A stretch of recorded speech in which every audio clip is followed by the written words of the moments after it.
Jungle Tales of Tarzan by Edgar Rice Burroughs. Narrated and presented by Golden Fiction Tales. Chapter 1. Tarzan's First Love. Teeka, stretched at luxurious ease in the shade of the tropical forest, presented, unquestionably, a most alluring picture of young, feminine loveliness. Or at least so thought Tarzan of the apes, who squatted upon a low swinging branch in a nearby tree and looked down upon her. Just to have seen him there, lolling upon the swaying boughs of the jungle forest giant, his brown skin mottled by the brilliant equatorial sunlight which percolated through the leafy canopy of green above him, his clean-limbed body relaxed in graceful ease, his shapely head partly turned in contemplative absorption, and his intelligent, grey eyes dreamily devouring the object of their devotion. You would have thought him the reincarnation of some demigod of old. You would not have guessed that in infancy he had suckled at the breast of a hideous, hairy she-ape, nor that in all his conscious past, since his parents had passed away in the little cabin by the landlocked harbour at the jungle's verge, he had known no other associates than the sullen bulls and the snarling cows of the tribe of Chak, the great ape. Nor could you have read the thoughts which passed through that active, healthy brain, the longings and desires and aspirations which the sight of Teeka inspired, would you have been any more inclined to give credence to the reality of the origin of the ape-man.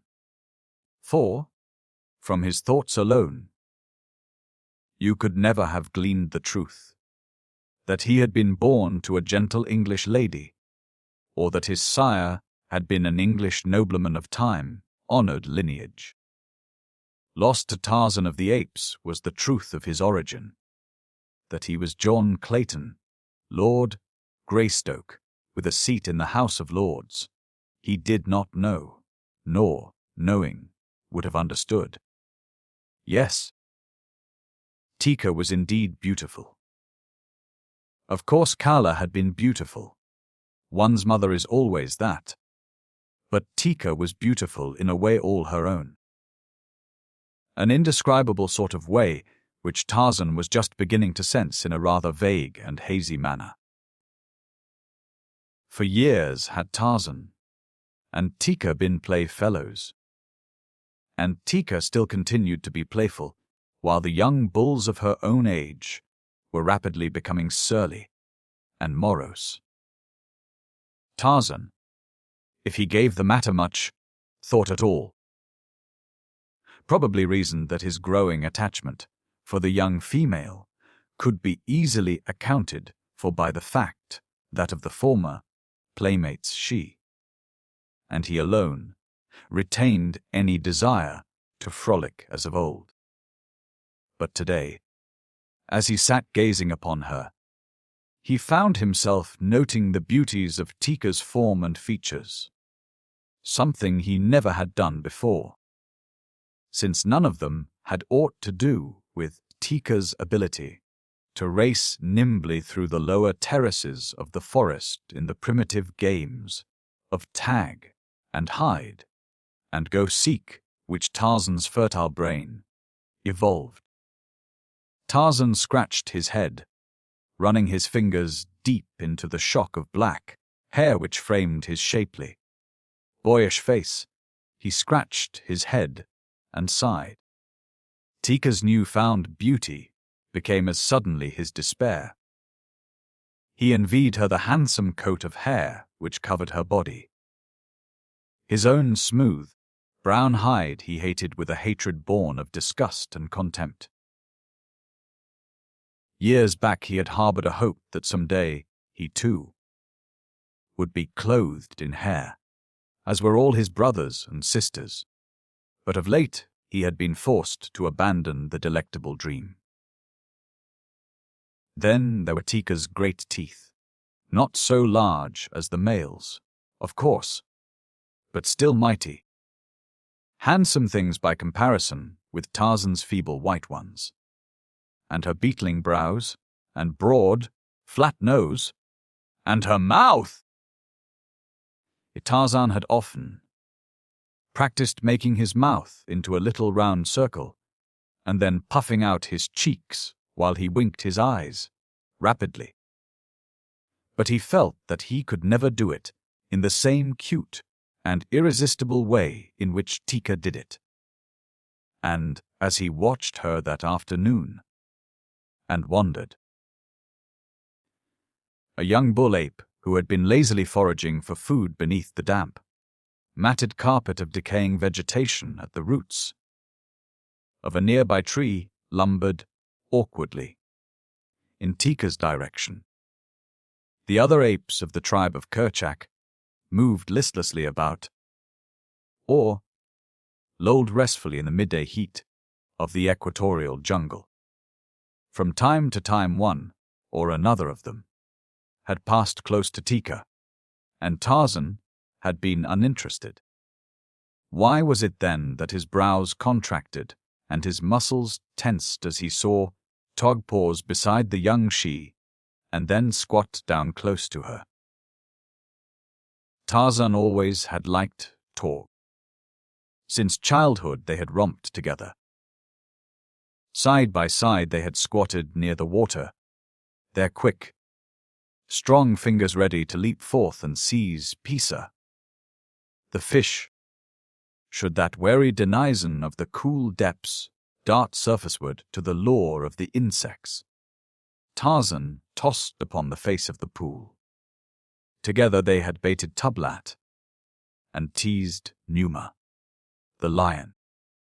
Why, then, should Tarzan feel the rise of the short hairs at the nape of his neck merely because Tog sat close to Teeka? It is true that Tog was no longer the frolicsome ape of yesterday. When his snarling muscles bared his jangs, no one could longer imagine that Tog was in as playful a mood as when he and Tarzan had rolled upon the turf in mimic battle. The Tog of today was a huge, sullen bull ape, somber and forbidding. Yet he and Tarzan never had quarreled. For a few minutes the young ape man watched Tog press closer to Teeka. He saw the rough caress of the huge paw as it stroked the sleek shoulder of the she. And then Tarzan of the apes slipped cat-like to the ground and approached the two. As he came, his upper lip curled into a snarl, exposing his fighting fangs, and a deep growl rumbled from his cavernous chest. Tug looked up, batting his blood-shot eyes. Teeka half raised herself and looked at Tarzan. Did she guess the cause of his perturbation? Who may say? At any rate, she was feminine. And so she reached up and scratched Tog behind one of his small, flat ears. Tarzan saw. And in the instant that he saw, Teeka was no longer the little playmate of an hour ago. Instead, she was a wondrous thing, the most wondrous in the world, and a possession for which Tarzan would fight to the death against Tug, or any other who dared question his right of proprietorship. Stooped, his muscles rigid, and one great shoulder turned toward the young bull, Tarzan of the apes sidled nearer and nearer. His face was partly averted, but his keen grey eyes never left those of Tog, and as he came, his growls increased in depth and volume. Tog rose upon his short legs, bristling. His fighting fangs were bared. He, too, sidled, stiff-legged, and growled. Teeka is Tarzan's, said the ape-man, in the low gutturals of the great anthropoids. Teeka is Torque's, replied the bull ape, Thaka and Numgo and Gunto, disturbed by the growlings of the two young bulls, looked up half apathetic, half interested. They were sleepy, but they sensed a fight. It would break the monotony of the humdrum jungle life they led. Coiled about his shoulders was Tarzan's long grass rope. In his hand was the hunting knife of the long-dead father he had never known. In Torg's little brain lay a great respect for the shiny bit of sharp metal which the ape boy knew so well how to use. With it had he slain Tublat, his fierce foster father, and Bolgani, the gorilla. Tog knew these things, and so he came warily, circling about Tarzan in search of an opening. The latter, made cautious because of his lesser bulk and the inferiority of his natural armament, followed similar tactics. For a time, it seemed that the altercation would follow the way of the majority of such differences between members of the tribe, and that one of them would finally lose interest and wander off to prosecute some other line of endeavor. Such might have been the end of it had the casus belli been other than it was. But Teeka was flattered at the attention that was being drawn to her, and by the fact that these two young bulls were contemplating battle on her account. Such a thing never before had occurred in Teeka's brief life. She had seen other bulls battling for other and older shes, and in the depth of her wild little heart she had longed for the day when the jungle grasses would be reddened with the blood of mortal combat for her fair sake. When Somfik? So now she squatted upon her haunches and insulted both her admirers impartially. She hurled taunts at them for their cowardice, and called them vile names such as Hista, the snake, and Dango, the hyena. She threatened to call Munga to chastise them with a stick, Munga, who was so old that she could no longer climb, and so toothless that she was forced to confine her diet almost exclusively to bananas and grubworms. The apes who were watching heard and laughed. Tag was infuriated. He made a sudden lunge for Tarzan, but the ape boy leaped nimbly to one side, eluding him, and with the quickness of a cat wheeled and leaped back again to close quarters. His hunting knife was raised above his head as he came in, and he aimed a vicious blow at Torg's neck. The ape wheeled to dodge the weapon, so that the keen blade struck him, but a glancing blow upon the shoulder. The spurt of red blood brought a shrill cry of delight from Teeka. Ah! But this was something worthwhile. She glanced about to see if others had witnessed this evidence of her popularity. Helen of Troy was never one whit more proud than was Teeka at that moment. If Teeka had not been so absorbed in her own vaingloriousness, she might have noted the rustling of leaves in the tree above her, a rustling which was not caused by any movement of the wind, since there was no wind. And, had she looked up, she might have seen a sleek body crouching almost directly over her, and wicked yellow eyes glaring hungrily down upon her. But Teeka did not look up. With his wound, Tug had backed off, growling horribly.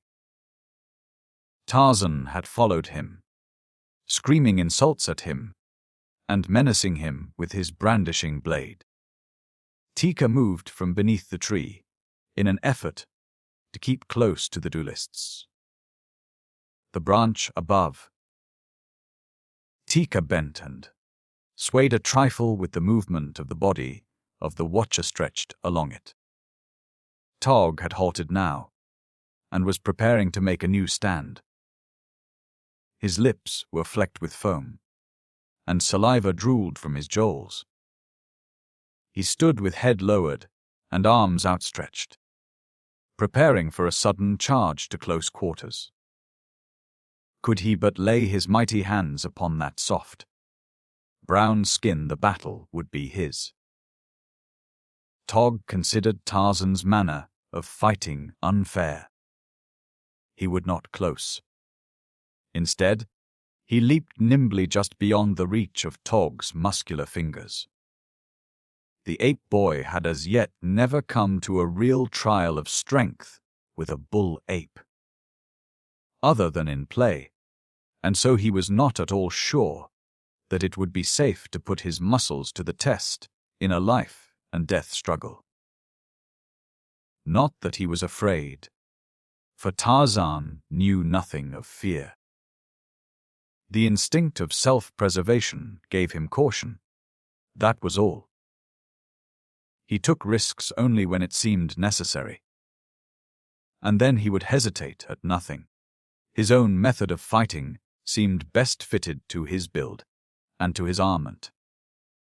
His teeth, while strong and sharp, were as weapons of offense, pitifully inadequate by comparison with the mighty fighting fangs of the anthropoids. By dancing about, just out of reach of an antagonist, Tarzan could do infinite injury with his long, sharp hunting knife, and at the same time escape many of the painful and dangerous wounds which would be sure to follow his falling into the clutches of a full sov ape. An ape. And so Tog charged and bellowed like a bull, and Tarzan of the Apes danced lightly to this side and that, hurling jungle Billingsgate at his foe, the while he nicked him now and again with his knife.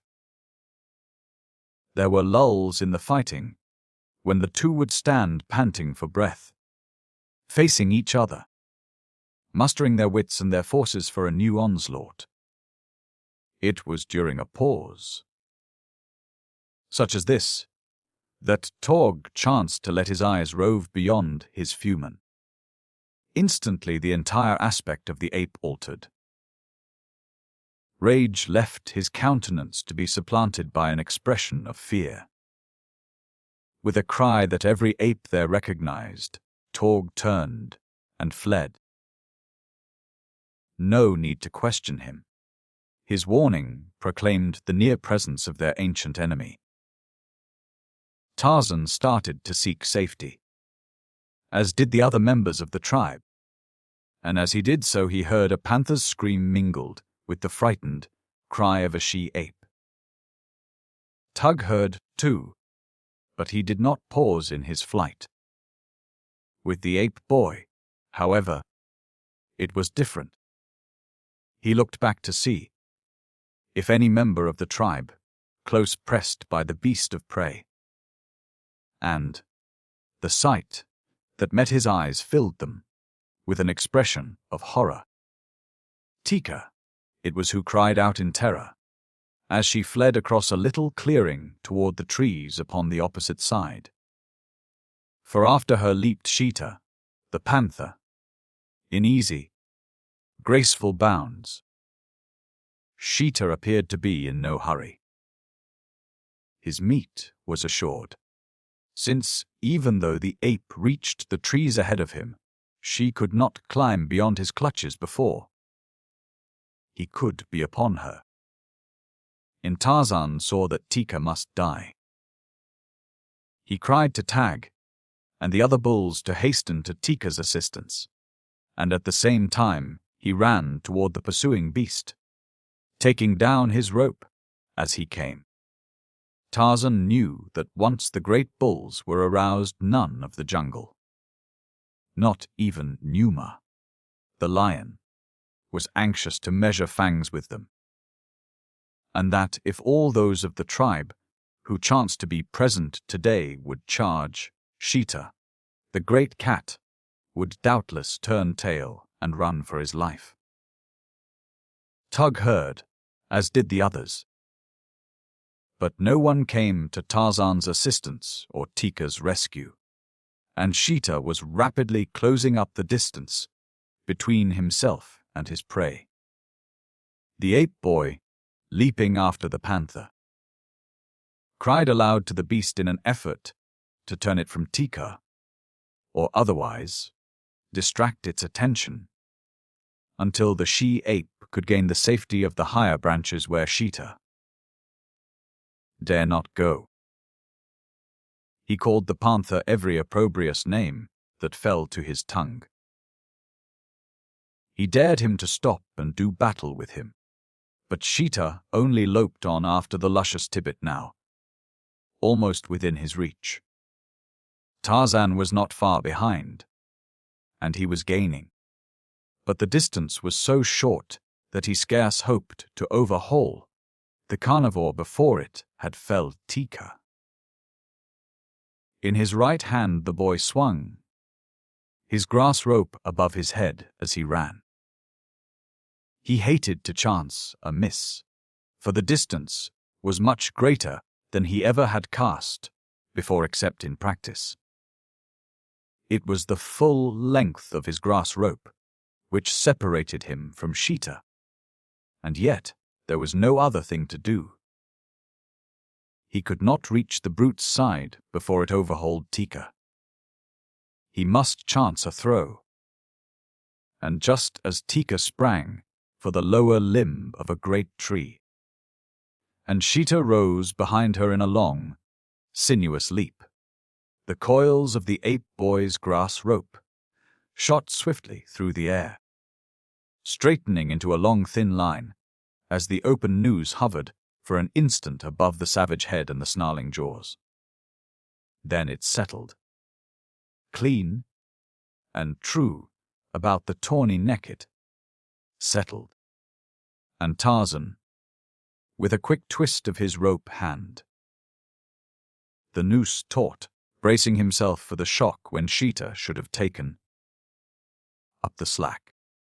Just short of Teeka's glossy rump, the cruel talons raked the air as the rope tightened, and Sheeta was brought to a sudden stop that snapped the big beast over upon his back. Instantly Sheeta was up, with glaring eyes and lashing tail and gaping jaws, from which issued hideous cries of rage and disappointment. He saw the ape boy, the cause of his discomfiture, scarce 40 feet before him, and Sheeta charged. Teeka was safe now.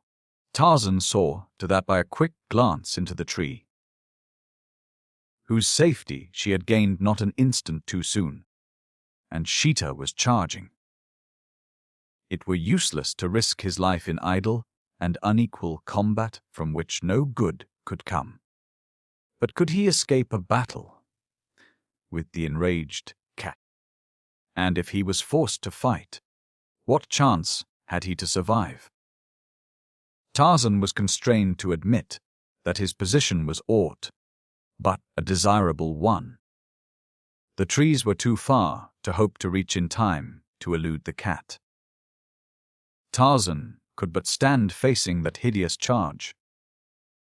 In his right hand, he grasped his hunting knife, a puny, futile thing indeed, by comparison, with the great rows of mighty teeth which lined Sheeta's powerful jaws, and the sharp talons encased within his padded paws. Yet the young lord, Greystoke, faced it with the same courageous resignation with which some fearless ancestor went down to defeat and death on Senlac Hill by Hastings. From safety points in the trees the great apes watched, screaming hatred at Sheeta and advice at Tarzan. For the progenitors of man have, naturally, many human traits. Teeka was frightened. She screamed at the bulls to hasten to Tarzan's assistance. But the bulls were otherwise engaged, principally in giving advice and making faces. Anyway, Tarzan was not a real Mangani, so why should they risk their lives in an effort to protect him? And now Sheeta was almost upon the lithy, naked body, and the body was not there. Quick as was the great cat, the ape boy was quicker. He leaped to one side almost as the panther's talons were closing upon him, and as Sheeta went hurtling to the ground beyond, Tarzan was racing for the safety of the nearest tree. The panther recovered himself almost immediately and, wheeling, tore after his prey, the ape boy's rope dragging along the ground behind him. In doubling back after Tarzan, Sheeta had passed around a low bush. It was a mere nothing in the path of any jungle creature of the size and weight of Sheeta, provided it had no trailing rope dangling behind. But Sheeta was handicapped by such a rope, and as he leaped once again after Tarzan of the apes, the rope encircled the small bush, became tangled in it, and brought the panther to a sudden stop. An instant later Tarzan was safe among the higher branches of a small tree into which Sheeta could not follow him. Here he perched, hurling twigs and epithets at the raging feline beneath him. The other members of the tribe now took up the bombardment, using such hard-shelled fruits and dead branches as came within their reach, until Sheeta, goaded to frenzy and snapping at the grass rope, finally succeeded in severing its strands. For a moment the panther stood glaring first at one of his tormentors, and then at another, until, with a final scream of rage, he turned and slunk off into the tangled mazes of the jungle. A half-hour later the tribe was again upon the ground, feeding as though naught had occurred to interrupt the somber dullness of their lives. Tarzan had recovered the greater part of his rope, and was busy fashioning a new noose, while Teeka squatted close beside him, in evident token that her choice was made. Tog eyed them sullenly. Once when he came close, Teeka bared her fangs and growled at him, and Tarzan showed his canines in an ugly snarl. But Tog did not provoke a quarrel. He seemed to accept, after the manner of his kind, the decision of the she as an indication that he had been vanquished in his battle for her favors. Later in the day, his rope repaired, Tarzan took to the trees in search of game. More than his fellows he required meat. And so, while they were satisfied with fruits and herbs and beetles, which could be discovered without much effort upon their part, Tarzan spent considerable time hunting the game animals whose flesh alone satisfied the cravings of his stomach and furnished sustenance and strength to the mighty thews which, day by day, were building beneath the soft, smooth texture of his brown hide. Tog saw him depart, and then, quite casually, the big beast hunted closer and closer to Teeka in his search for food. At last, he was within a few feet of her, and when he shot a covert glance at her, he saw that she was appraising him, and that there was no evidence of anger upon her face. Tog expanded his great chest and rolled about on his short legs, making strange growlings in his throat. He raised his lips, baring his fangs. "My, But what great, beautiful fangs he had! Teeka could not but notice them. She also let her eyes rest in admiration upon Torg's beetling brows and his short, powerful neck. What a beautiful creature he was indeed! Tug, flattered by the unconcealed admiration in her eyes, strutted about, as proud and as vain as a peacock. Presently he began to inventory his assets, mentally, and shortly he found himself comparing them with those of his rival. Tug grunted, for there was no comparison. How could one compare his beautiful coat with the smooth and naked hideousness of Tarzan's bare hide? Who could see beauty in the stingy nose of the Tarmangani after looking at Torg's broad nostrils? And Tarzan's eyes! Hideous things, showing white about them, and entirely unrimmed with red.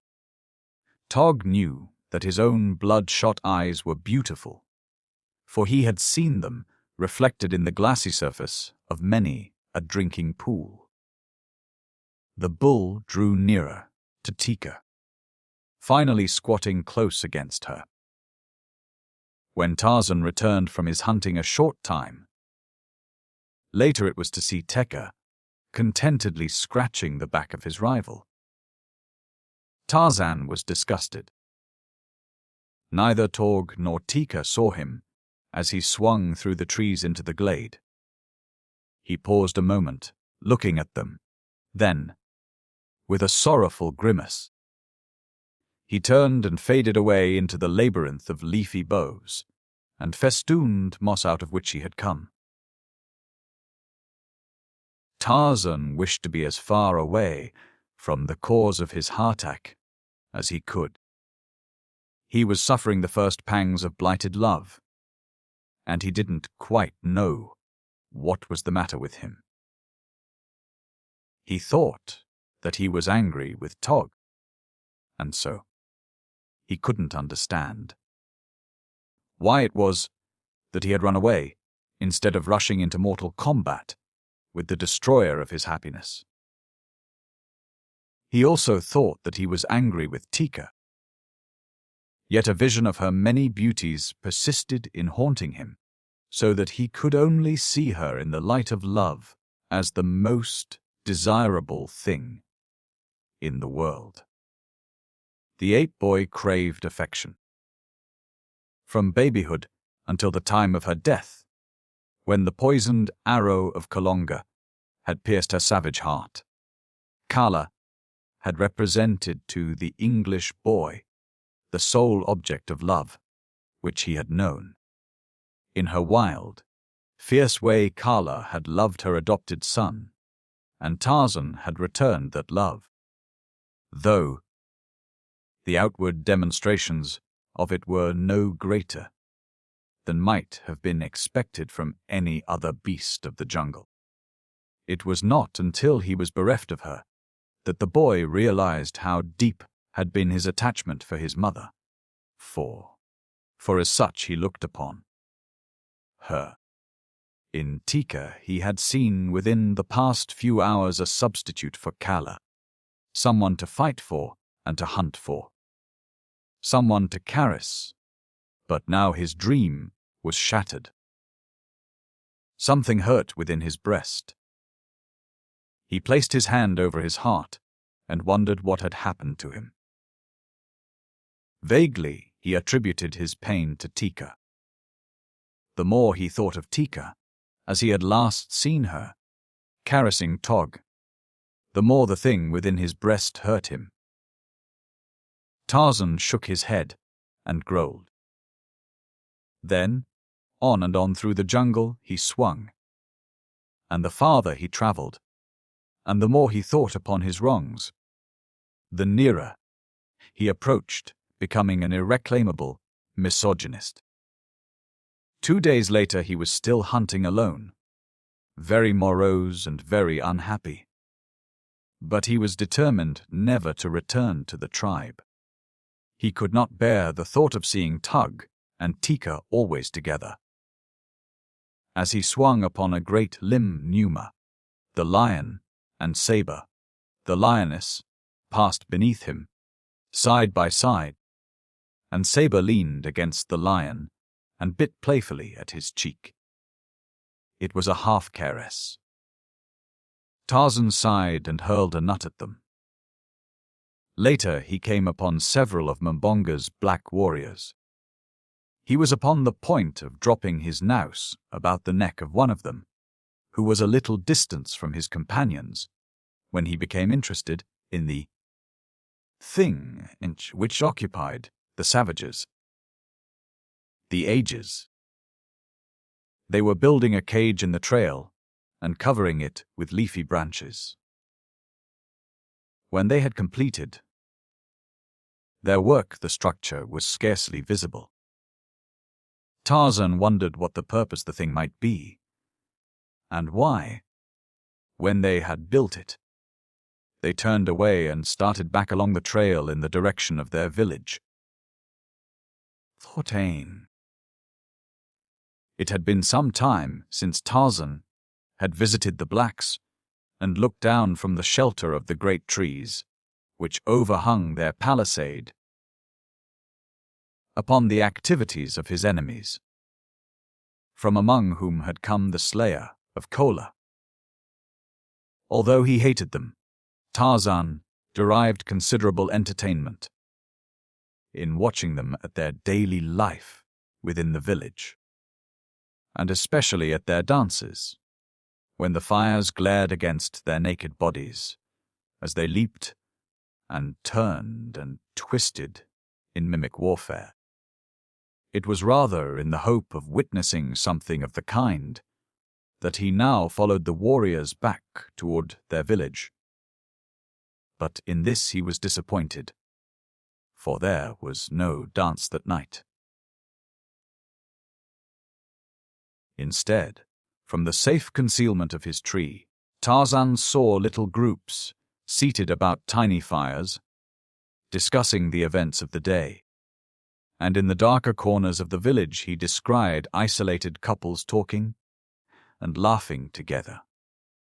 And always one of each couple was a young man and the other a young woman. Tarzan cocked his head upon one side and thought, and before he went to sleep that night, curled in the crotch of the great tree above the village, Teeka filled his mind, and afterward she filled his dreams.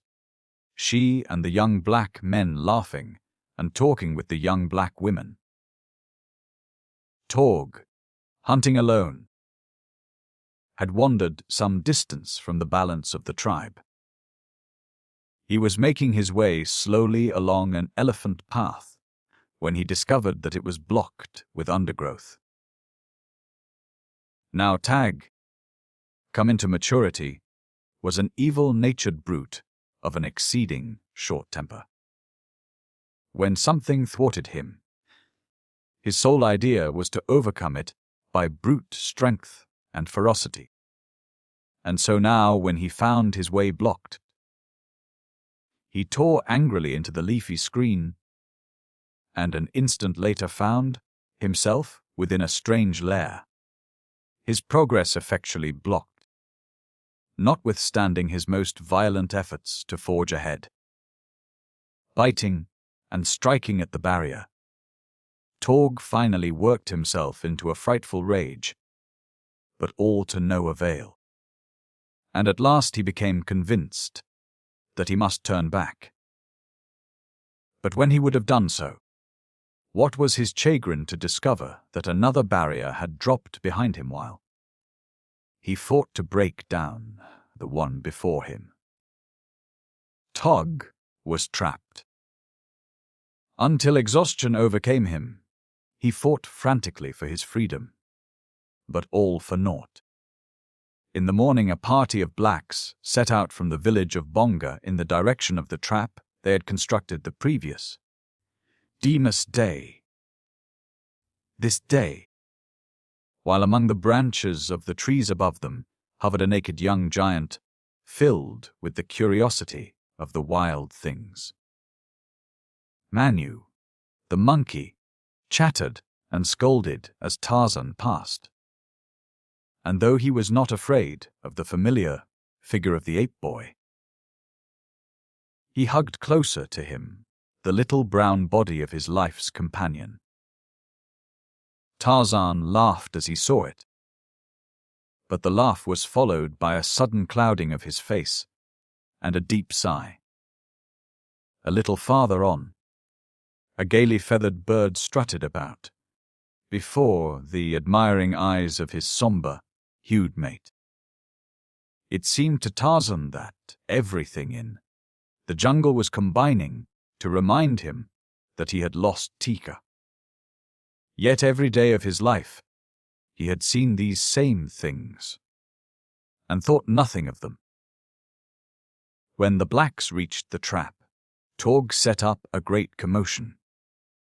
Seizing the bars of his prison, he shook them frantically, and all the while he roared and growled terrifically.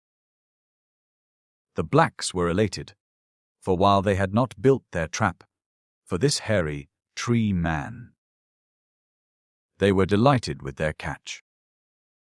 Tarzan pricked up his ears when he heard the voice of a great ape, and, circling quickly until he was downwind from the trap, he sniffed at the air in search of the scent spoor of the prisoner.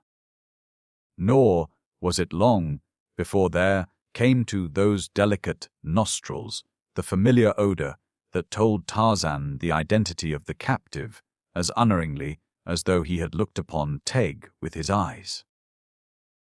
Yes, it was Torg, and he was alone. Tarzan grinned as he approached to discover what the blacks would do to their prisoner. Doubtless they would slay him at once. Again Tarzan grinned. Now he could have Teeka for his own, with none to dispute his right to her. As he watched, he saw the black warriors strip the screen from about the cage, fasten ropes to it, and drag it away, along the trail in the direction of their village. Tarzan watched until his rival passed out of sight, still beating upon the bars of his prison and growling out his anger and his threats. Then the ape boy turned and swung rapidly off in search of the tribe and Teeka.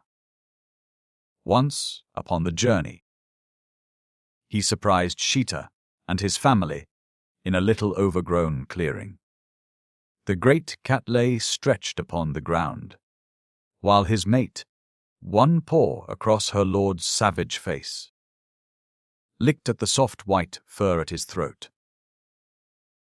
Tarzan increased his speed, then until he fairly through the forest. Nor was it long before he came upon the tribe. He saw them before they saw him, for of all the jungle creatures, none passed more quietly than Tarzan of the apes. He saw Kama and her mate feeding side by side, their hairy bodies rubbing against each other. And he saw Teeka feeding by herself. Not for long would she feed thus in loneliness, thought Tarzan, as with a bound he landed amongst them. There was a startled rush and a chorus of angry and frightened snarls, for Tarzan had surprised them. But there was more, too, than mere nervous shock to account for the bristling neck hair, which remained standing long after the apes had discovered the identity of the newcomer.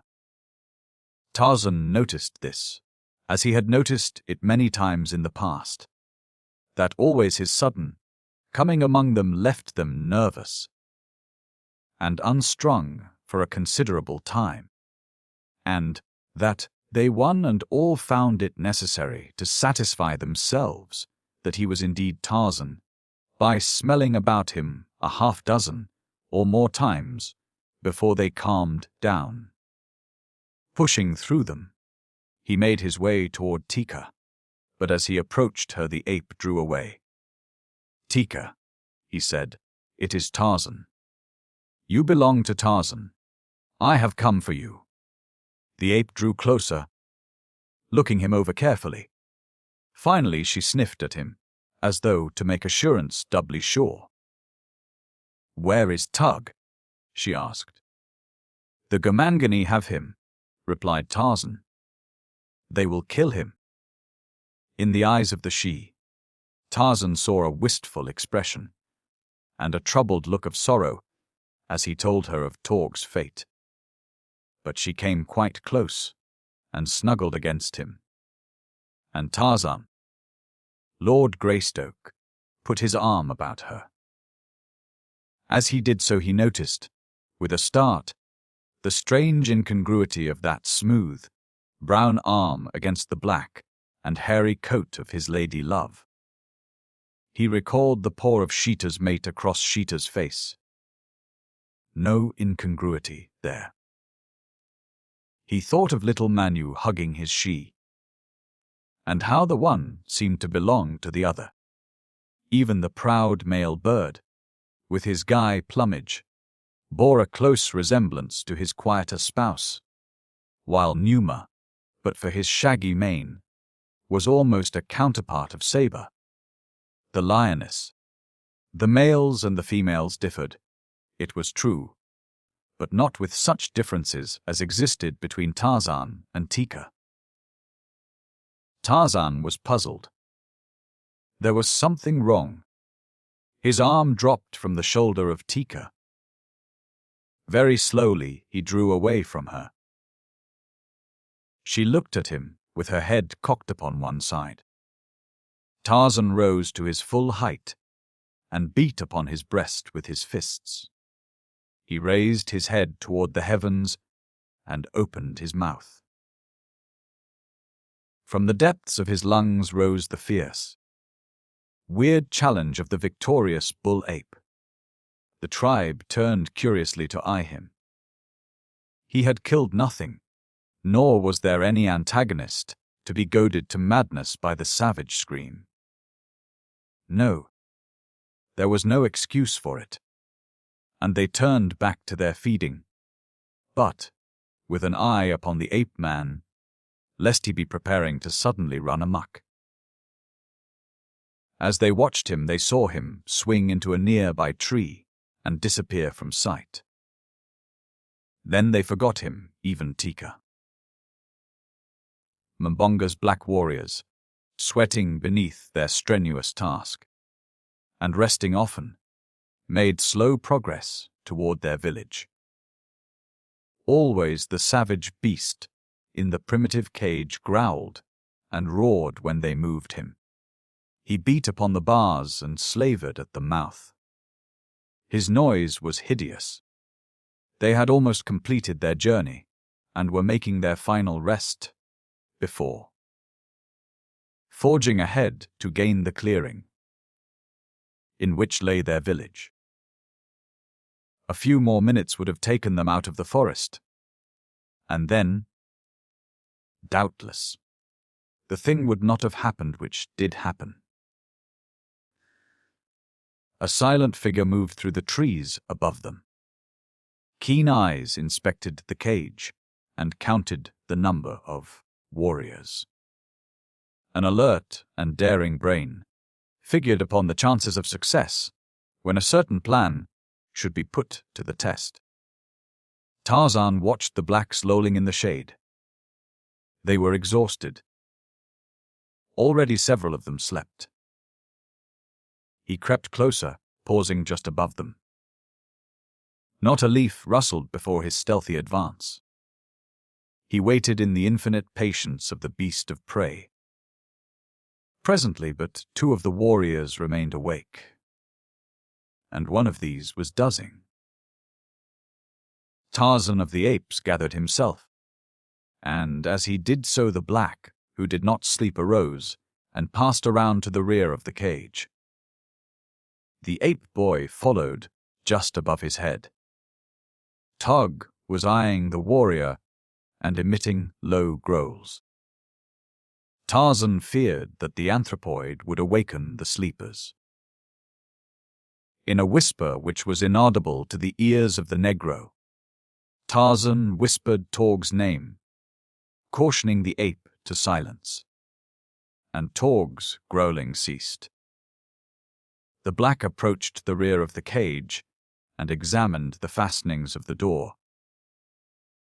And as he stood there, the beast above him launched itself from the tree full upon his back. Steel fingers circled his throat, choking the cry which sprang to the lips of the terrified man. Strong teeth fastened themselves in his shoulder, and powerful legs wound themselves about his torso. The black, in a frenzy of terror, tried to dislodge the silent thing, which clung to him. He threw himself to the ground and rolled about, but still those mighty fingers closed more and more tightly there, deadly grip. The man's mouth gaped wide. His swollen tongue protruded. His eyes started from their sockets, but the relentless fingers only increased their pressure. Tog was a silent witness of the struggle. In his fierce little brain, he doubtless wondered what purpose prompted Tarzan to attack the black.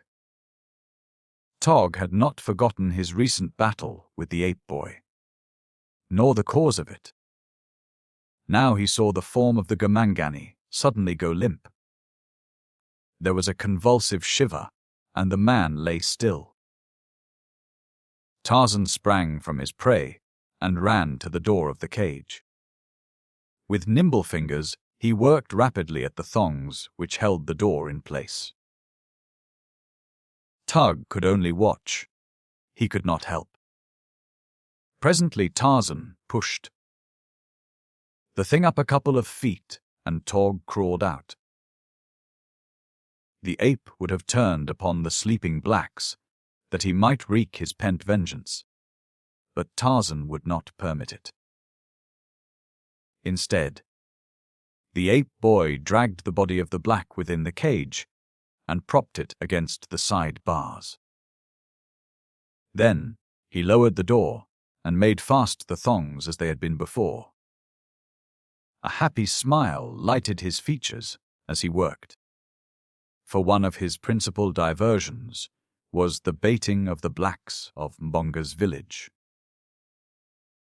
He could imagine their terror when they awoke and found the dead body of their comrade fast in the cage where it had left the great ape, safely secured but a few minutes before.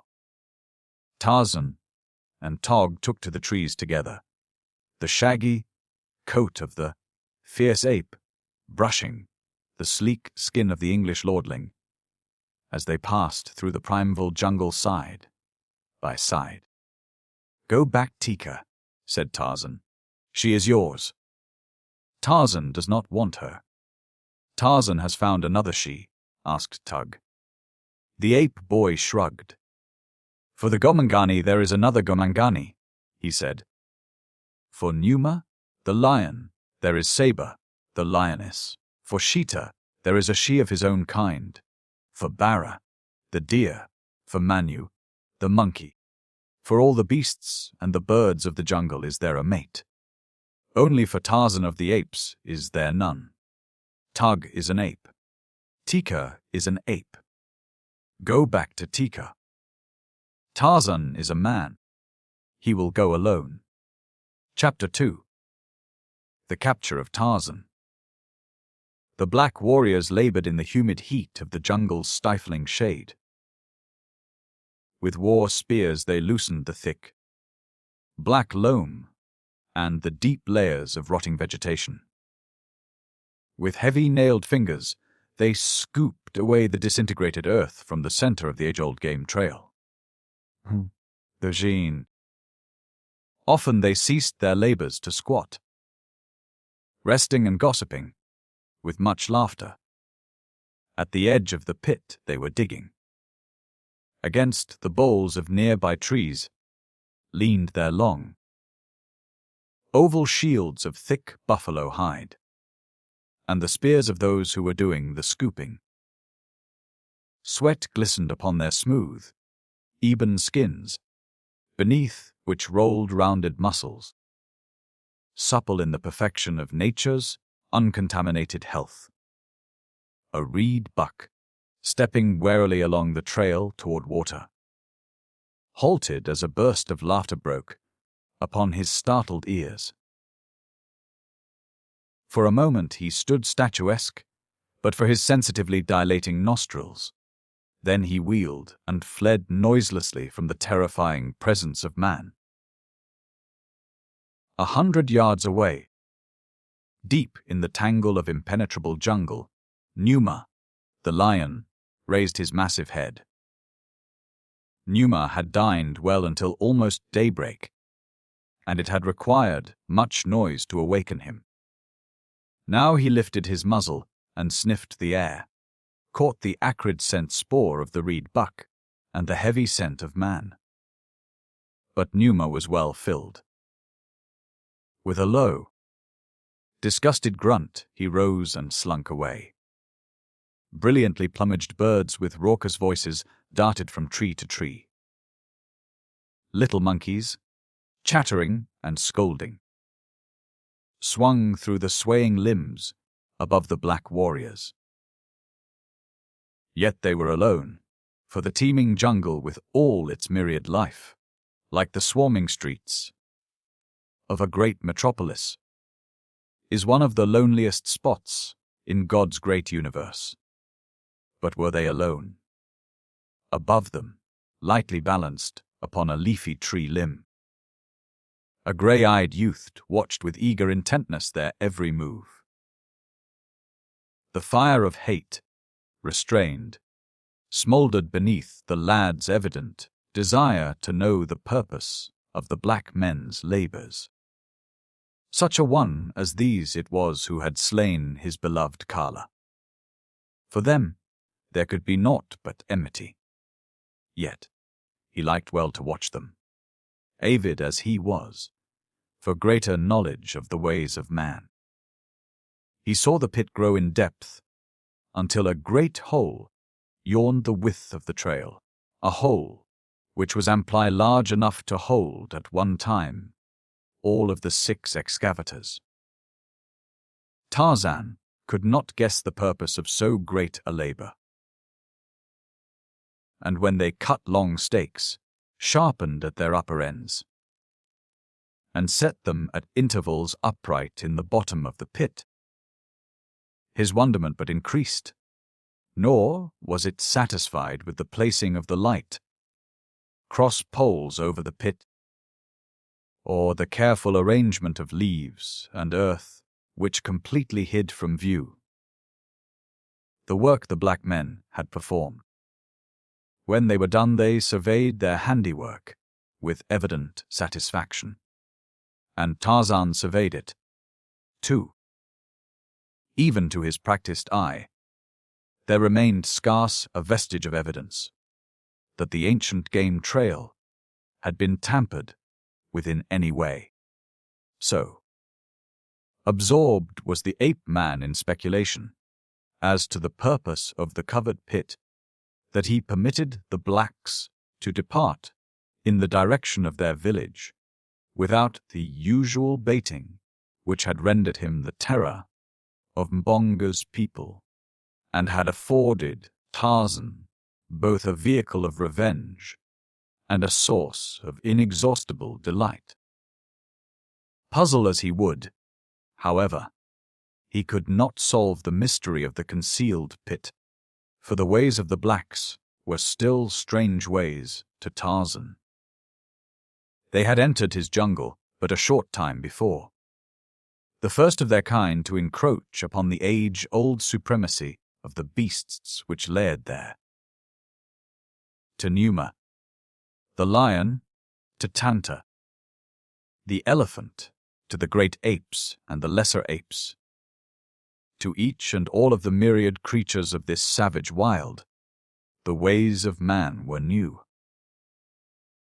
They had much to learn of these black, hairless creatures that walked erect upon their hind paws, and they were learning it slowly, and always to their sorrow. Shortly after the blacks had departed, Tarzan swung easily to the trail. Sniffing suspiciously, he circled the edge of the pit. Squatting upon his haunches, he scraped away a little earth to expose one of the cross bars. He sniffed at this, touched it, cocked his head upon one side, and contemplated it gravely for several minutes. Then he carefully recovered it, arranging the earth as neatly as had the blacks.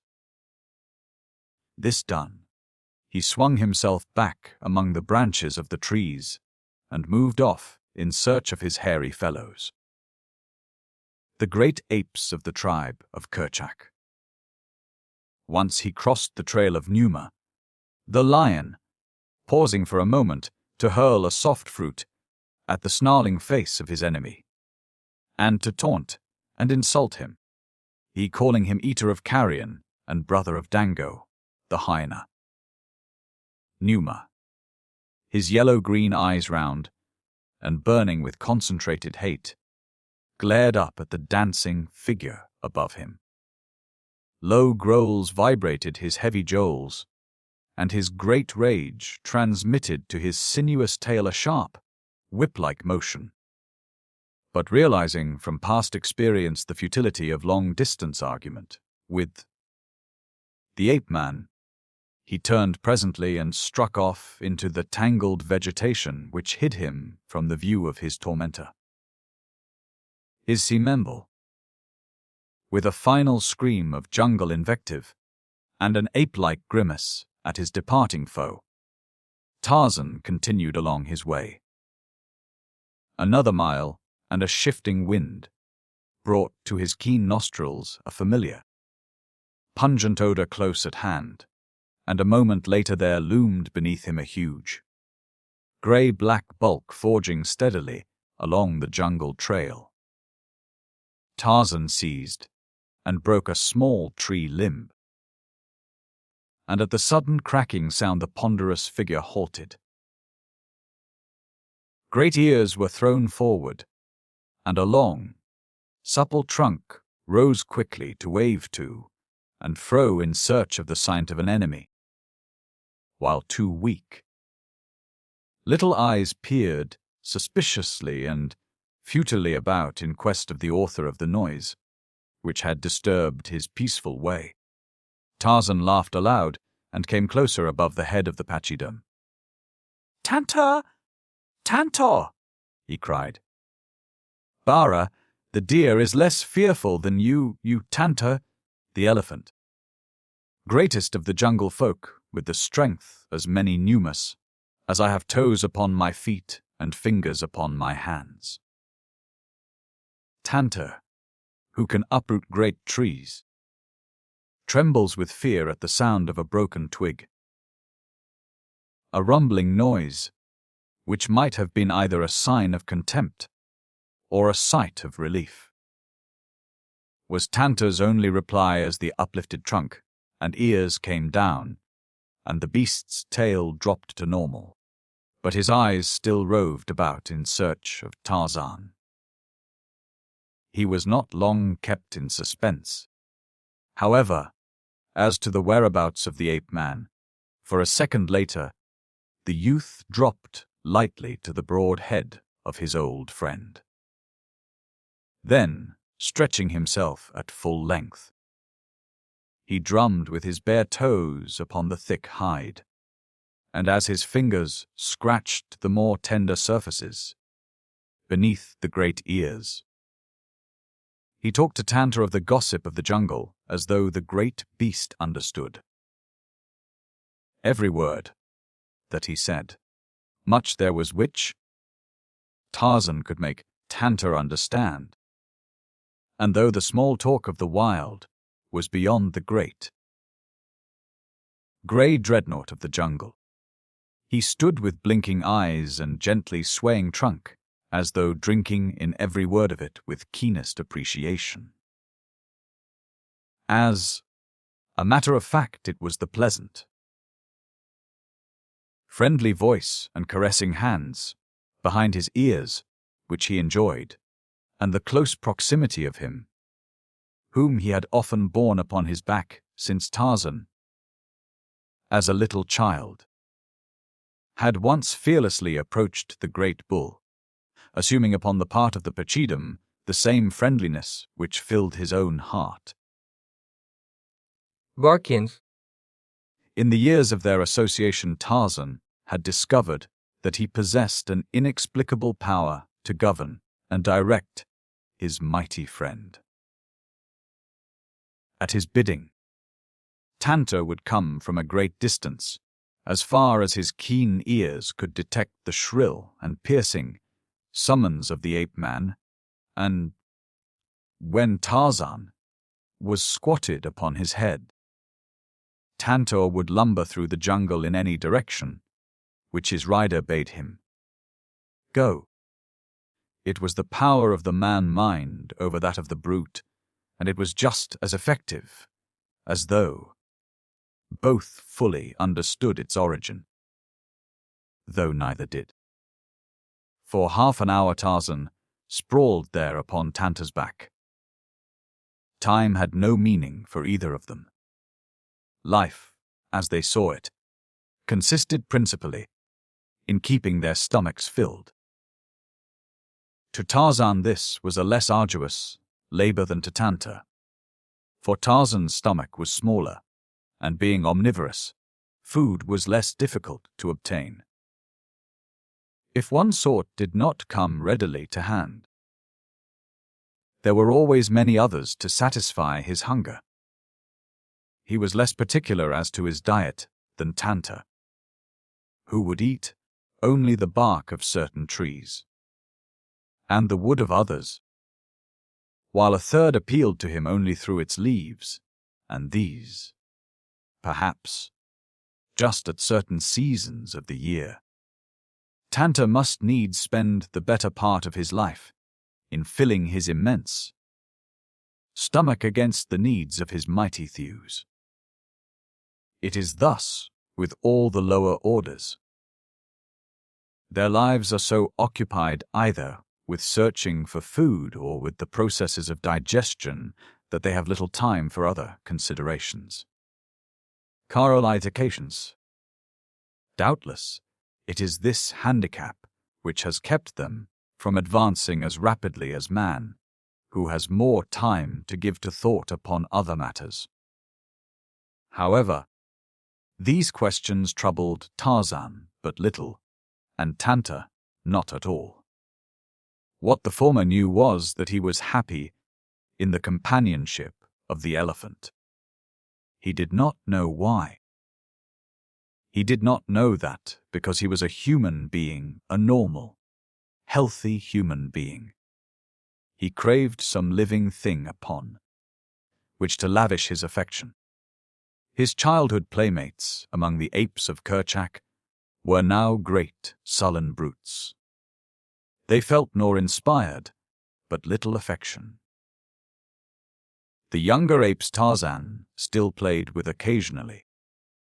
In his savage way he loved them, but they were far from satisfying or restful companions.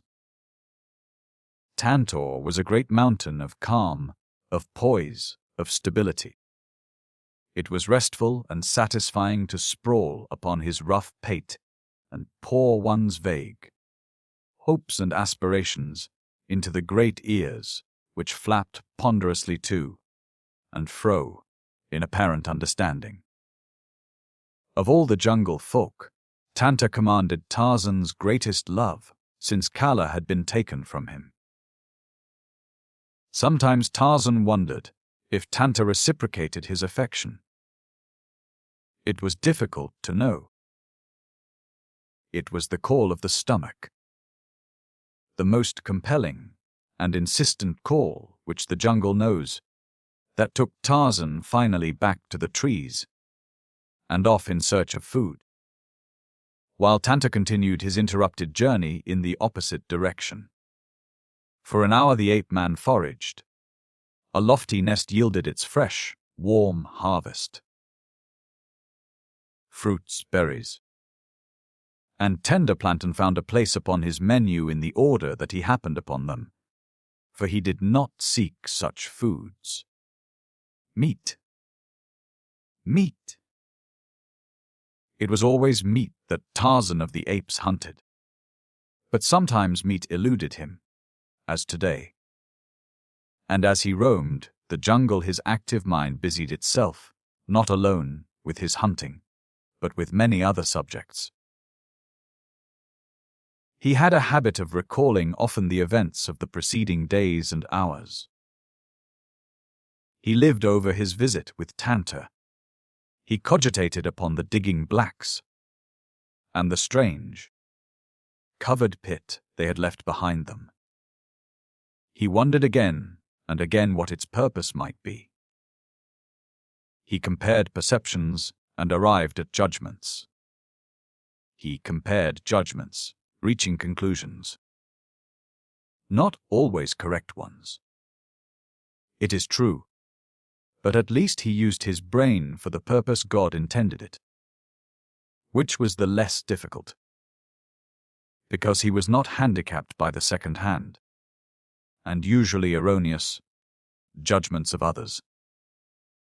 And as he puzzled over the covered pit, there loomed suddenly before his mental vision a huge, grey-black bulk which lumbered ponderously along a jungle trail. Instantly Tarzan tensed to the shock of a sudden fear. Decision and action usually occurred simultaneously in the life of the ape-man. And now he was away through the leafy branches ere the realization of the pit's purpose had scarce formed in his mind. Swinging from swaying limb to swaying limb, he raced through the middle terraces where the trees grew close together. Again he dropped to the ground and sped, silently and light of foot, over the carpet of decaying vegetation, only to leap again into the trees, where the tangled undergrowth precluded rapid advance upon the surface. In his anxiety, he cast discretion to the winds. The caution of the beast was lost in the loyalty of the man, and so it came that he entered a large clearing, denuded of trees, without a thought of what might lie there, or upon the farther edge to dispute the way with him. He was halfway across when directly in his path, and but a few yards away there rose from a clump of tall grasses a half-dozen chattering birds. Instantly Tarzan turned aside, for he knew well enough what manner of creature the presence of these little sentinels proclaimed. Simultaneously Buto, the rhinoceros, scrambled to his short legs and charged furiously. Haphazard charges Buto, the rhinoceros. With his weak eyes he sees but poorly even at short distances, and whether his erratic rushes are due to the panic of fear as he attempts to escape, or to the irascible temper with which he is generally credited, it is difficult to determine. Nor is the matter of little moment to one whom Buto charges, for if he be caught and tossed, the chances are that naught will interest him thereafter. And today, it chanced that Buto bore down straight upon Tarzan, across the few yards of knee-deep grass, which separated them. Accident started him in the direction of the ape-man. And then his weak eyes discerned the enemy, and with a series of snorts, he charged straight for him. The little rhino birds fluttered and circled about their giant ward. Among the branches of the trees, at the edge of the clearing, A score or more monkeys chattered and scolded as the loud snorts of the angry beast sent them scurrying affrightedly to the upper terraces. Tarzan alone appeared indifferent and serene. Directly in the path of the charge he stood. There had been no time to seek safety in the trees beyond the clearing, nor had Tarzan any mind to delay his journey because of Buto. He had met the stupid beast before and held him in fine contempt. And now Buto was upon him, the massive head lowered and the long, heavy horn inclined for the frightful work for which nature had designed it. But as he struck upward, his weapon raked only thin air, for the ape-man had sprung lightly aloft with a cat-like leap that carried him above the threatening horn to the broad back of the rhinoceros. Another spring, and he was on the ground behind the brute and racing like a deer for the trees. Buto, angered and mystified by the strange disappearance of his prey, wheeled and charged frantically in another direction, which chanced to be not the direction of Tarzan's flight. And so, the ape-man came in safe to the trees and continued on his swift way through the forest. Some distance ahead of him Tanta moved steadily along the well-worn elephant trail, and ahead of Tanta a crouching black warrior listened intently in the middle of the path. Presently, he heard the sound for which he had been hoping, the cracking, snapping sound which heralded the approach of an elephant. To his right and left in other parts of the jungle other warriors were watching. A low signal passed from one to another, apprised the most distant that the quarry was afoot. Rapidly they converged toward the trail, taking positions in trees downwind from the point at which Tanta must pass them. Silently they waited, and presently were rewarded by the sight of a mighty tusker, carrying an amount of ivory in his long tusks that set their greedy hearts to palpitating. No sooner had he passed their positions than the warriors clambered from their perches.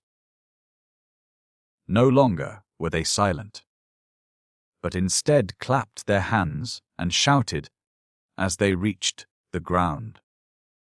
For an instant Tanta, the elephant, paused with upraised trunk and tail, with great ears up-pricked, and then he swung on along the trail at a rapid, shuffling pace, straight toward the covered pit with its sharpened stakes upstanding in the ground.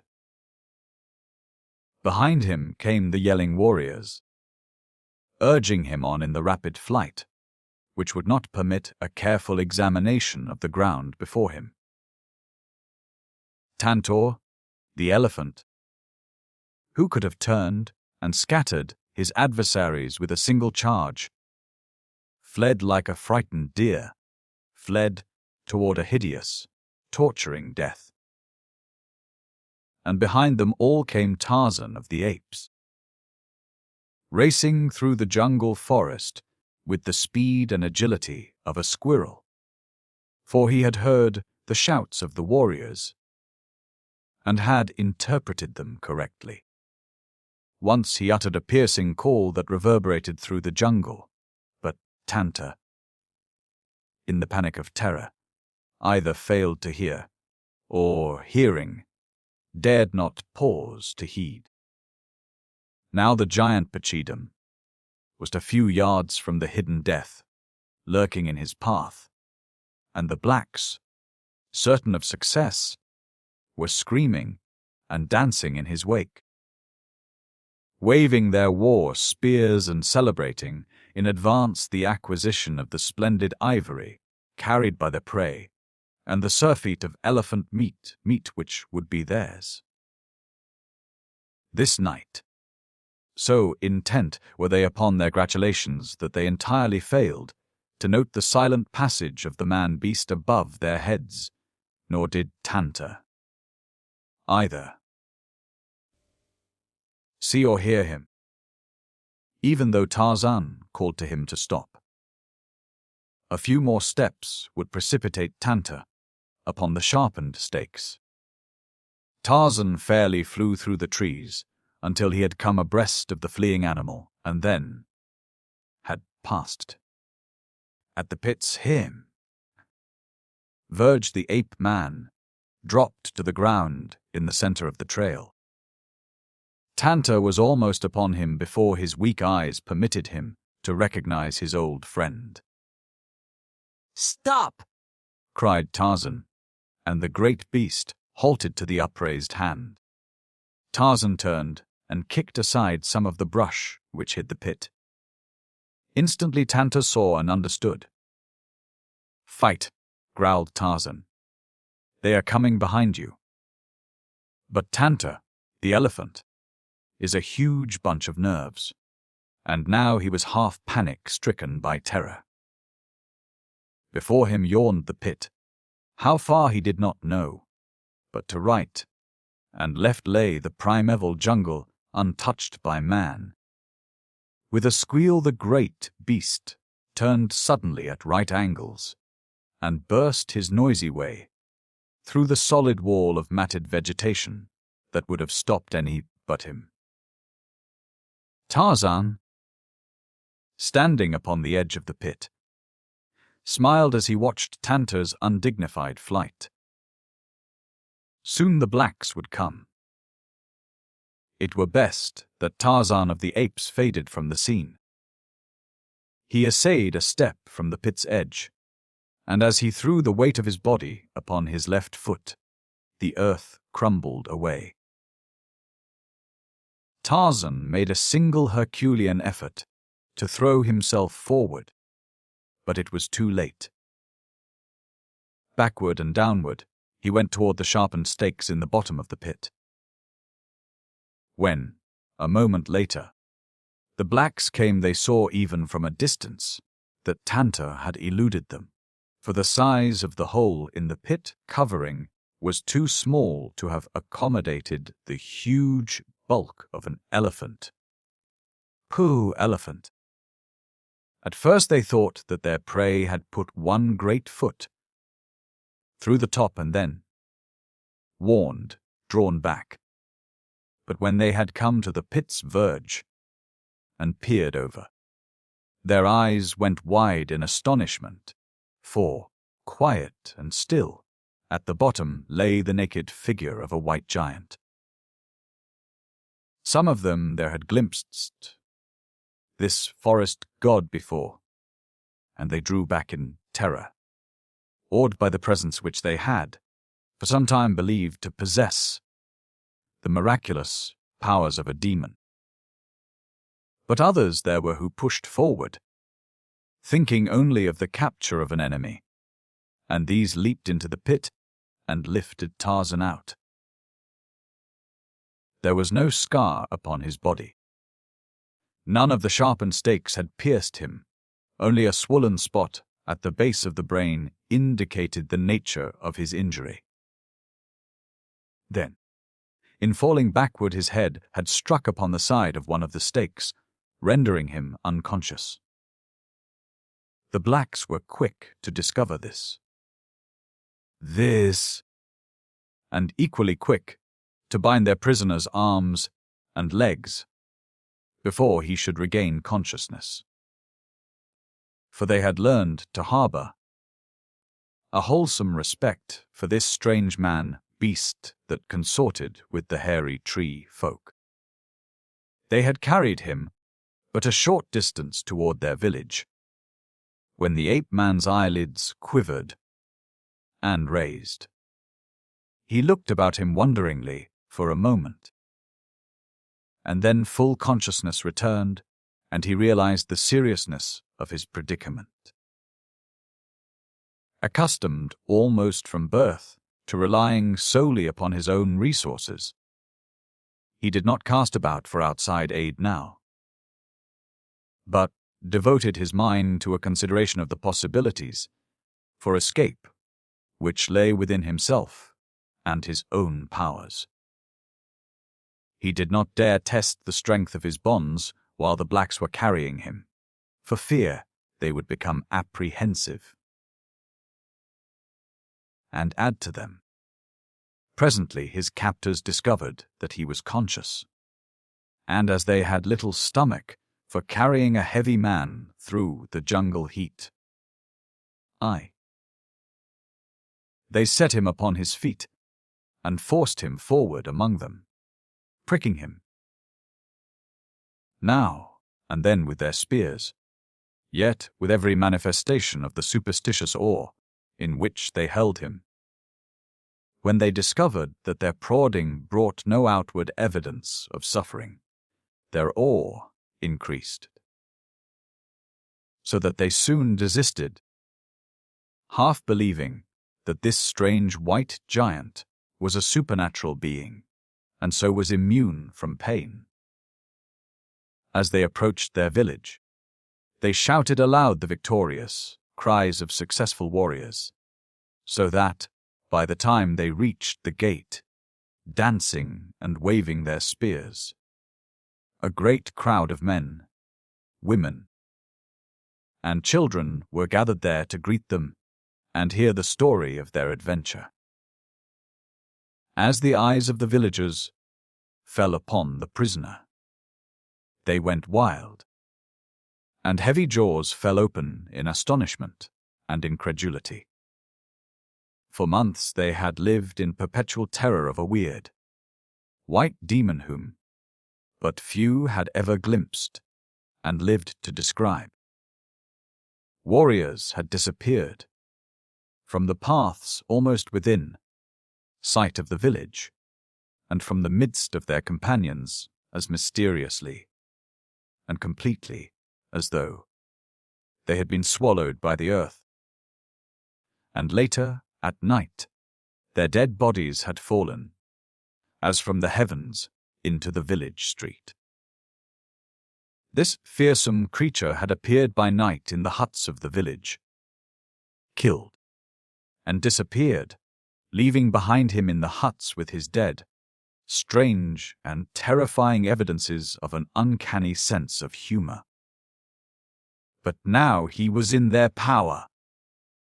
No longer could he terrorize them. Slowly, the realization of this dawned upon them. A woman, screaming, ran forward and struck the ape-man across the face.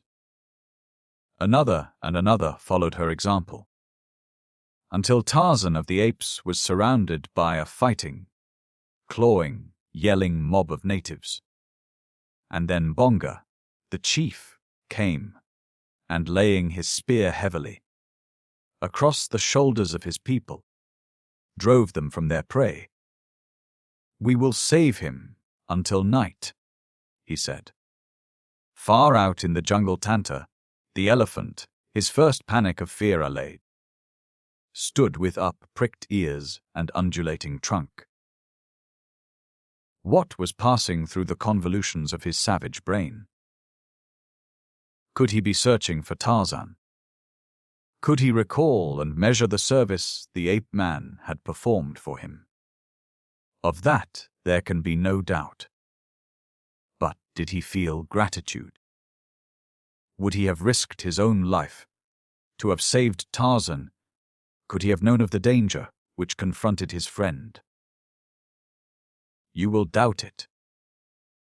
Anyone at all familiar with elephants will doubt it. Englishmen who have hunted much with elephants in India will tell you that they never heard of an instance in which one of these animals has gone to the aid of a man in danger. Nalade. Even though the man had often befriended it. And so it is to be doubted that Tanta would have attempted to overcome his instinctive fear of the black men. in an effort to succor Tarzan. The screams of the infuriated villagers came faintly to his sensitive ears, and he wheeled, as though in terror, contemplating flight. But something stayed him, and again he turned about, raised his trunk, and gave voice to a shrill cry. Then he stood listening. In the distant village where Mbonga had restored quiet and order, the voice of Tanta was scarcely audible to the blacks, but to the keen ears of Tarzan of the apes it bore its message. His captors were leading him to a hut where he might be confined and guarded against the coming of the nocturnal orgy that would mark his torture-laden death. Leth. So, he halted as he heard the notes of Tanta's call, and raising his head, gave vent to a terrifying scream that sent cold chills through the superstitious blacks and caused the warriors who guarded him to leap back, even though their prisoner's arms were securely bound behind him.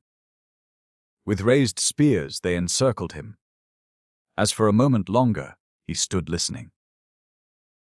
Faintly from the distance came another, an answering cry, and Tarzan of the apes, satisfied, turned and quietly pursued his way toward the hut where he was to be imprisoned. The afternoon wore on. From the surrounding village the ape heard the bustle of preparation for the feast. Through the doorway of the hut, he saw the women laying the cooking fires and filling their earthen cauldrons with water. But above it all his ears were bent across the jungle in eager, listening for the coming of Tanta. Even Tarzan, but half believed that he would come. He knew Tanta even better than Tanta knew himself. He knew the timid heart which lay in the giant body. He knew the panic of terror which the scent of the Gomangani inspired within that savage breast. And as night drew on, hope died within his heart, and in the stoic calm of the wild beast, which he was, he resigned himself to meet the fate which awaited him. All afternoon he had been working with the bonds that held his wrists. Very slowly they were giving. He might free his hands before they came to lead him out to be butchered.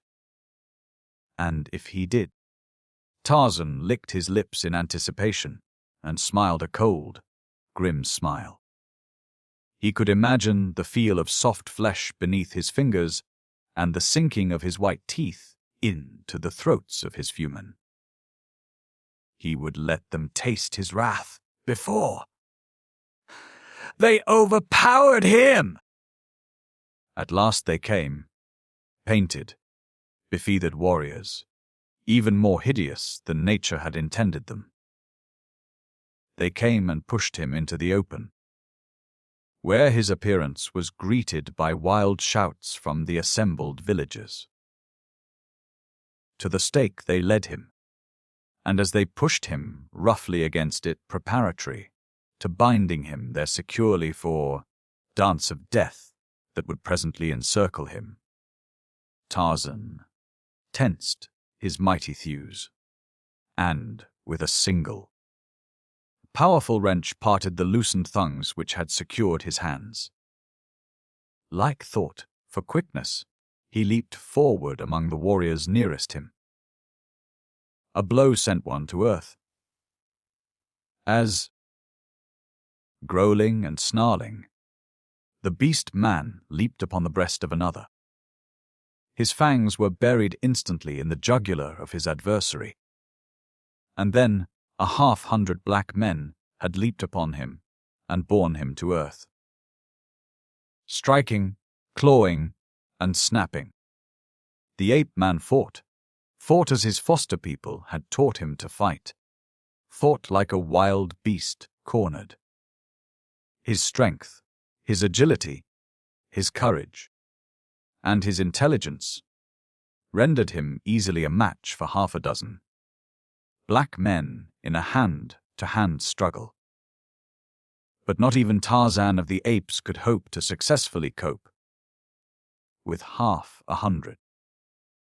Slowly, they were overpowering him, though a score of them bled from ugly wounds, and 2 lay very still beneath the trampling feet and the rolling bodies of the contestants.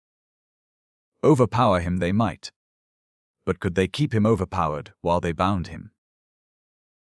A half-hour of desperate endeavor convinced them that they could not, and so Mbonga, who, like all good rulers, had circled in the safety of the background, called to one to work his way in and spear the victim. Gradually, through the milling, battling men, the warrior approached the object of his quest. He stood with poised spear above his head, waiting for the instant that would expose a vulnerable part of the ape body and still not endanger one of the blacks. Closer and closer he edged about, following the movements of the twisting, scuffling combatants.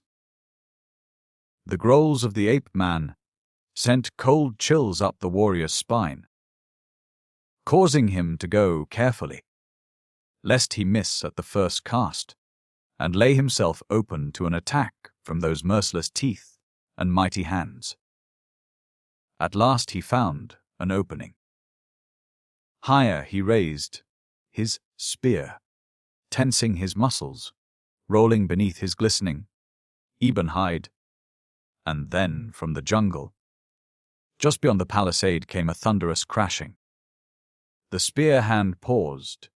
The black cast a quick glance in the direction of the disturbance, as did the others of the blacks who were not occupied with the subjugation of the ape-man. 2. In the glare of the fires they saw a huge bulk topping the barrier. They saw the palisade belly and sway inward.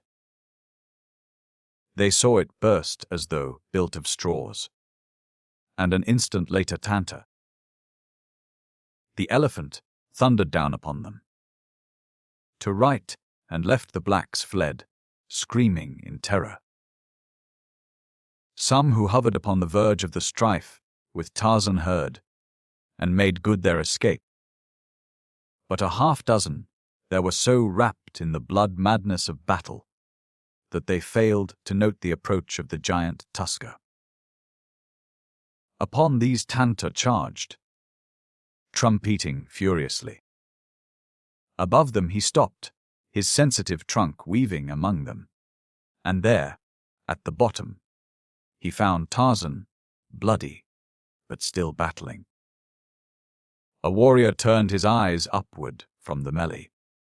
Above him towered the gigantic bulk of the pachyderm, the little eyes flashing with the reflected light of the fires, wicked, frightful, terrifying. The warrior screamed, and as he screamed, the sinuous trunk encircled him, lifted him high above the ground, and hurled him far after the fleeing crowd. Another and another Tanta wrenched from the body of the ape-man, throwing them to right and to left, where they lay either moaning or very quiet, as death came slowly or at once. At a distance Bonga rallied his warriors. His greedy eyes had noted the great ivory tusks of the bull. The first panic of terror relieved, he urged his men forward to attack with their heavy elephant spears. But as they came, Tanta swung Tarzan to his broad head and, wheeling, lumbered off into the jungle through the great rent he had made in the palisade. Elephant hunters may be right, when they aver that this animal would not have rendered such service to a man. But to Tanta, Tarzan was not a man. He was but a fellow jungle beast. And so it was that Tanta, the elephant, discharged an obligation to Tarzan of the Apes, cementing even more closely the friendship that had existed between them. Since Tarzan, as a little brown boy, rode upon Tanta's huge back through the moonlit jungle beneath the equatorial stars. Chapter 3. The Fight for the Balu. Teeka had become a mother. Tarzan of the Apes was intensely interested, much more so, in fact, than Tog, the father. Tarzan was very fond of Teeka. Even the cares of prospective motherhood had not entirely quenched the fires of carefree youth, and Teeka had remained a good-natured playmate, even at an age when other shes of the tribe of Kerchak had assumed the sullen dignity of maturity. She yet retained her childish delight in the primitive games of tag and hide and go seek which Tarzan's fertile man mind had evolved. To play tag through the treetops is an exciting and inspiring pastime. Tarzan delighted in it, but the bulls of his childhood had long since abandoned such childish practices. Teeka, though, had been keen for it always until shortly before the baby came. But with the advent of her firstborn, even Teeka changed. The evidence of the change surprised and hurt Tarzan immeasurably. One morning he saw Teeka, squatted upon a low branch, hugging something very close to her hairy breast. A wee something which squirmed and wriggled. Tarzan approached, filled with the curiosity which is common to all creatures endowed with brains which have progressed beyond the microscopic stage. Teeka rolled her eyes in his direction and strained the squirming mite still closer to her. Tarzan came nearer. Teeka drew away and bared her fangs. Tarzan was nonplussed. In all his experiences with Teeka, never before had she bared fangs at him other than in play. But today she did not look playful. Tarzan ran his brown fingers through his thick, black hair, cocked his head upon one side, and stared. Then he edged a bit nearer, craning his neck to have a better look at the thing which Teeka cuddled. Again Teeka drew back her upper lip in a warning snarl. Tarzan reached forth a hand, cautiously, to touch the thing which Teeka held, and Teeka, with a hideous growl, turned suddenly upon him. Her teeth sank into the flesh of his forearm before the ape-man could snatch it away, and she pursued him for a short distance as he retreated incontinently through the trees. But Teeka, carrying her baby, could not overtake him. At a safe distance Tarzan stopped and turned to regard his erstwhile playfellow in unconcealed astonishment. What had happened to so alter the gentle Teeka? She had so covered the thing in her arms that Tarzan had not yet been able to recognize it for what it was.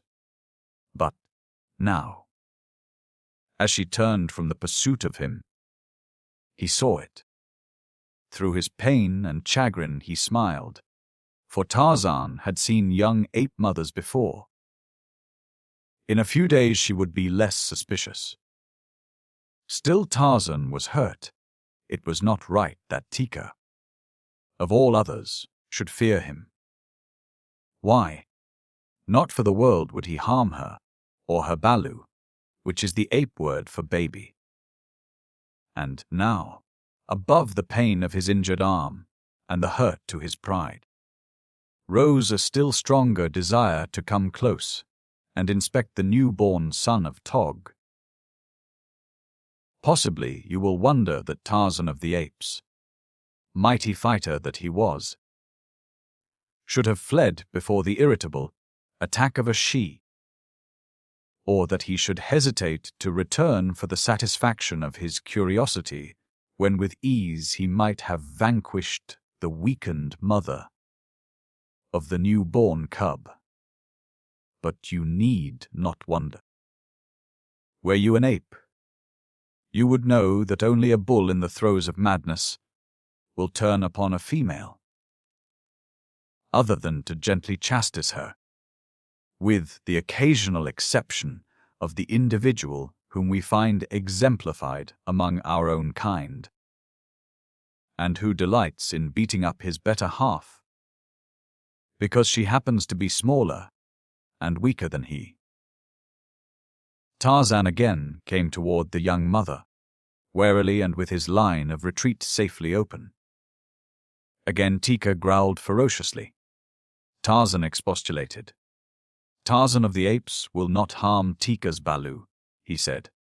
Let me see it. Go away, commanded Teeka. Go away, or I will kill you. Let me see it, urged Tarzan. Go away, reiterated the she-ape. Here comes Tag. He will make you go away.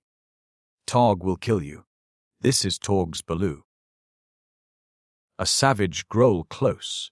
Behind him apprised Tarzan of the nearness of Tog, and the fact that the bull had heard the warnings and threats of his mate, and was coming to her succor. Now Tag, as well as Teeka, had been Tarzan's playfellow, while the bull was still young enough to wish to play. Once Tarzan had saved Tog's life, but the memory of an ape is not overlong. Nor would gratitude rise above the parental instinct. Tarzan and Tog had once measured strength, and Tarzan had been victorious. That fact Tog could be depended upon still to remember. But even so, he might readily face another defeat for his firstborn, if he chanced to be in the proper mood. From his hideous growls, which now rose in strength and volume, he seemed to be in quite the mood. Now Tarzan felt no fear of Tug, nor did the unwritten law of the jungle demand that he should flee from battle with any male, unless he cared to from purely personal reasons. But Tarzan liked Tug. He had no grudge against him, and his man-mind told him what the mind of an ape would never have deduced.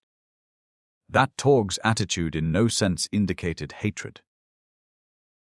It was but the instinctive urge of the male to protect its offspring and its mate.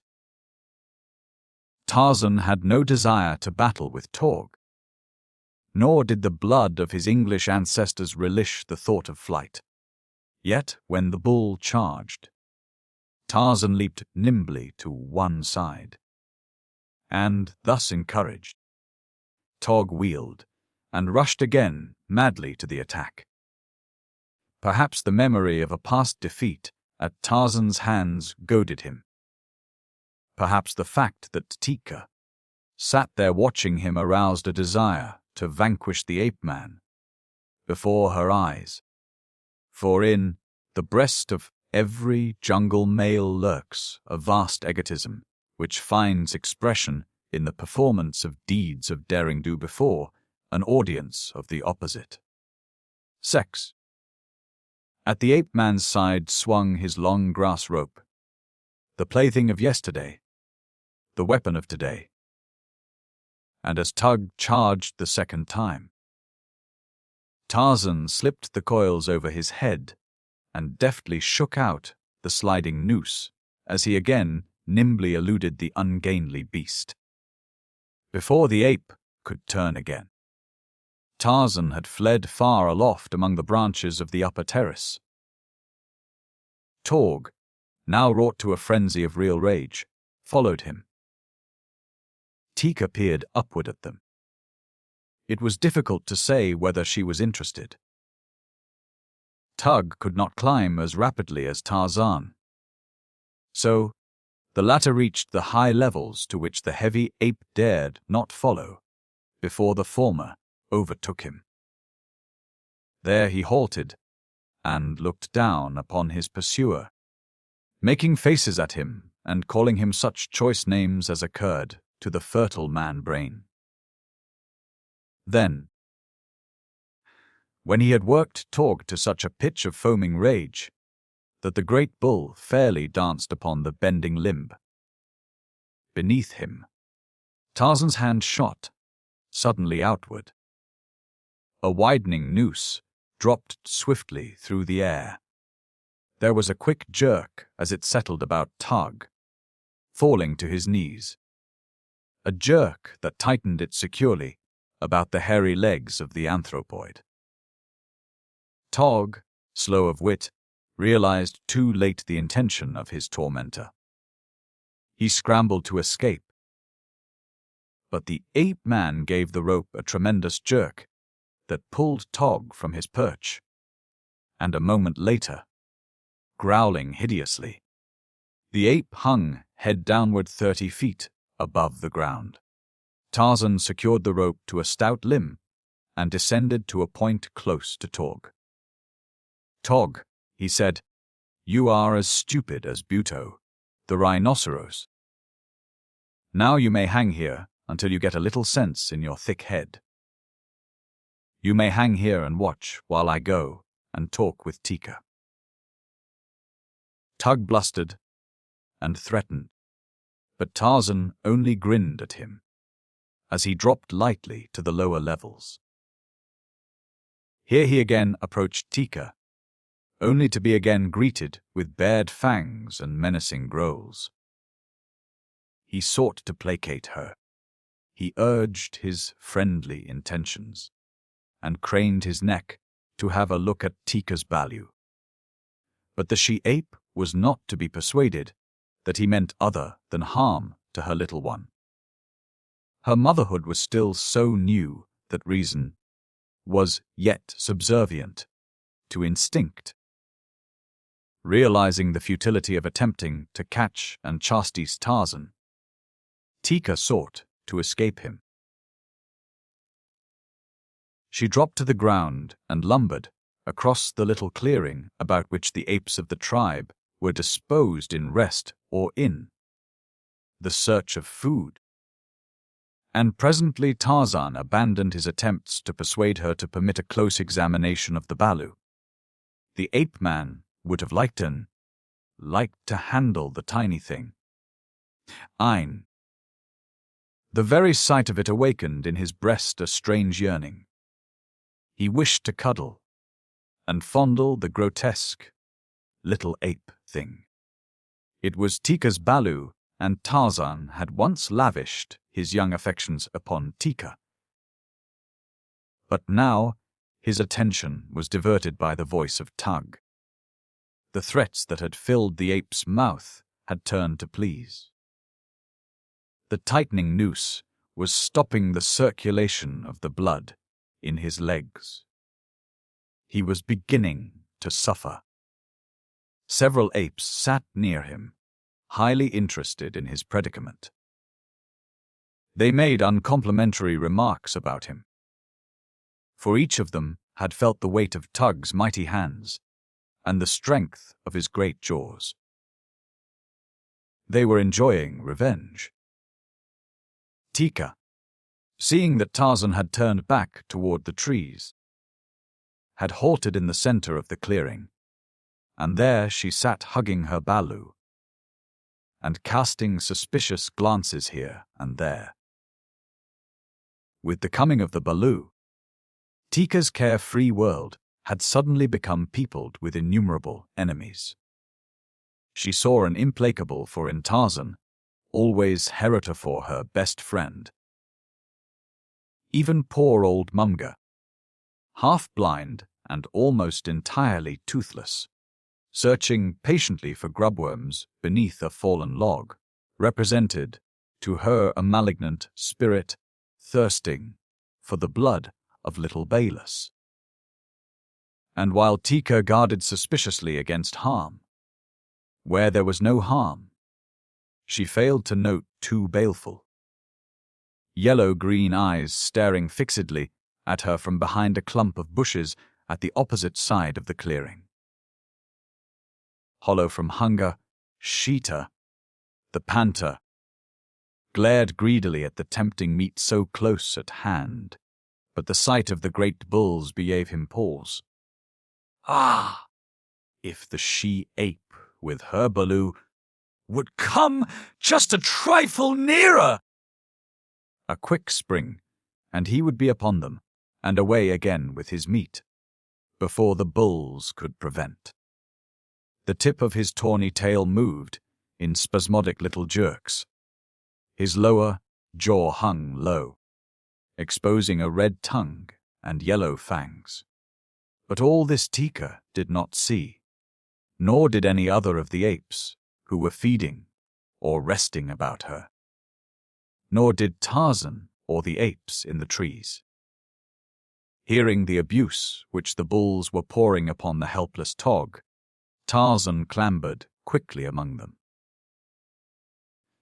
One was edging closer and leaning far out in an effort to reach the dangling ape. He had worked himself into quite a fury through recollection of the last occasion upon which Tog had mauled him, and now he was bent upon revenge. Once he had grasped the swinging ape, he would quickly have drawn him within reach of his jaws. Tarzan saw and was ruth. He loved a fair fight.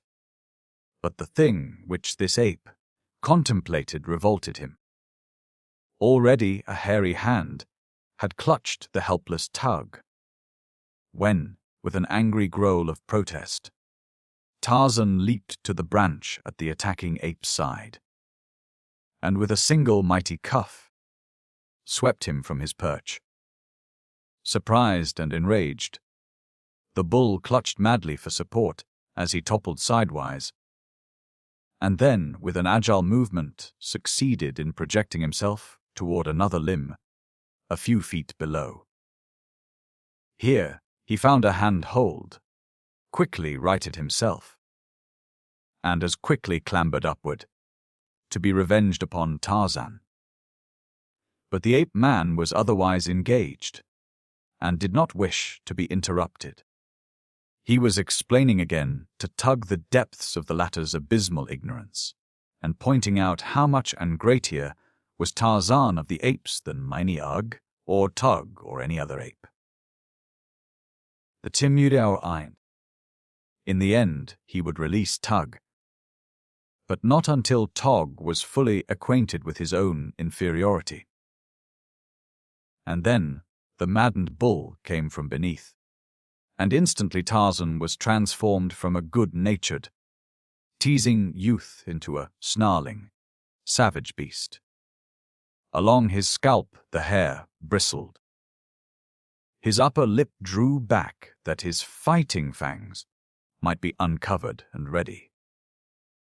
He did not wait for the bull to reach him.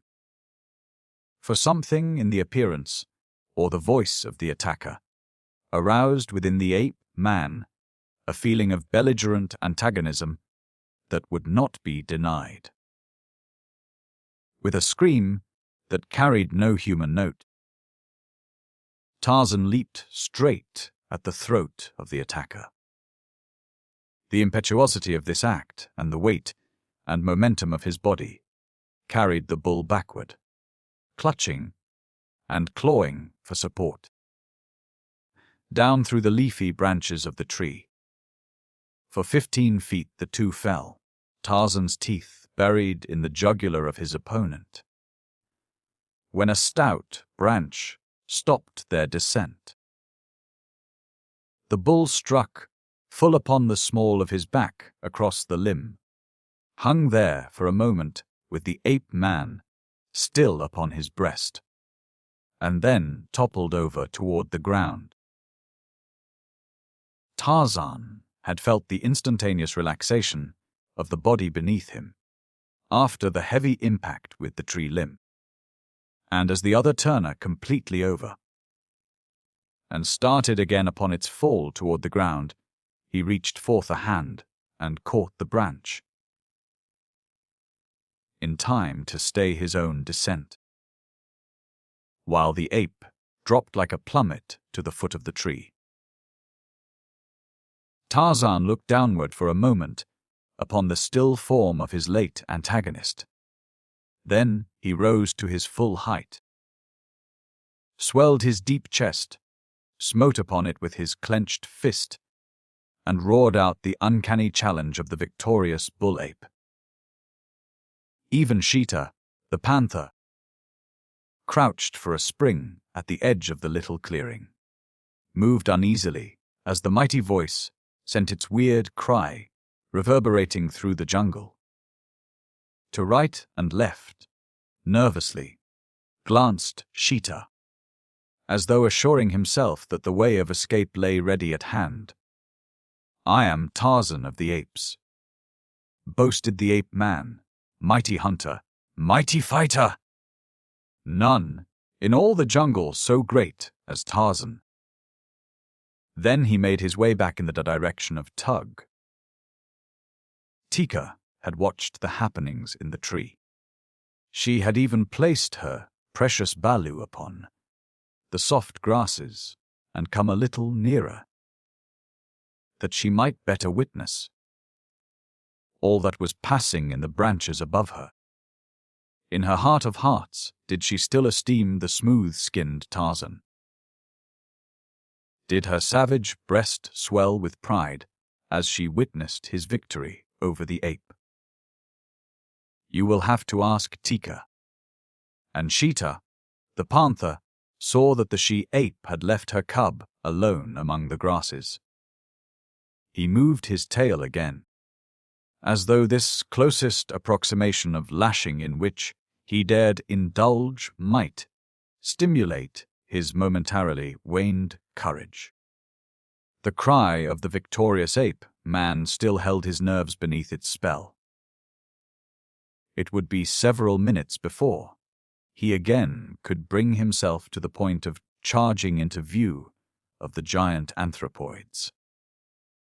And as he regathered his forces, Tarzan reached Tog's side, and then clambering higher up to the point where the end of the grass rope was made fast, he unloosed it and lowered the ape slowly downward, swinging him in until the clutching hands fastened upon a limb.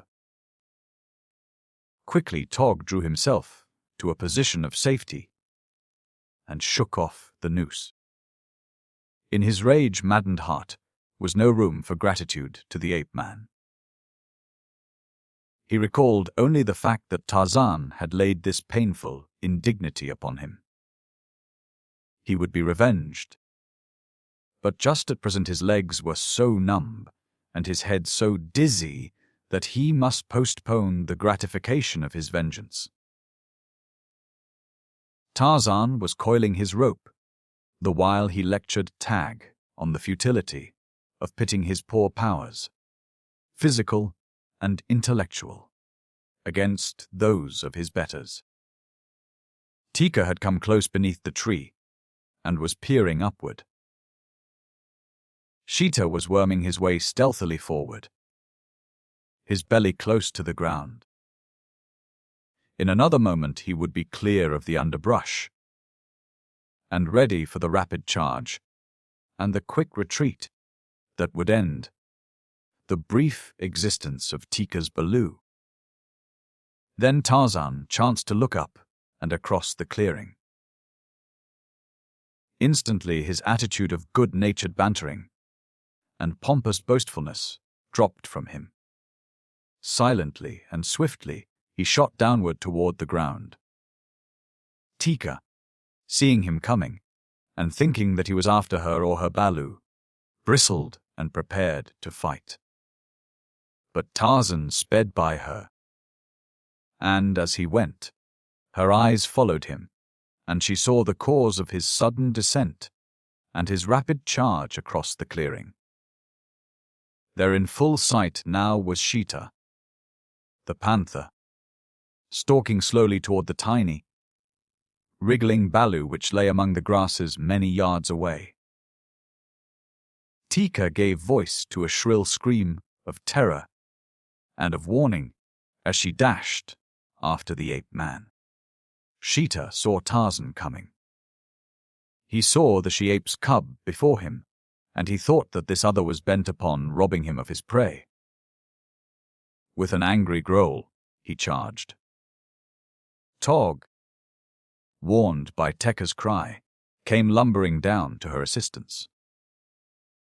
Several other bulls, growling and barking, closed in toward the clearing. But they were all much farther from the Balu and the panther than was Tarzan of the apes, so it was that Sheeta and the ape-man reached Teeka's little one almost simultaneously. And there they stood, one upon either side of it, baring their fangs and snarling at each other over the little creature. Sheeta was afraid to seize the Balu, for thus he would give the ape-man an opening for attack, and for the same reason Tarzan hesitated to snatch the panther's prey out of harm's way. For had he stooped to accomplish this, the great beast would have been upon him in an instant. Thus they stood, while Teeka came across the clearing, going more slowly as she neared the panther. For even her mother love could scarce overcome her instinctive terror of this natural enemy of her kind. Behind her came Torg, warily, and with many pauses and much bluster. And still behind him came other bulls, snarling ferociously and uttering their uncanny challenges. Sheeta's yellow-green eyes glared terribly at Tarzan, and past Tarzan they shot brief glances at the apes of Kerchak advancing upon him. Discretion prompted him to turn and flee. But hunger and the close proximity of the tempting morsel in the grass before him urged him to remain. He reached forth a paw toward Teeka's Balu, and as he did so, with a savage guttural, Tarzan of the apes was upon him. The panther reared to meet the ape-man's attack. He swung a frightful, raking blow for Tarzan that would have wiped his face away had it landed. But it did not land, for Tarzan ducked beneath it and closed, his long knife ready in one strong hand, the knife of his dead father, of the father he never had known. Instantly the Balu was forgotten by Sheeta, the panther. He now thought only of tearing to ribbons with his powerful talons the flesh of his antagonist, of burying his long, yellow fangs in the soft, smooth hide of the ape-man. But Tarzan had fought before with clawed creatures of the jungle. Before now, he had battled with fanged monsters. Nor always had he come away unscathed. He knew the risk that he ran, but Tarzan of the apes, inured to the sight of suffering and death, shrank from neither, for he feared neither. The instant that he dodged beneath Sheeta's blow, he leaped to the beast's rear, and then full upon the tawny back, burying his teeth in Sheeta's neck, and the fingers of one hand in the fur at the throat, and with the other hand he drove his blade into Sheeta's side. Over and over upon the grass rolled Sheeta, growling and screaming, clawing and biting, in a mad effort to dislodge his antagonist, or get some portion of his body within range of teeth or talons. As Tarzan leaped to close quarters with the panther, Teeka had run quickly in and snatched up her Balu. Now she sat upon a high branch, safe out of harm's way, cuddling the little thing close to her hairy breast, the while her savage little eyes bored down upon the contestants in the clearing, and her ferocious voyaged Torg, and the other bulls to leap into the melee. Thus goaded the bulls came closer, redoubling their hideous clamour, but Sheeta was already sufficiently engaged. He did not even hear them. Once he succeeded in partially dislodging the ape-man his back, so that Tarzan swung for an instant in front of those awful talons. And in the brief instant before he could regain his former hold, a raking blow from a hind paw lapen one leg from hip to knee. It was the sight and smell of this blood, possibly, which wrought upon the encircling apes, but it was Torg who really was responsible for the thing they did. Tug, but a moment before filled with rage toward Tarzan of the apes, stood close to the battling pair, his red-rimmed, wicked little eyes glaring at them. What was passing in his savage brain? Did he gloat over the unenviable position of his recent tormentor? Did he long to see Sheeta's great fangs sink into the soft throat of the ape-man? Or did he realize the courageous unselfishness that had prompted Tarzan to rush to the rescue and imperil his life for Teeka's Balu, for Torg's little Balu? Is gratitude a possession of man only, or do the lower orders know it also? With the spilling of Tarzan's blood, Torg answered these questions. With all the weight of his great body, he leaped hideously growling upon Sheeta. His long fighting fangs buried themselves in the white throat. His powerful arms beat and clawed at the soft fur until it flew upward in the jungle. Breeze. And with Torg's example, before them the other bulls charged, burying Sheeta beneath rending fangs and filling all the forest with the wild din of their battle cries. Ah! But it was a wondrous and inspiring sight. This battle of the primordial apes and the great white ape man with their ancestral foe, Sheeta, the panther.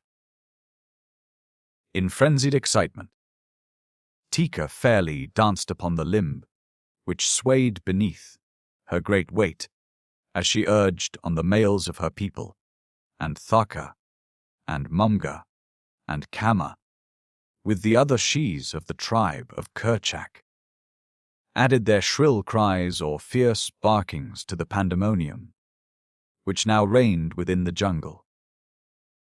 Bitten and biting, tearing and torn, Sheeta battled for his life, but the odds were against him. Even Numa, the lion, would have hesitated to have attacked an equal number of the great bulls of the tribe of Kerchak, and now, a half-mile away, hearing the sounds of the terrific battle, the king of beasts rose uneasily from his midday slumber and slunk off farther into the jungle. Presently Sheeta's torn and bloody body ceased its titanic struggles. It stiffened spasmodically, twitched, and was still. Yet the bulls continued to lacerate it until the beautiful coat was torn to shreds. At last they desisted from sheer physical weariness. And then from the tangle of bloody bodies rose a crimson giant, straight as an arrow. He placed a foot upon the dead body of the panther, and lifting his blood-stained face to the blue of the equatorial heavens, gave voice to the horrid victory cry of the bull ape. One by one his hairy fellows of the tribe of Kerchak followed his example. The shes came down from their perches of safety and struck and reviled the dead body of Sheeta. The young apes refought the battle in mimicry of their mighty elders. Teeka was quite close to Tarzan. He turned and saw her with the Balu hugged close to her hairy breast, and put out his hands to take the little one, expecting that Teeka would bare her fangs and spring upon him. But instead she placed the Balu in his arms, and coming nearer, licked his frightful wounds. And presently Tog, who had escaped with only a few scratches, came and squatted beside Tarzan and watched him as he played with the little Balu. And at last he too leaned over and helped Teeka with the cleansing and the healing of the ape-man's hurts. Chapter 4. The God of Tarzan. Among the books of his dead father, in the little cabin by the land-locked harbor, Tarzan of the Apes found many things to puzzle his young head. By much labor, and through the medium of infinite patience, as well, he had, without assistance, discovered the purpose of the little bugs which ran riot upon the printed pages. He had learned that in the many combinations in which he found them, they spoke in a silent language, spoke in a strange tongue, spoke of wonderful things which a little ape boy could not by any chance fully understand, arousing his curiosity, stimulating his imagination, and filling his soul with a mighty longing for further knowledge. A dictionary had proven itself a wonderful storehouse of information. When, after several years of tireless endeavor, he had solved the mystery of its purpose and the manner of its use, he had learned to make a species of game out of it. Following up the spoor of a new, thought through the mazes of the many definitions which each new word required him to consult. It was like following a quarry through the jungle. It was hunting, and Tarzan of the Apes was an indefatigable huntsman. There were, of course, certain words which aroused his curiosity to a greater extent than others, words which, for one reason or another, excited his imagination. There was one, for example, the meaning of which was rather difficult to grasp. It was the word God. Tarzan first had been attracted to it by the fact that it was very short, and that it commenced with a larger G-bug than those about it, a male G-bug. It was to Tarzan, the lower-case letters being females.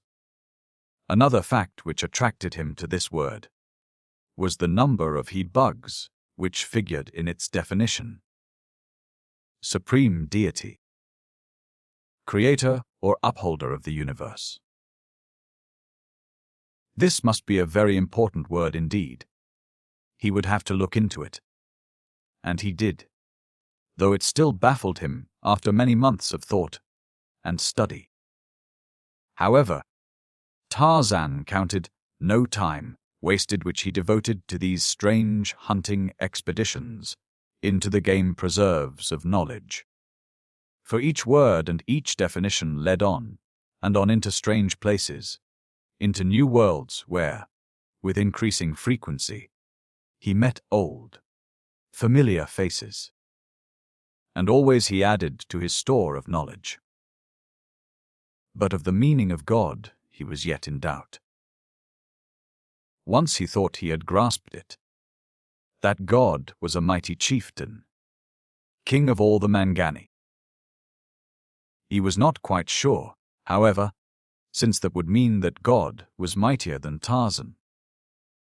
a point which Tarzan of the Apes, who acknowledged no equal in the jungle, was loath to concede.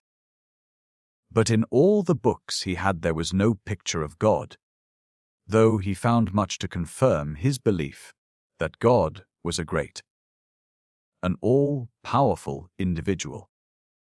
He saw pictures of places where God was worshipped, but never any sign of God. Finally, he began to wonder if God were not of a different form than he, and at last he determined to set out in search of him. He commenced by questioning Munga, who was very old and had seen many strange things in her long life.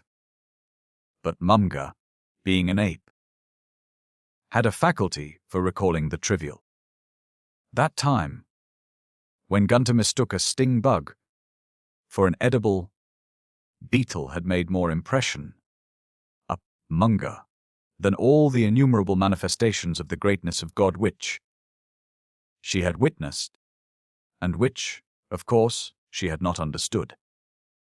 Numgo, overhearing Tarzan's questions, managed to wrest his attention long enough from the diversion of flea hunting to advance the theory that the power which made the lightning and the rain and the thunder came from Goro, the moon. He knew this. He said, because the dum-dum always was danced in the light of Goro. This reasoning, though entirely satisfactory to Numgo and Munga, failed fully to convince Tarzan. However, it gave him a basis for further investigation along a new line. He would investigate the moon. That night, he clambered to the loftiest pinnacle of the tallest jungle giant. The moon was full, a great, glorious equatorial moon. The ape-man, upright upon a slender, swaying limb, raised his bronzed face to the silver orb. Now that he had clambered to the highest point within his reach, he discovered, to his surprise, that Goro was as far away as when he viewed him from the ground. He thought that Goro was attempting to elude him. "Come, Goro!" he cried. "Tarzan of the Apes will not harm you." But still the moon held aloof. "Tell me," he continued, "if you be the great king who sends Ara, the lightning, who makes the great noise and the mighty winds, and sends the waters down upon the jungle people when the days are dark and it is cold. Tell me, Goro, are you God?" Of course he did not pronounce God as you, or I would pronounce his name. For Tarzan knew naught of the spoken language of his English forebears. But he had a name of his own invention for each of the little bugs which constitute the alphabet. Unlike the apes, he was not satisfied merely to have a mental picture of the things he knew. He must have a word descriptive of each. In reading, he grasped a word in its entirety. But when he spoke the words he had learned from the books of his father, he pronounced each according to the names he had given the various little bugs which occurred in it, usually giving the prefix for each. Neophyte a bitch. Thus it was an imposing word which Tarzan made of God. The masculine prefix of the apes is Bu, the feminine Mu. The Tarzan had named La. O he pronounced Tu, and D was Mo. So the word God evolved itself into Bulamutumimo, or, in English, He-Ji-Shi, Oshi-D. Similarly, he had arrived at a strange and wonderful spelling of his own name. Tarzan is derived from the two ape words Tar and Zan, meaning white skin. It was given him by his foster mother, Kala, the great she-ape. When Tarzan first put it into the written language of his own people, He had not yet chanced upon either white or skin in the dictionary. But in a primer he had seen the picture of a little white boy, and so he wrote his name Bumud Mutamuro, or he boy. To follow Tarzan's strange system of spelling would be laborious as well as futile, and so we shall in the future, as we have in the past, adhere to the more familiar forms of our grammar school copybooks. It would tire you to remember that do meant be, to, and ro y, and that to say he boy, you must prefix the ape masculine gender sound before the entire word, and the gender sound mu before each of the lower case letters, which go to make up boy. It would tire you, and it would bring to the 19th hole several strokes under par. And so Tarzan harangued the moon, and when Goro did not reply, Tarzan of the apes waxed wroth. He swelled his giant chest and bared his fighting fangs, and hurled into the teeth of the dead satellite the challenge of the bull ape. "You are not Bilamutumo," he cried. "You are not king of the jungle folk. You are not so great as Tarzan, mighty fighter, mighty hunter. None there is so great as Tarzan. If there be a Bilamutumo, Tarzan can kill him. Come down, Goro, great coward, and fight with Tarzan. Tarzan will kill you. I am Tarzan, the killer." But the moon made no answer to the boasting of the ape-man, and when a cloud came and obscured her face, Tarzan thought that Goro was indeed afraid, and was hiding from him. So he came down out of the trees, and awoke Numgo, and told him how great was Tarzan, how he had frightened Goro out of the sky, and made him tremble. Tarzan spoke of the moon as he, for all things large or awe-inspiring are male to the ape folk. Numgo was not much impressed, but he was very sleepy, so he told Tarzan to go away and leave his betters alone. "But where shall I find God?" insisted Tarzan. "You are very old. If there is a God, you must have seen him. What does he look like? Where does he live?" "I am God," replied Numgo. "Now sleep and disturb me no more." Tarzan looked at Numgo steadily for several minutes. His shapely head sank, just a trifle between his great shoulders. His square chin shot forward, and his short upper lip drew back, exposing his white teeth. Then, with a low growl, he leaped upon the ape, and buried his fangs in the other's hairy shoulder, clutching the great neck in his mighty fingers. Twice he shook the old ape, then he released his tooth hold. "Are you God?" he demanded. "No," wailed Numgo. "I am only a poor, old ape. Leave me alone. Go ask the Gomangani where God is. They are hairless like yourself and very wise, too. They should know." Tarzan released Numgo and turned away. The suggestion that he consult the blacks appealed to him, and though his relations with the people of Mbonga, the chief, were the antithesis of friendly, he could at least spy upon his hated enemies and discover if they had intercourse with God.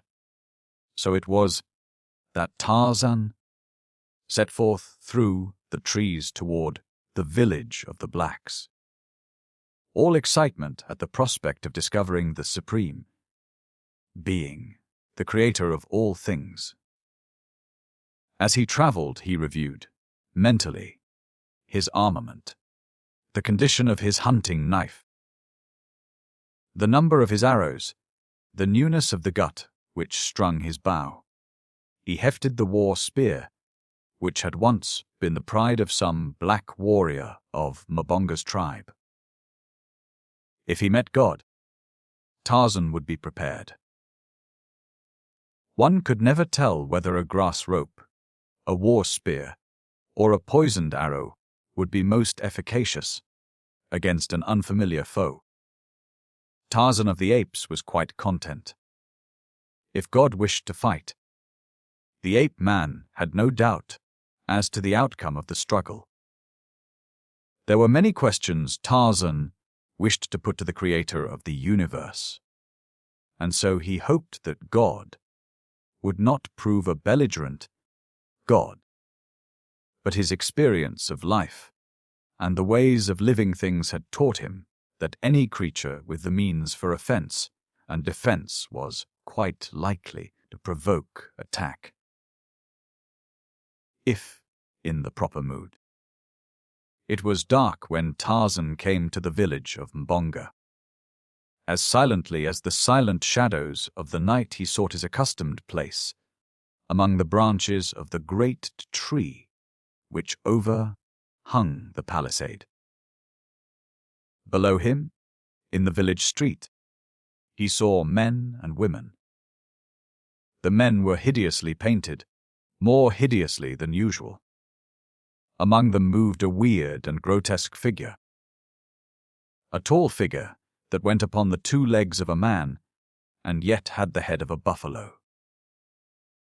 A tail dangled to his ankles behind him, and in one hand he carried a zebra's tail while the other clutched a bunch of small arrows. Tarzan was electrified. Could it be that chance had given him thus early an opportunity to look upon God? Surely this thing was neither man nor beast. So what could it be then other than the creator of the universe? The ape-man watched the every move of the strange creature. He saw the black men and women fall back at its approach as though they'd in terror of its mysterious powers. Presently he discovered that the deity was speaking, and that all listened in silence to his words. Tarzan was sure that none other than God could inspire such a way in the hearts of the Gomangani, or stop their mouths so effectually without recourse to arrows or spears. Tarzan had come to look with contempt upon the blacks, principally because of their garrulity. The small apes talked a great deal and ran away from an enemy. The big, old bulls of Kerchak talked but little and fought upon the slightest provocation. Numa, the lion, was not given to loquacity. Yet of all the jungle folk, there were few who fought more often than he. Tarzan witnessed strange things that night, none of which he understood, and, perhaps because they were strange, he thought that they must have to do with the god he could not understand. He saw 3 youths receive their first war spears in a weird ceremony which the grotesque witcher strove successfully to render uncanny and awesome. Hugely interested, he watched the slashing of the 3 brown arms and the exchange of blood with Mbonga, the chief, in the rites of the ceremony of blood brotherhood. He saw the zebra's tail dipped into a cauldron of water, above which the witch doctor had made magical passes, the while he danced and leaped about it. And he saw the breasts and foreheads of each of the 3 novitiates sprinkled with the charmed liquid. Could the ape-man have known the purpose of this act? That it was intended to render the recipient invulnerable to the attacks of his enemies and fearless in the face of any danger. He would doubtless have leaped into the village street and appropriated the zebra's tail and a portion of the contents of the cauldron. But he did not know. And so, he only wondered, not alone at what he saw, but at the strange sensations which played up and down his naked spine.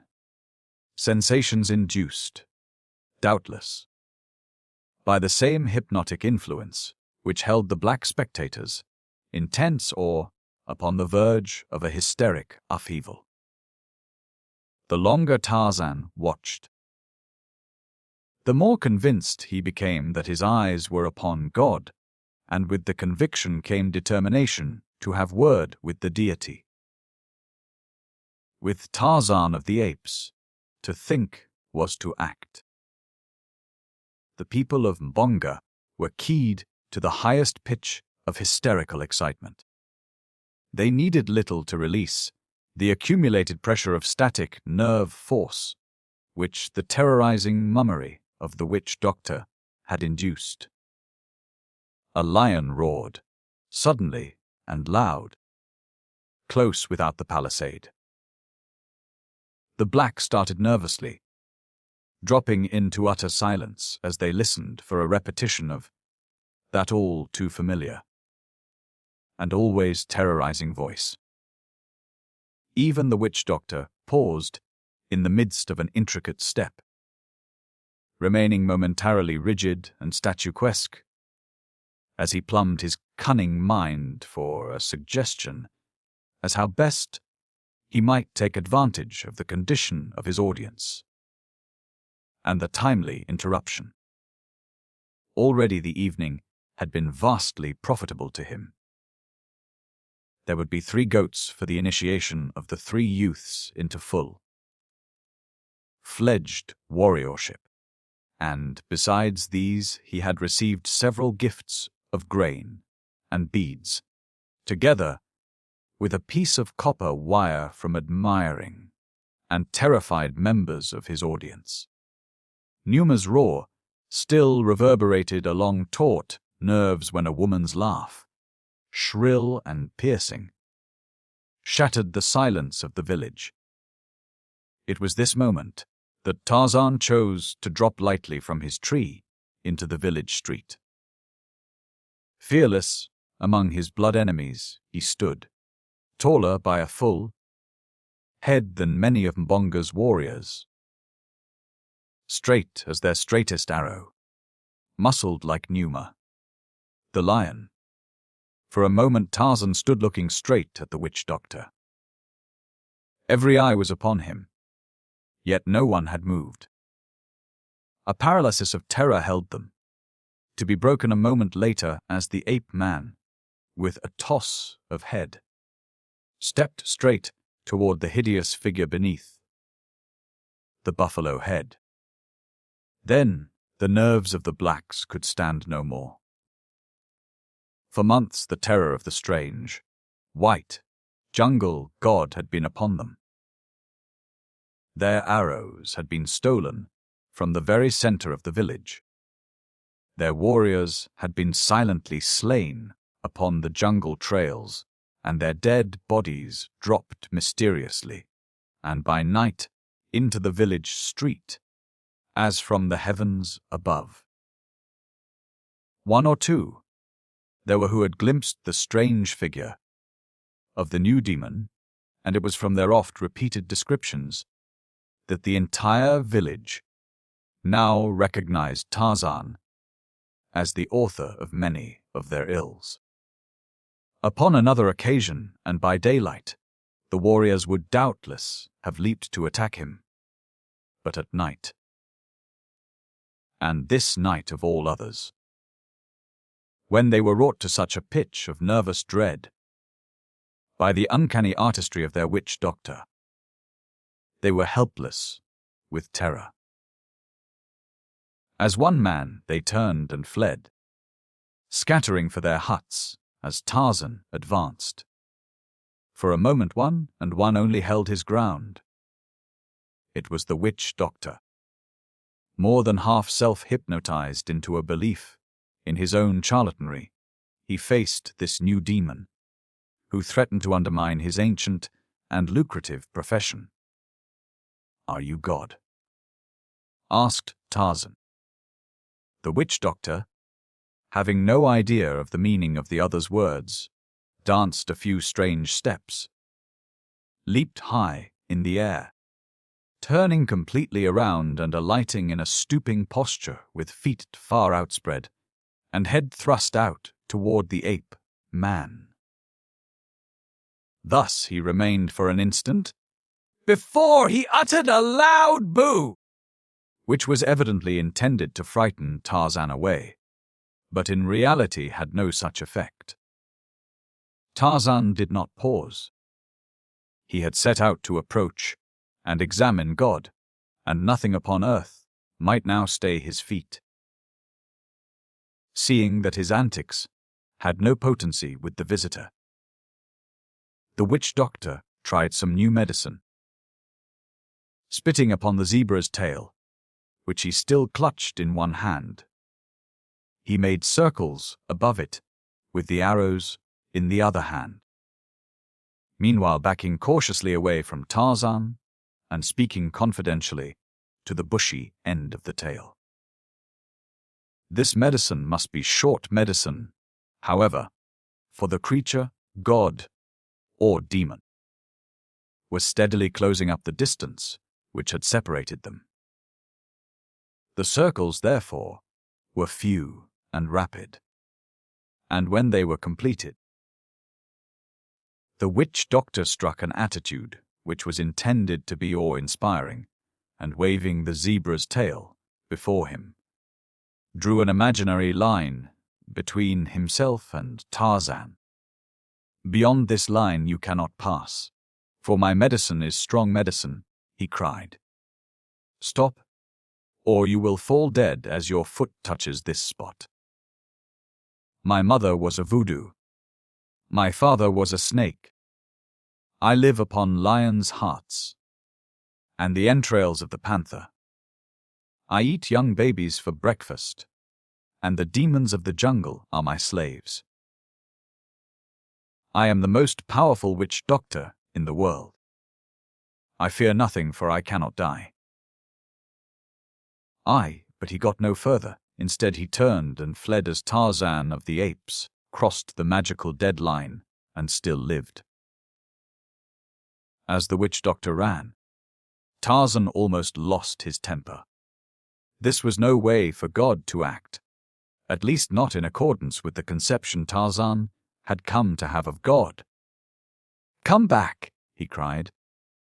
"Come back, God! I will not harm you." But the witch doctor was in full retreat by this time, stepping high as he leaped over cooking pots and the smouldering embers of small fires that had burned before the huts of villagers. Straight for his own hut ran the witch doctor. Terror spurred to unwanted speed, but futile was his effort. The ape man bore down upon him with the speed of Bara, the deer.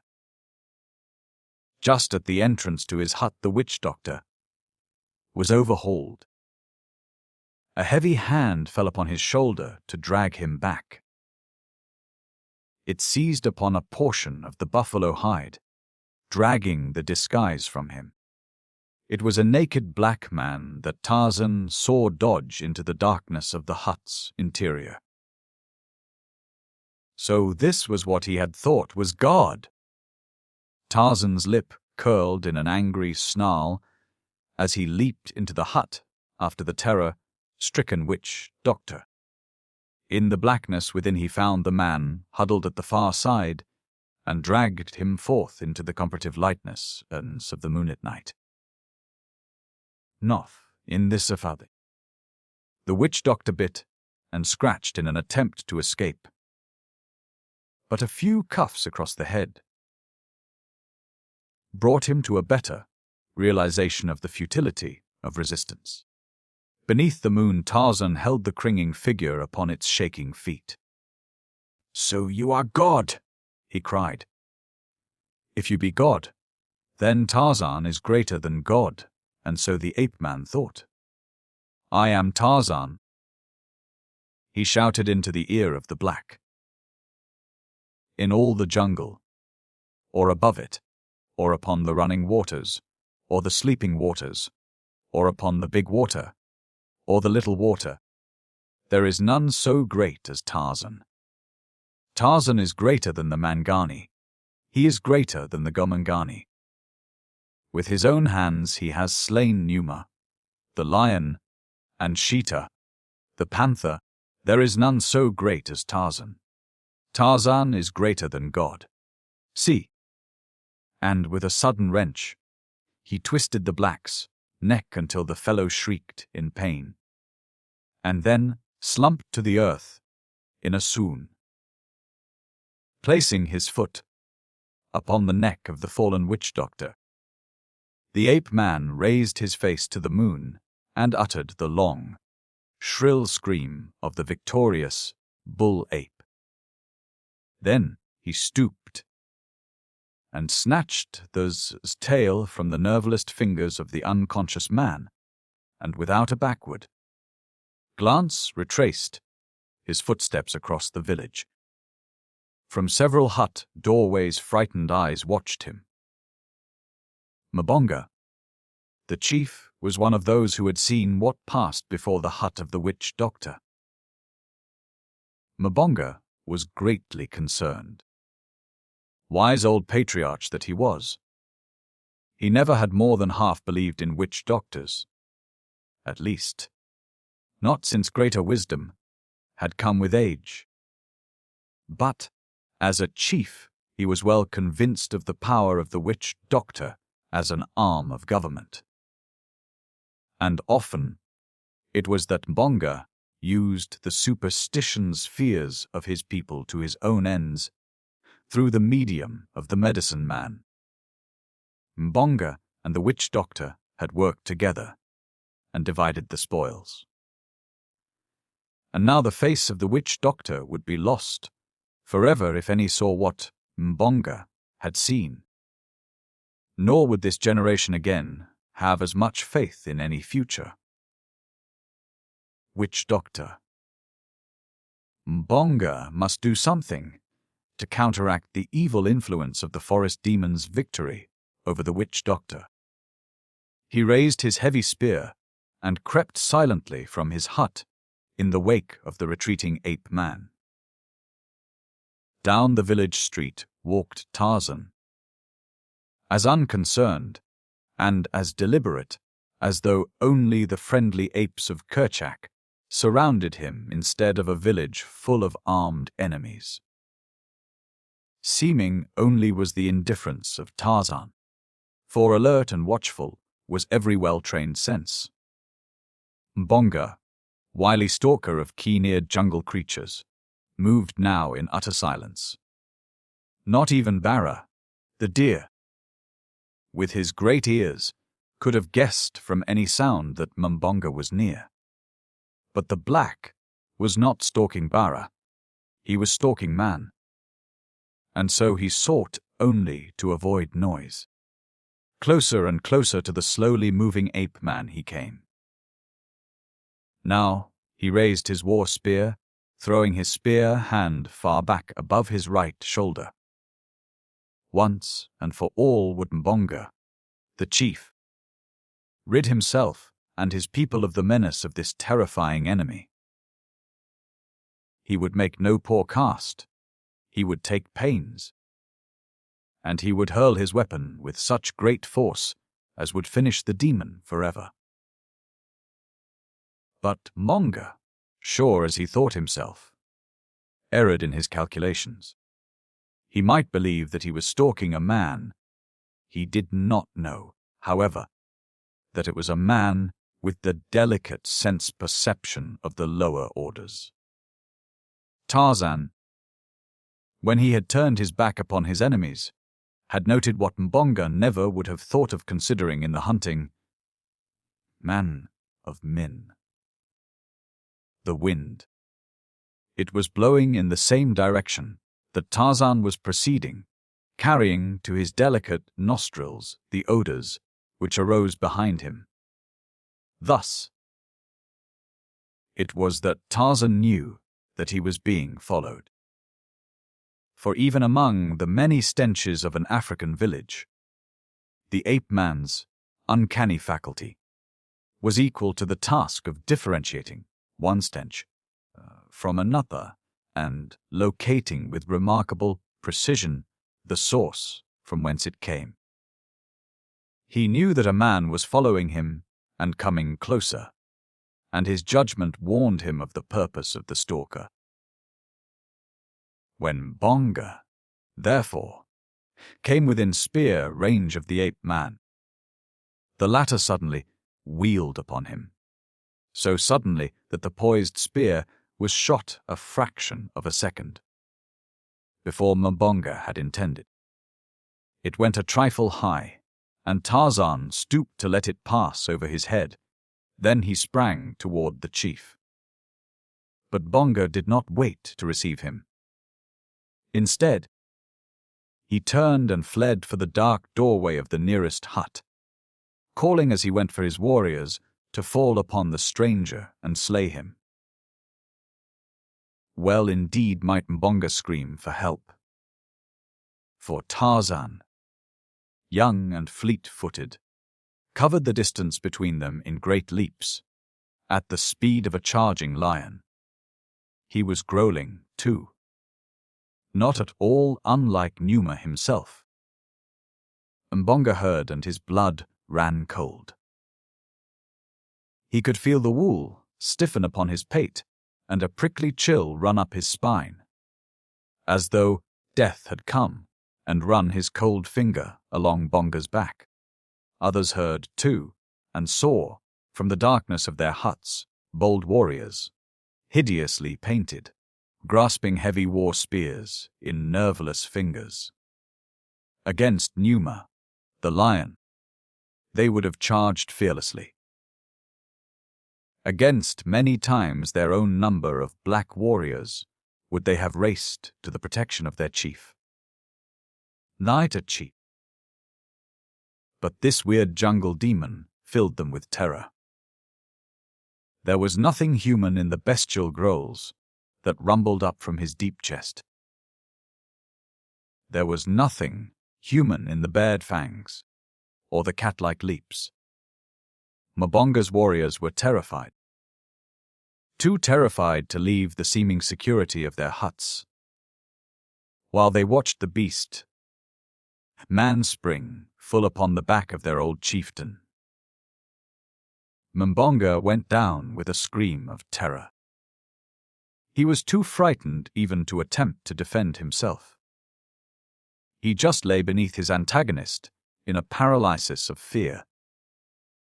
Screaming at the top of his lungs, Tarzan half rose and kneeled above the black. He turned Bonga over and looked him in the face, exposing the man's throat. Then he drew his long, keen knife, the knife that John Clayton, Lord Greystoke, had brought from England many years before. He raised it close above Mbonga's neck. The old black whimpered with terror. He pleaded for his life in a tongue which Tarzan could not understand. For the first time the ape-man had a close view of the chief. He saw an old man, a very old man with scrawny neck and wrinkled face, a dried, parchment-like face which resembled some of the little monkeys Tarzan knew so well. He saw the terror in the man's eyes. Never before had Tarzan seen such terror in the eyes of any animal, or such a piteous appeal for mercy upon the face of any creature. Something stayed the ape-man's hand for an instant. He wondered why it was that he hesitated to make the kill. Never before had he thus delayed. The old man seemed to wither and shrink to a bag of puny bones beneath his eyes. So weak and helpless and terror-stricken, he appeared that the ape-man was filled with a great contempt. But another sensation also claimed him, something new to Tarzan of the Apes in relation to an enemy. It was pity for a poor, frightened old man. Tarzan rose and turned away, leaving Mbonga, the chief, unharmed. With head held high, the ape man walked through the village, swung himself into the branches of the tree which overhung the palisade, and disappeared from the sight of the villagers, all the way back to the stamping ground of the apes.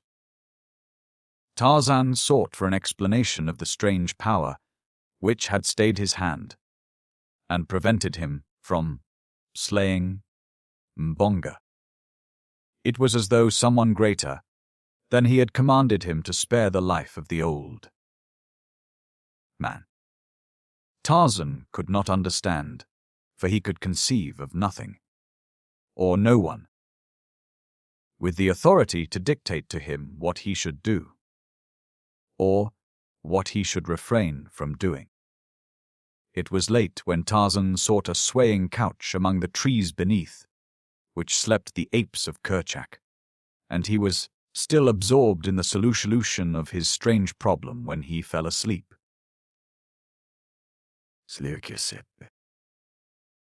The sun was well up in the heavens when he awoke. The apes were Asta in search of food. Tarzan watched them lazily from above as they scratched in the rotting loam for bugs and beetles and grubworms, or sought among the branches of the trees for eggs and young birds, or luscious caterpillars. An orchid, dangling close beside his head, opened slowly, unfolding its delicate petals to the warmth and light of the sun which but recently had penetrated to its shady retreat. Of Kinmut. 1,000 times had Tarzan of the Apes witnessed the beauteous miracle, but now it aroused a keener interest. For the ape-man was just commencing to ask himself questions about all the myriad wonders which heretofore he had but taken for granted. What made the flower open? What made it grow from a tiny bud to a full-blown bloom? Why was it at all? Why was he? Where did Numa the lion come from? Who planted the first tree? How did Goro get way up into the darkness of the night sky to cast his welcome light upon the fearsome nocturnal jungle? And the sun. Did the sun merely happen there? Why were all the peoples of the jungle not trees? Why were the trees not something else? Why was Tarzan different from Tog, and Tog different from Bara, the deer, and Bara different from Sheeta, the panther, and why was not Sheeta like Buto, the rhinoceros? Where and how, anyway, did they all come from? The trees, the flowers, the insects, the countless creatures of the jungle. Quite unexpectedly, an idea popped into Tarzan's head. In following out the many ramifications of the dictionary definition of God, he had come upon the word create, to cause to come into existence, to form out of nothing. Tarzan almost had arrived at something tangible when a distant wail startled him from his preoccupation into sensibility of the present and the real. The wail came from the jungle at some little distance from Tarzan's swaying couch. It was the wail of a tiny Balu. Tarzan recognized it at once as the voice of Gazan, Teeka's baby. They had called it Gazan because its soft baby hair had been unusually red, and Gazan in the language of the great apes means red skin. The wail was immediately followed by a real scream of terror from the small lungs. Tarzan was electrified into instant action. Like an arrow from a bow, he shot through the trees in the direction of the sound. Ahead of him, he heard the savage snarling of an adult she-ape. It was Teeka to the rescue. The danger must be very real. Tarzan could tell that by the note of rage mingled with fear in the voice of the she. Running along bending limbs, swinging from one tree to another, the ape man raced through the middle terraces toward the sounds which now had risen in volume to deafening proportions. From all directions the apes of Kerchak were hurrying in response to the appeal in the tones of the Balu and its mother. And as they came, their roars reverberated through the forest. But Tarzan, swifter than his heavy fellows, distanced them all. It was he who was first upon the scene. What he saw sent a cold chill through his giant frame, for the enemy was the most hated and loofed of all the jungle creatures. Twined in a great tree was Hista, the snake, huge, ponderous, slimy, and in the folds of its deadly embrace was Teeka's little Balu. Gazan. Nothing in the jungle inspired, within the breast of Tarzan, so near a semblance to fear as did the hideous Hista. The apes, too, loathed the terrifying reptile, and feared him even more than they did Sheeta, the panther, or Numa, the lion. Of all their enemies, there was none they gave a wider berth than they gave Hista, the snake. Tarzan knew that Teeka was peculiarly fearful of this silent, repulsive foe, and as the scene broke upon his vision, it was the action of Teeka which filled him with the greatest wonder. For at the moment that he saw her, the she-ape leaped upon the glistening body of the snake, and as the mighty folds encircled her, as well as her offspring, she made no effort to escape, but instead grasped the writhing body in a futile effort to tear it from her screaming Balu. Tarzan knew all too well how deep-rooted was Teeka's terror of Hista. He scarce could believe the testimony of his own eyes then, when they told him that she had voluntarily rushed into that deadly embrace. Nor was Teeka's innate dread of the monster much greater than Tarzan's own. Never, willingly, had he touched a snake. Why, he could not say, for he would admit fear of nothing. Nor was it fear, but rather an inherent repulsion bequeathed to him by many generations of civilized ancestors, and back of them, perhaps, by countless myriads of such as Teeka, in the breasts of each of which had lurked the same nameless terror of the slimy reptile. Yet Tarzan did not hesitate more than had Teeka, but leaped upon Hista with all the speed and impetuosity that he would have shown had he been springing upon Bara, the deer, to make a kill for food. Thus beset the snake wreathed and twisted horribly, but not for an instant did it loose its hold upon any of its intended victims, for it had included the ape-man in its cold embrace the minute that he had fallen upon it. Still clinging to the tree, the mighty reptile held the three as though they had been without weight, the while it sought to crush the life from them. Tegel.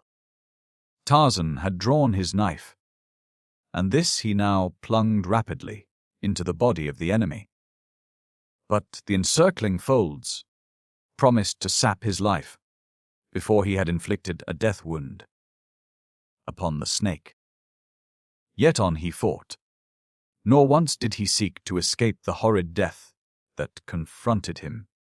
His sole aim was to slay Hista and thus free Teeka and her Balu. The great Wide gaping jaws of the snake turned and hovered above him.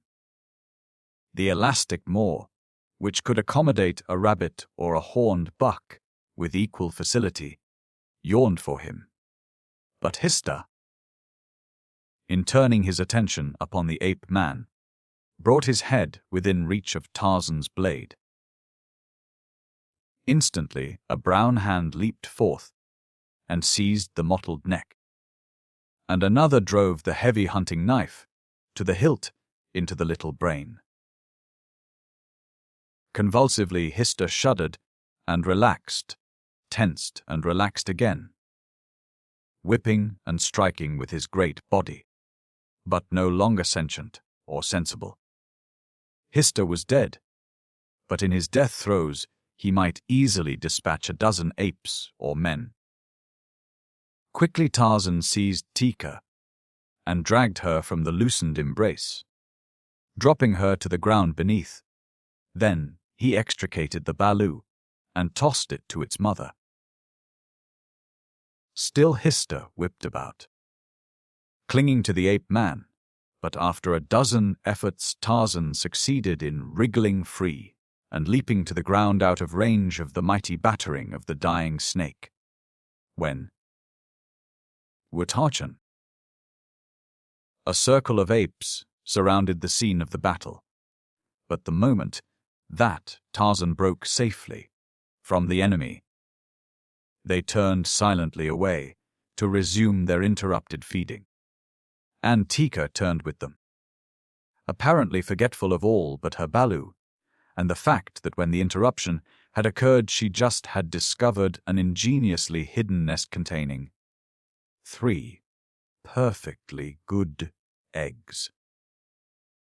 Tarzan, equally indifferent to a battle that was over, merely cast a parting glance at the still writhing body of Hista and wandered off toward the little pool which served to water the tribe at this point.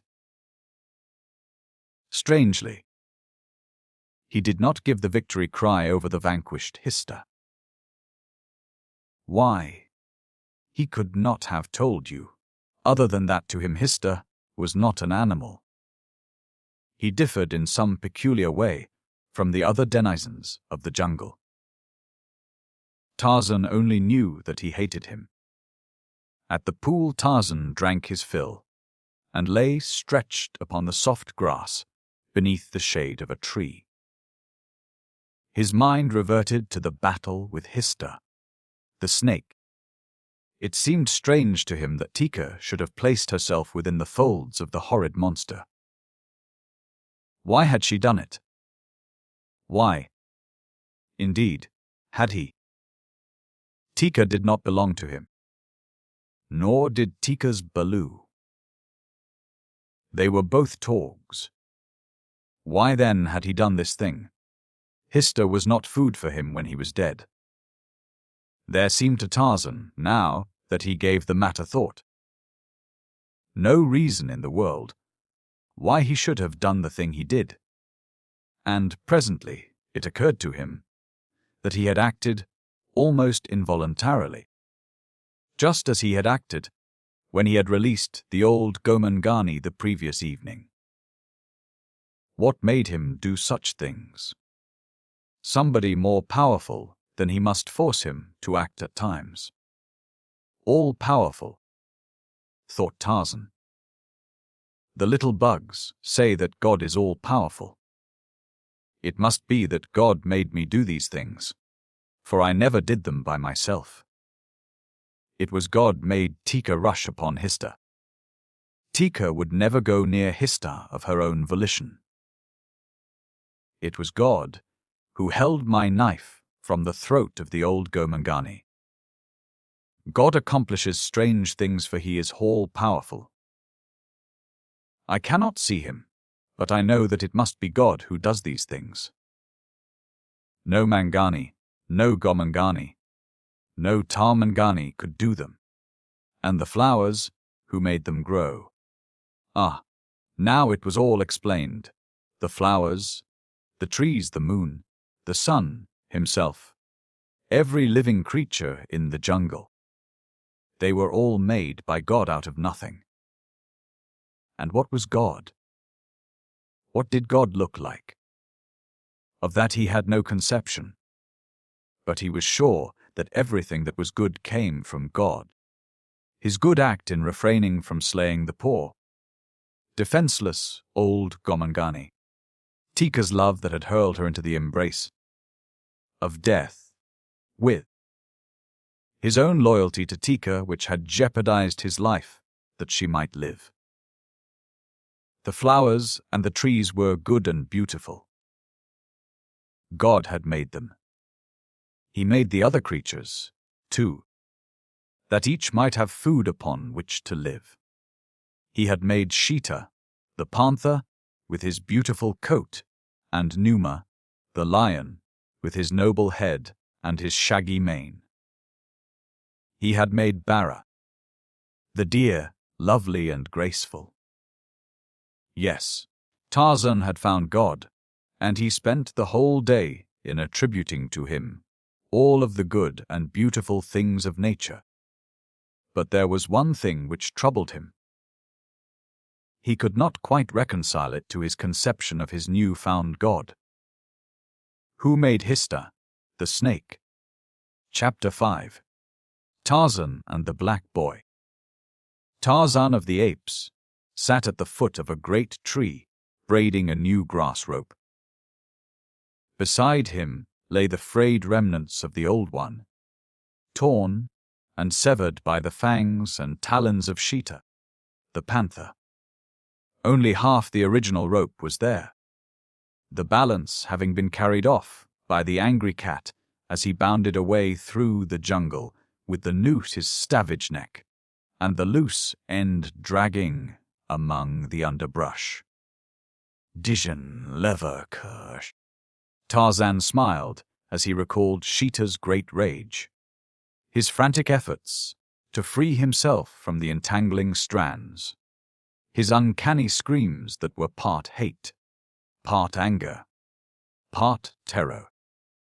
He smiled in retrospection at the discomfiture of his enemy, and in anticipation of another day as he added an extra strand to his new rope.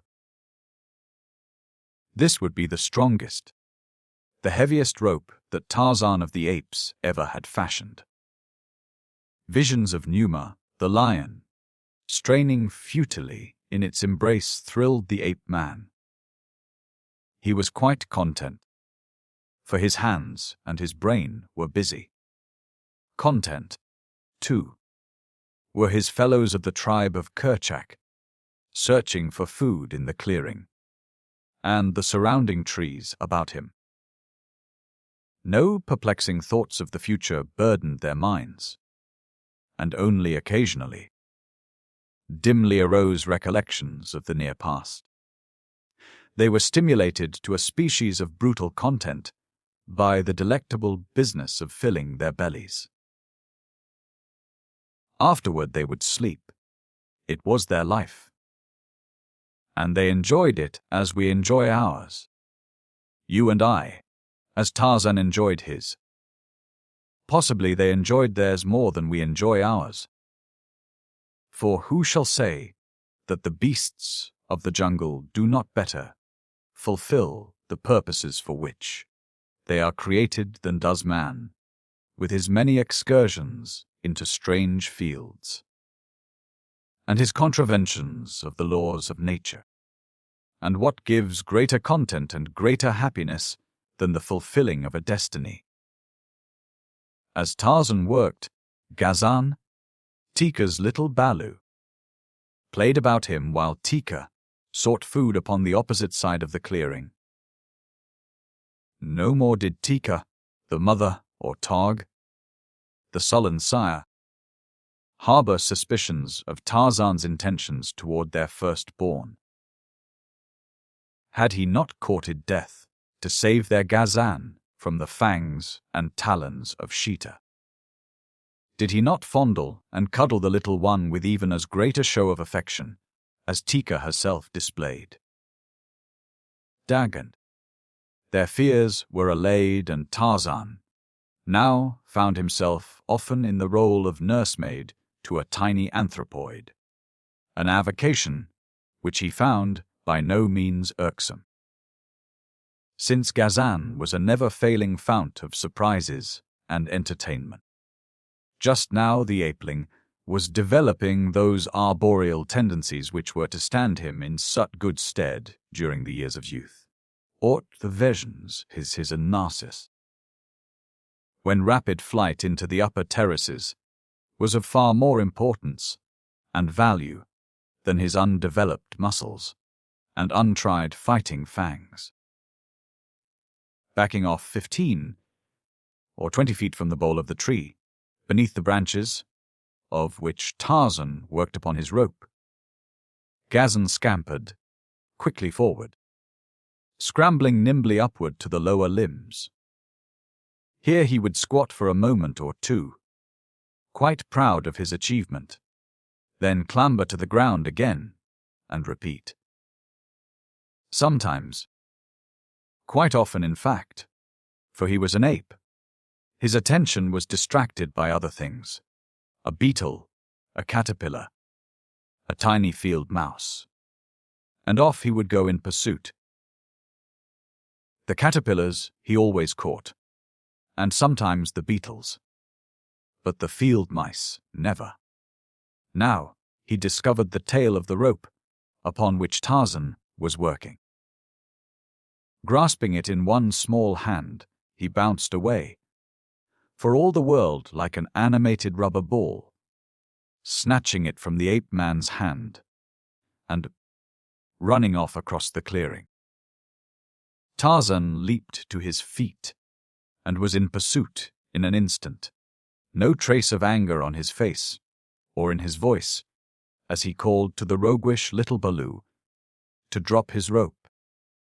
Straight toward his mother raced Gazan, and after him came Tarzan. Teeka looked up from her feeding, and in the first instant that she realized that Gazan was fleeing, and that another was in pursuit, she bared her fangs and bristled. But when she saw that the pursuer was Tarzan, she turned back to the business that had been occupying her attention. At her very feet, the ape-man overhauled the Balu, and, though the youngster squealed and fought when Tarzan seized him, Teeka only glanced casually in their direction. No longer did she fear harm to her firstborn at the hands of the ape-man. Had he not saved Gazan on 2 occasions? Rescuing his rope, Tarzan returned to his tree and resumed his labor. But thereafter it was necessary to watch carefully the playful Balu, who was now possessed to steal it whenever he thought his great, smooth-skinned cousin was momentarily off his guard. But even under this handicap, Tarzan finally completed the rope, a long, pliant weapon, stronger than any he ever had made before. The discarded piece of his former one he gave to Gazan for a plaything, for Tarzan had it in his mind to instruct Teeka's Balu after ideas of his own when the youngster should be old and strong enough to profit by his precepts. At present, the little ape's innate aptitude for mimicry would be sufficient to familiarize him with Tarzan's ways and weapons, and so the ape-man swung off into the jungle, his new rope coiled over one shoulder, while little Gazan hopped about the clearing dragging the old one after him in childish glee. As Tarzan traveled, dividing his quest for food with one for a sufficiently noble quarry whereupon to test his new weapon, his mind often was upon Gazan.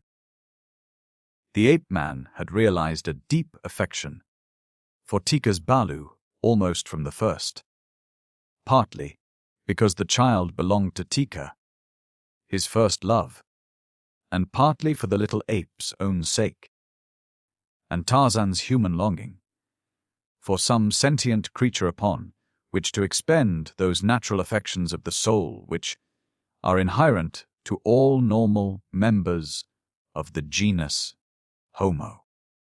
Tarzan envied Teeka. It was true that Gazan evidenced a considerable reciprocation of Tarzan's fondness for him, even preferring him to his own surly sire. But to Teeka the little one turned when in pain or terror, when tired or hungry. Then it was that Tarzan felt quite alone in the world, and longed desperately for one who should turn first to him for succor and protection. Tog had Teeka, Teeka had Gazan, and nearly every other bull and cow of the tribe of Kerchak had one or more to love, and by whom to be loved. Of course, Tarzan could scarcely formulate the thought in precisely this way. He only knew that he craved something which was denied him, something which seemed to be represented by those relations which existed between Teeka and her Balu, and so he envied Teeka and longed for a Balu of his own. He saw Sheeta and his mate with their little family of 3, and deeper inland toward the rocky hills, where one might light up during the heat of the day, in the dense shade of a tangled thicket close, under the cool face of an overhanging rock. Tarzan had found the lair of Numa, the lion, and of Saber, the lioness. Here he had watched them with their little balus, playful creatures, spotted leopard-like. And he had seen the young fawn with Bara, the deer, and with Buto, the rhinoceros, its ungainly little one. Each of the creatures of the jungle had its own, except Tarzan. It made the ape-man sad to think upon this thing, sad and lonely. But presently the scent of game cleared his young mind of all other considerations. As cat-like he crawled far out upon a bending limb above the game trail, which led down to the ancient watering place of the wild things, this wild world. Then, how many thousands of times had this great old limb bent to the savage form of some bloodthirsty hunter in the long years that it had spread its leafy branches above the deep-worn jungle path? Tarzan, the ape-man, Sheeta, the panther, and Hista, the snake, it knew well. They had worn smooth the bark upon its upper surface. Today it was Horta, the boar, which came down toward the watcher in the old tree. Horta, the boar, whose formidable tusks and diabolical temper preserved him from all but the most ferocious or most famished of the largest carnivora. But to Tarzan, meat was meat. Naught that was edible or tasty might pass a hungry Tarzan unchallenged and unattacked. In hunger, as in battle, the ape-man out-savaged the dreadest denizens of the jungle. He knew neither fear nor mercy, except upon rare occasions when some strange, inexplicable force stayed his hand, a force inexplicable to him, perhaps because of his ignorance of his own origin and of all the forces of humanitarianism and civilization that were his rightful heritage because of that origin. So today, instead of staying his hand until a less formidable feast found its way toward him, Tarzan dropped his new noose about the neck of Horta, the boar. The boar. It was an excellent test for the untried strands. The angered boar bolted this way and that, but each time the new rope held him where Tarzan had made it fast about the stem of the tree, above the branch from which he had cast it. As Horta grunted and charged, slashing the sturdy jungle patriarch with his mighty tusks until the bark flew in every direction, Tarzan dropped to the ground behind him.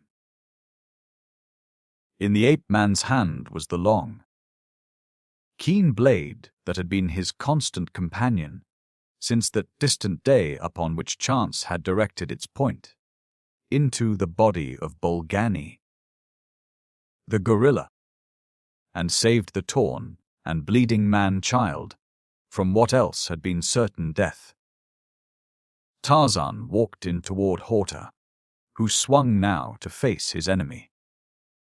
Mighty and muscled as was the young giant, it yet would have appeared but the maddest folly for him to face so formidable a creature as Horta, the boar, armed only with a slender hunting knife. So it would have seemed to one who knew Horta even slightly, and Tarzan not at all.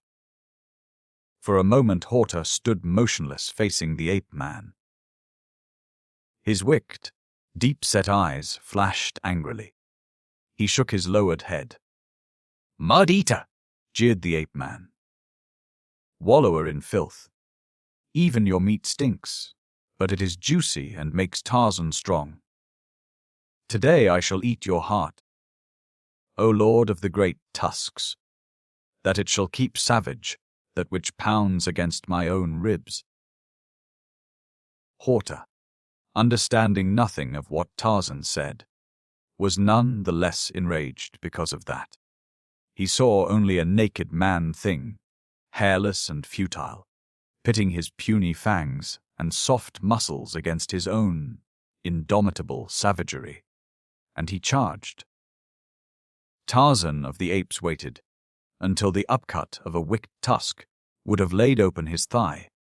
Then he moved, just the least bit to one side, but so quickly that lightning was a sluggard by comparison, and as he moved, he stooped low, and with all the great power of his right arm, drove the long blade of his father's hunting knife straight into the heart of Horta, the boar. A quick leap carried him from the zone of the creature's death throes, and a moment later the hot and dripping heart of Horta was in his grasp. His hunger satisfied, Tarzan did not seek a lying-up place for sleep, as was sometimes his way, but continued on through the jungle more in search of adventure than of food. For today he was restless, and so it came that he turned his footsteps toward the village of Mbonga, the black chief, whose people Tarzan had baited remorselessly since that day upon which Kulonga, the chief's son, had slain Kala. A river winds close beside the village of the black men. Tarzan reached its side a little below the clearing, where squat the thatched huts of the Negroes. The river life was ever fascinating to the ape-man. He found pleasure in watching the ungainly antics of Duro, the hippopotamus, and keen sport in tormenting the sluggish crocodile. Jimla, as he basked in the sun. Then, too, there were the Shis and the Balas of the black men of the Gomangani to frighten, as they squatted by the river. The Shis with their meager washing, the Balas with their primitive toys. This day he came upon a woman and her child farther downstream than usual. The former was searching for a species of shellfish which were to be found in the mud close to the river bank. She was a young black woman of about 30. Her teeth were filed to sharp points, for her people ate the flesh of man. Her underlip was slit, that it might, support a rude pendant of copper, which she had worn for so many years that the lip had been dragged downward to prodigious lengths, exposing the teeth and gums of her lower jaw. Her nose, too, was slit, and through the slit was a wooden skewer. Metal ornaments dangled from her ears, and upon her forehead and cheeks, upon her chin, and the bridge of her nose were tattooings in colors that were mellowed now by age. She was naked except for a girdle of grasses about her waist. Altogether she was very beautiful in her own estimation, and even in the estimation of the men of Mbonga's tribe. Though she was of another people, a trophy of war seized in her maidhood by one of Bonga's fighting men. Her child was a boy of 10, lithe, straight and, for a black, handsome. Tarzan looked upon the two from the concealing foliage of a near-by bush. He was about to leap forth before them with a terrifying scream, that he might enjoy the spectacle of their terror and their incontinent flight. But of a sudden a new whim seized him. Here was a Balu fashioned as he himself was fashioned. Of course this one's skin was black, but what of it? Tarzan had never seen a white man. In so far as he knew, he was the sole representative of that strange form of life upon the earth. The black boy should make an excellent Bal for Tarzan, since he had none of his own. He would tend him carefully, feed him well, protect him as only Tarzan of the Apes could protect his own, and teach him out of his half-human, half-bestial lore the secrets of the jungle, from its rotting surface vegetation to the high-tossed pinnacles of the forest's upper terraces. Bew! Tarzan uncoiled his rope and shook out the noose. The two before him, all ignorant of the near presence of that terrifying form, continued preoccupied in the search for shellfish, poking about in the mud with short sticks. Tarzan stepped from the jungle behind them. His noose lay open upon the ground beside him. There was a quick movement of the right arm, and the noose rose gracefully into the air, hovered an instant above the head of the unsuspecting youth, then settled. As it encompassed his body below the shoulders, Tarzan gave a quick jerk that tightened it about the boy's arms, pinioning them to his sides.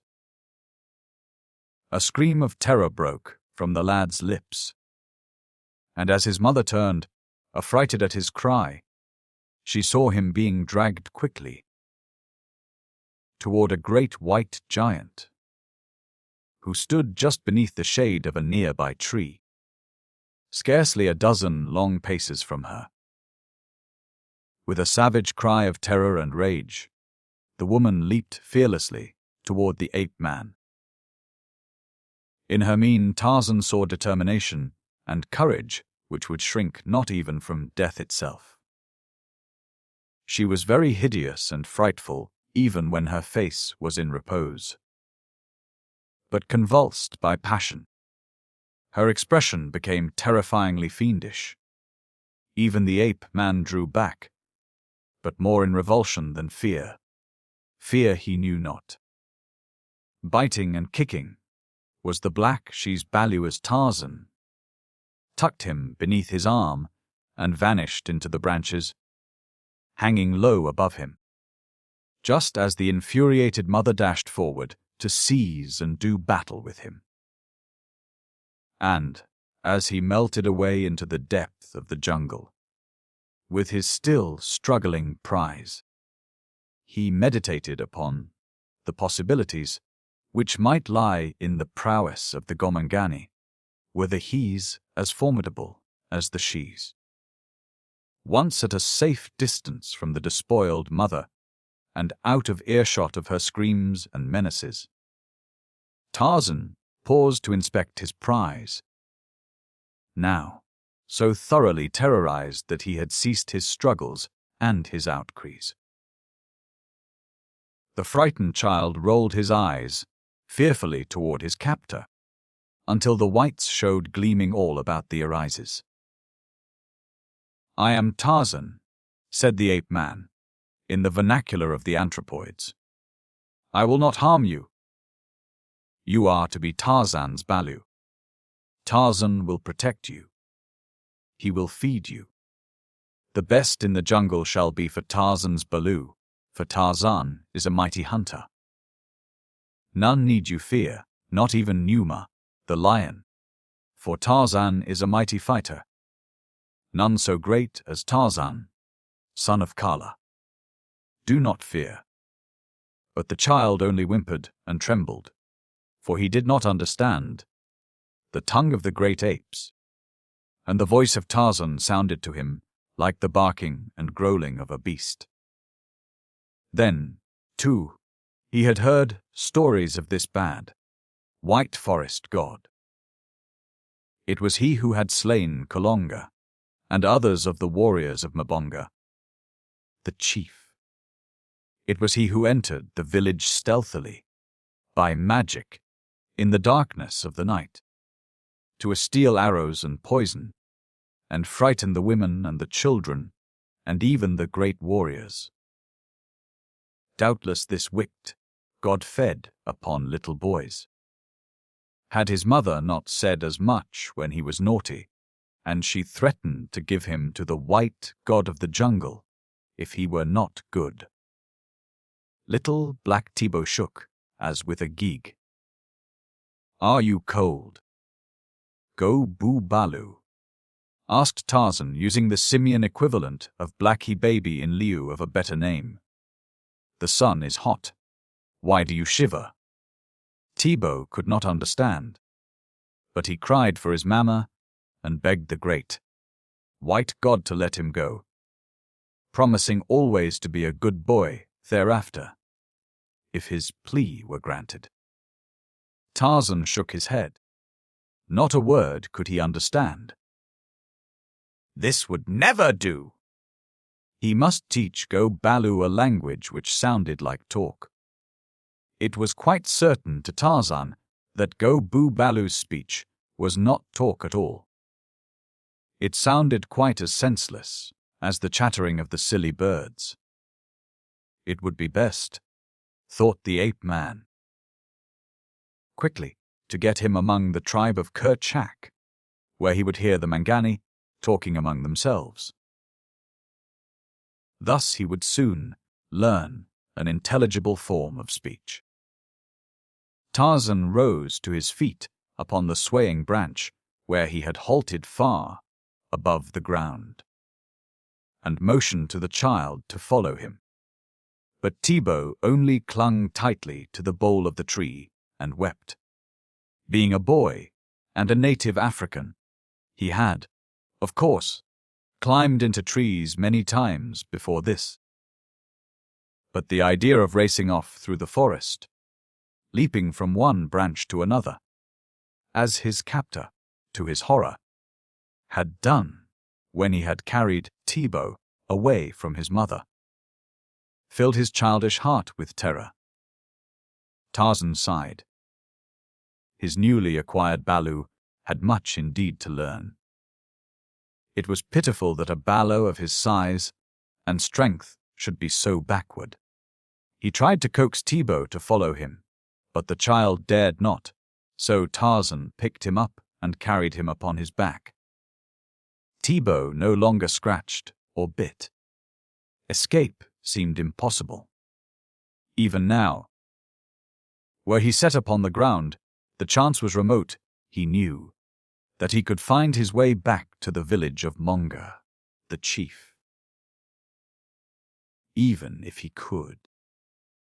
There were the lions and the leopards and the hyenas, any one of which, as Tibo was well aware, was particularly fond of the meat of little black boys.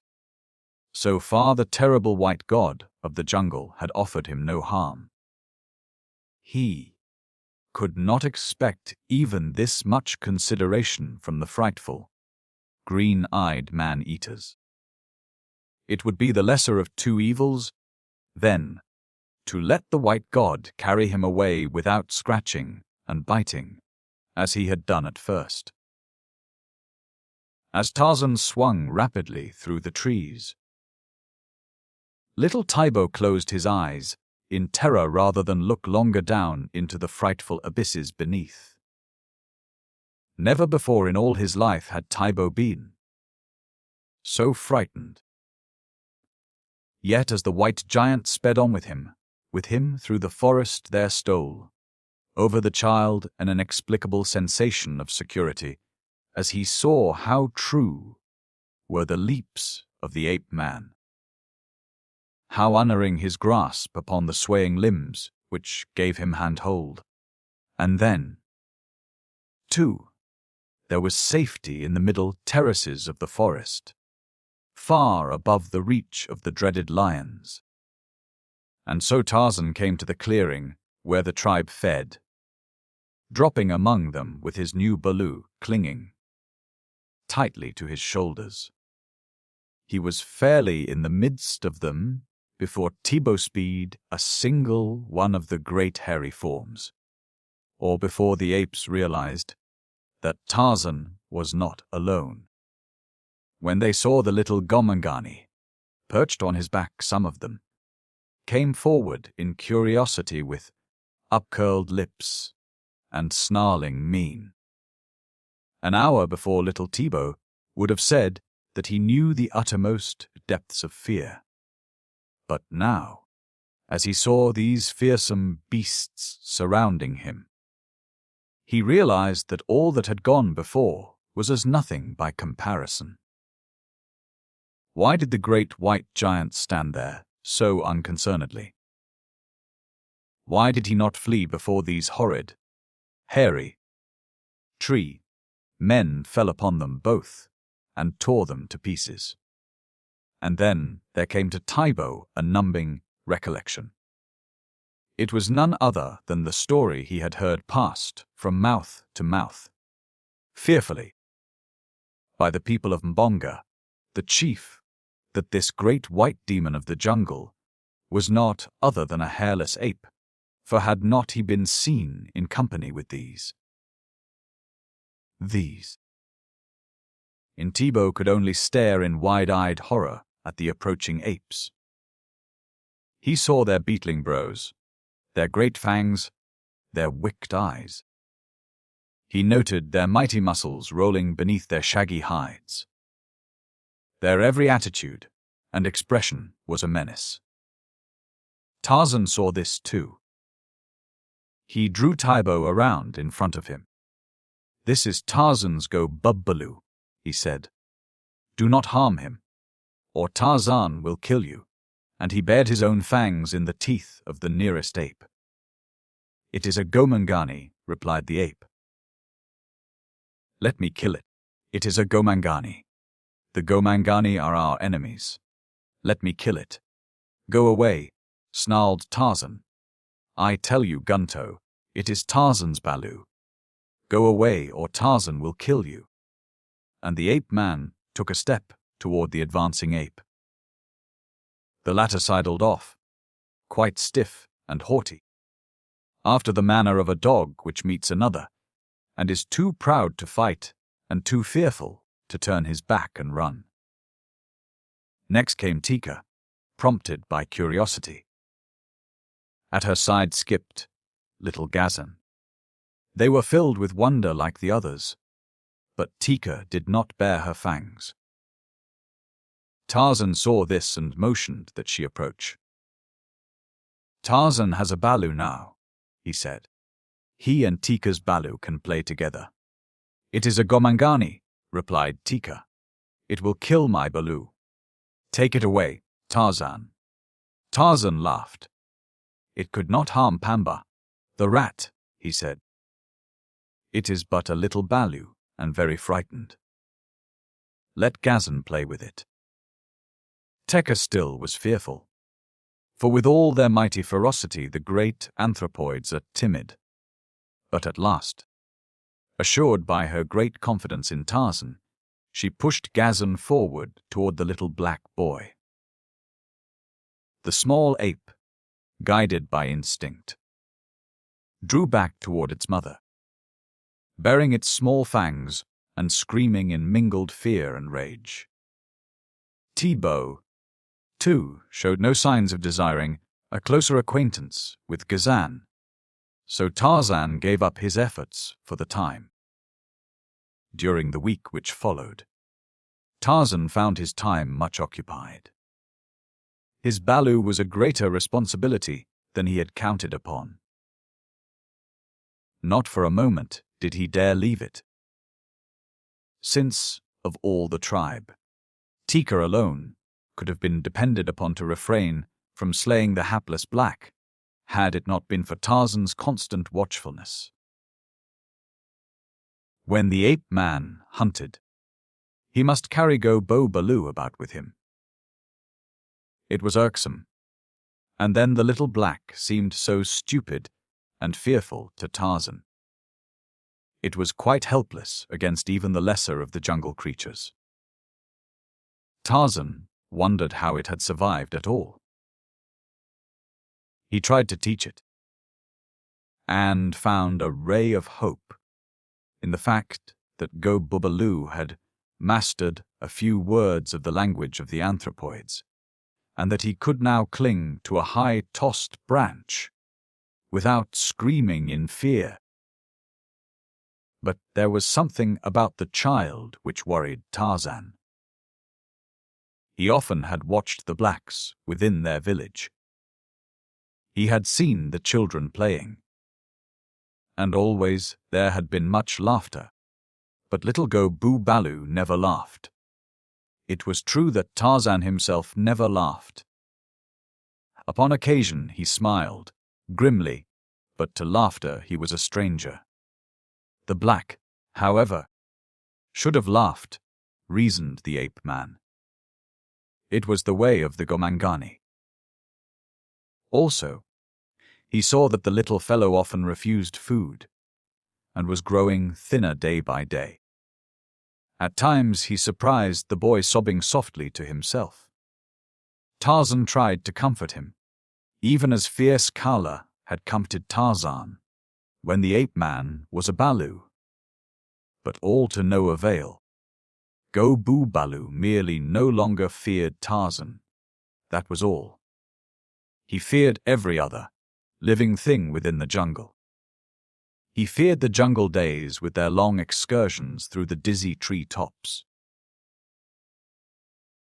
He feared the jungle nights with their swaying, perilous couches, far above the ground, and the grunting and coughing of the great carnivora prowling beneath him. Tarzan did not know what to do.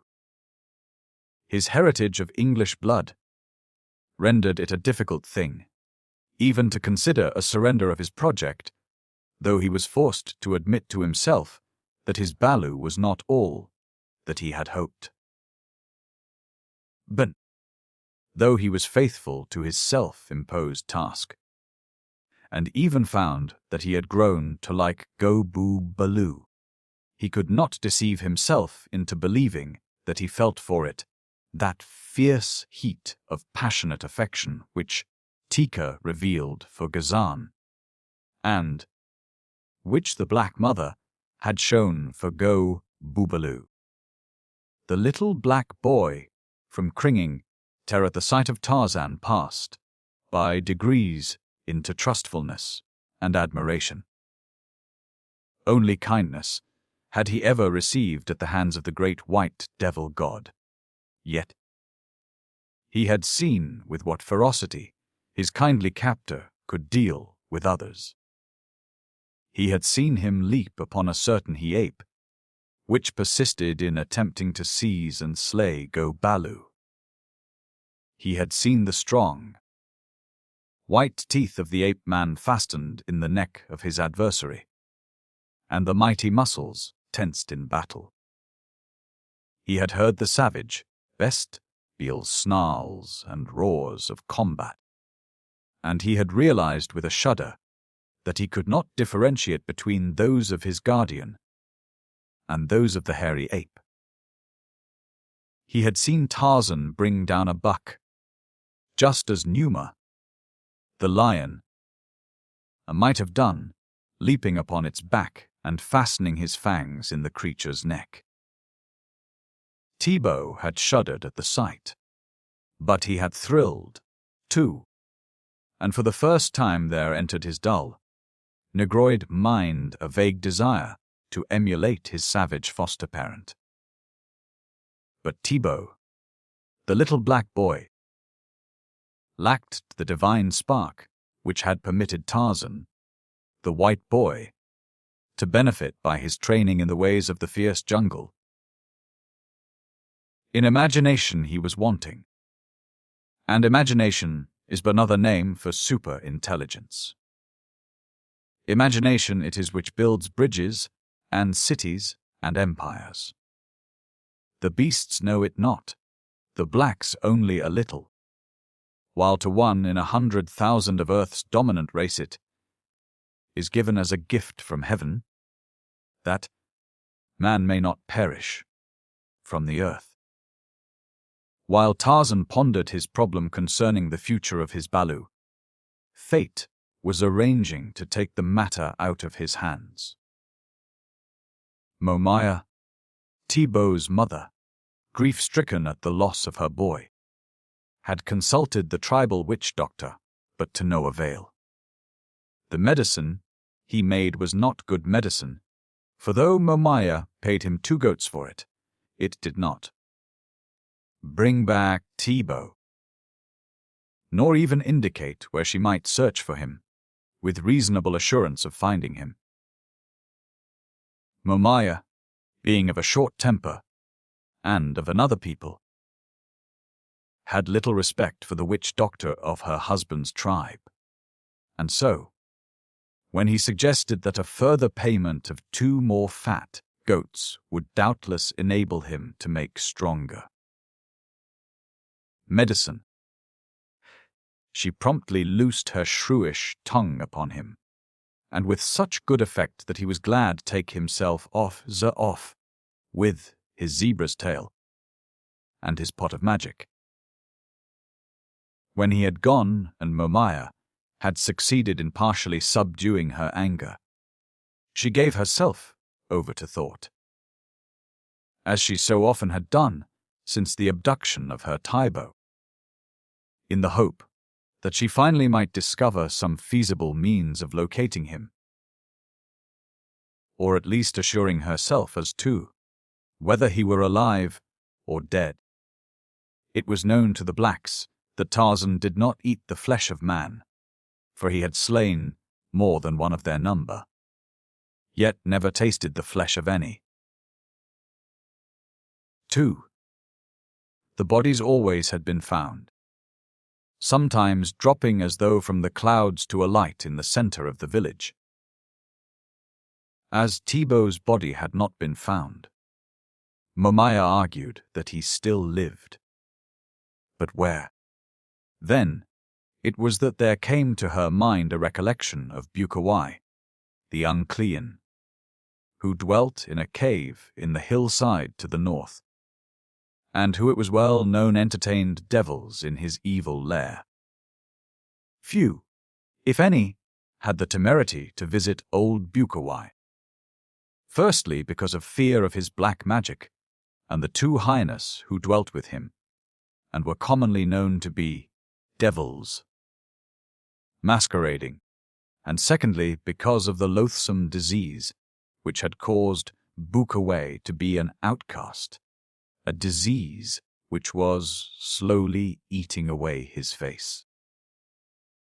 Now it was that Momaya reasoned shrewdly that if any might know the whereabouts of her Tibo, it would be Bukawai, who was in friendly intercourse with gods and demons, since a demon or a god it was who had stolen her baby.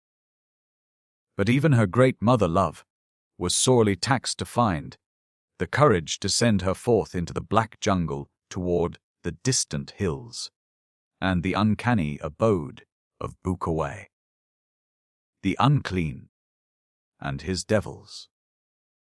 Mother love, however, is one of the human passions which closely approximates to the dignity of an irresistible force. It drives the frail flesh of weak woman to deeds of heroic measure. Momaya was neither frail nor weak physically, but she was a woman, an ignorant, superstitious African savage. She believed in devils, in black magic, and in witchcraft. To Momaya, the jungle was inhabited by far more terrifying things than lions and leopards. Horrifying, nameless things which possessed the power of wreaking frightful harm under various innocent guises. From one of the warriors of the village, whom she knew to have once stumbled upon the lair of Bukawai, the mother of Tubbo learned how she might find it.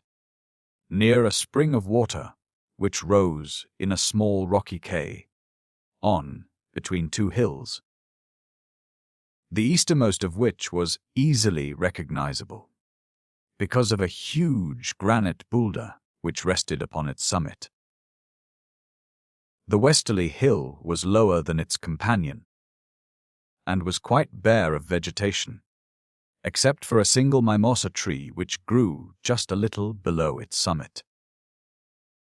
These two hills, the man assured her, could be seen for some distance before she reached them, and together formed an excellent to her destination.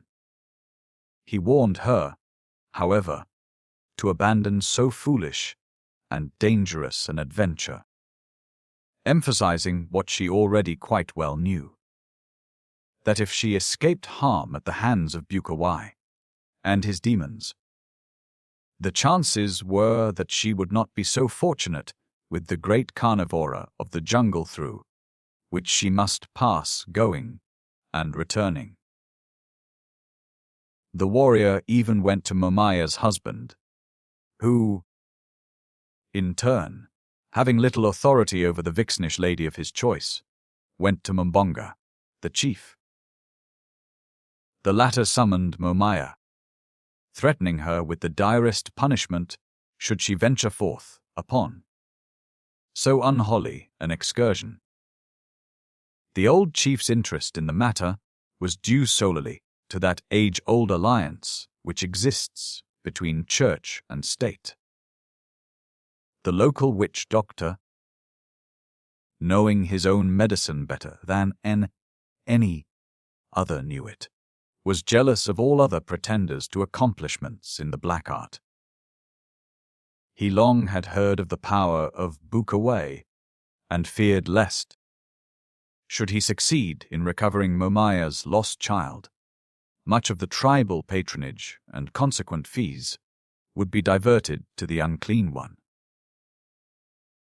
As Bonga received, as chief, a certain proportion of the witch doctor's fees, and could expect nothing from Bukawai, his heart and soul were, quite naturally, wrapped up in the Orthodox Church.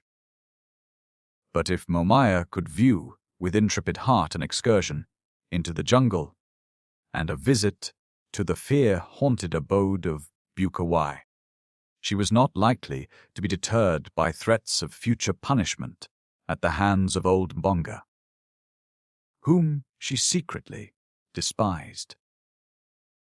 Yet she appeared to accede to his injunctions, returning to her hut in silence. She would have preferred starting upon her quest by daylight, but this was now out of the question, since she must carry food and a weapon of some sort, things which she never could pass out of the village with by day without being subjected to curious questioning that surely would come immediately to the ears of Mbonga. So Momoya bide her time until night, and just before the gates of the village were closed, she slipped through into the darkness and the jungle. She was much frightened, but she set her face resolutely toward the north, and though she paused often to listen, breathlessly, for the huge cats which, here, were her greatest terror, she nevertheless continued her way stanchly for several hours, until a low moan a little to her right and behind her brought her to a sudden stop. With palpitating heart the woman stood, scarce daring to breathe, and then, very faintly but unmistakable to her keen ears, came the stealthy crunching of twigs and grasses beneath padded feet. All about Momoya grew the giant trees of the tropical jungle, festooned with hanging vines and mosses. She seized upon the nearest and started to clamber, ape-like, to the branches above. As she did so, there was a sudden rush of a great body behind her, a menacing roar that caused the earth to tremble, and something crashed into the very creepers to which she was clinging, but below her. Momoya drew herself to safety among the leafy branches and thanked the foresight which had prompted her to bring along the dried human ear, which hung from a cord about her neck. Kangantek 9. She always had known that that ear was good medicine. It had been given her, when a girl, by the witch doctor of her own tribe, and was nothing like the poor, weak medicine of Mbonga's witch doctor.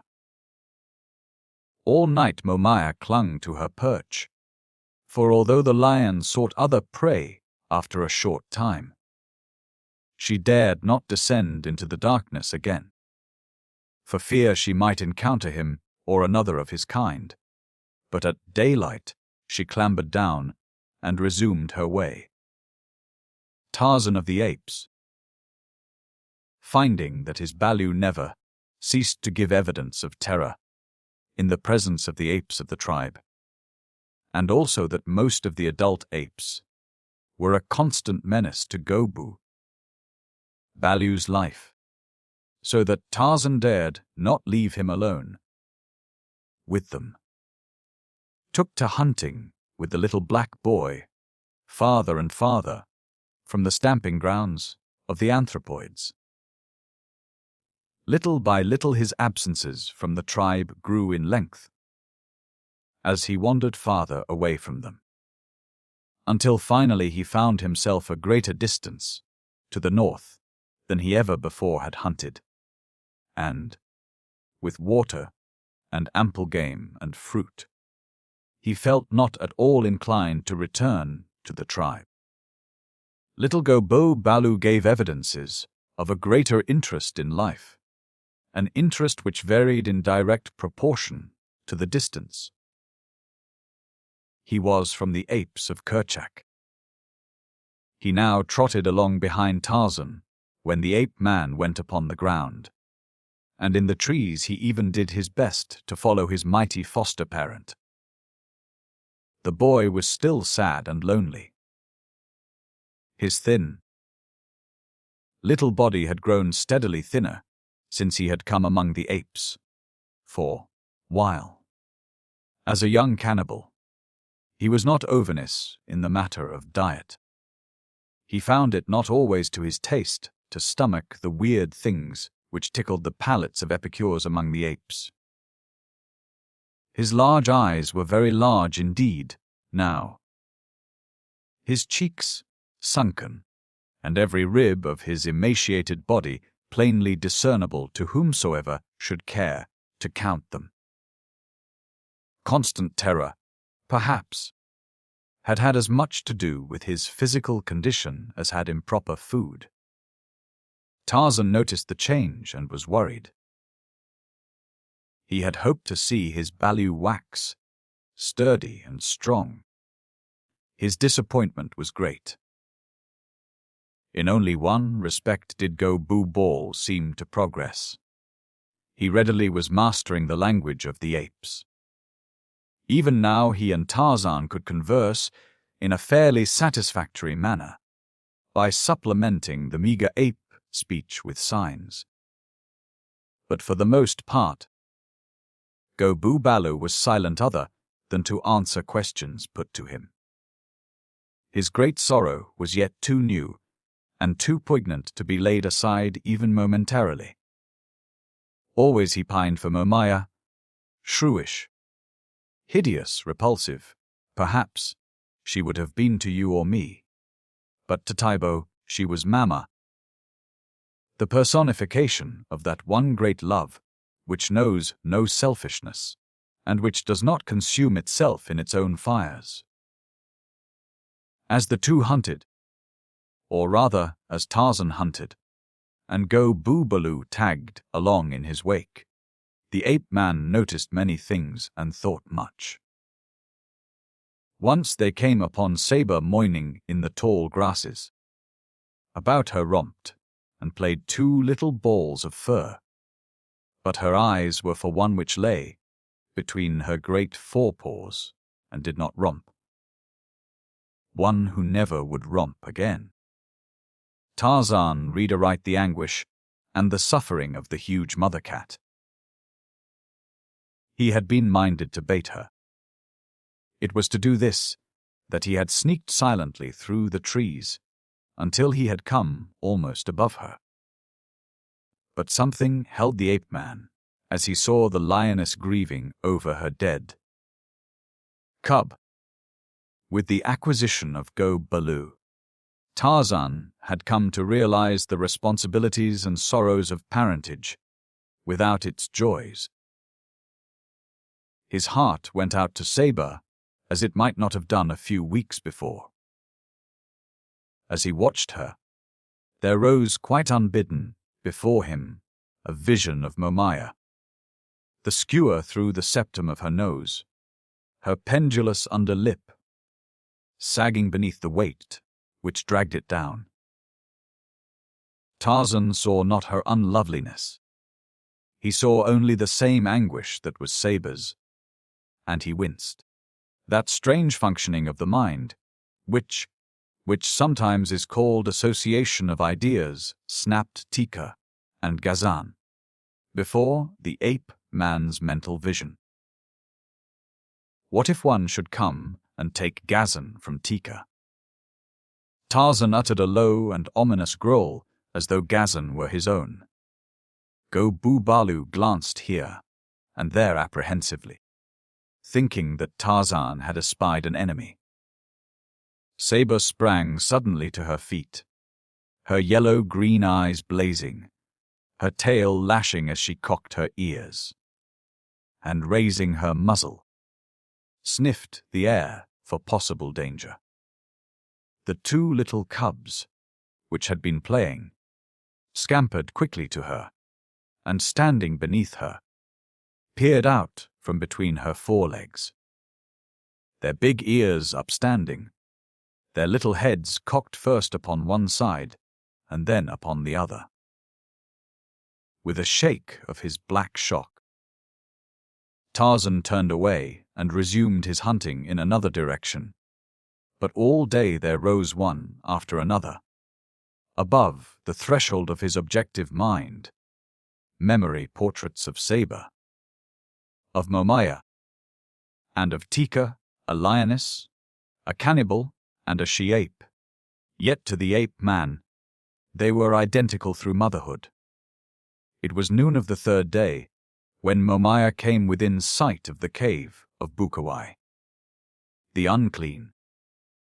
The old witch, doctor, had rigged a framework of interlaced boughs to close the mouth of the cave from predatory beasts. This was now set to one side, and the black cavern beyond yawned mysterious and repellent. Momaya shivered as from a cold wind of the rainy season. No sign of life appeared about the cave. Yet Momaya experienced that uncanny sensation as of unseen eyes regarding her malevolently. Again, she shuddered. She tried to force her unwilling feet onward toward the cave, when from its depths issued an uncanny sound that was neither brute nor human, a weird sound that was akin to mirthless laughter. With a stifled scream, Momaya turned and fled into the jungle. For 100 yards she ran before she could control her terror, and then she paused, listening. Was all her labor? Were all the terrors and dangers through which she had passed to go for naught? She tried to steel herself to return to the cave, but again fright overcame her. Saddened, disheartened, she turned slowly upon the back trail toward the village of Mbonga. Her young shoulders now were drooped like those of an old woman who bears a great burden of many years with their accumulated pains and sorrows, and she walked with tired feet and a halting step. The spring of youth was gone from Momaya. For another 100 yards, she dragged her weary way, her brain half paralyzed from dumb terror and suffering. And then there came to her the memory of a little babe that suckled at her breast, and of a slim boy who romped, laughing, about her, and they were both Taibo, her Tibo. Her shoulders straightened. She shook her savage head, and she turned about and walked boldly back to the mouth of the cave of Bukawai, the unclean, of Bukawai, the witch doctor. Again, from the interior of the cave came the hideous laughter that was not laughter. This time Momaya recognized it for what it was. The strange cry of a hyena. No more did she shudder, but she held her spear ready and called aloud to Bukawai to come out. Instead of Bukawai came the repulsive head of a hyena. Momaya poked at it with her spear, and the ugly, sullen brute drew back with an angry growl. Again Momaya called Bukawai by name, and this time there came an answer in mumbling tones that were scarce more human than those of the beast. "Who comes to Bukawai?"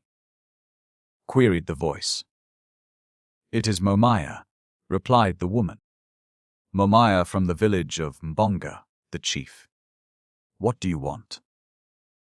"I want good medicine, better medicine than Bonga's witch doctor can make," replied Momaya.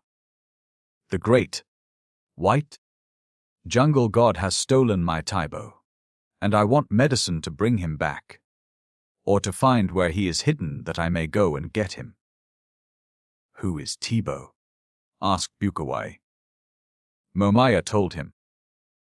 "Bukawai's medicine is very strong," said the voice. 5 goats and a new sleeping mat are scarce enough in exchange for Bukawai's medicine." "2 goats are enough," said Momaya. "For the spirit of barter is strong in the breasts of the blacks." The pleasure of haggling over the price was a sufficiently potent lure to draw Bukawai to the mouth of the cave. Momaya was sorry when she saw him that he had not remained within. There are some things too horrible, too hideous, too repulsive for description. Bukawai's face was of these. When Momaya saw him, she understood why it was that he was almost inarticulate. Beside him were the 2 hyenas, which rumor had said were his only and constant companions. They made an excellent trio, the most repulsive of beasts with the most repulsive of humans. 5 goats and a new sleeping mat, mumbled Bukawai. 2 fat goats and a sleeping mat. Momaya raised her bid, but Bukawai was obdurate. He stuck for the 5 goats and the sleeping mat for a matter of half an hour, while the highness sniffed and growled and laughed hideously. Momaya was determined to give all that Bukawai asked if she could do no better. But haggling is second nature to black barterers, and in the end it partly repaid her. For a compromise finally was reached which included 3 fat goats, a new sleeping mat, and a piece of copper wire. "Come back tonight," said Bukawai, "when the moon is 2 hours in the sky. Then will I make the strong medicine which shall bring Tibo back to you. Bring with you the 3 fat goats, the new sleeping mat, and the piece of copper wire the length of a large man's forearm." "I cannot bring them," said Momaya. "You will have to come after them. When you have restored Tibo to me, you shall have them all at the village of Mbonga." Bukawai shook his head. "I will make no medicine," he said, "until I have the goats, and the mat, and the copper wire." Momaya pled and threatened, but all to no avail. Finally she turned away and started off through the jungle toward the village of Mbonga. How she could get 3 goats and a sleeping mat out of the village and through the jungle to the cave of Bukawai, she did not know. But that she would do it. Somehow she was quite positive. She would do it or die. Tibo must be restored to her.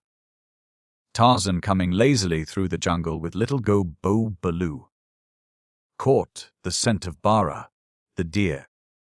Tarzan hungered for the flesh of Bara. Naught tickled his palate so greatly, but to stalk Bara with Balu at his heels was out of the question. So he hid the child in the crotch of a tree where the thick foliage screened him from view, and set off, swiftly and silently, upon the spoor of Bara. Tibo alone was more terrified than Tibo even among the apes. Real and apparent dangers are less disconcerting than those which we imagine. And only the gods of his people knew how much Tibo imagined. He had been but a short time in his hiding place when he heard something approaching. Through the jungle, he crouched closer to the limb upon which he lay and prayed that Tarzan would return quickly. His wide eyes searched the jungle in the direction of the moving creature. What if it was a leopard that had caught his scent? It would be upon him a minute. Hot tears flowed from the large eyes of little Tibo. The curtain of jungle foliage rustled close at hand. The thing was but a few paces from his tree. His eyes fairly popped from his black face as he watched for the appearance of the dread creature, which presently would thrust a snarling countenance from between the vines and creepers. Creepers. And then the curtain parted, and a woman stepped into full view. With a gasping cry, Tibo tumbled from his perch and raced toward her. Momaya suddenly started back and raised her spear. But a second later she cast it aside and caught the thin body in her strong arms. Crushing it to her, she cried and laughed all at one and the same time. Hot tears of joy, mingled with the tears of Tibo, trickled down the crease between her naked breasts. Disturbed by the noise so close at hand, there arose from his sleep in a nearby thicket Numa the lion. He looked through the tangled underbrush and saw the black woman and her young. He licked his chops and measured the distance between them and himself. A short charge and a long leap would carry him upon them. He flicked the end of his tail and sighed. A vagrant breeze, swirling suddenly in the wrong direction, carried the scent of Tarzan to the sensitive nostrils of Bara, the deer.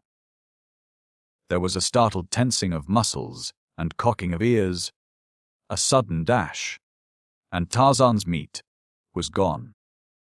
The ape-man angrily shook his head and turned back toward the spot where he had left go Balu. He came softly, as was his way. Before he reached the spot, he heard strange sounds.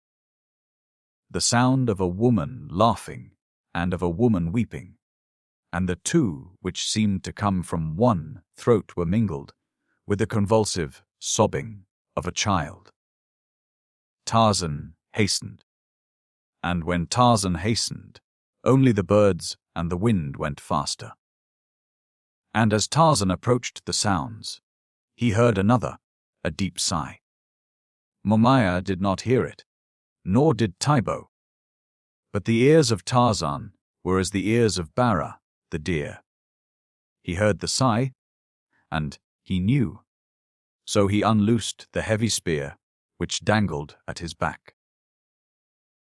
Even as he sped through the branches of the trees, with the same ease that you or I might take out a pocket handkerchief, as we strolled nonchalantly down a lazy country lane, Tarzan of the Apes took the spear from its thong that it might be ready against any emergency. Numa, the lion, did not rush madly to attack. He reasoned again, and reason told him that already the prey was his. So he pushed his great bulk through the foliage and stood eyeing his meat with baleful, glaring eyes. Momaya saw him and shrieked, drawing Tibo closer to her breast. To have found her child and to lose him, all in a moment. She raised her spear, throwing her hand far back of her shoulder. Numa roared and stepped slowly forward. Momaya cast her weapon. It grazed the tawny shoulder, inflicting a flesh wound, which aroused all the terrific bestiality of the carnivore, and the lion charged. Momaya tried to close her eyes, but could not. She saw the flashing swiftness of the huge, oncoming death, and then she saw something else. She saw a mighty, naked white man drop, as from the heavens into the path of the charging lion.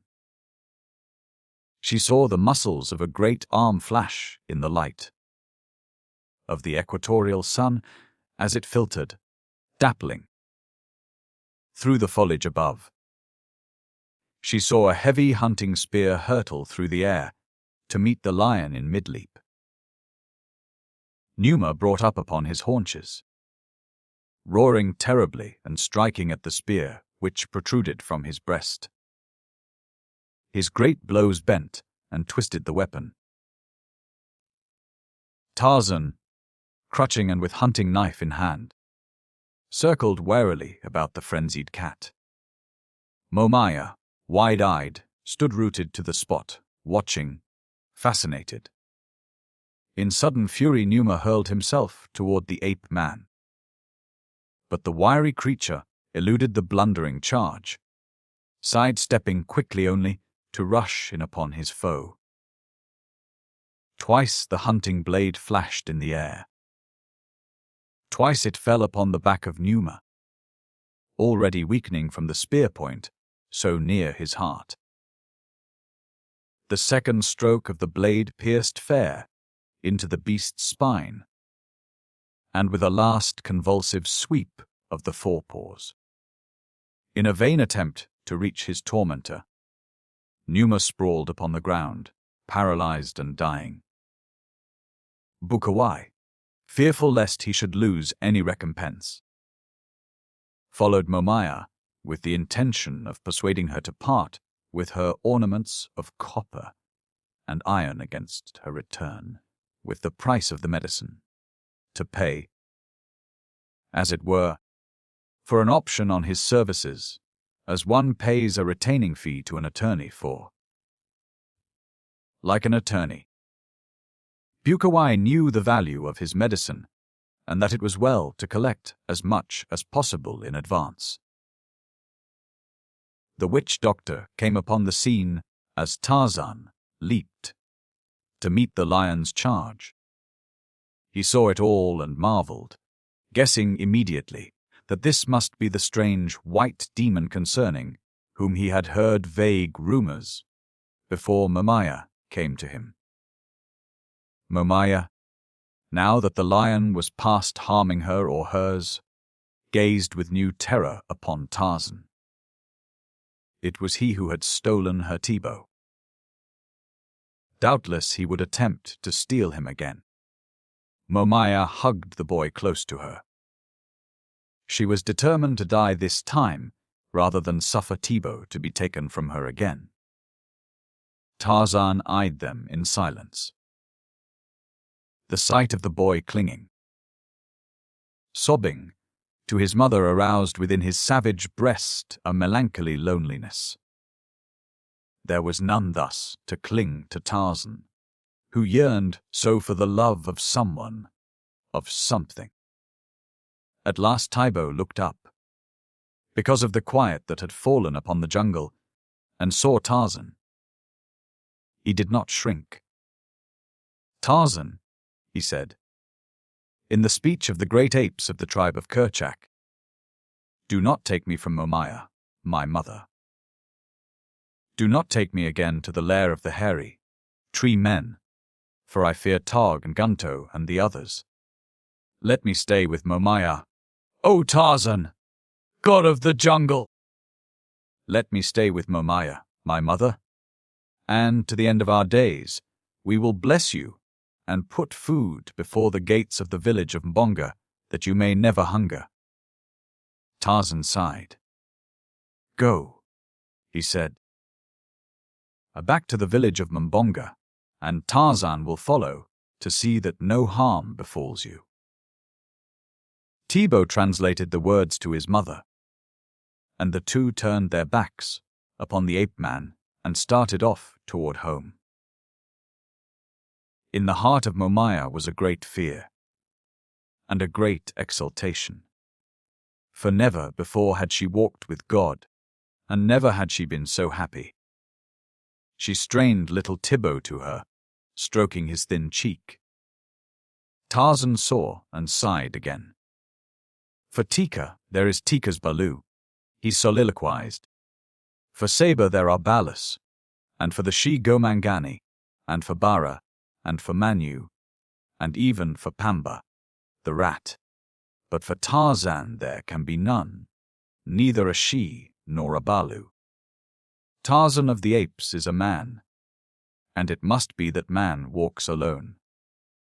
Bukawai saw them go, and he mumbled through his rotting face, swearing a great oath that he would yet have the 3 fat goats, the new sleeping mat, and the bit of copper wire. Chapter 6.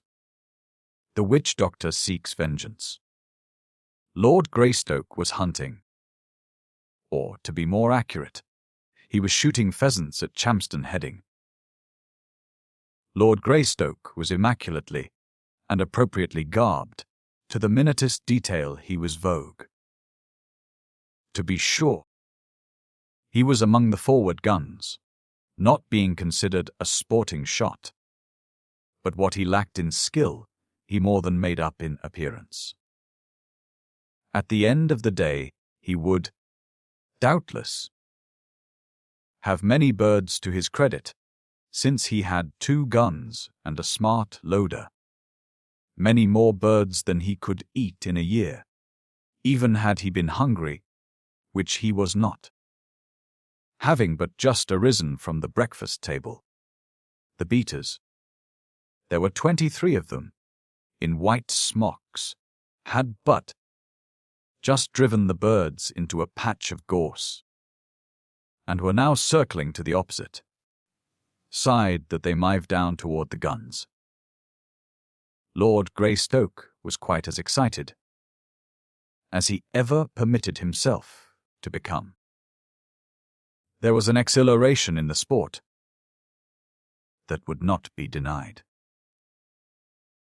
He felt his blood tingling through his veins as the beaters approached closer and closer to the birds.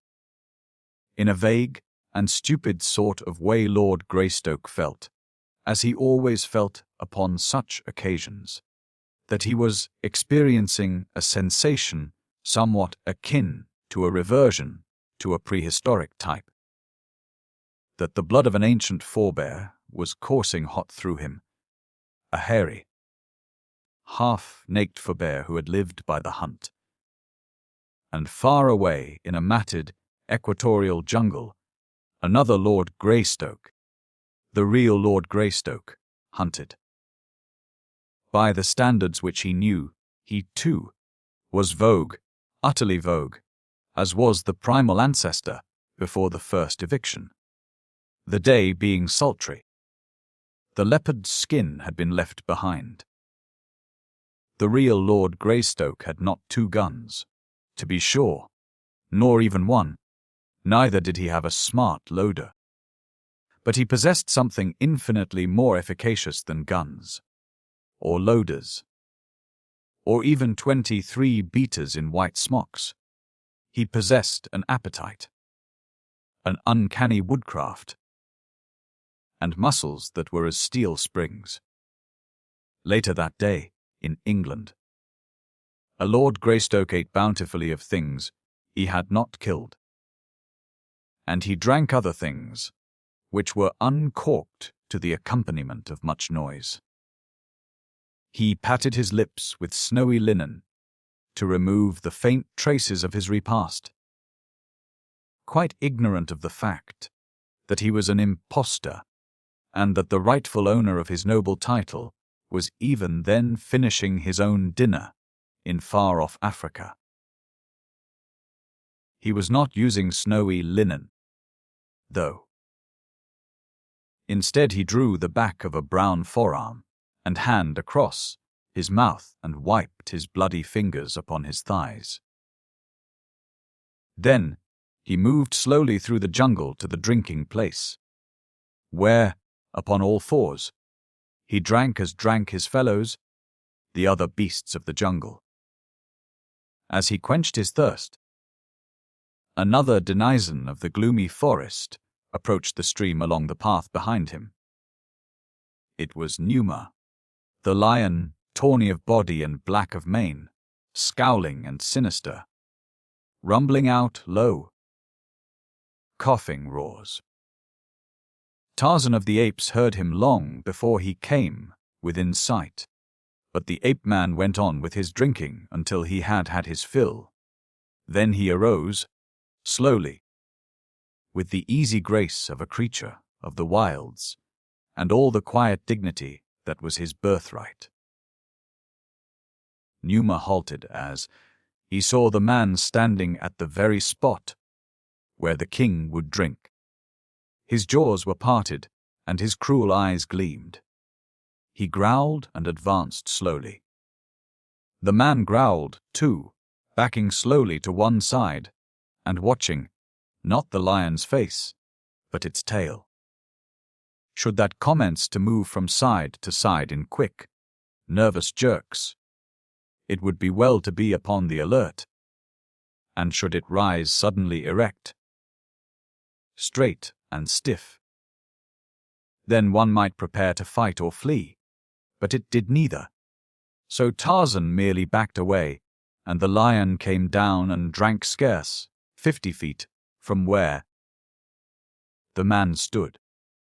Tomorrow they might be at one another's throats, but today there existed one of those strange and inexplicable truces which so often are seen among the savage ones of the jungle. Before Numa had finished drinking, Tarzan had returned into the forest. and was swinging away in the direction of the village of Bonga. The Black Chief. It had been at least a moon since the ape-man had called upon the Gomangani. Not since he had restored little Tibbo to his grief. Stricken mother had the whim seized him to do so. The incident of the adopted Balu was a closed one to Tarzan. He had sought to find something upon which to lavish such an affection as Teeka lavished upon her Balu. But a short experience of the little black boy had made it quite plain to the ape-man that no such sentiment could exist between them. The fact that he had for a time treated the little black as he might have treated a real Balu of his own had in no altered the vengeful sentiments with which he considered the murders of Kala. The Gomangani were his deadly enemies, nor could they ever be aught else. Today, he looked forward to some slight relief from the monotony of his existence in such excitement as he might derive from baiting the blacks. It was not yet dark when he reached the village and took his place in the great tree overhanging the palisade. From beneath came great wailing out of the depths of a nearby hut. The noise fell disagreeably upon Tarzan's ears. It jarred and grated. He did not like it, so he decided to go away for a while in the hopes that it might cease. But though he was gone for a couple of hours, the wailing still continued when he returned, with the intention of putting a violent termination to the annoying sound. Tarzan slipped silently from the tree into the shadows beneath. Creeping stealthily and keeping well in the cover of other huts, he approached that from which rose the sounds of lamentation. A fire burned brightly before the doorway, as it did before other doorways in the village. A few females squatted about, occasionally adding their own mournful howlings to those of the master artist. Within, the ape-man smiled a slow smile as he thought of the consternation which would follow the quick leap that would carry him among the females and into the full light of the fire. Then he would dart into the hut during the excitement, throttle the chief screamer, and be gone into the jungle before the blacks could gather their scattered nerves for an assault. Many times had Tarzan behaved similarly in the village of Monga, the chief. His mysterious and unexpected appearances always filled the breasts of the poor, superstitious blacks with the panic of terror. Never, it seemed, could they accustom themselves to the sight of him. It was this terror which lent to the adventures the spice of interest and amusement which the human mind of the ape-man craved. Merely to kill was not in itself sufficient. Accustomed to the sight of death, Tarzan found no great pleasure in it. Long since had he avenged the death of Kala. But in the accomplishment of it, he had learned the excitement and the pleasure to be derived from the baiting of the blacks. Of this, he never tired. It was just as he was about to spring forward with a savage roar that a figure appeared in the doorway of the hut. It was the figure of the whaler, whom he had come to still. The figure of a young woman with a wooden skewer through the split septum of her nose, with a heavy metal ornament depending from her lower lip, which it had dragged down to hideous and repulsive deformity. with strange tattooing upon forehead, cheeks, and breasts, and a wonderful coiffure built up with mud and wire. A sudden flare of the fire threw the grotesque figure into high relief, and Tarzan recognized her as Momaya, the mother of Tibo. The fire also threw out a fitful flame, which carried to the shadows where Tarzan lurked, picking out his light brown body from the surrounding darkness. Momaya saw him and knew him. With a cry, she leaped forward and Tarzan came to meet her. The other women, turning, saw him too, but they did not come toward him. Instead they rose as one, shrieked as one, fled as one. Momaya threw herself at Tarzan's feet, raising supplicating hands toward him and pouring forth from her mutilated lips a perfect cataract of words, not one of which the ape-man comprehended. For a moment he looked down upon the upturned, frightful face of the woman he had come to slay. But that overwhelming torrent of speech filled him with consternation and with awe. He glanced about him apprehensively, then back at the woman. A revulsion of feeling seized him. He could not kill little Tibo's mother, nor could he stand and face this verbal geyser. With a quick gesture of impatience at the spoiling of his evening's entertainment, he wheeled and leaped away into the darkness. A moment later he was swinging through the black jungle night, the cries and lamentations of Momaya growing fainter in the distance.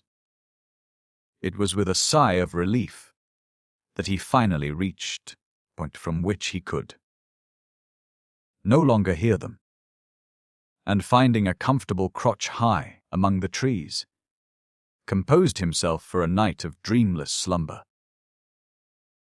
while a prowling lion moaned and coughed beneath him, and in far-off England, the other Lord Greystoke, with the assistance of a valet, disrobed and crawled between spotless sheets, swearing irritably as a cat mewed beneath his window.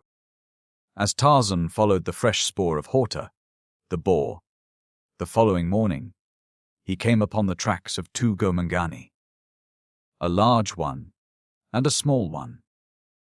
The ape-man, accustomed, as he was to questioning closely all that fell to his perceptions, paused to read the story written in the soft mud of the game trail. You or I would have seen little of interest there, even if, by chance, we could have seen aught. Perhaps had one been there to point them out to us, we might have noted indentations in the mud, but there were countless indentations, one overlapping another into a confusion that would have been entirely meaningless to us, the fenching to us. These, to Tarzan, each told its own story. Tanta, the elephant, had passed that way as recently as 3 suns since. Numa had hunted here the night just gone, and Horta, the boar, had walked slowly along the trail within an hour. But what held Tarzan's attention was the spoor tale of the Gomangani.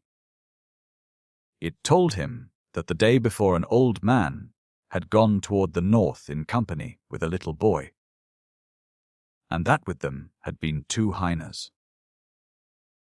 Tarzan scratched his head in puzzled incredulity. He could see by the overlapping of the footprints that the beasts had not been following the 2, for sometimes one was ahead of them and one behind. And again both were in advance. No, or both were in the rear. It was very strange and quite inexplicable, especially where the spoor showed where the hyenas in the wider portions of the path had walked, one on either side of the human pair, quite close to them. Then Tarzan read in the spoor of the smaller, Gomangane a shrinking terror of the beast that brushed his side, but in that of the old man was no sign of fear.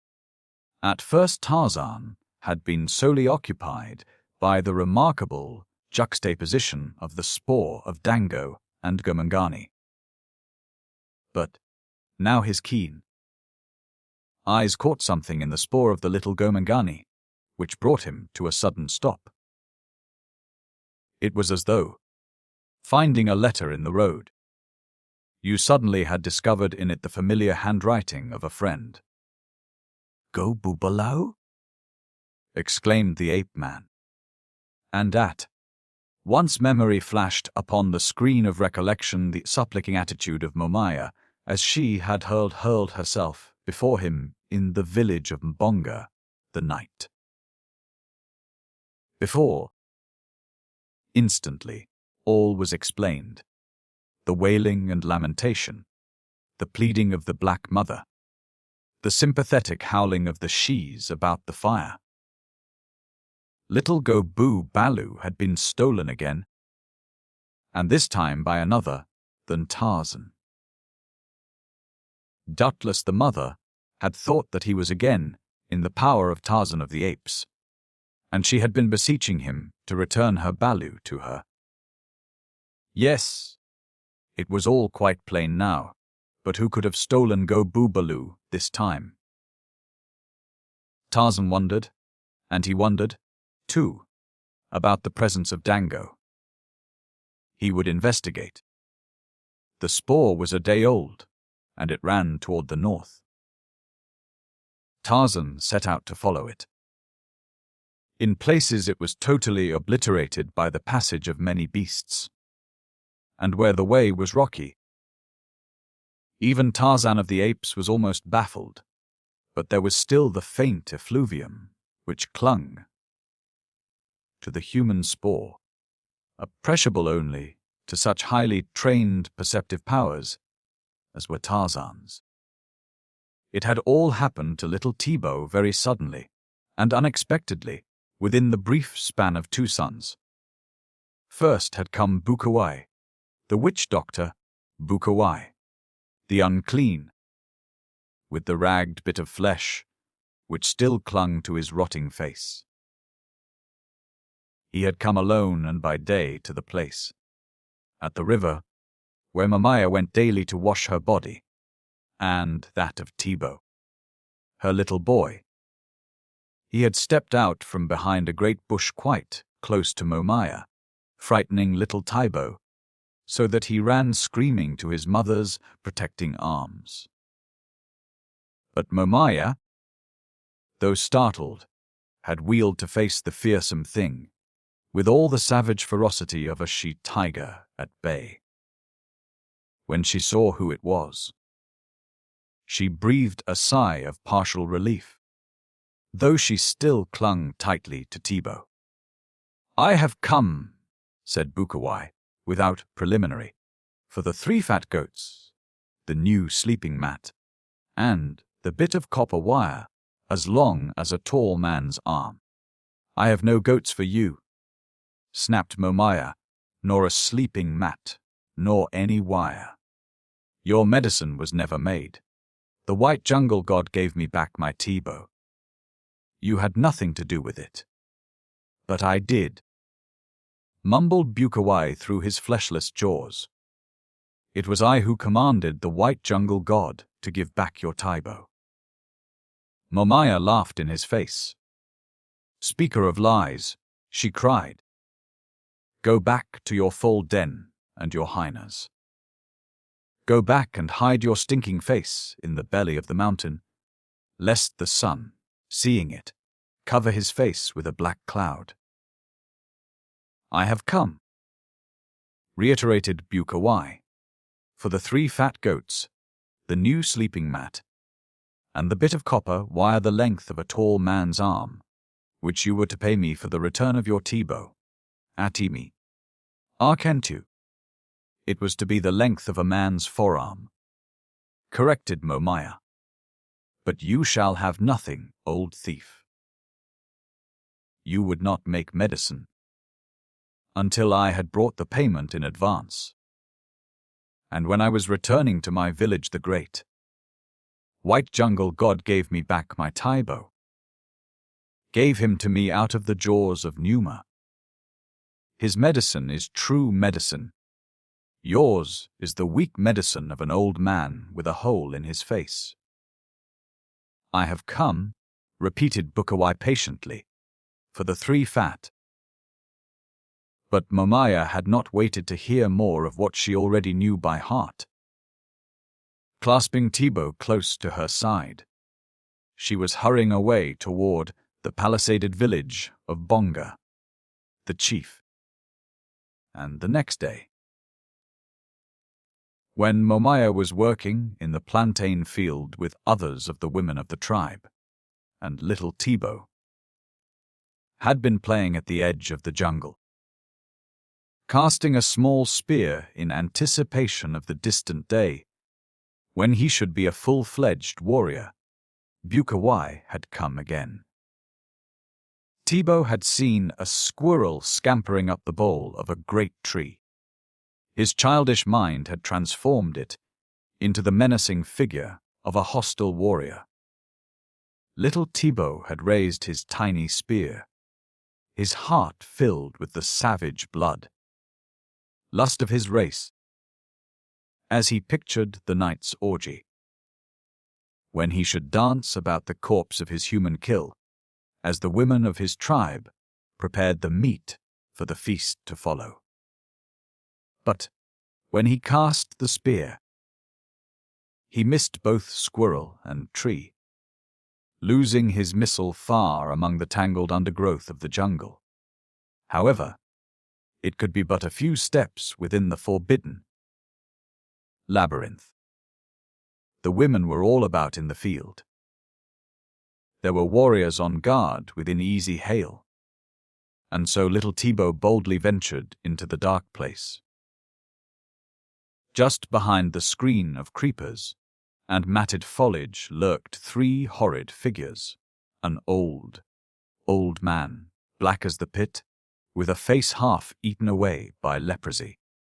His sharp-filed teeth, the teeth of a cannibal, showing yellow and repulsive through the great gaping hole where his mouth and nose had been.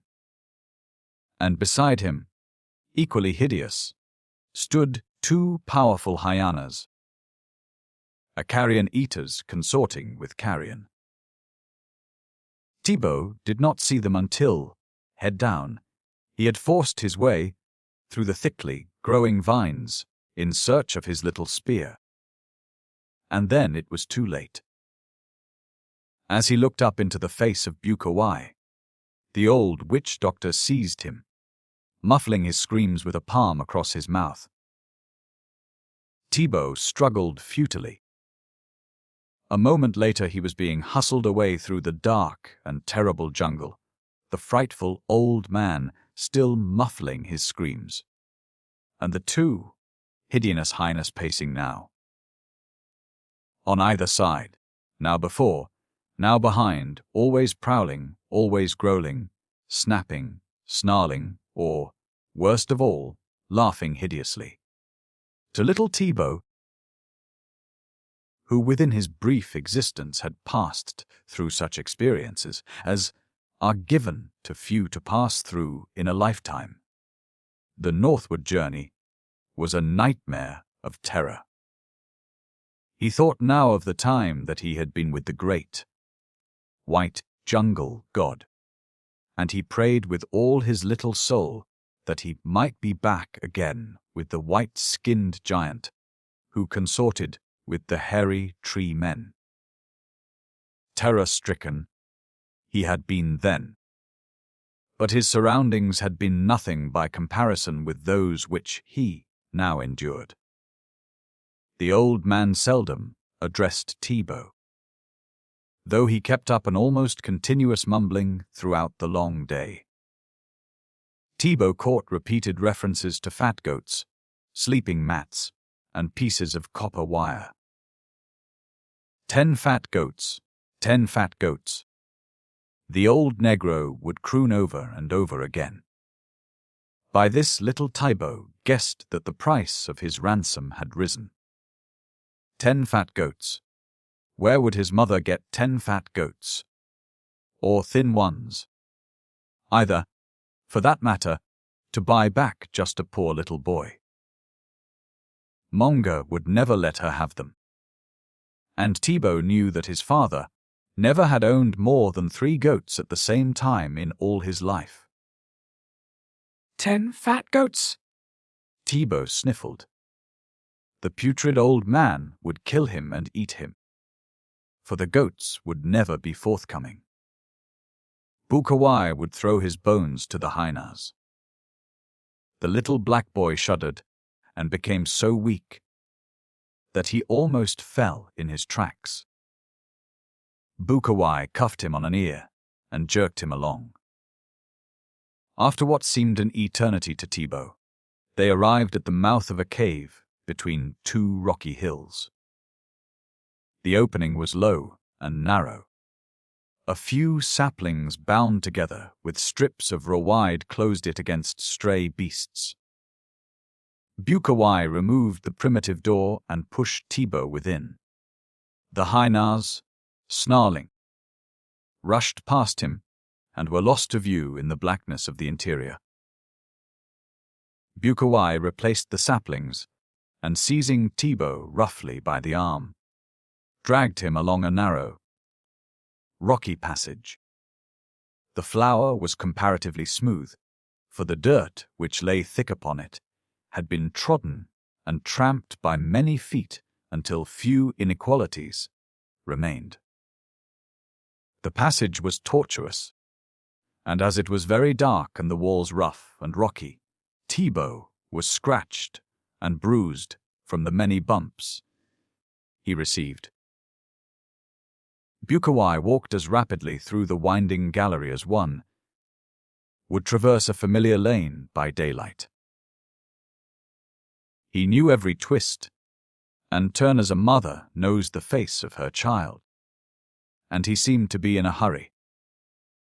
He jerked poor little Tibo possibly a trifle more ruthlessly than necessary, even at the pace Bukawai set. But the old witch doctor, an outcast from the society of man, diseased, shunned, hated, feared, was far from possessing an angelic temper. Nature had given him few of the kindlier characteristics of man, and these few fate had eradicated entirely. Shrewd, cunning, cruel, vindictive, was Bukawai, the witch doctor. Frightful tales were whispered of the cruel tortures he inflicted upon his victims. Children were frightened into obedience by the threat of his name. Often had Tibo been thus frightened, and now he was reaping a grisly harvest of terror from the seeds his mother had innocently sown.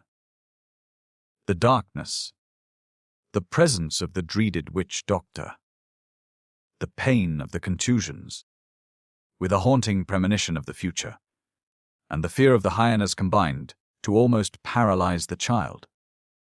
He stumbled and reeled until Bukawai was dragging rather than leading him. Presently Tibo saw a faint lightness ahead of them, and a moment later they emerged into a roughly circular chamber, to which a little daylight filtered through a rift in the rocky ceiling. The hyenas were there ahead of them, waiting. As Bukawai entered with Tibo, the beasts slunk toward them, bearing yellow fangs. They were hungry. Toward Tibo they came, and one snapped at his naked legs. Bukawai seized a stick from the floor of the chamber and struck a vicious blow at the beast, at the same time mumbling forth a volley of execrations. The hyena dodged and ran to the side of the chamber, where he stood growling. Bukawai took a step toward the creature, which bristled with rage at his approach. Fear and hatred shot from its evil eyes. But, fortunately for Bukawai, fear predominated. Seeing that he was unnoticed, the second beast made a short, quick rush for Tebow. The child screamed and darted after the witch doctor, who now turned his attention to the second hyena. This one he reached with his heavy stick, striking it repeatedly and driving it to the wall. There the two carrion eaters commenced to circle the chamber, while the human carrion, their master, now in a perfect frenzy of demoniacal rage, ran to and fro in an effort to intercept them, striking out with his cudgel and lashing them with his tongue, calling down upon them the curses of whatever gods and demons he could summon to memory, and describing in lurid figures the ignominy of their ancestors. Several times one or the other of the beasts would turn to make a stand against the witch doctor, and then Tebow would hold his breath in agonized terror. For never in his brief life had he seen such frightful hatred depicted upon the countenance of man or beast, but always fear overcame the rage of the savage creatures. The feet action, so that they resumed their flight, snarling and bare-fanged, just at the moment that Tebow was certain they would spring at Bukawai's throat. At last the witch doctor tired of the futile chase. With a snarl quite as bestial as those of the beasts, he turned toward Tebow. "I go to collect the 10 fat goats, the new sleeping mat, and the 2 pieces of copper wire that your mother will pay for the medicine I shall make to bring you back to her," he said.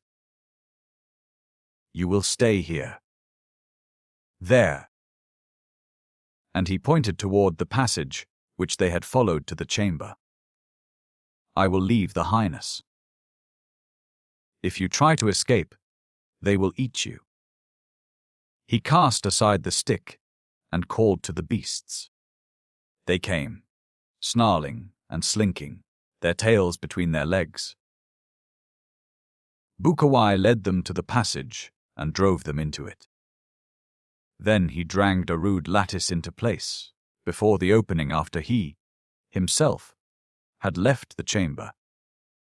"This will keep them from you," he said. "If I do not get the 10 fat goats and the other things, they shall at least have a few bones after I am through." And he left the boy to think over the meaning of his all too suggestive words. When he was gone, Tebow threw himself upon the earth floor and broke into childish sobs of terror and loneliness. He knew that his mother had no 10 fat goats to give, and that when Bukawai returned, little Tebow would be killed and eaten. How long he lay there, he did not know. But presently he was aroused by the growling of the highness. They had returned through the passage and were glaring at him from beyond the lattice. Affid. He could see their yellow eyes blazing through the darkness. They reared up and clawed at the barrier. Tebow shivered and withdrew to the opposite side of the chamber. He saw the lattice sag and sway to the attacks of the beasts. Momentarily he expected that it would fall inward, letting the creatures upon him. Warily the horror-ridden hours dragged their slow way. Night came, and for a time Tebow slept. But it seemed that the hungry beasts never slept. Always they stood, just beyond the lattice, growling their hideous growls, or laughing their hideous laughs. Through the narrow rift in the rocky roof above him, Teeka could see a few stars, and once the moon crossed. At last daylight came again. Teeka was very hungry and thirsty, for he had not eaten since the morning before, and only once upon the long march had he been permitted to drink. But even hunger and thirst were almost forgotten in the terror of his position. It was after daylight that the child discovered a second opening in the walls of the subterranean chamber, almost opposite that at which the hyena still stood glaring hungrily at him. It was only a narrow slit in the rocky wall. It might lead in but a few feet, or it might lead to freedom. Teeka approached it and looked within. He could see nothing. He extended his arm into the blackness, but he dared not venture farther. Bukawai never would have left open a way of escape, Teeka reasoned. So this passage must lead either nowhere or to some still more hideous danger. To the boy's fear of the actual dangers which menaced him, Bukawai, and the two hyenas. His superstition added countless others, quite too horrible even to name. For in the lives of the blacks, through the shadows of the jungle day, and the black horrors of the jungle night, flit strange, fantastic shapes peopling the already hideously peopled forests with menacing figures, as though the lion and the leopard, the snake and the hyena, and the countless poisonous insects were not quite sufficient to strike terror to the hearts of the poor. Simple creatures whose lot is cast in earth's most fearsome spot. And so it was that little Teeka cringed not only from real menaces but from imaginary ones. He was afraid even to venture upon a road that might lead to escape, lest Bukawai had set to watch it some frightful demon of the jungle. But the real menaces suddenly drove the imaginary ones from the boy's mind. For with the coming of daylight the half-famished hyenas renewed their efforts to break down the frail barrier which kept them from their prey. Rearing upon their hind feet, they clawed and struck at the lattice. With wide eyes Teeka saw it sag and rock. Not for long, he knew, could it withstand the assaults of these two powerful and determined brutes. Already one corner had been forced past the rocky protuberance of the entrance way which had held it in place. A shaggy forearm protruded into the chamber. Teeka trembled as with ague, for he knew that the end was near. Backing against the farther wall, he stood flattened out as far from the beasts as he could get. He saw the lattice give still more. He saw a savage, snarling head forced past it, and grinning jaws snapping and gaping toward him. In another instant, the pitiful fabric would fall inward, and the two would be upon him, rending his flesh from his bones, gnawing the bones themselves, fighting for possession of his entrails.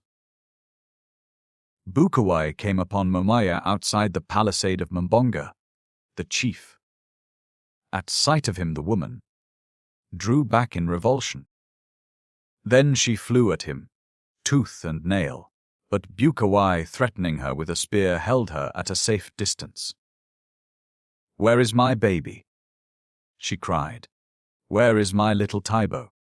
Bukawai opened his eyes in well-simulated amazement. "Your baby!" he exclaimed. "What should I know of him? Other than that I rescued him from the white god of the jungle, and have not yet received my pay. I come for the goats and the sleeping mat and the piece of copper wire the length of a tall man's arm from the shoulder to the tips of his fingers." "Offal of a hyena!"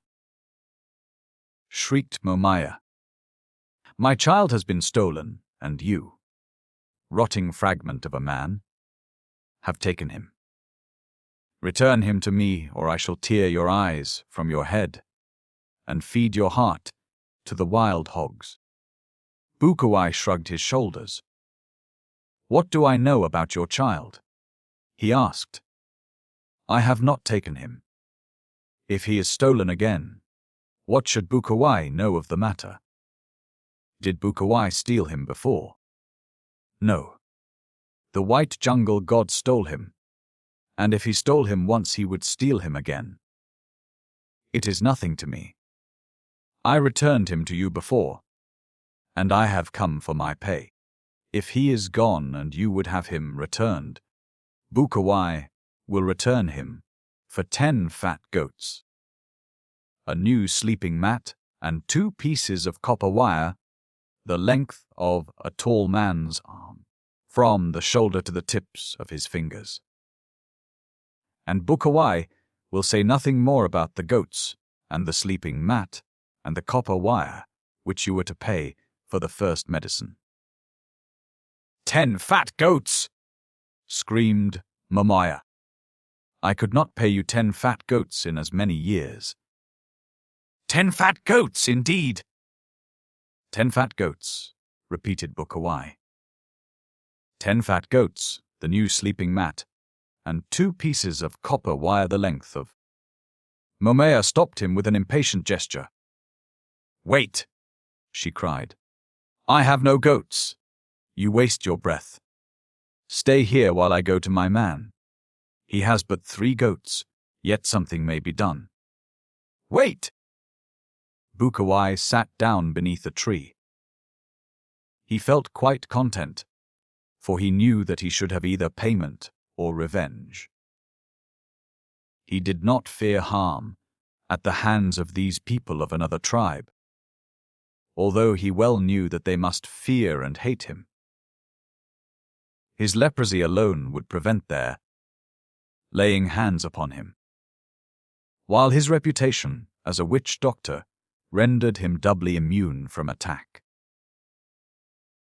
He was planning upon compelling them to drive the 10 goats to the mouth of his cave, when Momaya returned. With her were 3 warriors, Mbonga, the chief Rabakega, the village witch doctor, and Ibito, Tiba's father. They were not pretty men even under ordinary circumstances, and now, with their faces marked by anger, they well might have inspired terror in the heart of anyone. But if Bukawai felt any fear, he did not betray it. Instead, he greeted them with an insolent stare, intended to awe them, as they came and squatted in a semicircle before him. "Where is Ibito's son?" asked Bonga. "How should I know?" returned Bukawai. "Doubtless the white devil god has him. If I am paid, I will make strong medicine, and then we shall know where is Ibito's son, and shall get him back again. It was my medicine which got him back the last time, for which I got no pay. I have my own witch doctor to make medicine," replied Mbonga with dignity. Bukawai sneered and rose to his feet. "Very well," he said. "Let him make his medicine and see if he can bring Ibito's son back." He took a few steps away from them, and then he turned angrily back. "His medicine will not bring the child back. That I know, and I also know that when you find him it will be too late for any medicine to bring him back. For he will be dead. This have I just found out. The ghost of my father's sister but now came to me and told me. Now Mbonga and Rabakega might not take much stock in their own magic. And they might even be skeptical as to the magic of another. But there was always a chance of something being in it, especially if it were not their own. Was it not well known that old Bukawai had speech with the demons themselves, and that two even lived with him in the forms of hyenas? Still, they must not accede too hastily. There was the price to be considered, and Mbonga had no intention of parting lightly with 10 goats to obtain the return of a single little boy who might die of smallpox long before he reached a warrior's estate. "Wait," said Mbonga. "Let us see some of your magic, that we may know if it be good magic. Then we can talk about payment. Rabakiga will make some magic, too. We will see who makes the best magic. Sit down, Bukawai. The payment will be 10 goats, fat goats, a new sleeping mat, and 2 pieces of copper wire the length of a tall man's arm from the shoulder to the ends of his fingers. And it will be made in advance, the goats being driven to my cave. Then will I make the medicine, and on the second day the boy will be returned to his mother. It cannot be done more quickly than that, because it takes time to make such strong medicine." "Make us some medicine now," said Mbonga. "Let us see what sort of medicine you make." "Bring me fire," replied Bukawai, "and I will make you a little magic." Momaya was dispatched for the fire, and while she was away Mungo dickered with Bukawai about the price. 10 goats, he said, was a high price for an able-bodied warrior. He also called Bukawai's attention to the fact that he, Mbonga, was very poor, that his people were very poor, and that 10 goats were at least 8 too many, to say nothing of a new sleeping mat and the copper wire. But Bukawai was adamant. His medicine was very expensive, and he would have to give at least 5 oats to the gods who helped him make it. They were still arguing when Momaya returned with the fire. Bukawai placed a little on the ground before him, took a pinch of powder from a pouch at his side, and sprinkled it on the embers. A cloud of smoke rose with a puff. Bukawai closed his eyes and rocked back and forth. Then he made a few passes in the air and pretended to swoon. Mbonga and the others were much impressed. Rabakiga grew nervous. He saw his reputation waning. There was some fire left in the vessel which Momaya had brought. He seized the vessel, dropped a handful of dry leaves into it, while no one was watching, and then uttered a frightful scream which drew the attention of Bukawai's audience to him. It also brought Bukawai quite miraculously out of his swoon. But when the old witch doctor saw the reason for the disturbance, he quickly relapsed into unconsciousness before anyone discovered his forks pass. Rabakiga, seeing that he had the attention of Mbonga, Ibito, and Momaya, blew suddenly into the vessel, with the result that the leaves commenced to smolder, and smoke issued from the mouth of the receptacle. Rabakiga was careful to hold it, so that none might see the dry leaves. Their eyes opened wide at this remarkable demonstration of the village witch doctor's powers. The latter, greatly elated, let himself out. He shouted, jumped up and down, and made frightful grimaces. Then he put his face close over the mouth of the vessel and appeared to be communing with the spirits within. It was while he was thus engaged that Bukawai came out of his trance, his curiosity finally having gotten the better of him. No one was paying him the slightest attention. He blinked his one eye angrily. Then he, too, let out a loud roar. And when he was sure that Mabonga had turned toward him, he stiffened rigidly and made spasmodic movements with his arms and legs. "I see him," he cried. "He is far away." The white devil god did not get him. He is alone and in great danger. But, he added, if the 10 fat goats and the other things are paid to me quickly, there is yet time to save him. Rabba Kega had paused to listen. Mumbonga looked toward him. The chief was in a quandary. He did not know which medicine was the better. "What does your magic tell you?" he asked of Rabba Kega. "I too see him," screamed Rabba Kega. "But he is not where Bukawai says he is. He is dead at the bottom of the river."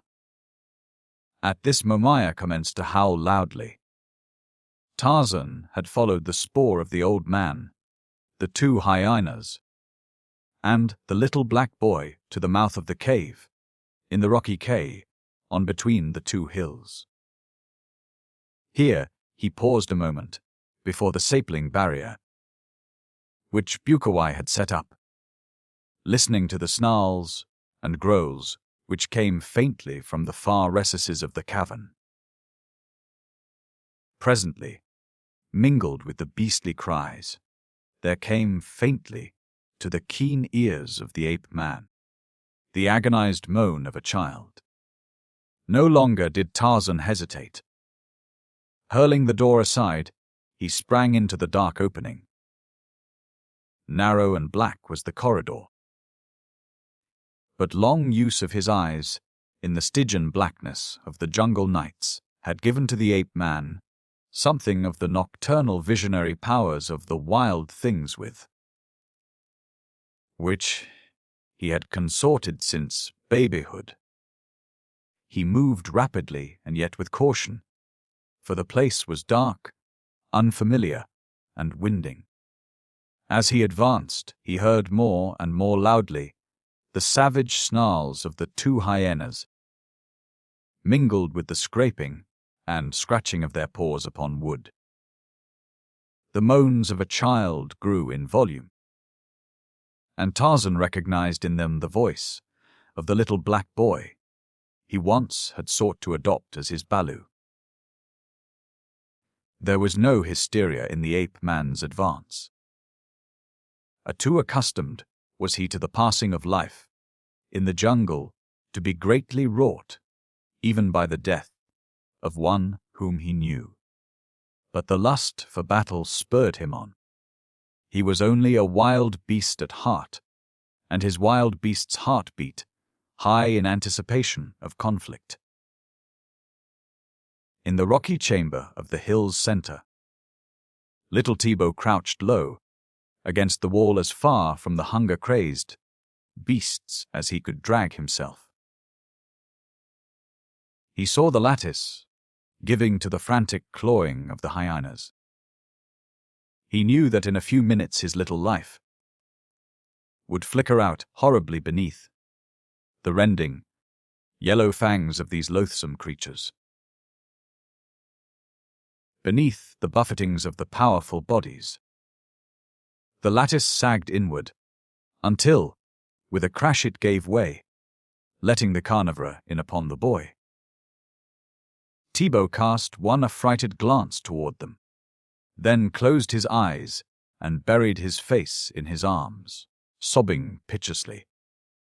For a moment the highness paused, caution and cowardice holding them from their prey. They stood thus glaring at the lad. Then slowly, stealthily, crouching, they crept toward him. It was thus that Tarzan came upon them, bursting into the chamber swiftly and silently. But not so silently that the keen-eared beasts did not note his coming. With angry growls they turned from Tibo upon the ape-man, as, with a smile upon his lips, he ran toward them. For an instant one of the animals stood its ground.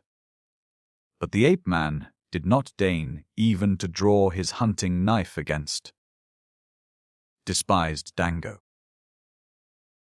Rushing in upon the brute, he grasped it by the scruff of the neck, just as it attempted to dodge past him, and hurled it across the cavern after its fellow, which already was slinking into the corridor, bent upon escape. Then Tarzan picked Tibo from the floor, and when the child felt human, hands upon him instead of the paws and fangs of the hyenas, he rolled his eyes upward in surprise and incredulity. And as they fell upon Tarzan, sobs of relief broke from the childish lips, and his hands clutched at his deliverer, as though the white devil god was not the most feared of jungle creatures. When Tarzan came to the cave mouth, the hyenas were nowhere in sight, and after permitting Tibo to quench his thirst in the spring, which rose nearby, he lifted the boy to his shoulders and set off toward the jungle at a rapid trot, determined to still the annoying howlings of Momaya as quickly as possible. For he shrewdly had guessed that the absence of her Balu was the cause of her lamentation. "He is not dead at the bottom of the river," cried Bukawai. "What does this fellow know about making magic? Who is he, anyway, that he dare say Bukawai's magic is not good magic?" Bukawai sees Momaya's son. He is far away and alone, and in great danger. Hasten then with the 10 fat goats. But he got no further. There was a sudden interruption from above, from the branches of the very tree beneath which they squatted, and as the 5 blacks looked up they almost swooned in fright as they saw the great white devil god looking down upon them. But before they could flee they saw another face, that of the lost little Tibo, and his face was laughing and very happy. And then Tarzan dropped fearlessly among them, the boy still upon his back, and deposited him before his mother. Momaya, Ibito, Rabakega, and Mbonga were all crowding around the lad, trying to question him at the same time. Suddenly Momaya turned ferociously to fall upon Bukawai, for the boy had told her all that he had suffered at the hands of the cruel old man. But Bukawai was no longer there. He had required no recourse to black art to assure him that the vicinity of Momaya would be no healthful place for him, after Tibo had told his story. And now he was running through the jungle as fast as his old legs would carry him toward the distant lair, where he knew no black would dare pursue him. Tarzan, too, had vanished, as he had a way of doing, to the mystification of the blacks. Then Momaya's eyes lighted upon Rabakega, the village which Doctor saw something in those eyes of hers which boded no good to him, and backed away. "So my Tibo is dead at the bottom of the river, is he?" the woman shrieked. "And he's far away and alone and in great danger, is he? Magic?" The scorn which Momaya crowded into that single word would have done credit to a thespian of the first magnitude. "Magic, indeed!" she screamed. "Momaya will show you some magic of her own, and with that she seized upon a broken limb and struck Rabba Kega across the head.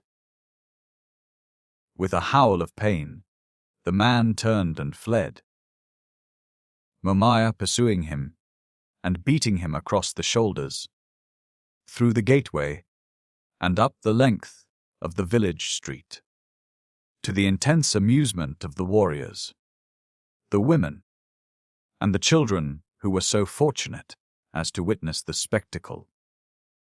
For one and all feared Rabba Kega, and to fear is to hate. This it was that to his host of passive enemies, Tarzan of the Apes added that day 2 active foos, both of whom remained awake long into the night, planning means of revenge upon the white devil god, who had brought them into ridicule and disrepute. But with their most malevolent schemings was mingled a vein of real fear and awe that would not down.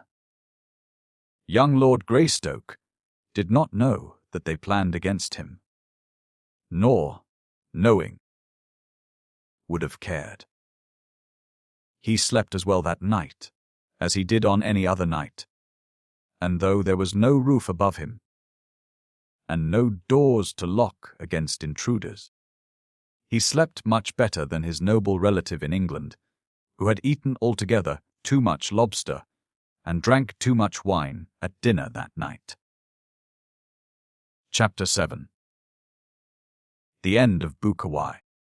When Tarzan of the Apes was still but a boy, he had learned, among other things, to fashion pliant ropes of fibrous jungle grass. Strong and tough were the ropes of Tarzan, the little Tarmangani.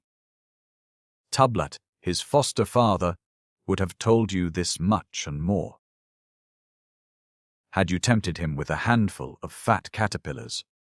He even might have sufficiently unbended to narrate to you a few stories of the many indignities which Tarzan had heaped upon him by means of his hated rope.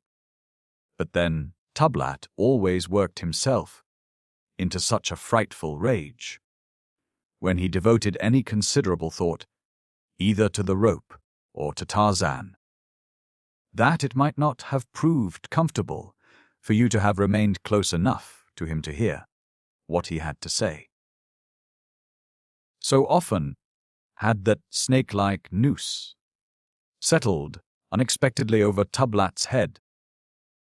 So often had he been jerked ridiculously and painfully from his feet when he was least looking for such an occurrence, that there is little wonder he found scant space in his savage heart for love of his white-skinned foster-child, or the inventions thereof. There had been other times, too, when Tublat had swung helplessly in midair, the noose tightening about his neck, death staring him in the face, and little Tarzan dancing upon a near-by limb, taunting him and making unseemly grimaces. Then had been another occasion in which the rope had figured prominently, an occasion, and the only one connected with the rope, which Tublat recalled with pleasure. Tarzan, as active in brain as he was in body, was always inventing new ways in which to play. It was through the medium of play that he learned much during his childhood. This day he learned something, and that he did not lose his life in the learning of it. It was a matter of great surprise to Tarzan, and the fly in the ointment to Tublat. The man-child had, in throwing his news at a playmate in a tree above him, caught a projecting branch instead. When he tried to shake it, lose it, but drew the tighter. Then Tarzan started to climb the rope to remove it from the branch. When he was part way up a frolicsome, that playmate seized that part of the rope which lay upon the ground and ran off with it as far as he could go. When Tarzan screamed at him to desist, the young ape released the rope a little, and then drew it tight again. The result was to impart a swinging motion to Tarzan's body, which the ape boy suddenly realized was a new and pleasurable form of play. He urged the ape to continue until Tarzan was swinging to, and from as far as the short length of rope would permit. But the distance was not great enough, and 2. He was not far enough above the ground to give the necessary thrills, which add so greatly to the pastimes of the young. So, he clambered to the branch where the noose was caught, and after removing it, carried the rope far aloft and out upon a long and powerful branch. Here he again made it fast, and taking the loose end in his hand, clambered quickly down among the branches as far as the rope would permit him to go. Then he swung out upon the end of it, his lithe, young body turning and twisting, a human bob upon a pendulum of grass, 30 feet above the ground. Ah, how delectable! This was indeed a new play of the first magnitude. Tarzan was entranced. Soon he discovered that by wriggling his body in just the right way at the proper time, he could diminish or accelerate his oscillation, and, being a boy, he chose, naturally, to accelerate. Presently he was swinging far and wide, while below him, the apes of the tribe of Kerchak looked on in mild amaze. Had it been you or I swinging there at the end of that grass rope, the thing which presently happened would not have happened, for we could not have hung on so long as to have made it possible. But Tarzan was quite as much at home swinging by his hands as he was standing upon his feet, or, at least, almost. At any rate, he felt no fatigue long after the time that an ordinary mortal would have been numb with strain of the physical exertion. And this was his undoing. Tublat was watching him, as were others of the tribe. Of all the creatures of the wild, there was none Tublat so cordially hated as he did this hideous, hairless, white-skinned caricature of an ape. But for Tarzan's nimbleness and the zealous watchfulness of savage Kala's mother love, Tublat would long since have rid himself of this stain upon his family escutcheon. So long had it been since Tarzan became a member of the tribe that Tublat had forgotten the circumstances surrounding the entrance of the jungle waif into his family, with the result that he now imagined that Tarzan was his own offspring, adding greatly to his chagrin. Wide and far swung Tarzan of the apes, until at last, as he reached the highest point of the arc, the rope, which rapidly had frayed on the rough bark of the tree limb, parted suddenly. The watching apes saw the smooth, brown body shoot outward and down, plummet-like. Tublat leaped high in the air, emitting what in a human being would have been an exclamation of delight. This would be the end of Tarzan and most of Tublat's troubles. From now on he could lead his life in peace and security. Tarzan fell quite 40 feet, alighting on his back in a thick bush. Kala was the first to reach his side, ferocious, hideous, loving Kala. She had seen the life crushed from her own Balu in just such a fall years before. Was she to lose this one too in the same way? Tarzan was lying quite still when she found him, embedded deeply in the bush. It took Kala several minutes to disentangle him and drag him forth, but he was not killed. He was not even badly injured. The bush had broken the force of the fall. A cut upon the back of his head showed where he had struck the tough stem of the shrub, and explained his unconsciousness. In a few minutes he was as active as ever. Tublat was furious.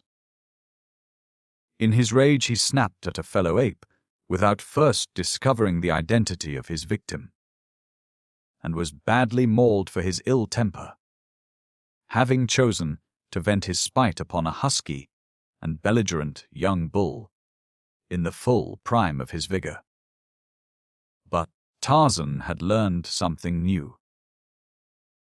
He had learned that continued friction would wear through the strands of his rope, though it was many years before this knowledge did more for him than merely to keep him from swinging too long at a time, or too far above the ground at the end of his rope.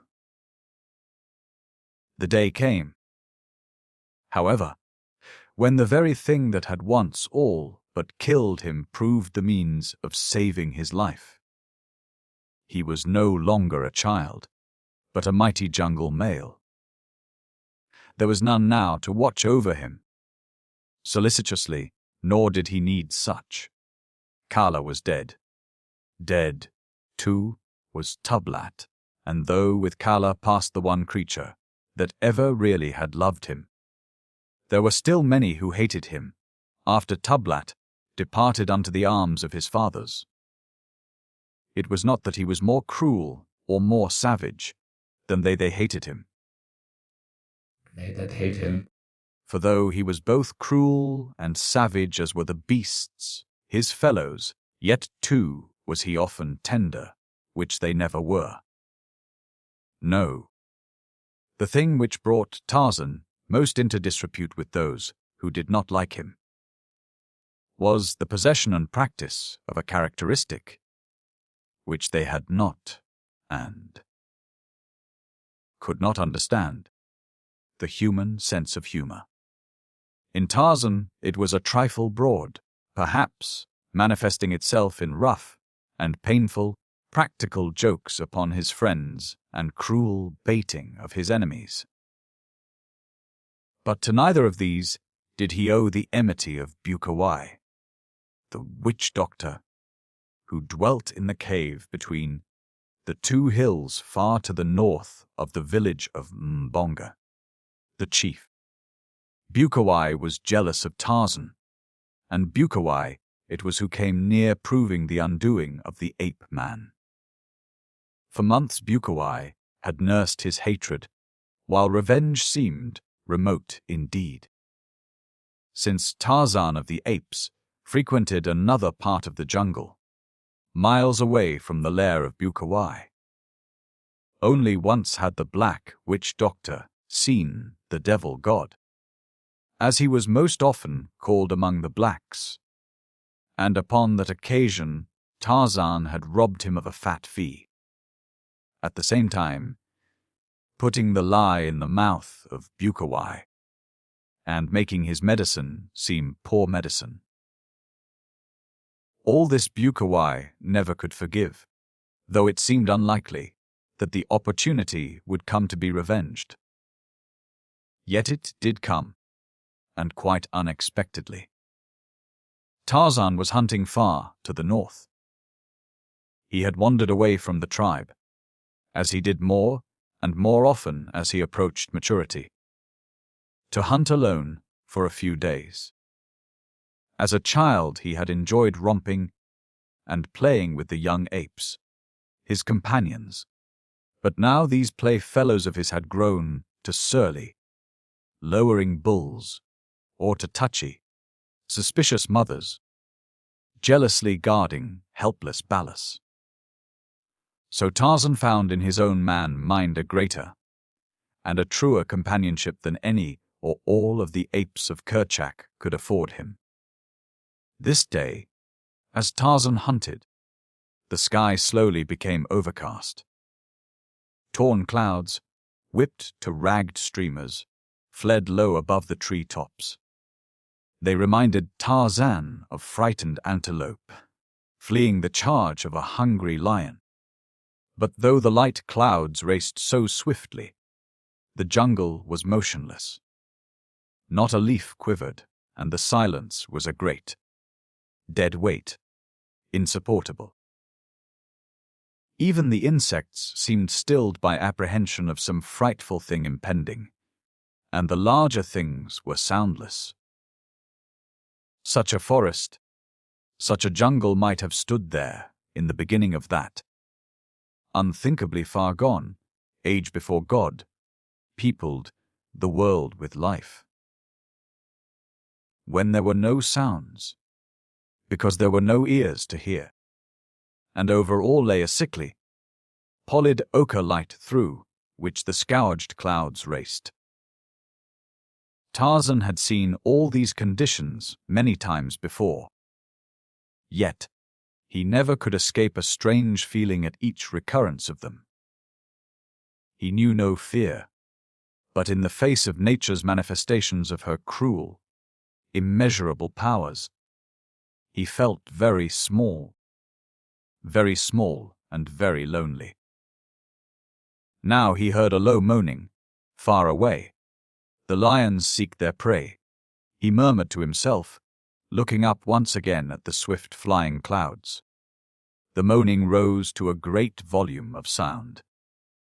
"They come," said Tarzan of the Apes, and sought the shelter of a thickly foliaged tree. Quite suddenly the trees bent their tops simultaneously, as though God had stretched a hand from the heavens and pressed his flat palm down upon the world. "They pass," whispered Tarzan. The lions pass. Then came a vivid flash of lightning, followed by deafening thunder. "The lions have sprung," cried Tarzan, "and now they roar above the bodies of their kills." The trees were waving wildly, in all directions now. A perfectly demoniacal wind threshed the jungle pitilessly. In the midst of it the rain came, not as it comes upon us of the Northlands, but in a sudden, choking, blinding deluge. The blood of the kill, thought Tarzan, huddling himself closer to the bole of the great tree beneath which he stood. He was close to the edge of the jungle, and at a little distance he had seen 2 hills before the storm broke. But now he could see nothing. It amused him to look out into the beating rain, searching for the 2 hills and imagining that the torrents from above had washed them away. Yet he knew that presently the rain would cease, the sun come out again, and all be as it was before, except where a few branches had fallen and here, and there some old and rotted patriarch had crashed back to enrich the soil upon which he had fatted for. Maybe centuries. All about him branches and leaves filled the air or fell to earth, torn away by the strength of the tornado and the weight of the water upon them. A gaunt corpse toppled and fell a few yards away. But Tarzan was protected from all these dangers by the wide-spreading branches of the sturdy giant beneath, which his jungle craft had guided him. Here, there was but a single danger, and that a remote one. Yet it came. Without warning, the tree above him was riven by lightning. And when the rain ceased, and the sun came out, Tarzan lay, stretched as he had fallen.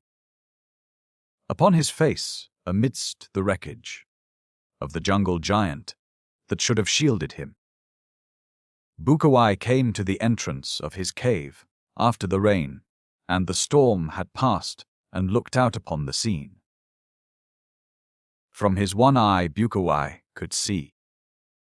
But had he had a dozen eyes, he could have found no beauty in the fresh sweetness of the revivified jungle, for to such things, in the chemistry of temperament, his brain failed to react, nor, even had he had a nose, which he had not for years, could he have found enjoyment or sweetness in the clean, washed air. At either side of the leaper stood his soul and constant companions, the two hyenas, sniffing the air. Presently one of them uttered a low growl, and with flattened head started, sneaking and wary, toward the jungle. The other followed. Bukawai, his curiosity aroused, trailed after them, in his hand a heavy knob stick. The hyenas halted a few yards from the prostrate Tarzan, sniffing and growling.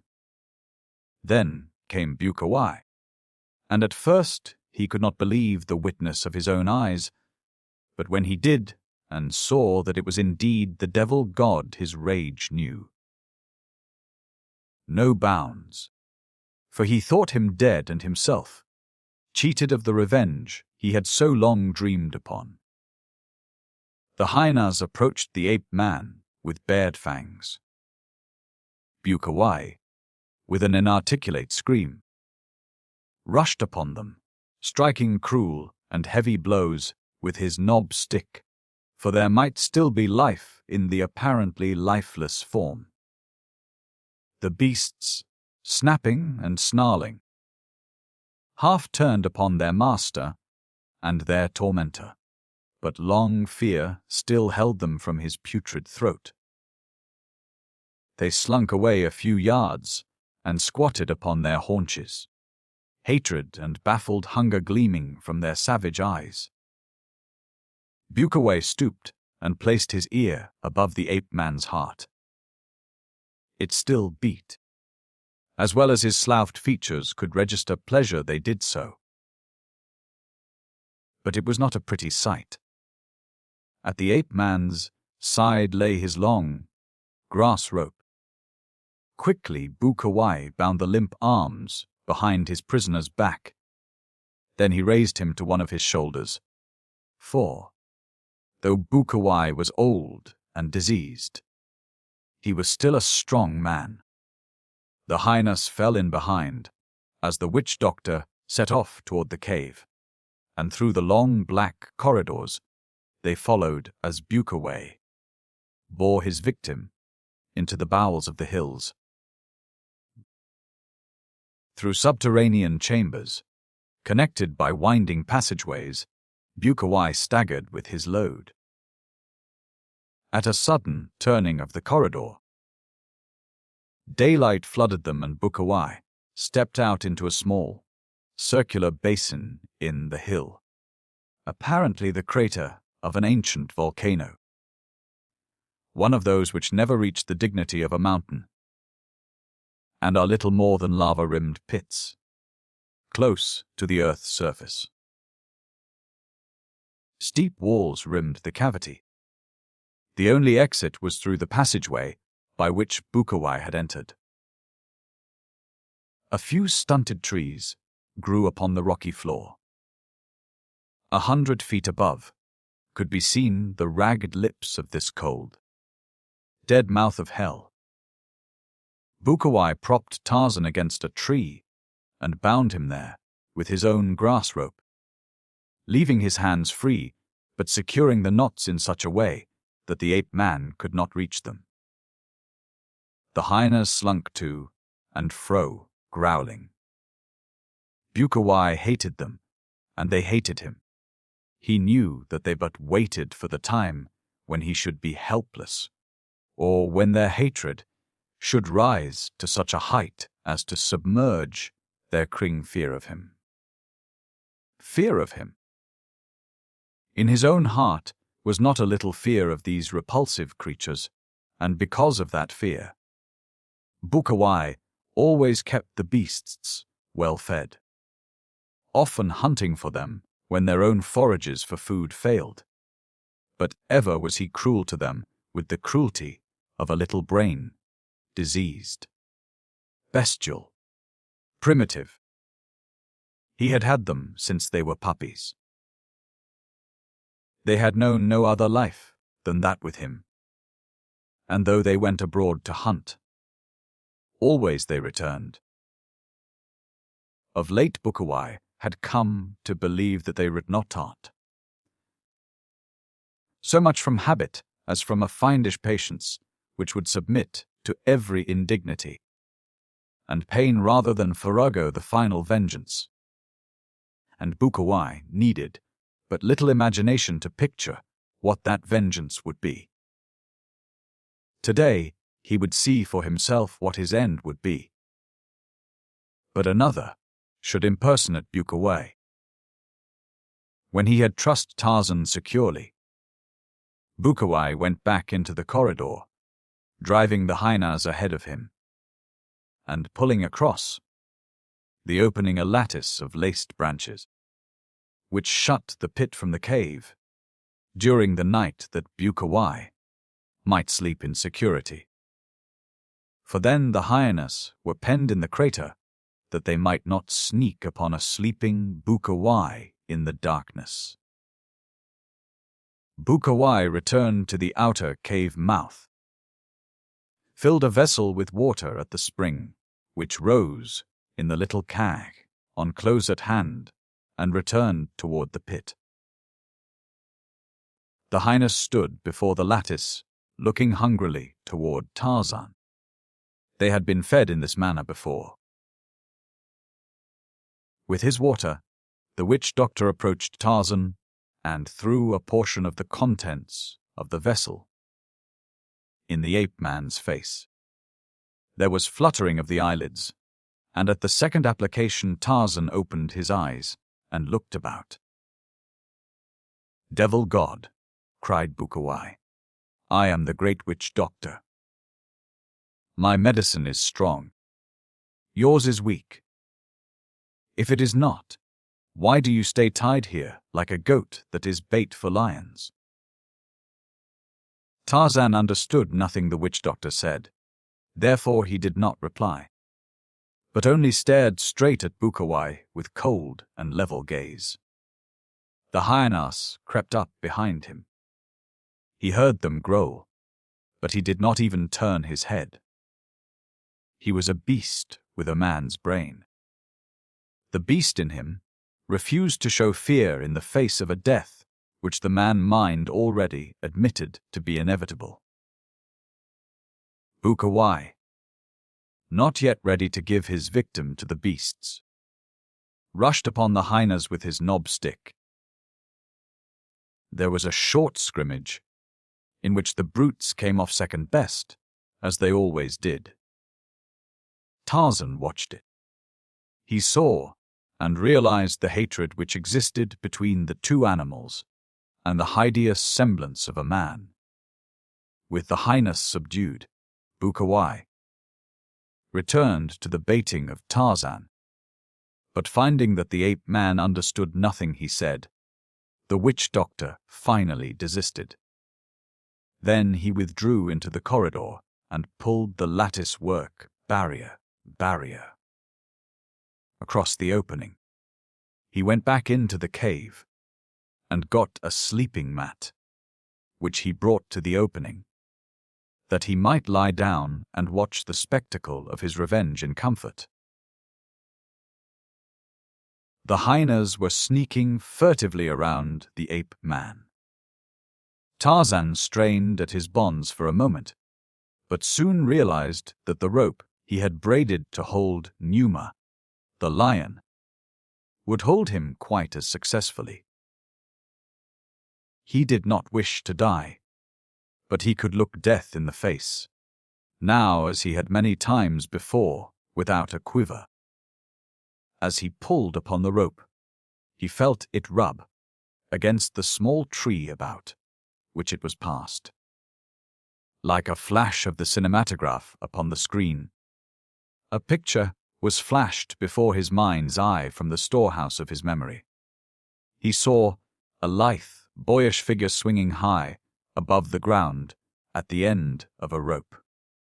Arc rope. He saw many apes watching from below, and then he saw the rope part, and the boy hurtled downward toward the ground.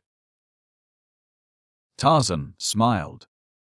Immediately he commenced to draw the rope rapidly back and forth across the tree trunk. The highness, gaining courage, came closer. They sniffed at his legs. But when he struck at them with his free arms, they slunk off. He knew that with the growth of hunger they would attack. Coolly, methodically, without haste. Tarzan drew the rope back and forth against the rough trunk of the small tree. In the entrance to the cavern, Bukawai fell asleep. He thought it would be some time before the beasts gained sufficient courage or hunger to attack the captive. Their growls and the cries of the victim would awaken him. In the meantime, he might as well rest, and he did. Thus the day wore on, for the hyenas were not famished. And the rope with which Tarzan was bound was a stronger one, that of his boyhood, which had parted so quickly to the chafing of the rough tree bark. Yet, all the while hunger was growing upon the beasts, and the strands of the grass rope were wearing thinner and thinner. Bukawai slept. It was late afternoon before one of the beasts, irritated by the gnawing of appetite, made a quick, growling dash at the ape-man. The noise awoke Bukawai. He sat up quickly and watched what went on within the crater. He saw the hungry hyena charge the man, leaping for the unprotected throat. He saw Tarzan reach out and seize the growling animal. And then he saw the second beast spring for the devil god's shoulder. There was a mighty heave of the great, smooth-skinned body. Rounded muscles shot into great, tensed piles beneath the brown hide. The ape-man surged forward with all his weight and all his great strength. The bonds parted, and the three were rolling upon the floor of the crater, snarling, snapping, and rending. Bukawai leaped to his feet. Could it be that the devil god was to prevail against his servants? Impossible! The creature was unarmed, and he was down with two hyenas on top of him. But Bukawai did not know Tarzan. The ape-man fastened his fingers upon the throat of one of the hyenas and rose to one knee, though the other beast tore at him frantically, in an effort to pull him down. With a single hand Tarzan held the one, and with the other hand he reached forth and pulled toward him the second beast. And then Bukawai, seeing the battle going against his forces, rushed forward from the cavern brandishing his knobstick. Tarzan saw him coming, and rising now to both feet, a hyena in each hand, he hurled one of the foaming beasts straight at the witch doctor's head. Down went the two in a snarling, biting heap. Tarzan tossed the second hyena across the crater, while the first gnawed at the rotting face of its master. But this did not suit the ape-man. With a kick, he sent the beast howling after its companion, and springing to the side of the prostrate witch doctor, dragged him to his feet. Bukawai, still conscious, saw death, immediate and terrible, in the cold eyes of his captor. So he turned upon Tarzan with teeth and nails. The ape-man shuddered at the proximity of that raw face to his. The hyenas had had enough and disappeared through the small aperture leading into the cave. Tarzan had little difficulty in overpowering and binding Bukawai. Then he led him to the very tree to which he had been bound. But in binding Bukawai, Tarzan saw it that escape after the same fashion that he had escaped would be out of the question. Then he left him. As he passed through the winding corridors and the subterranean apartments, Tarzan saw nothing of the hyenas. They will return, he said to himself. In the crater between the towering walls, Bukawai, cold with terror, trembled as with ague. "They will return!" he cried, his voice rising to a fright-filled shriek. And they did. Chapter 8. The Lion. Numa crouched behind a thorn bush close beside the drinking pool, where the river eddied just below the bend. There was a ford there, and on either bank a well-worn trail broadened far out at the river's brim, where, for countless centuries, the wild things of the jungle and of the plains beyond had come down to drink. The carnivora with bold and fearless majesty, the herbivora timorous, hesitating, fearful. Numa, the lion, was hungry. He was very hungry, and so he was quite silent now. On his way to the drinking place, he had moaned often and roared not a little. But as he neared the spot where he would lie in wait for Bara, the deer or horta, the boar, or some other of the many luscious fleshed creatures who came hither to drink, he was silent. It was a grim, a terrible silence, shot through with yellow-green light of ferocious eyes, punctuated with undulating tremors of sinuous tail. It was Paco, the zebra, who came first, and Numa, the lion, could scarce restrain a roar of anger, for of all the plains people, none are more wary than Paco, the zebra. Behind the black-striped stallion came a herd of 30 or 40 of the plump and vicious little horse-like beasts. As he neared the river, the leader paused often, cocking his ears and raising his muzzle to sniff the gentle breeze for the telltale scent spore of the dread flesh-eaters. Numa shifted uneasily, drawing his hind quarters far beneath his tawny body, gathering himself for the sudden charge and the savage assault. His eyes shot hungry fire. His great muscles quivered to the excitement of the moment. Paco came a little nearer, halted, snorted, and wheeled. There was a pattering of scurrying hoofs, and the herd was gone, but Numa, the lion, moved not. He was familiar with the ways of Paco, the zebra. He knew that he would return. Though many times he might wheel and fly before, he summoned the courage to lead his harem and his offspring to the water. There was the chance that Paco might be frightened off entirely. Numa had seen this happen before, and so he became almost rigid lest he be the one to send them galloping, waterless, back to the plain. Again and again came Paco and his family, and again did they turn and flee. But each time they came closer to the river, until at last the plump stallion dipped his velvet muzzle daintily into the water. The others, stepping warily, approached their leader. Numa selected a sleek, fat filly, and his flaming eyes burned greedily as they feasted upon her. For Numa, the lion, loves scarce anything better than the meat of Paco, perhaps because Paco is, of all the grass-eaters, the most difficult to catch. Slowly the lion rose, and as he rose, a twig snapped beneath one of his great, padded paws. Like a shot from a rifle, he charged upon the filly.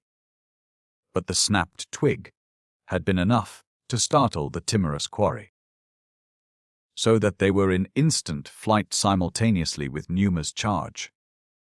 The stallion was last, and with a prodigious leap, the lion catapulted through the air to seize him. But the snapping twig had robbed Numa of his dinner, though his mighty talons raked the zebra's glossy rump, leaving 4 crimson bars across the beautiful coat. It was an angry Numa that quitted the river and prowled, fierce, dangerous, and hungry, into the jungle. Far from particular now was his appetite. Even Dango, the hyena, would have seemed a titbit to that ravenous maw. And in this temper it was that the lion came upon the tribe of Kerchak, the great ape. One does not look for Numa, the lion, he thus late in the morning. He should be lying up asleep beside his last night's kill by now. But Numa had made no kill last night. He was still hunting, hungrier than ever. The anthropoids were idling about the clearing, the first keen desire of the morning's hunger having been satisfied. Numa scented them long before he saw them. Ordinarily, he would have turned away in search of other game, for even Numa respected the mighty muscles and the sharp fangs of the great bulls of the tribe of Kerchak, the Saunges.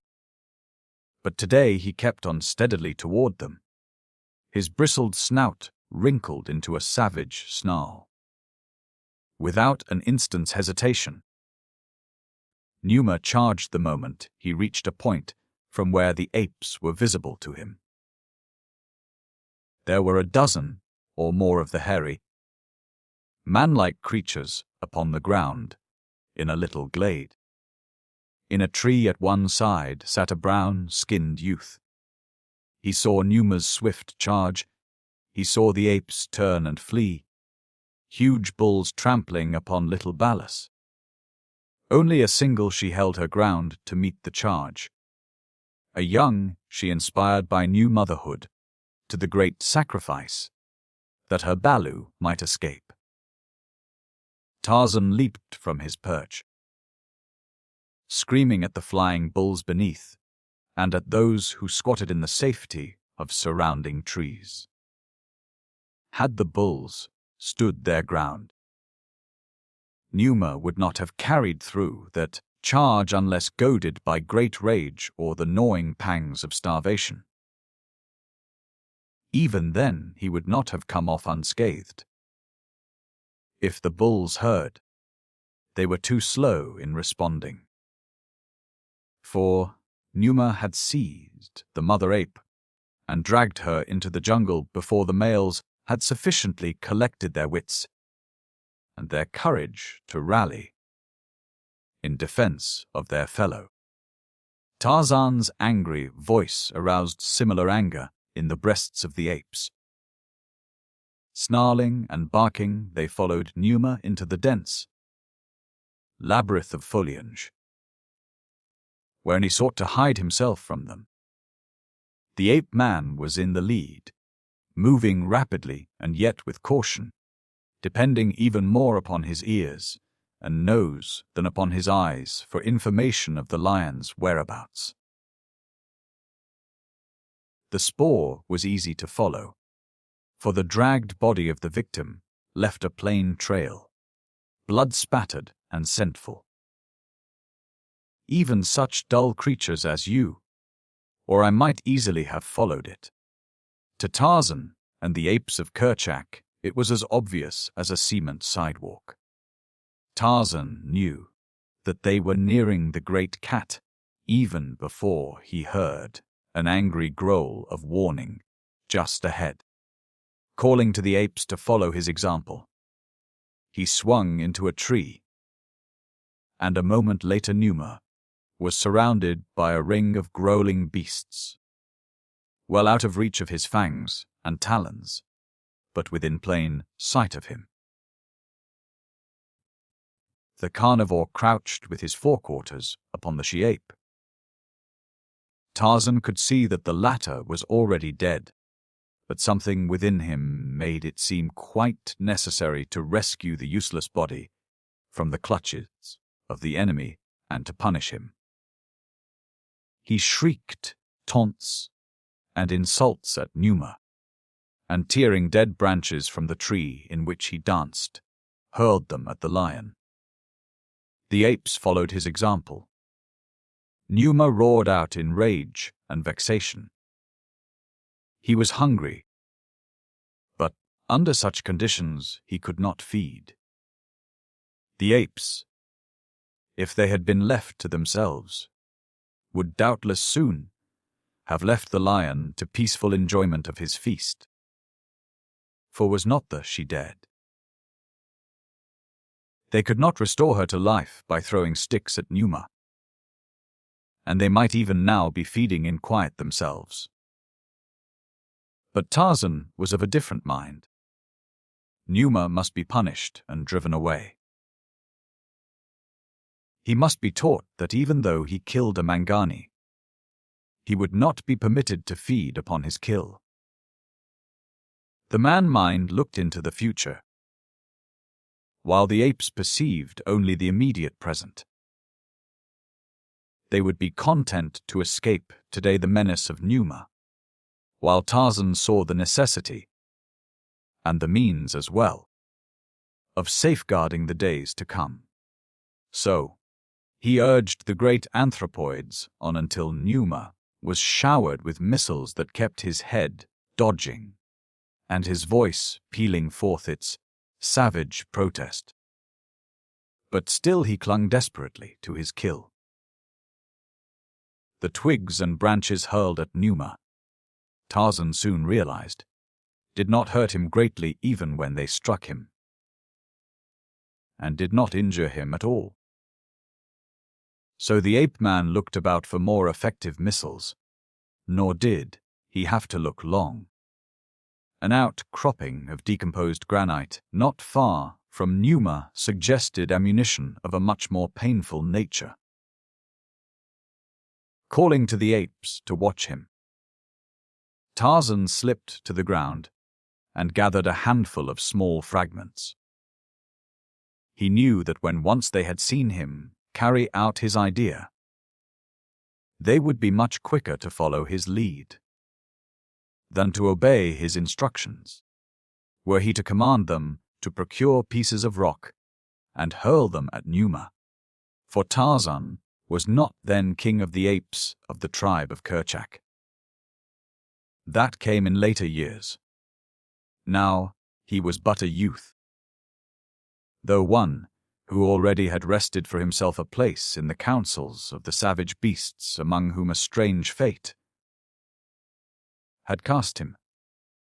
The sullen bulls of the older generation still hated him as beasts hate those of whom they are suspicious, whose scent characteristic is the scent characteristic of an alien order, and, therefore, of an enemy order. The younger bulls, those who had grown up through childhood as his playmates, were as accustomed to Tarzan's scent as to that of any other member of the tribe. They felt no greater suspicion of him than any other bull of their acquaintance. Yet, they did not love him, for they loved none outside the mating season. And the animosities aroused by other bulls during that season lasted well over until the next. They were a morose and peevish band at best, though here and there were those among them in whom germinated the primal seeds of humanity, reversions to type. These doubtless. Reversions to the ancient progenitor, who took the first step out of apehood toward humanness. When he walked more often upon his hind feet and discovered other things for idle hands to do. So now Tarzan led where he could not yet command. He had long since discovered the apish propensity for mimicry and learned to make use of it.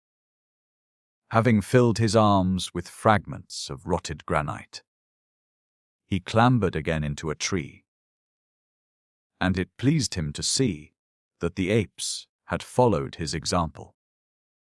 During the brief respite, while they were gathering their ammunition, Numa had settled himself to feed.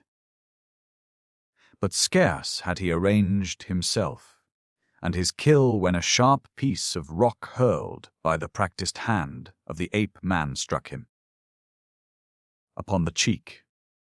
His sudden roar of pain and rage was smothered by a volley from the apes, who had seen Tarzan's act.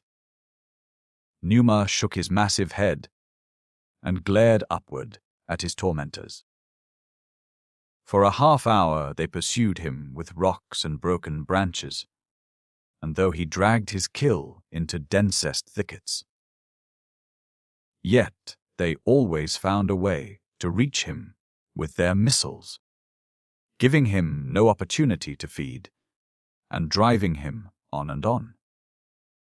The hairless ape thing with the man scent was worst of all, for he had even the temerity to advance upon the ground to within a few yards of the lord of the jungle, that he might, with greater accuracy, and force hurl the sharp bits of granite and the heavy sticks at him. Time and again did Numa charge, sudden, vicious charges, but the lithe, active tormentor always managed to elude him, and with such insolent ease that the lion forgot even his great hunger in the consuming passion of his rage, leaving his meat for considerable spaces of time in vain efforts to catch his enemy. The apes and Tarzan pursued the great beast to a natural clearing, where Numa evidently determined to make a last stand, taking up his position in the center of the open space, which was far enough from any tree to render him practically immune from the rather erratic throwing of the apes, though Tarzan still found him with most persistent and aggravating frequency. This, however, did not suit the ape-man, since Numa now suffered an occasional missile with no more than a snarl, while he settled himself to partake of his delayed feast. Tarzan scratched his head, pondering some more effective method of offense, for he had determined to prevent Numa from profiting in any way through his attack upon the tribe. The tribe. The man-mind reasoned against the future, while the shaggy apes thought only of their present hatred of this ancestral enemy. Tarzan guessed that should Numa find it an easy thing to snatch a meal from the tribe of Kerchak, it would be but a short time before their existence would be one living nightmare of hideous watchfulness and dread. Numa must be taught that the killing of an ape brought immediate punishment and no rewards. It would take but a few lessons to ensure the former safety of the tribe. This must be some old lion whose failing strength and agility had forced him to any prey that he could catch, but even a single lion, undisputed, could exterminate the tribe, or at least make its existence so precarious and so terrifying that life would no longer be a pleasant condition. Let him hunt among the Gomangani, thought Tarzan. he will find them easier prey. I will teach ferocious Numa that he may not hunt the Mangani. But how to wrest the body of his victim from the feeding lion was the first question to be solved. At last Tarzan hit upon a plan. To anyone but Tarzan of the Apes it might have seemed rather a risky plan, and perhaps it did even to him. But Tarzan rather liked things that contained a considerable element of danger. At any rate, I rather doubt that you, or I would have chosen a similar plan for foiling an angry and a hungry lion. Tarzan required assistance in the scheme he had hit upon, and his assistant must be equally as brave and almost as active as he. The ape-man's eyes fell upon Tug, the playmate of his childhood, the rival in his first love, and now, of all the bulls of the tribe, the only one that might be thought to hold in his savage brain any such feeling toward Tarzan as we describe among ourselves as friendship. At least, Tarzan knew Tog was courageous, and he was young and agile and wonderfully muscled. "Tog!" cried the ape-man. The great ape looked up from a dead limb. He was attempting to tear from a lightning-blasted tree. "Go close to Numa and worry him," said Tarzan. "Worry him until he charges. Lead him away from the body of Mamka. Keep him away as long as you can." Tog nodded. He was across the clearing from Tarzan. Wresting the limb at last from the tree, he dropped to the ground and advanced toward Numa, growling and barking out his insults. The worried lion looked up and rose to his feet. His tail went stiffly erect, and Tog turned in flight, for he knew that warning signal of the charge. From behind the lion, Tarzan ran quickly toward the center of the clearing and the body of Mamka. Numa, all his eyes for Tog, did not see the ape-man. Instead, he shot forward after the fleeing bull, who had turned in flight not an instant too soon, since he reached the nearest tree but a yard or two ahead of the pursuing demon.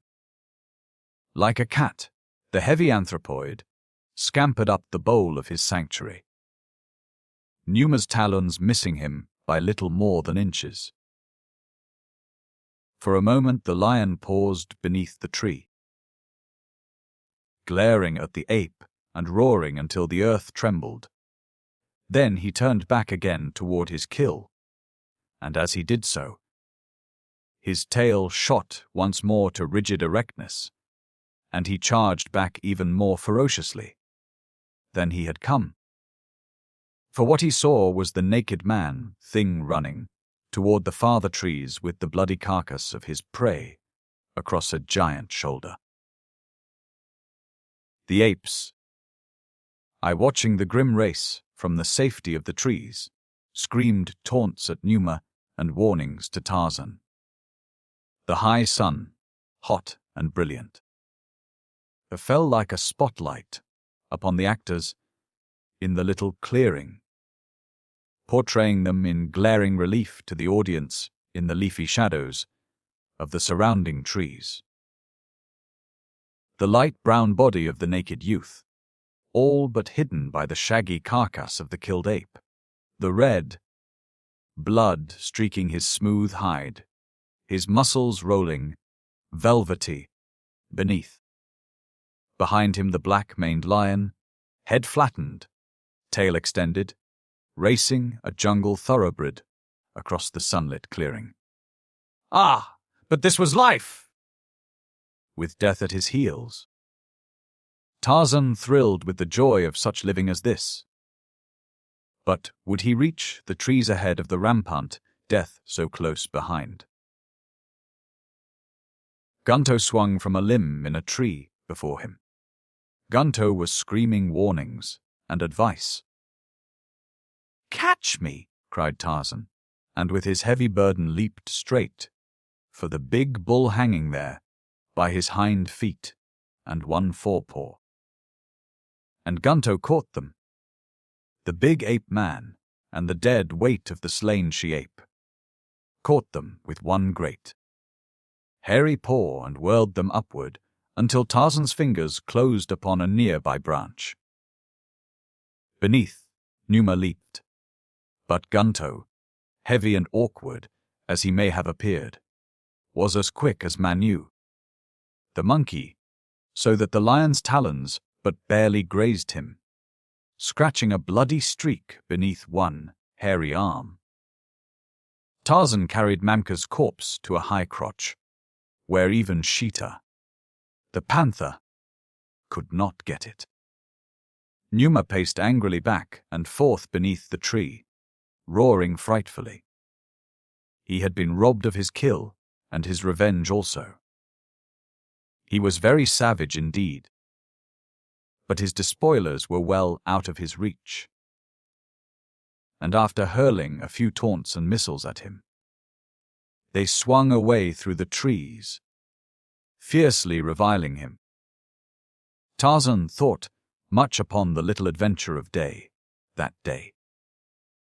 He foresaw what might happen should the great Kanibara of the jungle turn their serious attention upon the tribe of Kerchak, the great ape, but equally he thought upon the wild scramble of the apes for safety when Numa first charged among them.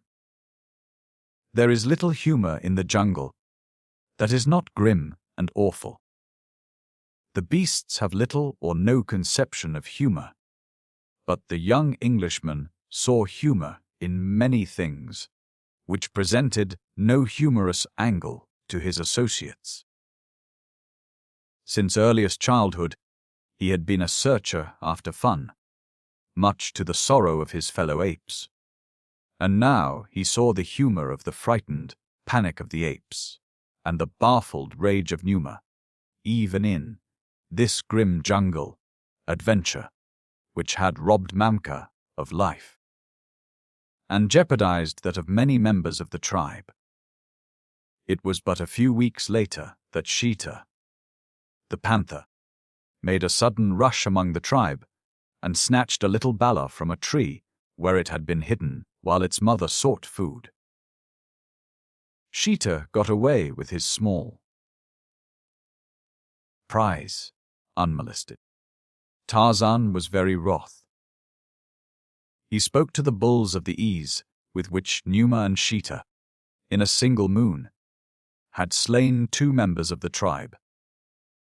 "They will take us all for food," he cried. "We hunt as we will through the jungle, paying no heed to approaching enemies. Even Manu, the monkey, does not so. He keeps 2 or 3 always watching for enemies.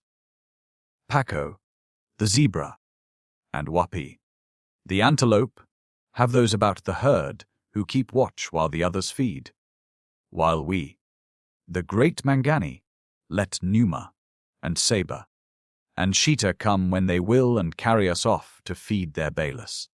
"Gurkha Remph," said Nungo. "What are we to do?" asked Tag. "We, too, should have 2 or 3 always watching for the approach of Numa and Saber and Sheeta," replied Tarzan. "No others need we fear, except Hista, the snake. And if we watch for the others we will see Hista if he comes, though gliding ever so silently."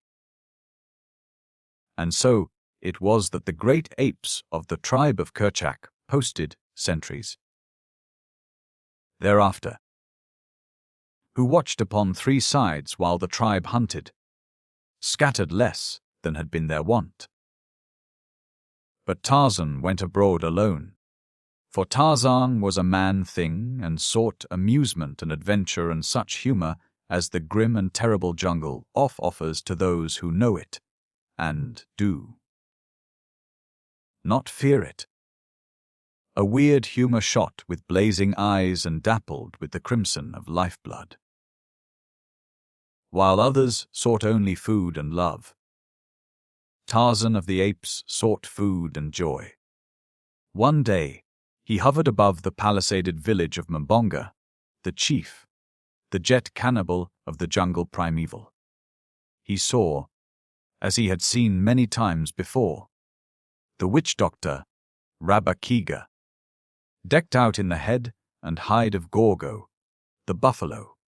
It amused Tarzan to see a Gomangani parading as Gorgo, but it suggested nothing in particular to him until he chanced to see stretched against the side of Mbonga's hut the skin of a lion. Lion with the head still on. Then a broad grin widened the handsome face of the savage beast youth. Back into the jungle he went until chance, agility, strength, and cunning backed by his marvelous powers of perception gave him an easy meal. If Tarzan felt that the world owed him a living, he also realized that it was for him to collect it. Nor was there ever a better collector than this son of an English lord, who knew even less of the ways of his forebears than he did of the forebears themselves, which was nothing. It was quite dark when Tarzan returned to the village of Mbonga, and took his now polished perch in the tree which overhangs the palisade, upon one side of the walled enclosure. As there was nothing in particular to feast upon in the village, there was little life in the single street, for only an orgy of flesh and native beer could draw out the people of Mbonga. Tonight, they sat gossiping about their cooking fires, the older members of the tribe, or, if they were young, paired off in the shadows cast by the palm-thatched huts. Tarzan dropped lightly into the village, and sneaking stealthily in the concealment of the denser shadows, approached the hut of the chief, Mbonga. Here he found that which he sought. There were warriors all about him, but they did not know that the feared devil, God, slunk noiselessly so near them. Nor did they see him possess himself of that which he coveted and depart from their village as noiselessly as he had come. Later that night, as Tarzan curled himself for sleep, he lay for a long time looking up at the burning planets and the twinkling stars, and at Goro the moon. And he smiled. He recalled how ludicrous the great bulls had appeared in their mad scramble for safety that day when Numa had charged among them and seized Mamka. And yet he knew them to be fierce and courageous. It was the sudden shock of surprise that always sent them into a panic. But of this Tarzan was not as yet fully aware. That was something he was to learn in the near future. He fell asleep with a broad grin upon his face. Manu, the monkey, awoke him in the morning by dropping discarded bean pods upon his upturned face from a branch a short distance above him. Tarzan looked up and smiled. He had been awakened thus before many times. He and Manu were fairly good friends, their friendship operating upon a reciprocal basis.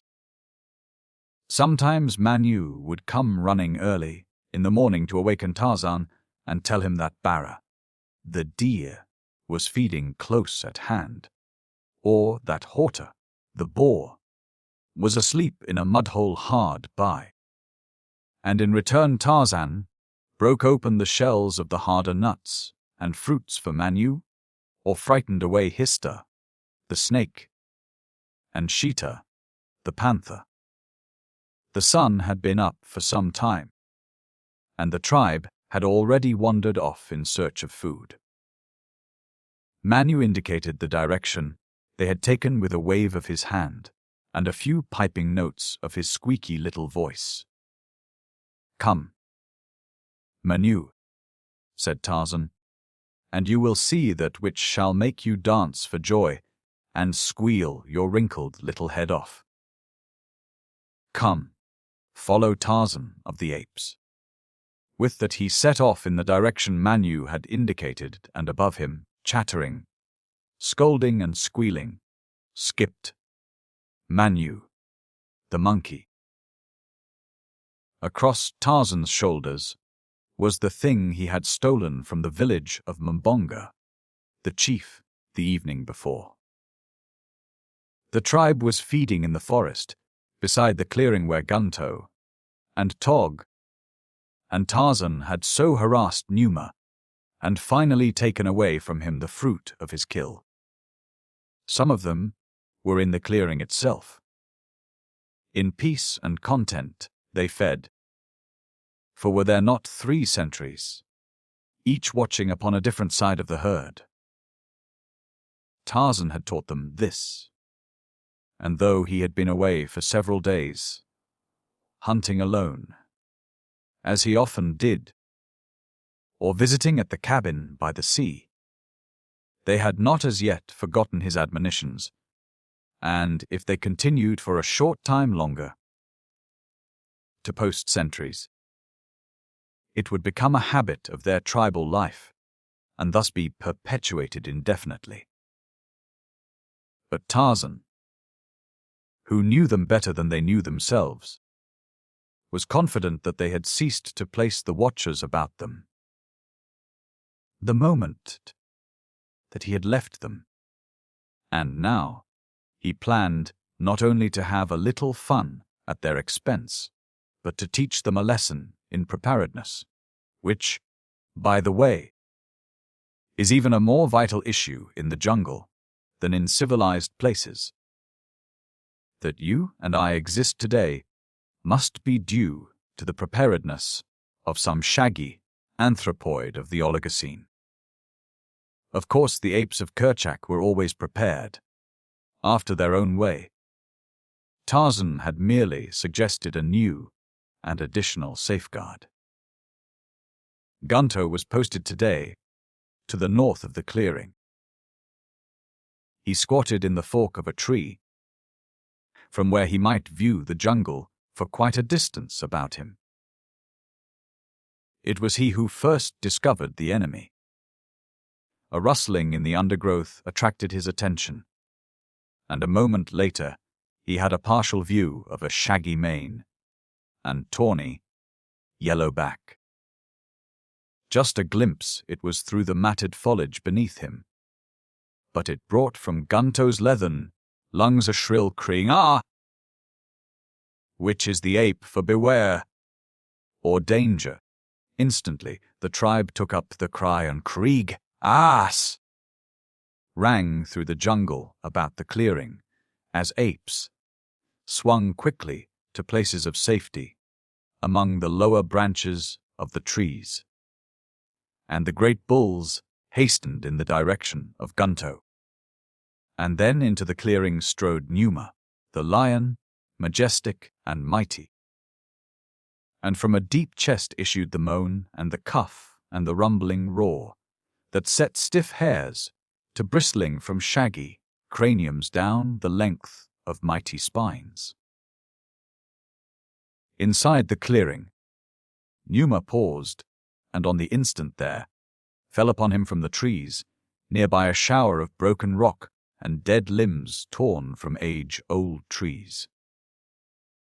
A dozen times he was hit, and then the apes ran down and gathered other rocks, pelting him unmercifully. Numa turned to flee, but his way was barred by a fusillade of sharp, cornered missiles. And then, upon the edge of the clearing, great Tag met him with a huge fragment of rock as large as a man's head, and down went the lord of the jungle beneath. The stunning blow With shrieks and roars and loud barkings, the great apes of the tribe of Kerchak rushed upon the fallen lion. Sticks and stones and yellow fangs menaced the still form. In another moment, before he could regain consciousness, Numa would be battered and torn until only a bloody mass of broken bones and matted hair remained of what had once been. The most dreaded of jungle creatures. But even as the sticks and stones were raised above him, and the great fangs bared to tear him, there descended like a plummet from the trees above a diminutive figure. With long, white whiskers and a wrinkled face. Square upon the body of Numa it alighted, and there it danced, and screamed, and shrieked out its challenge against the bulls of Kerchak. For an instant they paused, paralyzed by the wonder of the thing. It was Manu, the monkey. Manu, the little coward. And here he was daring the ferocity of the great Mangani, hopping about upon the carcass of Numa, the lion, and crying out that they must not strike it again. And when the bulls paused, Manu reached down and seized a tawny ear. With all his little might, he tugged upon the heavy head, until slowly it turned back, revealing the tousled, black head and clean-cut profile of Tarzan of the apes. Some of the older apes were for finishing what they had commenced, but Tog, Sullen, mighty Tog, sprang quickly to the ape-man's side, and straddling the unconscious form, warned back those who would have struck his childhood playmate. And Teeka, his mate, came too, taking her place with bared fangs at Tog's side. Others followed their example, until at last Tarzan was surrounded by a ring of hairy champions who would permit no enemy to approach him. It was a surprised and chastened Tarzan who opened his eyes to consciousness a few minutes later. He looked about him at the surrounding apes, and slowly there returned to him a realization of what had occurred. Gradually a broad grin illuminated his features. His bruises were many and they hurt, but the good that had come from his adventure was worth all that it had cost. He had learned, for instance, that the apes of Kerchak had headed his teaching, and he had learned that he had good friends among the sullen beasts whom he had thought without sentiment. He had discovered that Manu, the monkey, even little, cowardly Manu, had risked his life in his defense. It made Tarzan very glad to know these things. But at the other lesson he had been taught he reddened. He had always been a joker, the only joker in the grim and terrible company. But now, as he lay there half dead from his hurts, he almost swore a solemn oath forever to forego practical joking. Almost, but not quite. Chapter 9. The Nightmare. The blacks of the village of Mbonga, the chief, were feasting, while above them, in a large tree, sat Tarzan of the apes, grim, terrible, empty, and envious. Hunting had proved poor that day, for there are lean days as well as fat ones for even the greatest of the jungle hunters. Oftentimes Tarzan went empty for more than a full sun, and he had passed through entire moons, during which he had been but barely able to stave off starvation. But such times were infrequent. There once had been a period of sickness among the grass-eaters, which had left the plains almost bare of game for several years, And, again, the great cats had increased so rapidly and so overrun the country that their prey, which was also Tarzan's, had been frightened off for a considerable time. But for the most part Tarzan had fed well always. Today, he had gone empty, one misfortune following another as rapidly as he raised new quarry, so that now, as he sat perched in the tree above the feasting blacks, he experienced all the pangs of famine, and his hatred for his lifelong enemies waxed strong in his breast. It was tantalizing, indeed, to sit there hungry while these Gomangani filled themselves so full of food that their stomachs seemed almost upon the point of bursting. And with elephant steaks at that. It was true that Tarzan and Tanta were the best of friends, and that Tarzan never yet had tasted of the flesh of the elephant. But the Gomangani evidently had slain one, and as they were eating of the flesh of their kill, Tarzan was assailed by no doubts as to the ethics of his doing likewise. Should he have the opportunity? Had he known that the elephant had died of sickness several days before the blacks discovered the carcass, he might not have been so keen to partake of the feast, for Tarzan of the Apes was no carrion eater. However, may blunt the most Epicurean taste, and Tarzan was not exactly an epicure. What he was at this moment was a very hungry wild beast whom caution was holding in leash. For the great cooking pot in the center of the village was surrounded by black warriors, through whom not even Tarzan of the Apes might hope to pass unharmed. It would be necessary, therefore, for the watcher to remain there hungry until the blacks had gorged themselves to stupor. And then, if they had left any scraps, to make the best meal he could from such. But to the impatient Tarzan it seemed that the greedy Gomangani would rather burst than leave the feast before the last morsel had been devoured. Winging.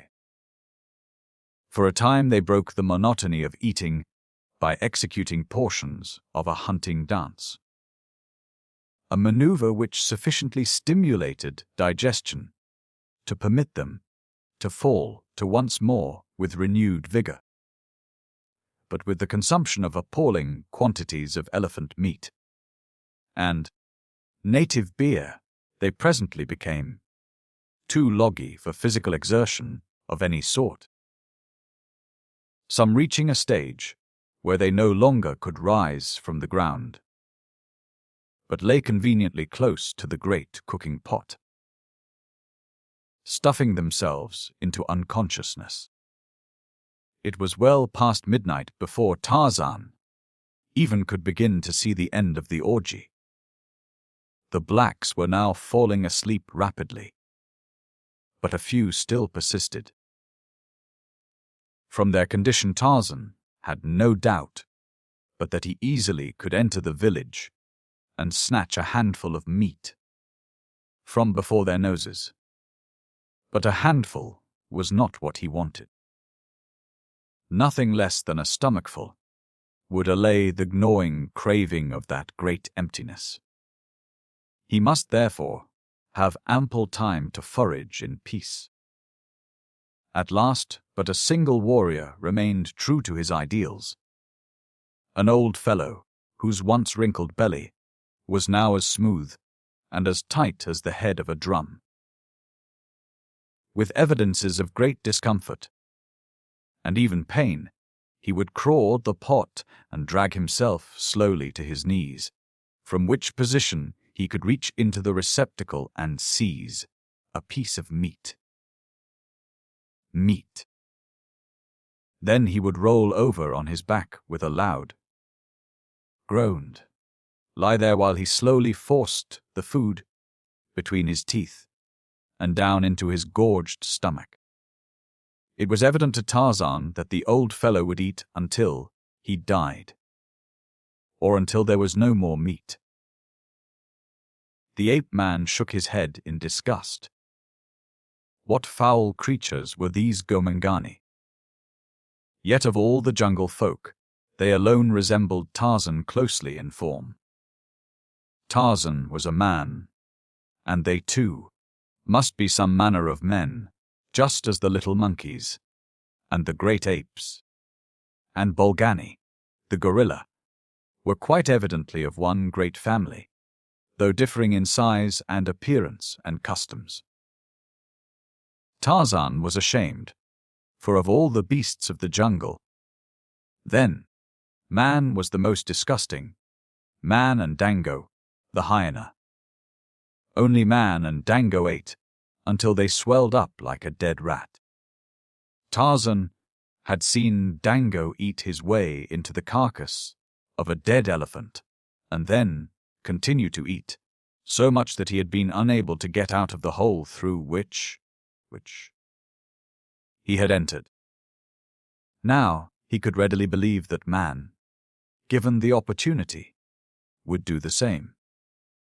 Man, too, was the most unlovely of creatures, with his skinny legs and his big stomach, his filed teeth, and his thick, red lips. Man was disgusting.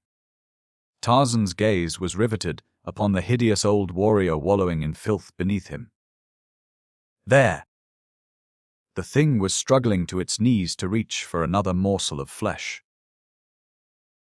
It groaned aloud in pain, and yet it persisted in eating, ever eating. Tarzan could endure it no longer. Neither his hunger nor his disgust. Silently he slipped to the ground with the bole of the great tree between himself and the feaster. The man was still kneeling, bent almost double in agony, before the cooking pot. His back was toward the ape-man. Swiftly and noiselessly Tarzan approached him. There was no sound as steel fingers closed about the black throat. The struggle was short, for the man was old and already half stupefied from the effects of the gorging and the beer. Tarzan dropped the inert mass and scooped several large pieces of meat from the cooking pot, enough to satisfy even his great hunger. Then he raised the body of the feaster and shoved it into the vessel. When the other blacks awoke, they would have something to think about. Tarzan grinned as he turned toward the tree with his meat. He picked up a vessel containing beer and raised it to his lips. But at the first taste, he spat the stuff from his mouth and tossed the primitive tankard aside. He was quite sure that even Dango would draw the line at such filthy-tasting drink as that, and his contempt for man increased with the conviction. Tarzan swung off into the jungle some half-mile or so before he paused to partake of his stolen food. He noticed that it gave forth a strange and unpleasant odor, but assumed that this was due to the fact that it had stood in a vessel of water above a fire. Tarzan was, of course, unaccustomed to cooked food. He did not like it, but he was very hungry and had eaten a considerable portion of his haul of before it was really borne upon him that the stuff was nauseating. It required far less than he had imagined it would to satisfy his appetite. Throwing the balance to the ground, he curled up in a convenient crotch and sought slumber. But slumber seemed difficult to woo. Ordinarily, Tarzan of the Apes was asleep as quickly as a dog after it curls itself, upon a hearthrug before a roaring blaze. But tonight he squirmed and twisted, for at the pit of his stomach was a peculiar feeling that resembled nothing more closely than an attempt upon the part of the fragments of elephant meat reposing there to come out into the night and search for their elephant. But Tarzan was adamant. He gritted his teeth and held them back. He was not to be robbed of his meal after waiting so long to obtain it. He had succeeded in dozing when the roaring of a lion awoke him. He sat up to discover that it was broad daylight. Tarzan rubbed his eyes. Could it be that he had really slept? He did not feel particularly refreshed as he should have after a good sleep. A noise attracted his attention, and he looked down to see a lion standing at the foot of the tree, gazing hungrily at him. Tarzan made a face at the king of beasts, where ate Numa, greatly to the ape-man's surprise, started to climb up into the branches toward him. Now, never before had Tarzan seen a lion climb a tree. Yet, for some unaccountable reason, he was not greatly surprised that this particular lion should do so. As the lion climbed slowly toward him, Tarzan sought higher branches. But to his chagrin, he discovered that it was with the utmost difficulty that he could climb at all. Again and again he slipped back, losing all that he had gained, while the lion kept steadily at his climbing, coming ever closer and closer to the ape-man. Tarzan could see the hungry light in the yellow-green eyes. He could see the slaver on the drooping jowls, and the great fangs agape to seize and destroy him. Clawing desperately, the ape-man at last succeeded in gaining a little upon his pursuer. He reached the more slender branches far aloft, where he well knew no lion could follow. Yet on and on came devil-faced Numa. It was incredible, but it was true. Yet what most amazed Tarzan was that though he realized the incredibility of it all, he at the same time accepted it, as a matter of course. First, that a lion should climb at all, and second, that he should enter the upper terraces where even Sheeta, the panther, dared not venture. To the very top of a tall tree the ape-man clawed his awkward way, and after him came Numa, the lion, moaning dismally. At last Tarzan stood balanced upon the very utmost pinnacle of a swaying branch, high above the forest. He could go no farther. Below him the lion came steadily upward, and Tarzan of the Apes realized that at last the end had come. He could not do battle upon a tiny branch with Numa, the lion, especially with such a Numa, to which swaying branches 200 feet above the ground provided as substantial footing as the ground itself. Nearer and nearer came the lion. Another moment, and he could reach up with one great paw and drag the ape-man downward to those awful jaws. A whirring noise above his head caused Tarzan to glance apprehensively upward. A great bird was circling close above him. He never had seen so large a bird in all his life. Yet he recognized it immediately. For had he not seen it hundreds of times in one of the books in the little cabin by the land-locked bay? The most grown cabin that with its contents was the sole heritage left by his dead and unknown father to the young Lord Greystoke. In the picture book, the great bird was shown flying far above the ground with a small child in its talons, while beneath, a distracted mother stood with uplifted hands. Grunheithirth. The lion was already reaching forth a tail-end paw to seize him when the bird swooped and buried no less formidable talons in Tarzan's back. The pain was numbing, but it was with a sense of relief that the ape-man felt himself snatched from the clutches of Numa. With a great wearing of wings, the bird rose rapidly until the forest lay far below. It made Tarzan sick and dizzy to look down upon it from so great a height, so he closed eyes tight and held his breath. Higher and higher climbed the huge bird. Tarzan opened his eyes.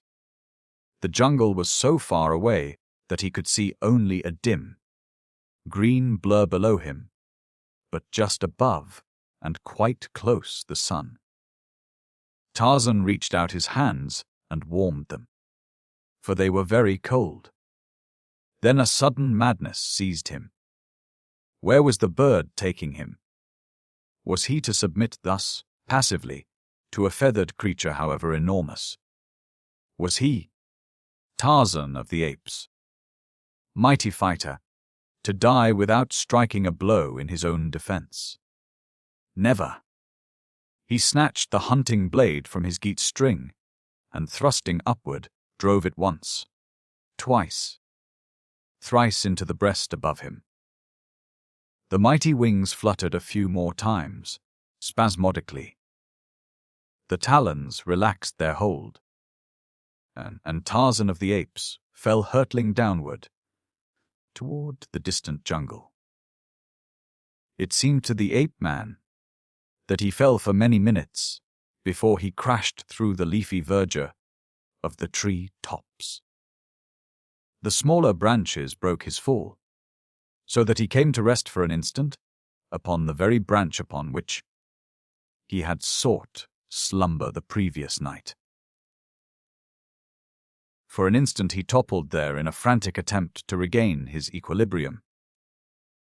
But at last he rolled off. Yet, clutching wildly, he succeeded in grasping the branch and hanging on. Once more he opened his eyes, which he had closed during the fall. Again it was night. With all his old agility, he clambered back to the crotch from which he had toppled. Below him a lion roared, and, looking downward, Tarzan could see the yellow-green eyes shining in the moonlight as they bored hungrily upward through the darkness of the jungle night toward him. The ape-man gasped for breath. Cold sweat stood out from every pore. There was a great sickness at the pit of Tarzan's stomach. Tarzan of the apes had dreamed his first dream. For a long time he sat watching for Numa to climb into the tree after him, and listening for the sound of the great wings from above. For to Tarzan of the apes his dream was a reality. He could not believe what he had seen, and yet, having seen even these incredible things, he could not disbelieve the evidence of his own perceptions. Never in all his life had Tarzan's senses deceived him badly, and so, naturally, he had great faith in them. Each perception, whichever had been transmitted to Tarzan's brain, had been, with varying accuracy, a true perception. He could not conceive of the possibility of apparently having passed through such a weird adventure in which there was no grain of truth. That a stomach, disordered by decayed elephant flesh, a lion roaring in the jungle, a picture book, and sleep could have so truly portrayed all the clear-cut details of what he had seemingly experienced was quite beyond his knowledge. Yet, he knew that Numa could not climb a tree. He knew that there existed in the jungle no such bird as he had seen, and he knew, too, that he could not have fallen a tiny fraction of the distance he had hurtled downward, and lived, to say the least. He was a very puzzled Tarzan, as he tried to compose himself once more for slumber. A very puzzled and a very nauseated Tarzan. As he thought deeply upon the strange occurrences of the night, he witnessed another remarkable happening. It was indeed quite preposterous. Yet he saw it all with his own eyes. It was nothing less than Hista, the snake, wreathing his sinuous and slimy way up the bole of the tree below him. Hista, with the head of the old man Tarzan, had shoved into the cooking pot. The head and the round, tight, black, distended stomach. As the old man's frightful face, with upturned eyes, set and glassy, came close to Tarzan, the jaws opened to seize him. The ape-man struck furiously at the hideous face, and as he struck, the apparition disappeared. Tarzan sat straight up, upon his branch trembling in every limb, wide-eyed and panting. He looked all around him with his keen, jungle-trained eyes, but he saw naught of the old man with the body of Hista, the snake. But on his naked thigh, the ape-man saw a caterpillar, dropped from a branch above him. With a grimace, he flicked it off into the darkness beneath. And so the night wore on, dream following dream, nightmare following nightmare, until the distracted ape-man started like a frightened deer at the rustling of the wind in the trees about him, or leaped to his feet as the uncanny laugh of a hyena burst suddenly upon a momentary jungle silence. But at last the tardy morning broke, and a sick and feverish Tarzan wound sluggishly through the dank and gloomy mazes of the forest in search of water. His whole body seemed on fire. A great sickness surged upward to his throat.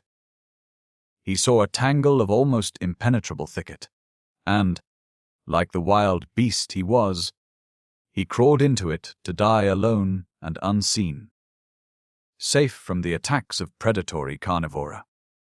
But he did not die. For a long time he wanted to. But presently, nature and an outraged stomach relieved themselves in their own therapeutic manner. The ape-man broke into a violent perspiration, and then fell into a normal and untroubled sleep, which persisted well into the afternoon. When he awoke, he found himself weak, but no longer sick. Once more he sought water, and after drinking deeply, took his way slowly toward the cabin by the sea. In times of loneliness and trouble, it had long been his custom to seek there the quiet and restfulness which he could find nowhere else. As he approached the cabin and raised the crude latch which his father had fashioned so many years before, two small, bloodshot eyes watched him from the concealing foliage of the jungle close by. From beneath shaggy, beetling brows they glared maliciously upon him, maliciously, and with a keen curiosity. Then Tarzan entered the cabin and closed the door after him. Here, with all the world shut out from him, he could dream without fear of interruption. He could curl up and look at the pictures in the strange things which were books. He could puzzle out the printed word he had learned to read without knowledge of the spoken language it represented. Bild. Isn't it? He could live in a wonderful world of which he had no knowledge beyond the covers of his beloved books. Numa and Saber might prowl about close to him. The elements might rage in all their fury.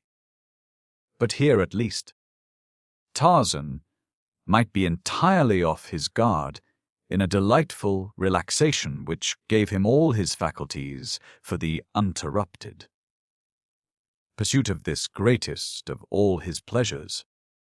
Today, he turned to the picture of the huge bird which bore off the little Tarmangani in its talons. Tarzan puckered his brows as he examined the colored print. Yes, this was the very bird that had carried him off the day before.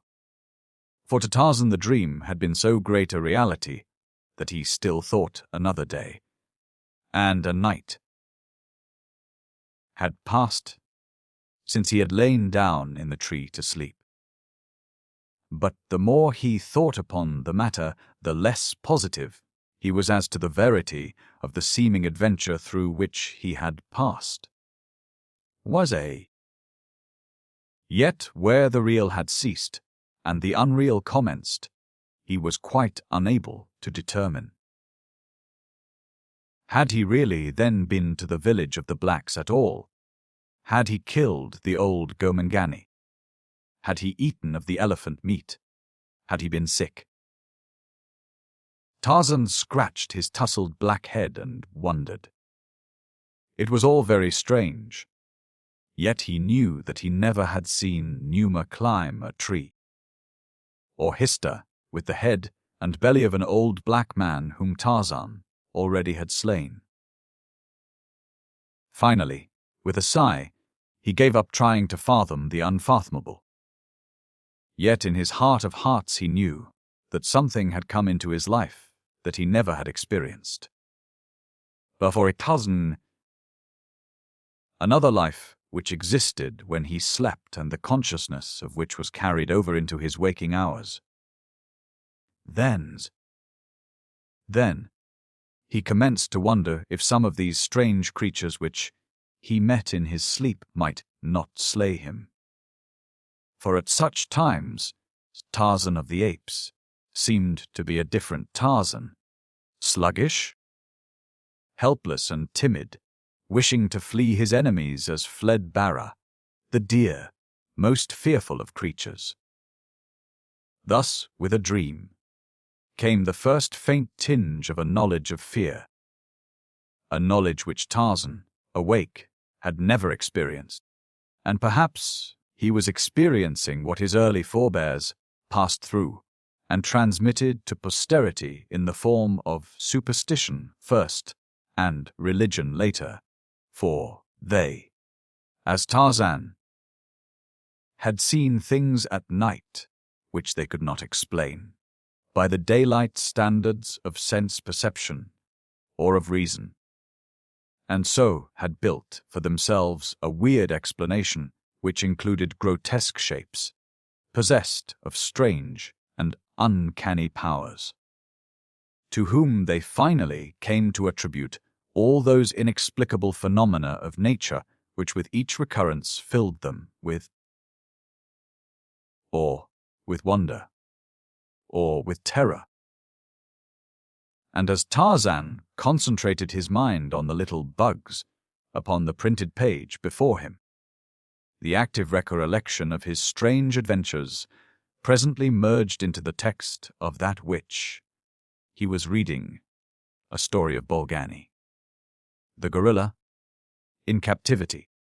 There was a more or less lifelike illustration of Bolgani in colors and in a cage, with many remarkable-looking Tarmangani standing against a rail and peering curiously at the snarling brute.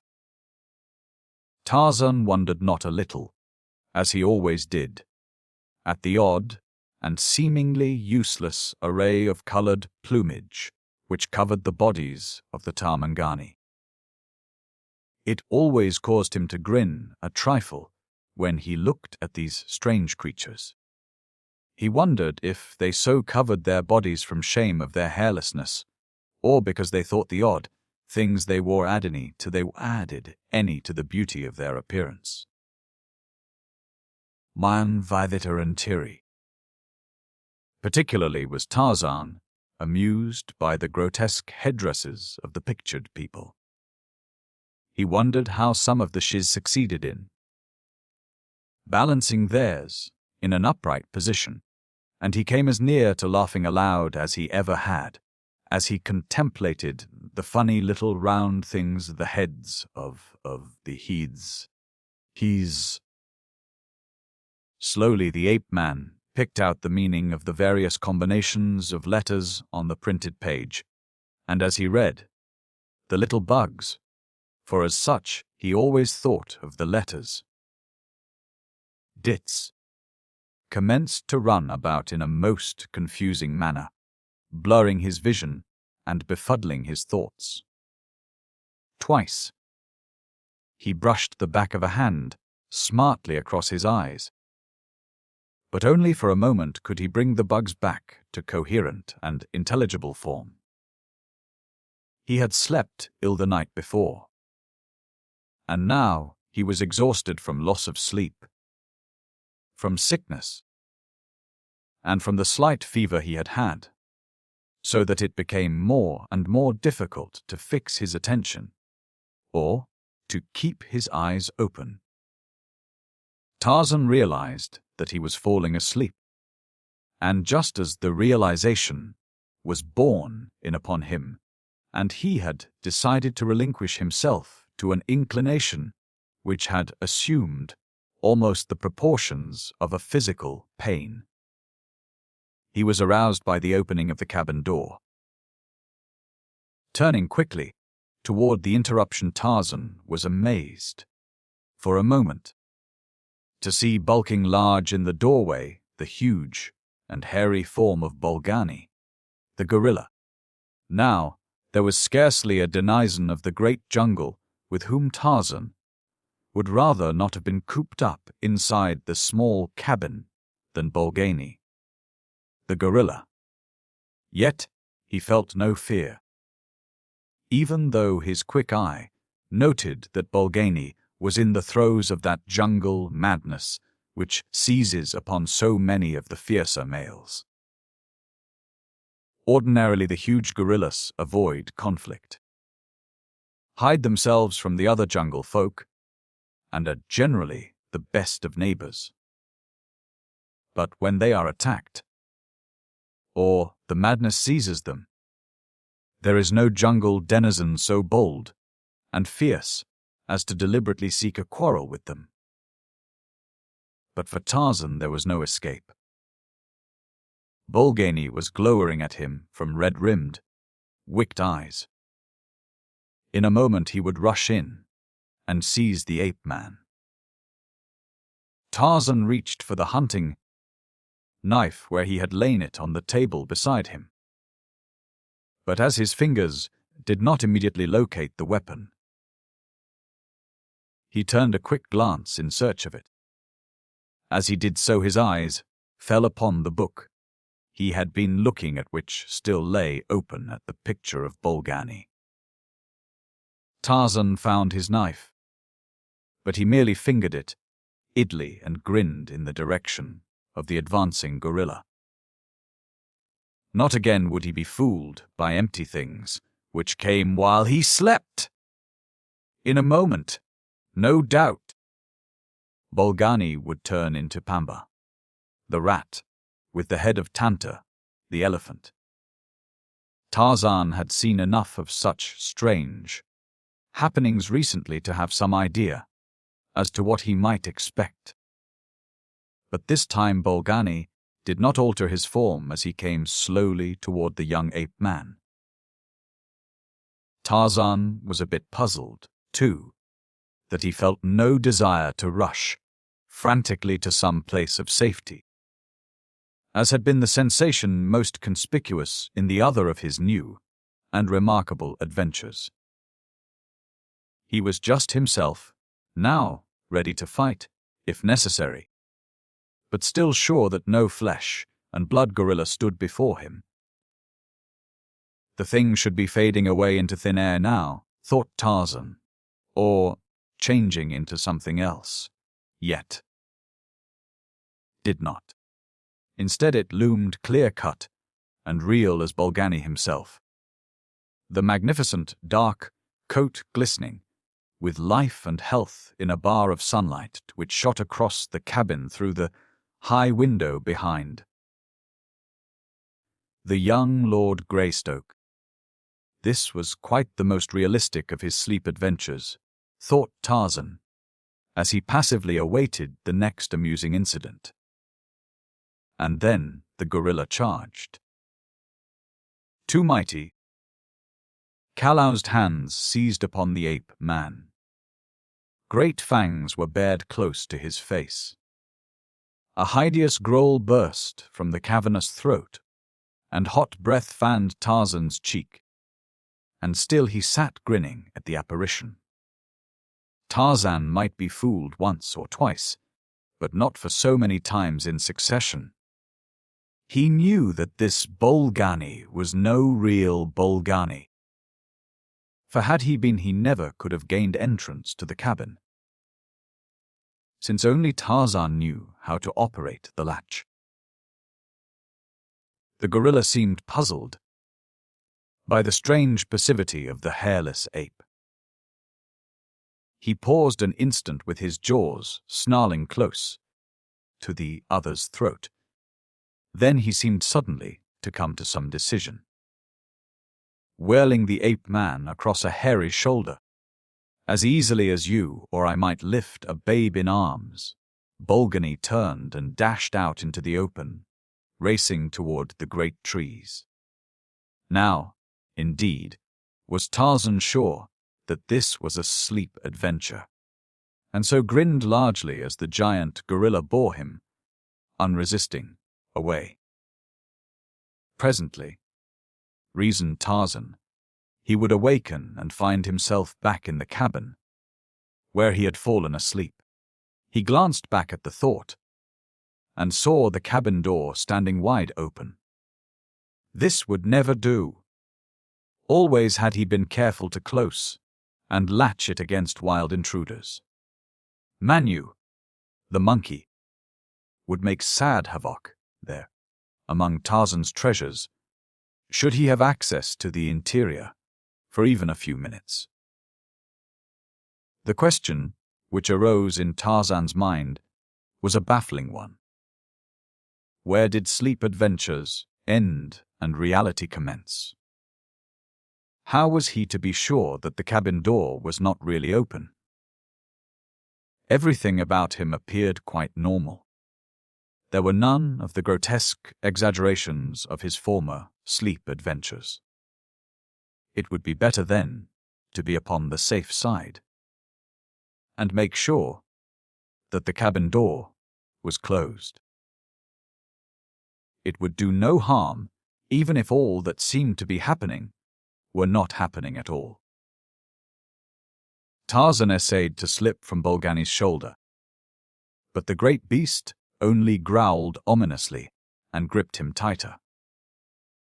With a mighty effort, the ape man wrenched himself loose, and as he slid to the ground, the dream gorilla turned ferociously upon him, seized him once more, and buried great fangs in a sleek, brown shoulder. The grin of derision faded from Tarzan's lips as the pain and the hot blood aroused his fighting instincts. Asleep or awake, this thing was no longer a joke. Biting, tearing, and snarling, the two rolled over upon the ground. The gorilla now was frantic with insane rage. Again and again he loosed his hold upon the ape man's shoulder, in an attempt to seize the jugular. But Tarzan of the Apes had fought before with creatures who struck first for the vital vein, and each time he wriggled out of harm's way as he strove to get his fingers upon his adversary's throat. At last, he succeeded. His great muscles tensed and knotted beneath his smooth hide, as he forced with every ounce of his mighty strength to push the hairy torso from him. And, as he choked Bolgani and strained him away, his other hand crept slowly upward, between them until the point of the hunting knife rested over the savage heart. And there was a quick movement of the steel-thewed wrist, and the blade plunged to its goal. Bolgani, the gorilla, voiced a single frightful shriek, tore himself loose from the grasp of the ape-man, rose to his feet, staggered a few steps, and then plunged to earth. There were a few spasmodic movements of the limbs, and the brute was still.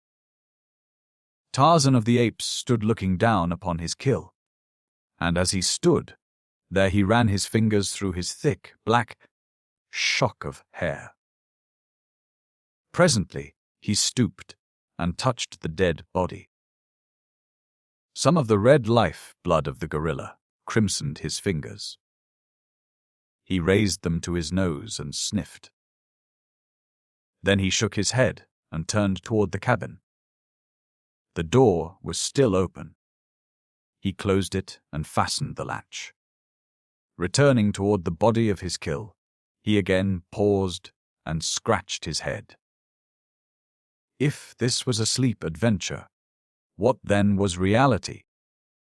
How was he to know the one from the other? How much of all that had happened in his life had been real, and how much unreal? He placed a foot upon the prostrate form, and raising his face to the heavens, gave voice to the kill cry of the bull ape. Far in the distance a lion answered. It was very real, and yet he did not know. Puzzled, he turned away into the jungle. No, he did not know what was real and what was not. But there was one thing that he did know. Never again would he eat of the flesh of Tanta, the elephant. Chapter 10. The Battle for Teeka. The day was perfect.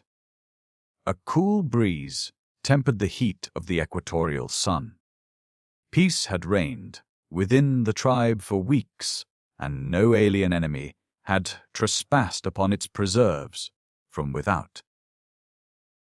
To the ape mind, all this was sufficient evidence that the future would be identical with the immediate past, that utopia would persist.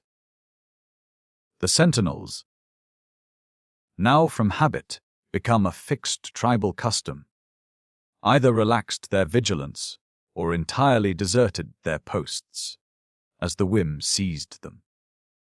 The tribe was far scattered in search of food. Thus may peace and prosperity undermine the safety of the most primitive community, even as it does that of the most cultured. Even the individuals became less watchful and alert, so that one might have thought Numa and Saber and Sheeta entirely deleted from the scheme of things. The Shes and the Balus roamed unguarded through the sullen jungle, while the greedy males foraged far afield, and thus it was that Teeka and Gazan, her Balu, hunted upon the extreme southern edge of the tribe, with no great male near them. Still farther south there, moved through the forest a sinister figure, a huge bull ape, maddened by solitude and defeat. A week before he had contended for the kingship of a tribe far distant, and now battered and still sore, he roamed the wilderness an outcast. Later he might return to his own tribe and submit to the will of the hairy brute he had attempted to dethrone.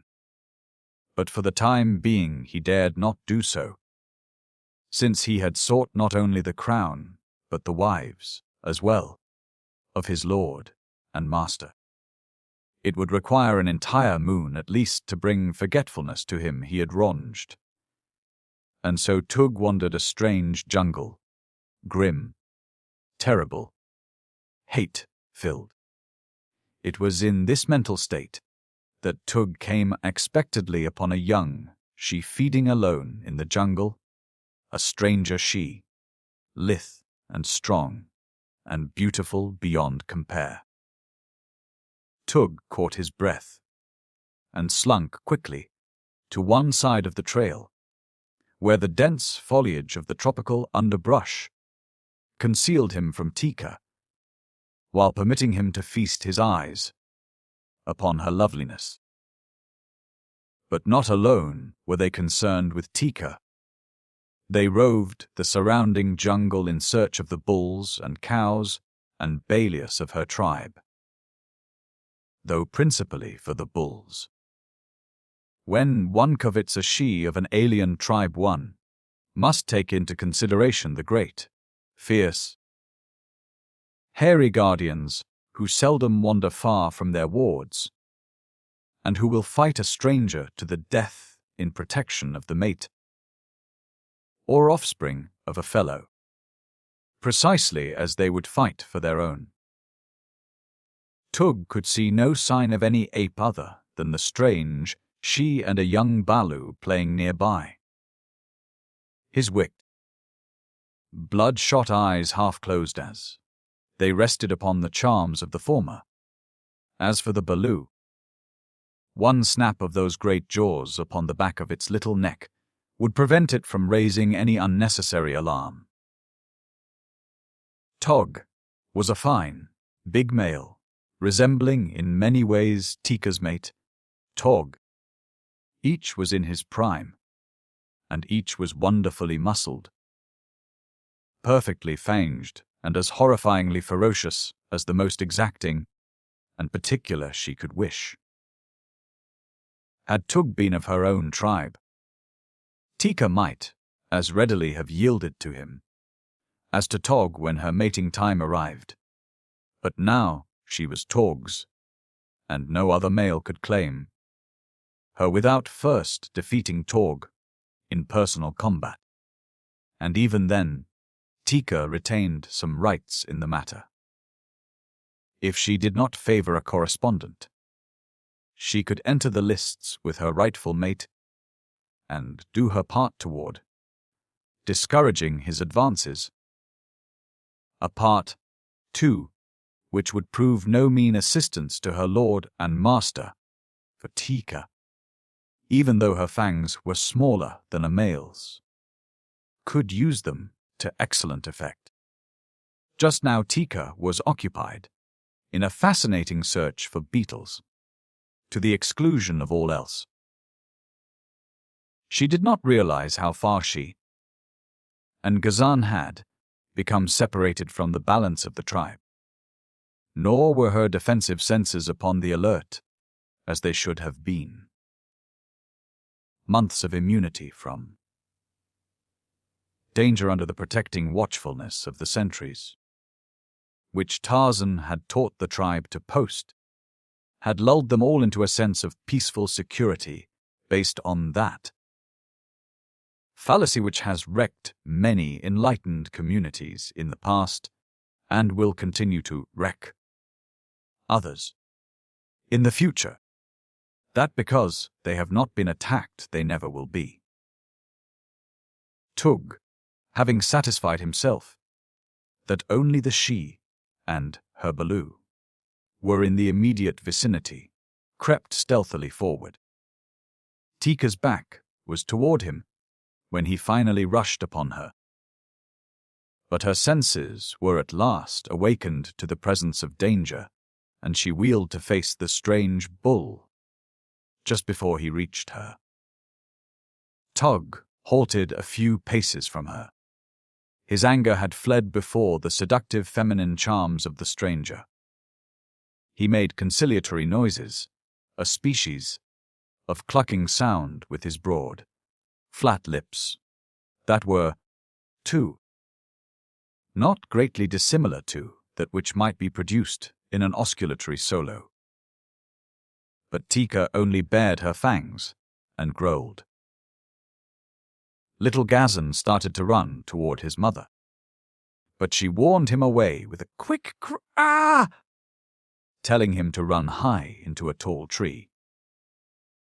Evidently, Teeka was not favorably impressed by her new suitor.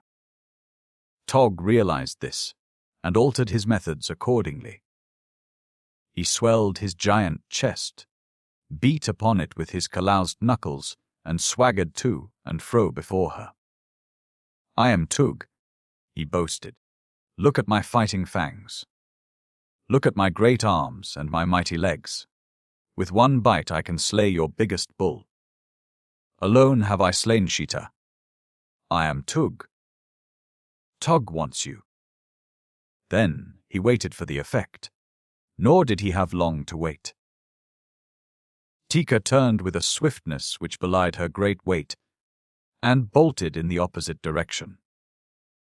Tug, with an angry growl, leaped in pursuit, but the smaller, lighter female was too fleet for him. He chased her for a few yards and then, foaming and barking, he halted and beat upon the ground with his hard fists. From the tree above him, little Gazan looked down and witnessed the stranger bull's discomfiture. Being young and thinking himself safe, above the reach of the heavy male, Gazan screamed an ill-timed insult at their tormentor. Tog looked up. Teeka had halted at a little distance. She would not go far from her Balu. That Tug quickly realized, and as quickly determined to take advantage of. He saw that the tree in which the young ape squatted was isolated, and that Gazan could not reach another without coming to earth. He would obtain the mother through her love for her young. He swung himself into the lower branches of the tree. Little Gazan ceased to insult him. His expression of deviltry changed to one of apprehension, which was quickly followed by fear as Tug commenced to ascend toward him. Teeka screamed to Gazan to climb higher, and the little fellow scampered upward among the tiny branches which would not support the weight of the great bull, but nevertheless Tug kept on climbing. Teeka was not fearful. She knew that he could not ascend far enough to reach Gazan, so she sat at a little distance from the tree and applied jungle opprobrium to him. Being a female, she was a past master of the art. But she did not know the malevolent cunning of Tug's little brain. She took it for granted that the bull would climb as high as he could toward Gazan, and then, finding that he could not reach him, resume his pursuit of her, which she knew would prove equally fruitless. So sure was she of the safety of her Balu, and her own ability to take care of herself that she did not voice the cry for help which would soon have brought the other members of the tribe flocking to her side. Tug slowly reached the limit to which he dared risk his great weight to the slender branches. Gazan was still 15 feet above him. The bull braced himself and seized the main branch in his powerful hands. Then he commenced shaking it vigorously. Teeka was appalled. Instantly, she realized what the bull purposed. Gazan clung far out upon a swaying limb. At the first shake he lost his balance, though he did not quite fall, clinging still with his 4 hands. But Tug redoubled his efforts. The shaking produced a violent snapping of the limb, to which the young ape clung. Teeka saw all too plainly what the outcome must be, and forgetting her own danger in the depth of her mother love, rushed forward to ascend the tree and give battle to the fearsome creature that menaced the life of her little one. But before ever she reached the bole, Tug had succeeded, by violent shaking of the branch, to loosen Gazan's hold. With a cry the little fellow plunged down through the foliage, clutching futilely for a new hold, and alighted with a sickening thud at his mother's feet, where he lay silent and motionless. Mooning, Teeka stooped to lift the still form in her arms, but at the same instant Tug was upon her. Struggling and biting, she fought to free herself, but the giant muscles of the great bull were too much for her lesser strength. Tug struck and chucked her repeatedly until finally, half unconscious, she lapsed into quasi-submission. Then the bull lifted her to his shoulder and turned back to the trail toward the south from whence he had come. Upon the ground lay the quiet form of little Gazan. He did not moan. He did not move. The sun rose slowly toward meridian. A mangy thing, lifting its nose to scent the jungle breeze, crept through the underbrush. It was Dango, the hyena. Presently its ugly muzzle broke through some nearby foliage, and its cruel eyes fastened upon Gazan.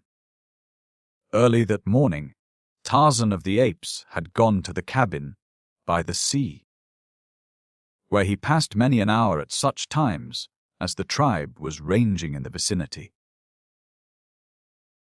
On the floor lay the skeleton of a man, all that remained of the former Lord Greystoke, lay as it had fallen some 20 years before, when Kerchak, the great ape, had thrown it, lifeless, there. Long since had the termites and the small rodents picked clean the sturdy English bones.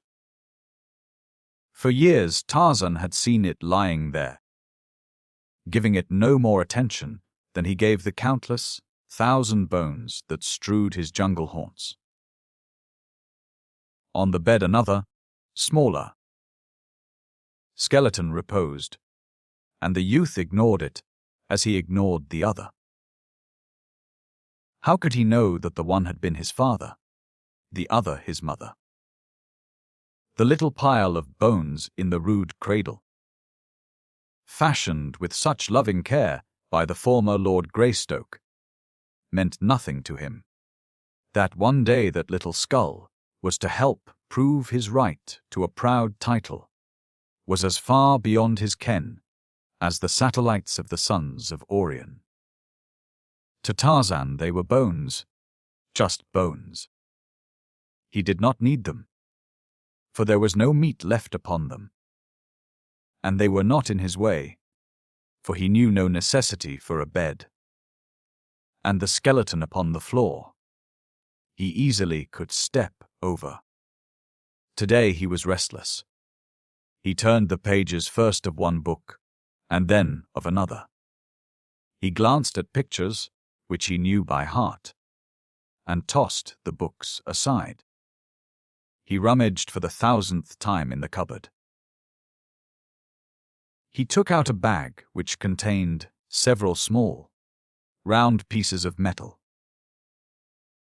He had played with them many times in the years gone by, but always he replaced them carefully in the bag, and the bag in the cupboard, upon the very shelf where first he had discovered it. Padre is bidden. In strange ways did heredity manifest itself in the ape-man. Come of an orderly race, he himself was orderly without knowing why. The apes dropped things wherever their interest in them waned, in the tall grass or from the high-flung branches of the trees. What they dropped they sometimes found again, by accident. But not so the ways of Tarzan. For his few belongings he had a place, and scrupulously he returned each thing to its proper place. When he was done with it, the round pieces of metal in the little bag always interested him. Raised pictures were upon either side, the meaning of which he did not quite understand. The pieces were bright and shiny. It amused him to arrange them in various figures upon the table. Hundreds of times had he played thus. Today, while so engaged, he dropped a lovely yellow piece, an English sovereign, which rolled beneath the bed where lay all that was mortal of the once beautiful Lady Alice.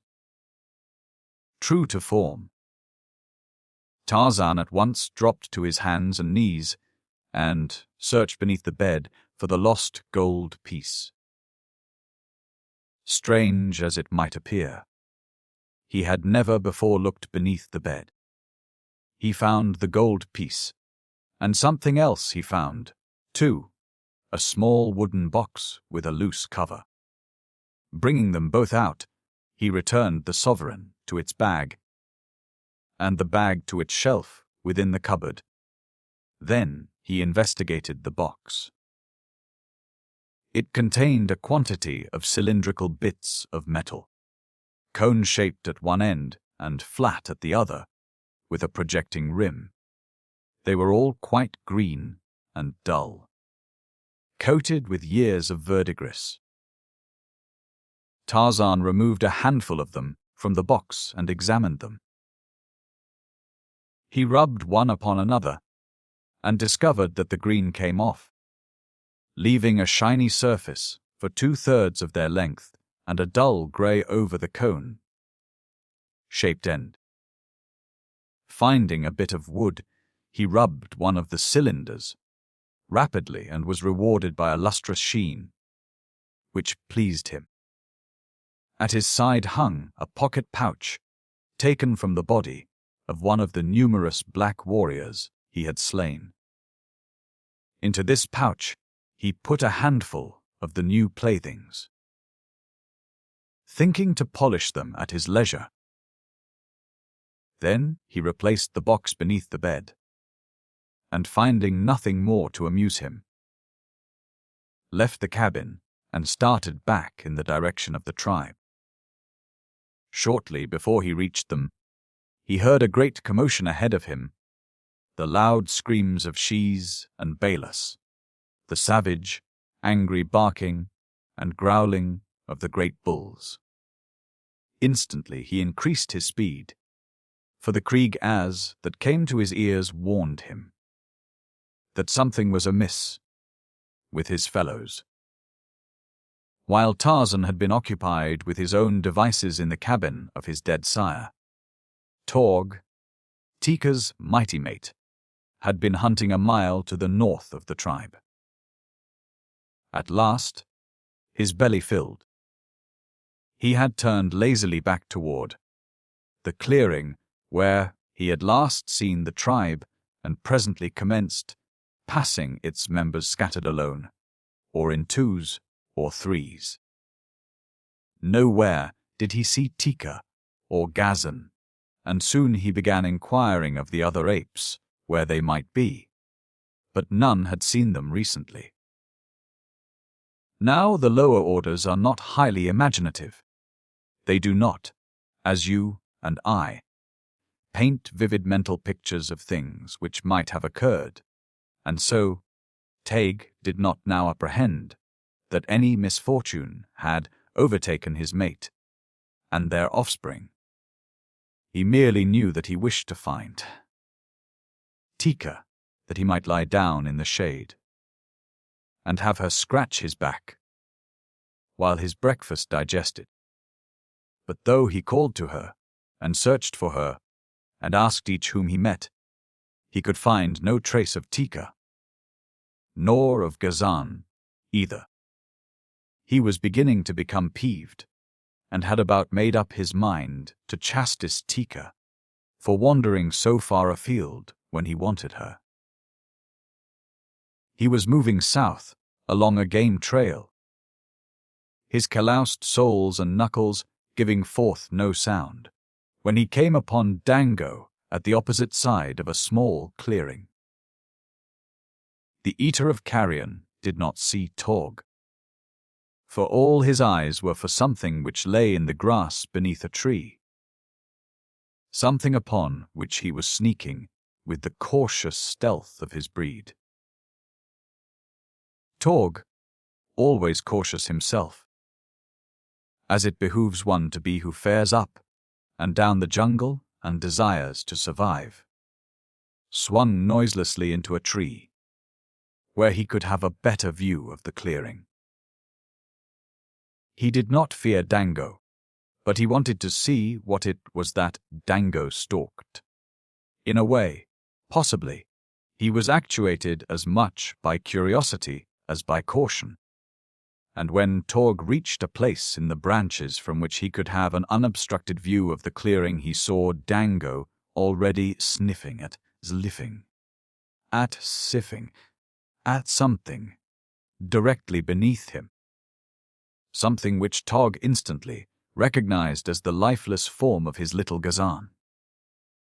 With a cry so frightful, so bestial, that it momentarily paralyzed the startled Dango, the great ape launched his mighty bulk upon the surprised hyena. With a cry and a snarl, Dango, crushed to earth, turned to tear at his assailant, but as effectively might a sparrow turn upon a hawk. Torg's great, gnarled fingers closed upon the hyena's throat and back. His jaws snapped once on the mangy neck, crushing the vertebrae, and then he hurled the dead body contemptuously aside. Again he raised his voice in the call of the bull ape to its mate, but there was no reply. Then he leaned down to sniff at the body of Gazan. In the breast of this savage, hideous beast there beat a heart which was moved, however slightly, by the same emotions of paternal love which affect us. Even had we no actual evidence of this, we must know it still, since only thus might be explained the survival of the human race, in which the jealousy and selfishness of the bulls would, in the earliest stages of the race, have wiped out the young as rapidly as they were brought into the world had not God implanted in the savage bosom that paternal love which evidences itself most strongly in the protective instinct of the male.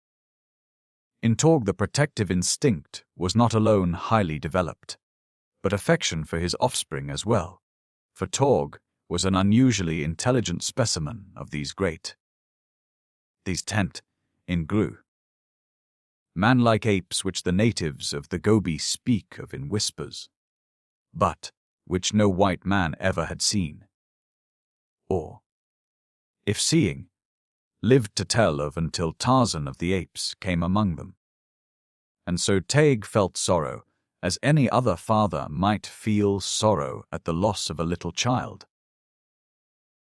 To you, little Gazan might have seemed a hideous and repulsive creature, but to Torg and Teeka he was as beautiful and as cute as is your little Mary or Johnny or Elizabeth, and to you. And he was their firstborn, their only Balu, and a he. 3 things which might make a young ape the apple of any fond father's eye. For a moment Tug sniffed at the quiet little form. With his muzzle and his tongue he smoothed and caressed the rumpled coat.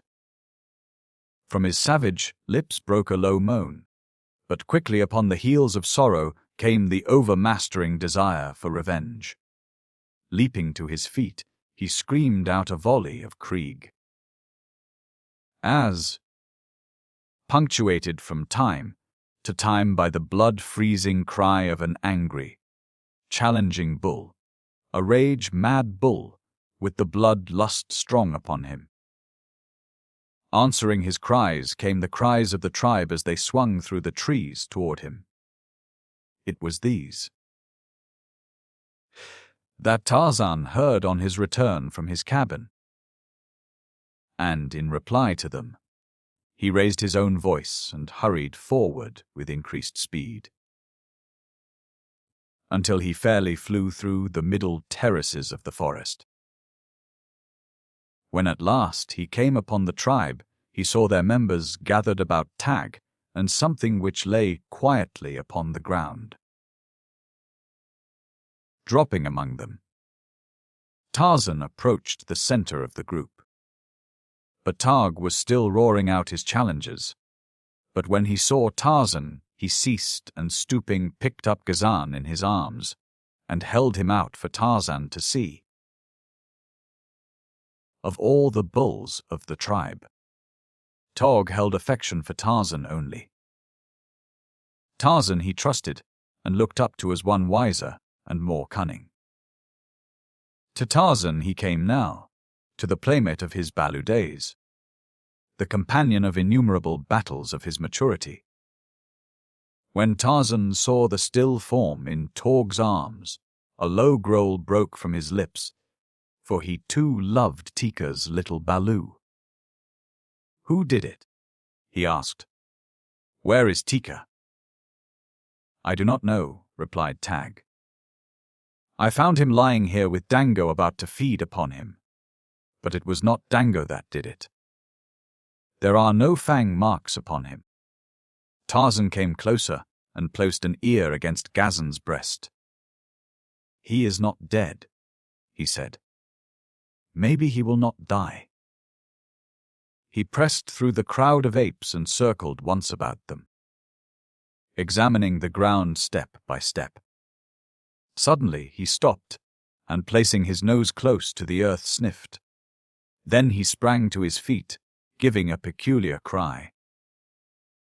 Tog and the others pressed forward, for the sound told them that the hunter had found the spoor of his quarry. "A stranger bull has been here," said Tarzan. "It was he that hurt Gazan. He has carried off Teeka." Tag and the other bulls commenced to roar and threaten, but they did nothing. Had the stranger bull been within sight, they would have torn him to pieces. But it did not occur to them to follow him. If the three bulls had been watching around the tribe, this would not have happened, said Tarzan. Such things will happen as long as you do not keep the three bulls watching for an enemy. The jungle is full of enemies, and yet you let your shes and your balas feed where they will, alone and unprotected. Tarzan goes now. He goes to find Teeka and bring her back to the tribe. The idea appealed to the other bulls. "We will all go," they cried. "No," said Tarzan. "You will not all go. We cannot take shes and balas when we go out to hunt and fight. You must remain to guard them, or you will lose them all." They scratched their heads. The wisdom of his advice was dawning upon them. But at first they had been carried away by the new idea. The idea of following up an enemy offender, to wrest his prize from him, and punish him. The community instinct was ingrained in their characters through ages of custom. They did not know why they had not thought to pursue and punish the offender. They could not know that it was because they had as yet not reached a mental plane which would permit them to work as individuals. In times of stress, the community instinct sent them huddling into a compact herd where the great bulls, by the weight of their combined strength and ferocity, could best protect them from an enemy. The idea of separating to do battle with a foe had not yet occurred to them. It was too foreign to custom, too inimical to community interests. But to Tarzan it was the first and most natural thought. His senses told him there was but a single bull connected with the attack upon Teeka and Ghazan. A single enemy did not require the entire tribe for his punishment. 2 swift bulls could quickly overhaul him and rescue Teeka. In the past, no one ever had thought to go forth in search of the shes that were occasionally stolen from the tribe. If Numa, Saber, Sheeta, or a wandering bull ape from another tribe chanced to carry off a maid or a matron while no one was looking, that was the end of it. She was gone. That was all. The bereaved husband, if the victim chanced to have been mated, growled around for a day or 2 and then, if he were strong enough, took another mate within the tribe, and if not, wandered far into the jungle on the chance of stealing one from another community. In the past, Tarzan of the apes had condoned this practice for the reason that he had no interest in those who had been stolen. But Teeka had been his first love, and Teeka's Balu held a place in his heart, such as a Balu of his own would have held. Just once before had Tarzan wished to follow and revenge. That had been years before, when Kalonga, the son of Mbonga, the chief, had slain Kala. Then, single-handed, Tarzan had pursued and avenged. Now, though to a lesser degree, he was moved by the same passion. He turned toward Tug. "Leave Ghazan with Mumga," he said. "She is old and her fangs are broken, and she is no good. But she can take care of Ghazan until we return with Teeka. And if Ghazan is dead when we come back," he turned to address Mumga, "I will kill you too." "Where are we going?" asked Tog. "We are going to get Teeka," replied the ape man, "and kill the bull who has stolen her. Come." He turned again to the spoor of the stranger bull, which showed plainly to his trained senses. Nor did he glance back to note if Tug followed. The latter laid Ghazan in Mumga's arms with a parting. "If he dies, Tarzan will kill you." And he followed after the brown-skinned figure that already was moving at a slow trot along the jungle trail. No other bull of the tribe of Kerchak was so good a trailer as Tarzan, for his trained senses were aided by a high order of intelligence. His judgment told him the natural trail for a quarry to follow, so that he need note the most apparent marks upon the way. And today the trail of Tug was as plain to him as type upon a printed page to you, or me. Following close behind the lithe figure of the ape-man came the huge and shaggy bull ape. No words passed between them. They moved as silently as 2 shadows among the myriad shadows of the forest. Alert as his eyes and ears was Tarzan's patrician nose. The spoor was fresh, and now that they had passed from the range of the strong ape, odor of the tribe, he had little difficulty in following Tug and Teeka by scent alone. Teeka's familiar scent spoor told both Tarzan and Tog that they were upon her trail, and soon the scent of Tug became as familiar as the other. They were progressing rapidly when suddenly dense clouds overcast the sun. Tarzan accelerated his pace. Now he fairly flew along the jungle trail, or, where Tug had taken to the trees, followed nimbly as a squirrel along the bending, undulating pathway of the foliaged branches, swinging from tree to tree, as Tug had swung before them.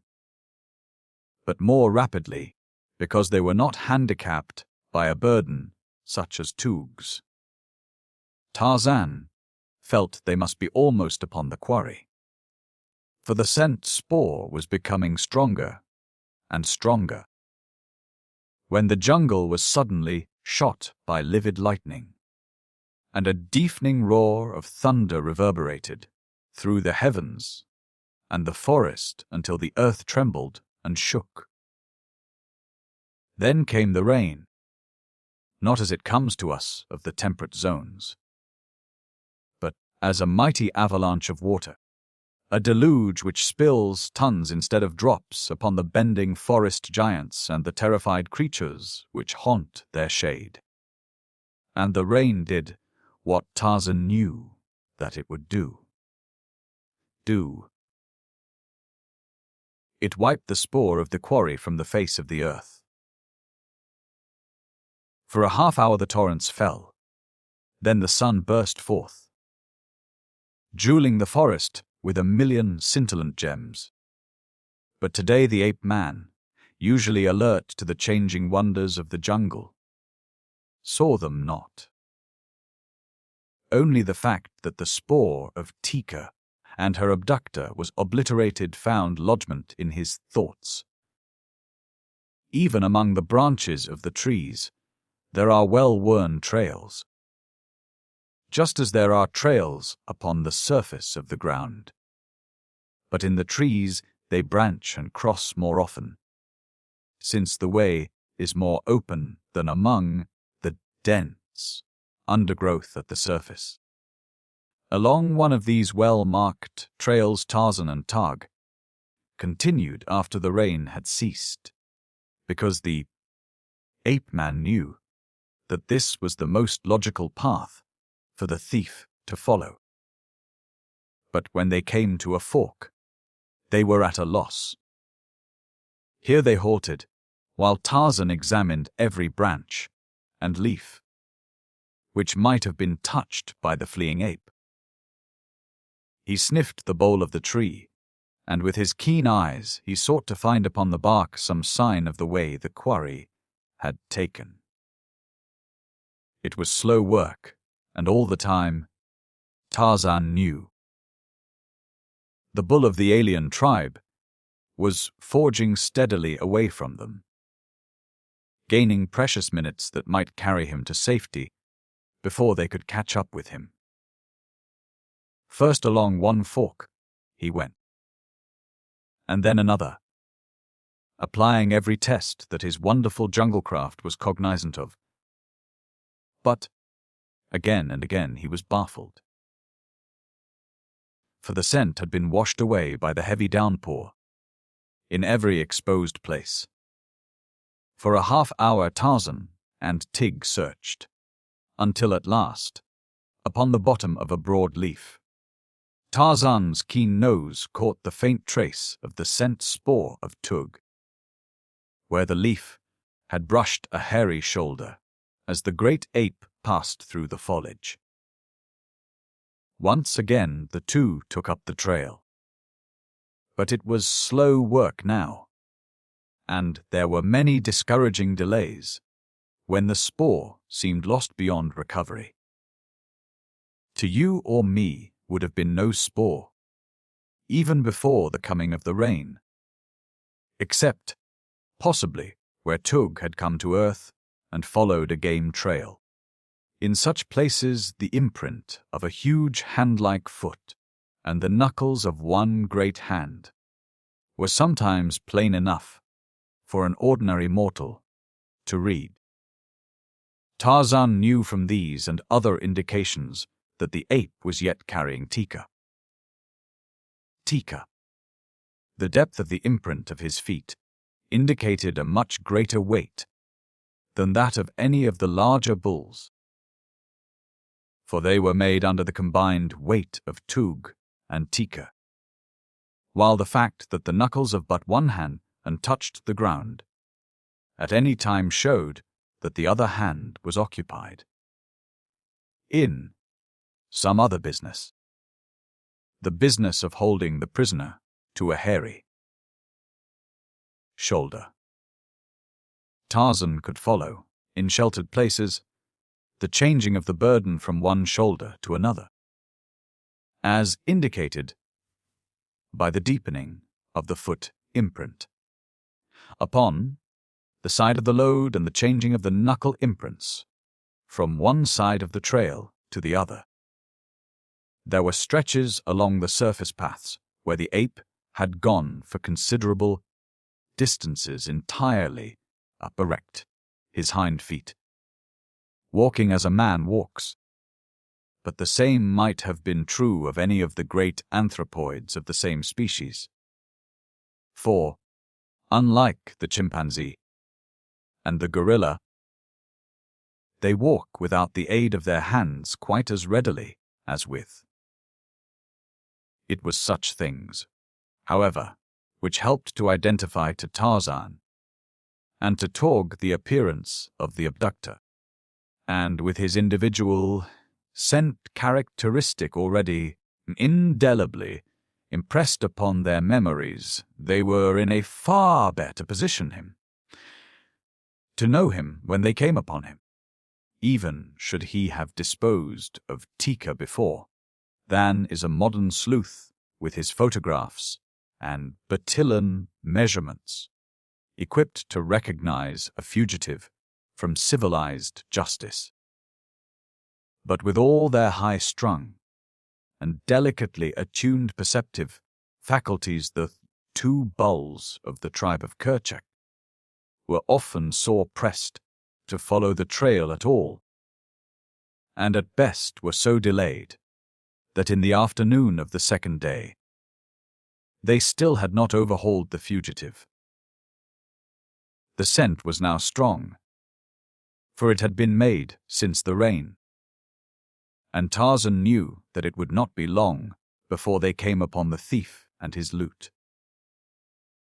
Above them, as they crept stealthily forward, chattered Manu, the monkey, and his 1,000 fellows.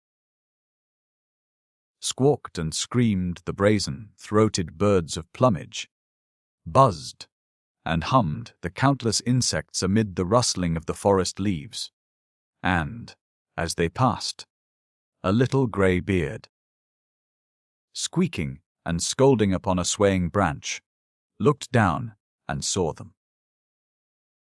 Instantly the scolding and the squeaking ceased, and off tore the long-tailed mite as though Sheeta, the panther, had been endowed with wings and was in close pursuit of him. To all appearances, he was only a very much frightened little monkey, fleeing for his life. There seemed nothing sinister about him. And what of Teeka during all this time? Was she at last resigned to her fate, and accompanying her new mate in the proper humility of a loving and tractable spouse? A single glance at the pair would have answered these questions to the utter satisfaction of the most captious. She was torn and bleeding from many wounds, inflicted by the sullen Tug in his vain efforts to subdue her to his will, and Tug too was disfigured and mutilated, but with stubborn ferocity. He still clung to his now useless prize. On through the jungle he forced his way in the direction of the stamping ground of his tribe. He hoped that his king would have forgotten his treason. But if not, he was still resigned to his fate. Any fate would be better than suffering longer the sole companionship of this frightful she. And then, too, he wished to exhibit his captive to his fellows. Maybe he could wish her on the king. It is possible that such a thought urged him on. At last they came upon two bulls feeding in a park-like grove. A beautiful grove dotted with huge boulders half embedded in the rich loam, mute monuments. Possibly to a forgotten age, when mighty glaciers rolled their slow course, where now a torrid sun beats down upon a tropic jungle. The two bulls looked up, bearing long fighting fangs, as Tug appeared in the distance. The latter recognized the two as friends. "It is Tug," he growled. "Tug has come back with a new she." The apes waited his nearer approach. Teeka turned a snarling, fanged face toward them. She was not pretty to look upon, yet through the blood and hatred upon her countenance, they realized that she was beautiful, and they envied Tug. Alas! They did not know. Teeka, as they squatted looking at one another, raced through the trees, toward them a long-tailed little monkey with grey whiskers. He was a very excited little monkey when he came to a halt upon the limb of a tree directly overhead. "Two strange bulls come," he cried. "One is a mangani, the other a hideous ape without hair upon his body. They follow the spoor of Tug. I saw them." The four apes turned their eyes backward, along the trail Tug had just come. Then they looked at one another for a minute. "Come," said the larger of Tug's two friends. "We will wait for the strangers in the thick bushes beyond the clearing." He turned and waddled away across the open place, the others following him. The little monkey danced about, all excitement. His chief diversion in life was to bring about bloody encounters between the larger denizens of the forest, that he might sit in the safety of the trees and witness the spectacles. Eating death. He was a glutton for gore. Was this little, whiskered grey monkey, so long as it was the gore of others. A typical fight fan was the greybeard.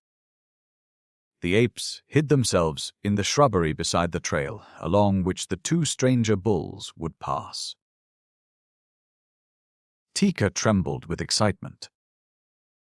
She had heard the words of Manu, and she knew that the hairless ape must be Tarzan, while the other was, doubtless, Tug. Never, in her wildest hopes, had she expected succor of this sort. Her one thought had been to escape and find her way back to the tribe of Kerchak. But even this had appeared to her practically impossible.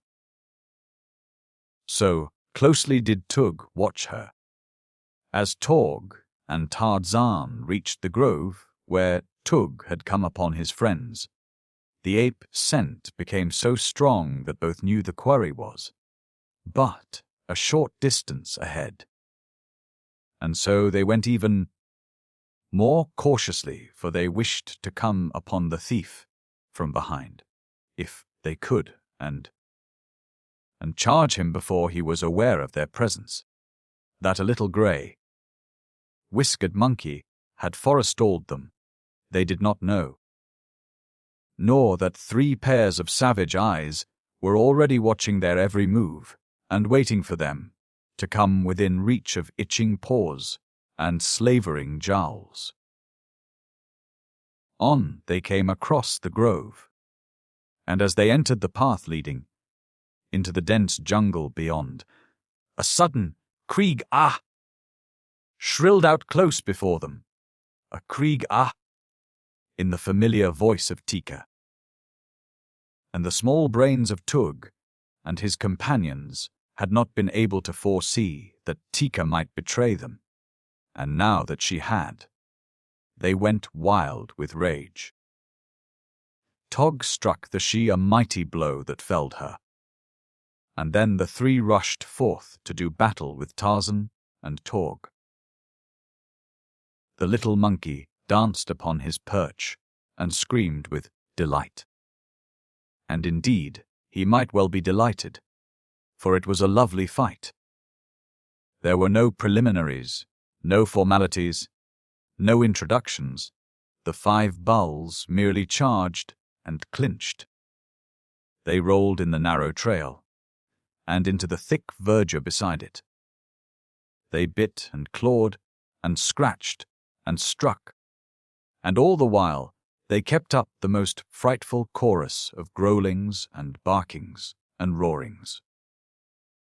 In 5 minutes they were torn and bleeding, and the little greybeard leaped high, shrilling his primitive bravus, but always his attitude was thumbs down. He wanted to see something killed. He did not care whether it were friend or foe. It was blood he wanted.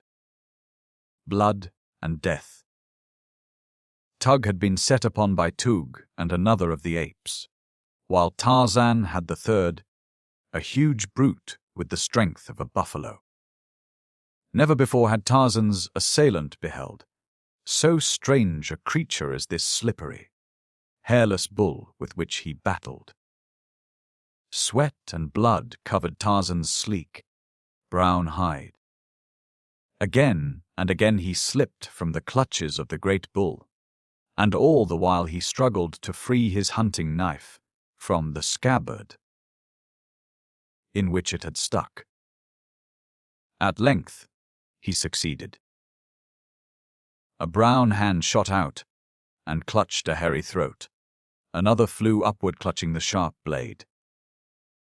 3 swift, powerful strokes, and the bull relaxed with a groan, falling limp beneath his antagonist. Instantly Tarzan broke from the clutches of the dying bull and sprang to Torg's assistance. Tug saw him coming and wheeled to meet him. In the impact of the charge, Tarzan's knife was wrenched from his hand, and then Tug closed with him. Now was the battle even, 2 against 2, while on the verge, Teeka, now recovered from the blow that had felled her, slunk waiting for an opportunity to aid. She saw Tarzan's knife and picked it up. She never had used it, but knew how Tarzan used it. Always had she been afraid of the thing which dealt death to the mightiest of the jungle people with the ease that Tanta's great tusks deal death to Tanta's enemies. She saw Tarzan's pocket pouch torn from his side, and with the curiosity of an ape, that even danger and excitement cannot entirely dispel, she picked this up, too. Now the bulls were standing. The clinches had been broken. Blood streamed down their sides. Their faces were crimsoned with it. Little Greybeard was so fascinated that at last he had even forgotten to scream and dance, but sat rigid with delight in the enjoyment of the spectacle. Back across the grove Tarzan and Tog forced their adversaries. Teeka followed slowly. She scarce knew what to do. She was lame and sore, and exhausted from the frightful ordeal through which she had passed, and she had the confidence of her sex in the prowess of her mate and the other bull of her tribe. They would not need the help of a she in their battle with these 2 strangers. The roars and screams of the fighters reverberated through the jungle, awakening the echoes in the distant hills. From the throat of Tarzan's antagonist had come a score of krieg. Ah, and now from behind came the reply he had awaited. Into the grove, barking and growling, came a score of huge bull apes, the fighting men of Tug's tribe. Teeka saw them first and screamed a warning to Tarzan and Tog. Then she fled past the fighters, toward the opposite side of the clearing, fear for a moment claiming her. Nor can one censure her, after the frightful ordeal from which she was still suffering. Down upon them came the great apes. In a moment Tarzan and Tug would be torn to shreds that would later form the pious seed resistance of the savage orgy of a dumb. Teeka turned to glance back. She saw the impending fate of her defenders, and there sprang to life in her savage bosom the spark of martyrdom, that some common forbear had transmitted alike to Teeka. The wild ape, and the glorious women of a higher order, who have invited death for their men. With a shrill scream she ran toward the battlers, who were rolling in a great mass at the foot of one of the huge boulders which dotted the grove. But what could she do? The knife she held she could not use to advantage because of her lesser strength. She had seen Tarzan throw missiles, and she had learned this with many other things from her childhood playmate. She sought for something to throw, and at last her fingers touched upon the hard objects in the pouch that had been torn from the ape-man. Tearing the receptacle open, she gathered a handful of shiny cylinders, heavy for their size, they seemed to her, and good missiles. With all her strength, she hurled them at the apes, battling in front of the granite boulder. The result surprised Teeka quite as much as it did the apes.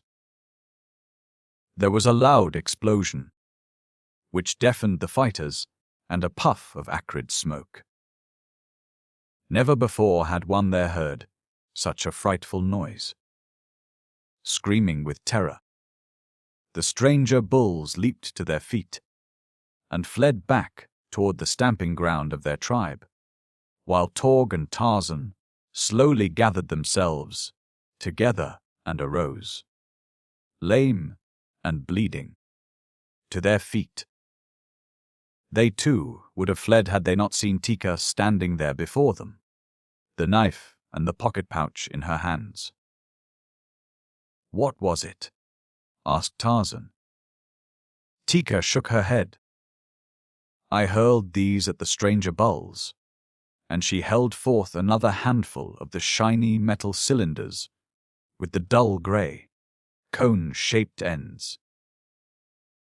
Tarzan looked at them and scratched his head. "What are they?" asked Tog. "I do not know," said Tarzan. "I found them." The little monkey with the grey beard halted among the trees a mile away and huddled, terrified, against a branch. He didn't know that the dead father of Tarzan of the apes, reaching back out of the past across a span of 20 years, had saved his son's life. Nor did Tarzan, Lord Greystoke, know it either. Chapter 11. A jungle joke. Time seldom hung heavily upon Tarzan's hands. Even where there is sameness, there cannot be monotony, if most of the sameness consists in dodging death first in one form, and then in another, or in inflicting death upon others. There is a spice to such an existence. But even this Tarzan of the apes varied in activities of his own invention. He was full grown now, with the grace of a Greek god and the thews of a bull. And, by all the tenets of apodom, should have been sullen, morose, and brooding, but he was not. His spirits seemed not to age at all. He was still a playful child, much to the discomfiture of his fellow apes. They could not understand him or his ways, for with maturity they quickly forgot their youth and its pastimes. nor could Tarzan quite understand them. It seemed strange to him that a few moons since, he had roped Tog about an ankle and dragged him, screaming through the tall jungle grasses, and then rolled and tumbled in good-natured mimic battle, when the young ape had freed himself, and that today, when he had come up behind the same tag and pulled him over backward upon the turf, instead of the playful young ape, a great, snarling beast had whirled and leaped for his throat. Easily Tarzan eluded the charge, and quickly Tog's anger vanished, though it was not replaced with playfulness. Yet the ape-man realized that Tog was not amused, nor was he amusing. The big bull ape seemed to have lost whatever sense of humor he once may have possessed. With a grunt of disappointment, young Lord Greystoke turned to other fields of endeavor. A strand of black hair fell across one eye. He brushed it aside with the palm of a hand and a toss of his head. It suggested something to do. So he sought his quiver, which lay catched in the hollow bole of a lightning-riven tree. Removing the arrows, he turned the quiver upside down, emptying upon the ground the contents of its bottom, his few treasures. Among them was a flat bit of stone and a shell, which he had picked up from the beach, near his father's cabin. With great care, he rubbed the edge of the shell back and forth upon the flat stone until the soft edge was quite fine and sharp.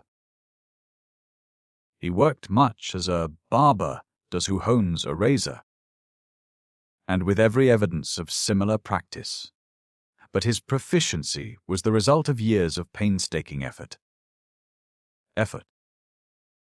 Unaided, he had worked out a method of his own for putting an edge upon the shell. He even tested it with the ball of his thumb. And, when it met with his approval, he grasped a wisp of the hair which fell across his eyes, grasped it between the thumb and first finger of his left hand, and sawed upon it with the sharpened shell until it was severed. All around his head he went until his black shock was rudely bobbed with a ragged bang in front. For the appearance of it he cared nothing, but in the matter of safety and comfort it meant everything.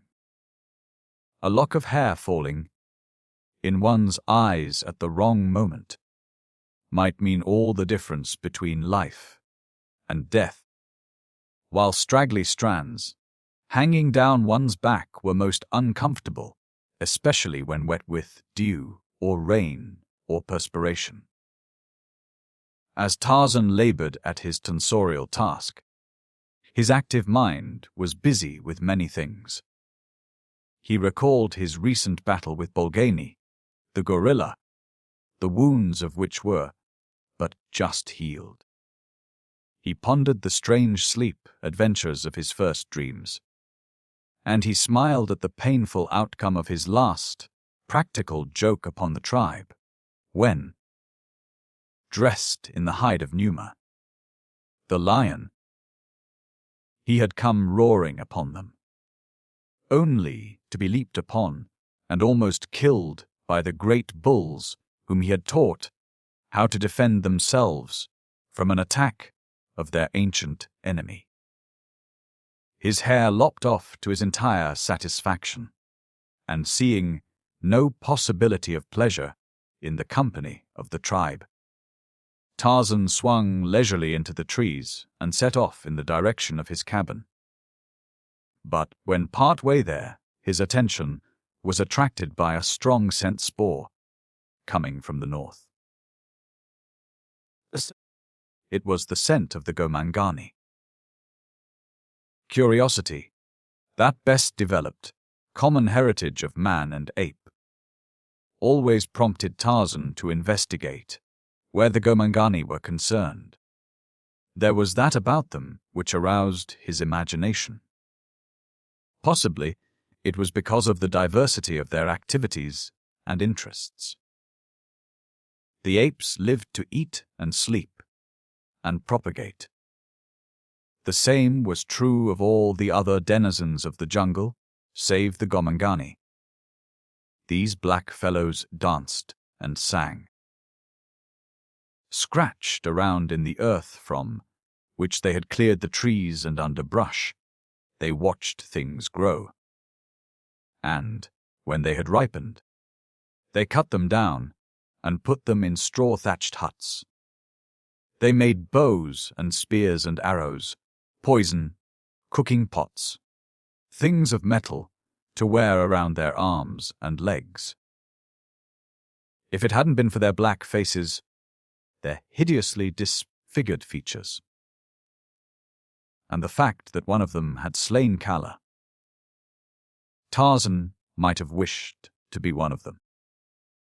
At least he sometimes thought so, but always at the thought there rose within him a strange revulsion of feeling which he could not interpret or understand.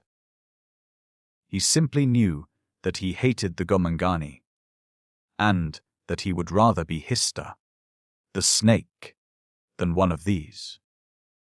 But their ways were interesting, and Tarzan never tired of spying upon them, and from them he learned much more than he realized, though always his principal thought was of some new way in which he could render their lives miserable.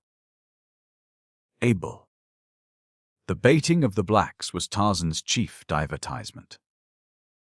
Tarzan realized now that the blacks were very near, and that there were many of them, so he went silently and with great caution.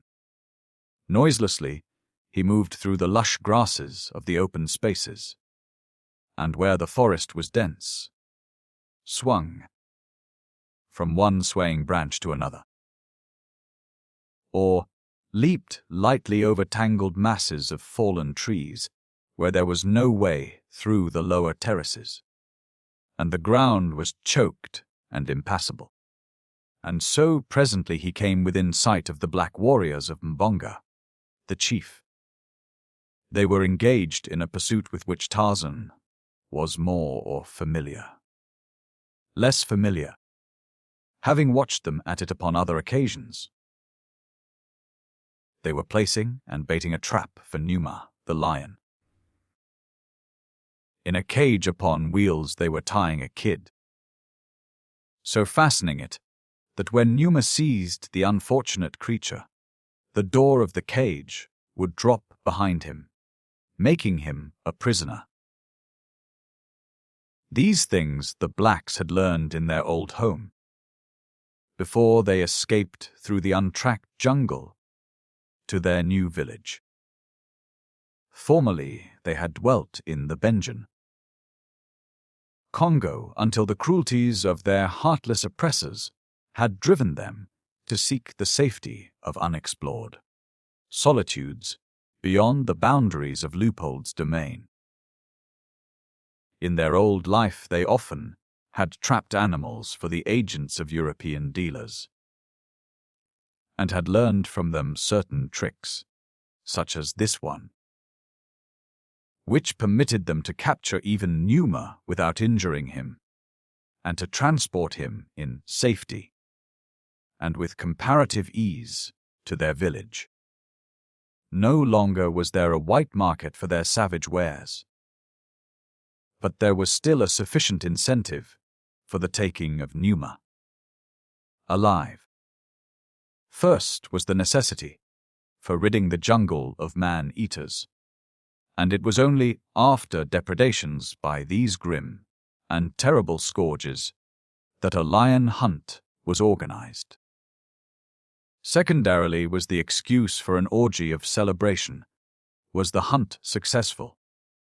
And the fact that such feats were rendered doubly pleasurable by the presence of a live creature that might be put to death by torture. Tarzan had witnessed these cruel rites in the past. Being himself more savage than the savage warriors of the Gomangani, he was not so shocked by the cruelty of them as he should have been. Yet they did shock him. He could not understand the strange feeling of revulsion which possessed him at such times. He had no love for Numa, the lion. Yet he bristled with rage when the blacks inflict upon his enemy such indignities and cruelties as only the mind of the one creature moulded in the image of God can conceive. Upon 2 occasions he had freed Numa from the trap before the blacks had returned to discover the success or failure of their venture. He would do the same today. That he decided immediately he realized the nature of their intentions. Leaving the trap in the center of a broad elephant trail near the drinking hole, the warriors turned back toward their village. On the morrow they would come again.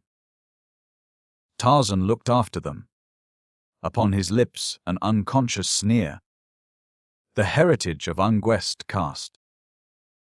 He saw them file along the broad trail, beneath the overhanging verdure of leafy branch, and looped and festooned creepers, brushing ebon shoulders against gorgeous blooms which inscrutable nature has seen fit to lavish most profusely farthest from the eye of man.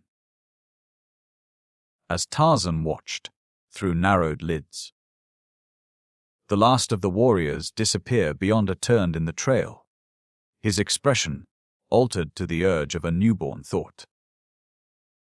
A slow, grim smile touched his lips. He looked down upon the frightened, bleating kid, advertising, in its fear and its innocence, its presence and its helplessness. Dropping to the ground, Tarzan approached the trap and entered. Without disturbing the fiber cord, which was adjusted to drop the door at the proper time, he loosened the living bait, tucked it under an arm, and stepped out of the cage. With his hunting knife he quieted the frightened animal, severing its jugular. Then he dragged it, bleeding, along the trail down to the drinking hole, the half-smile persisting upon his ordinarily grave face.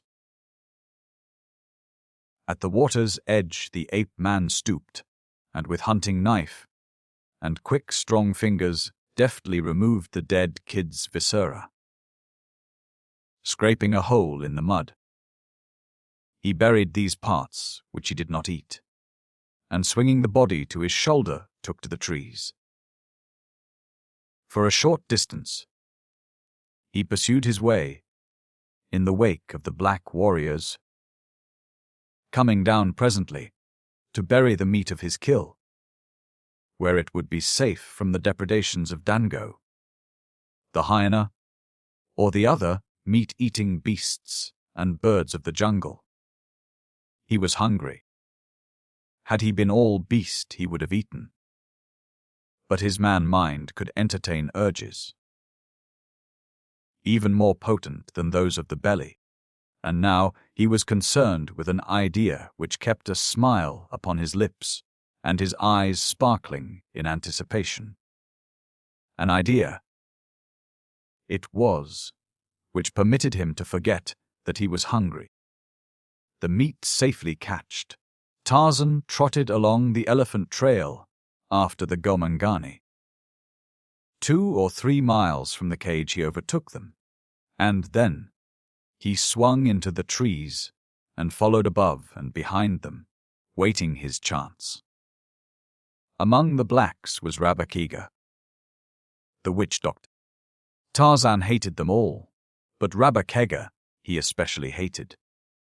As the blacks filed along the winding path, Rabakega, being lazy, dropped behind. This Tarzan noted, and it filled him with satisfaction. His being radiated a grim and terrible content. Like an angel of death, he hovered above the unsuspecting black. Rabba Kega, knowing that the village was but a short distance ahead, sat down to rest. Rest well, O Rabba Kega! It is their last opportunity. Tarzan crept stealthily among the branches of the tree above the well-fed, self-satisfied witch doctor. He made no noise that the dull ears of man could hear above the soughing of the gentle jungle breeze among the undulating foliage of the upper terraces. And when he came close above the black man, he halted, well concealed by leafy branch and heavy creeper. Rabba Kega sat with his back against the bole of a tree, facing Tarzan. The position was not such as the waiting beast of prey desired, and so, with the infinite patience of the wild hunter, the ape-man crouched motionless and silent as a graven image until the fruit should be ripe for the plucking. A poisonous insect buzzed angrily out of space. It loitered, circling, close to Tarzan's face. The ape-man saw and recognized it. The virus of its sting spelled death for lesser things than he. For him, it would mean days of anguish. He did not move. His glittering eyes remained fixed upon Rabba Kega after acknowledging the presence of the winged torture by a single glance. He heard and followed the movements of the insect with his keen ears. And then he felt it alight upon his forehead. No muscle twitched. For the muscles of such as he are the servants of the brain. Down across his face crept the horrid thing, over nose and lips and chin. Upon his throat it paused, and turning, retraced its steps. Tarzan watched Rabba Kega. Now not even his eyes moved. So motionless he crouched that only death might counterpart his movelessness. The insect crawled upward over the nut-brown cheek and stopped with its antennae brushing the lashes of his lower lid. You, or I would have started back, closing our eyes and striking at the thing. But you and I are the slaves, not the masters of our nerves. Had the thing crawled upon the eyeball of the ape-man, it is believable that he could yet have remained wide-eyed and rigid, but it did not. For a moment it loitered there close to the lower lid. Then it rose and buzzed away. Down toward Rabba Kega it buzzed, and the black man heard it, saw it, struck at it, and was stung upon the cheek before he killed it. Then he rose with a howl of pain and anger, and as he turned up the trail toward the village of Mbonga, the chief, his broad, black back was exposed to the silent thing waiting above him. And as Rabba Kega turned, a lithe figure shot outward and downward from the tree, above upon his broad shoulders. The impact of the springing creature carried Rabba Kega to the ground.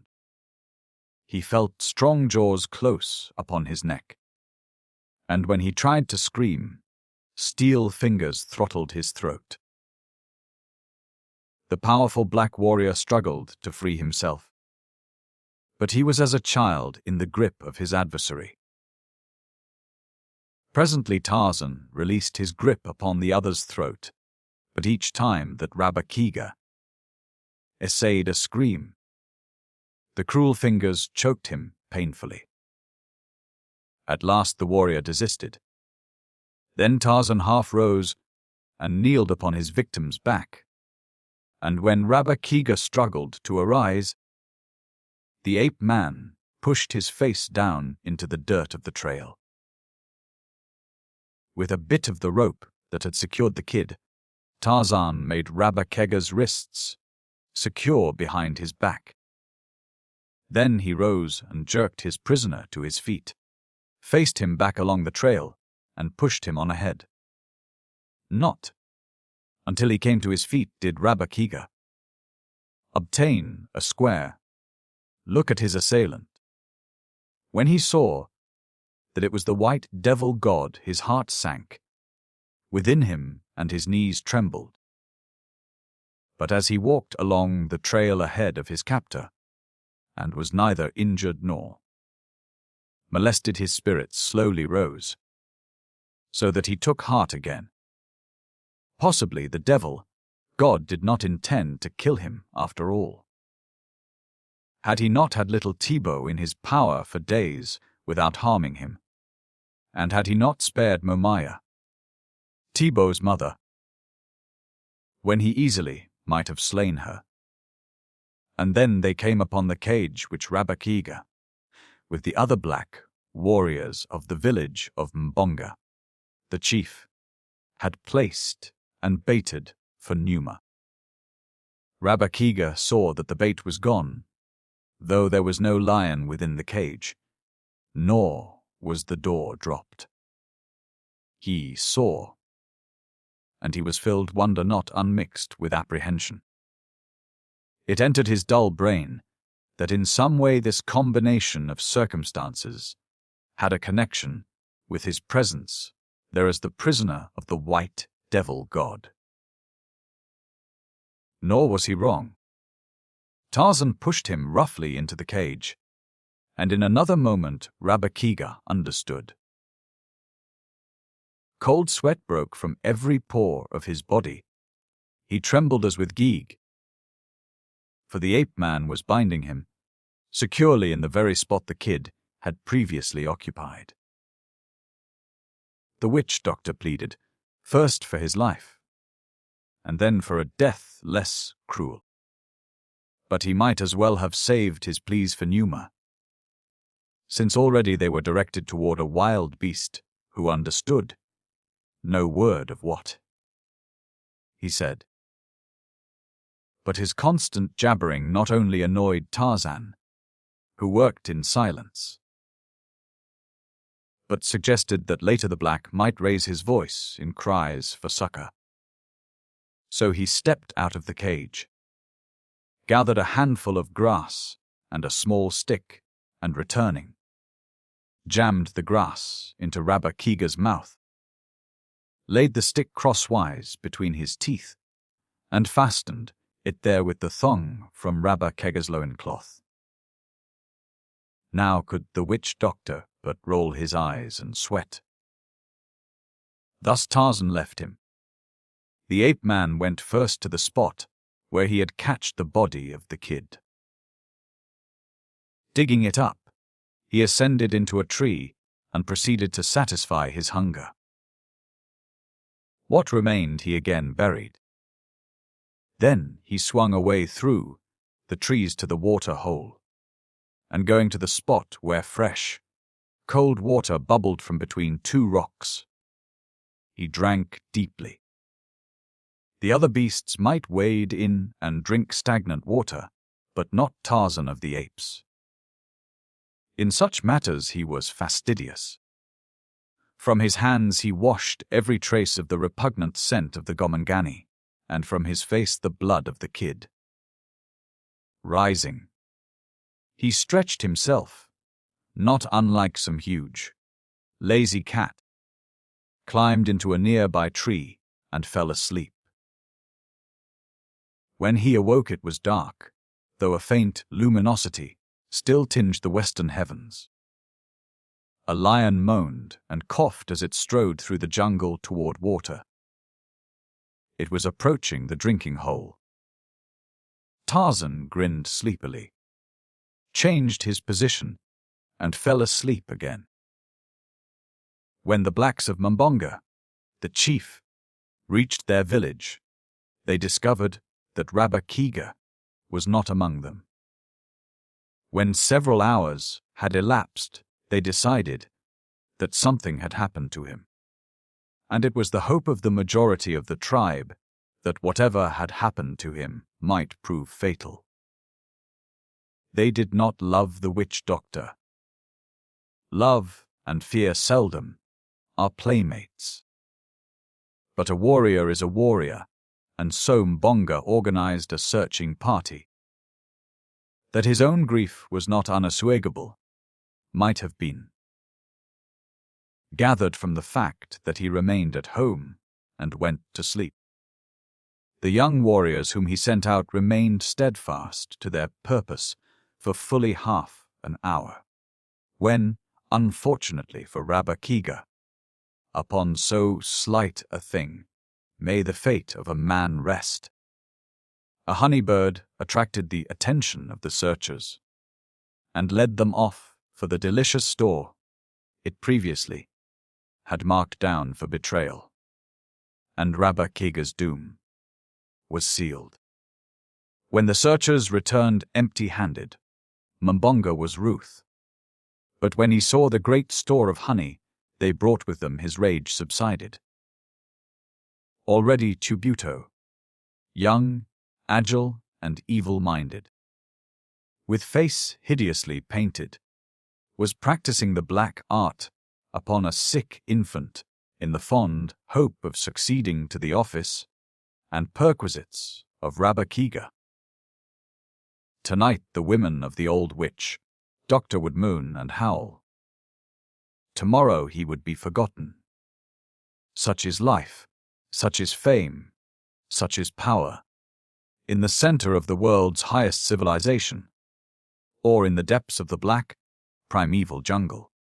Always, everywhere, man is man. Nor has he altered greatly beneath his veneer since he scurried into a hole between two rocks to escape the Tyrannosaurus. 6 million years ago. The morning following the disappearance of Rabba Kega, the warriors set out with Mbonga, the chief, to examine the trap they had set for Numa.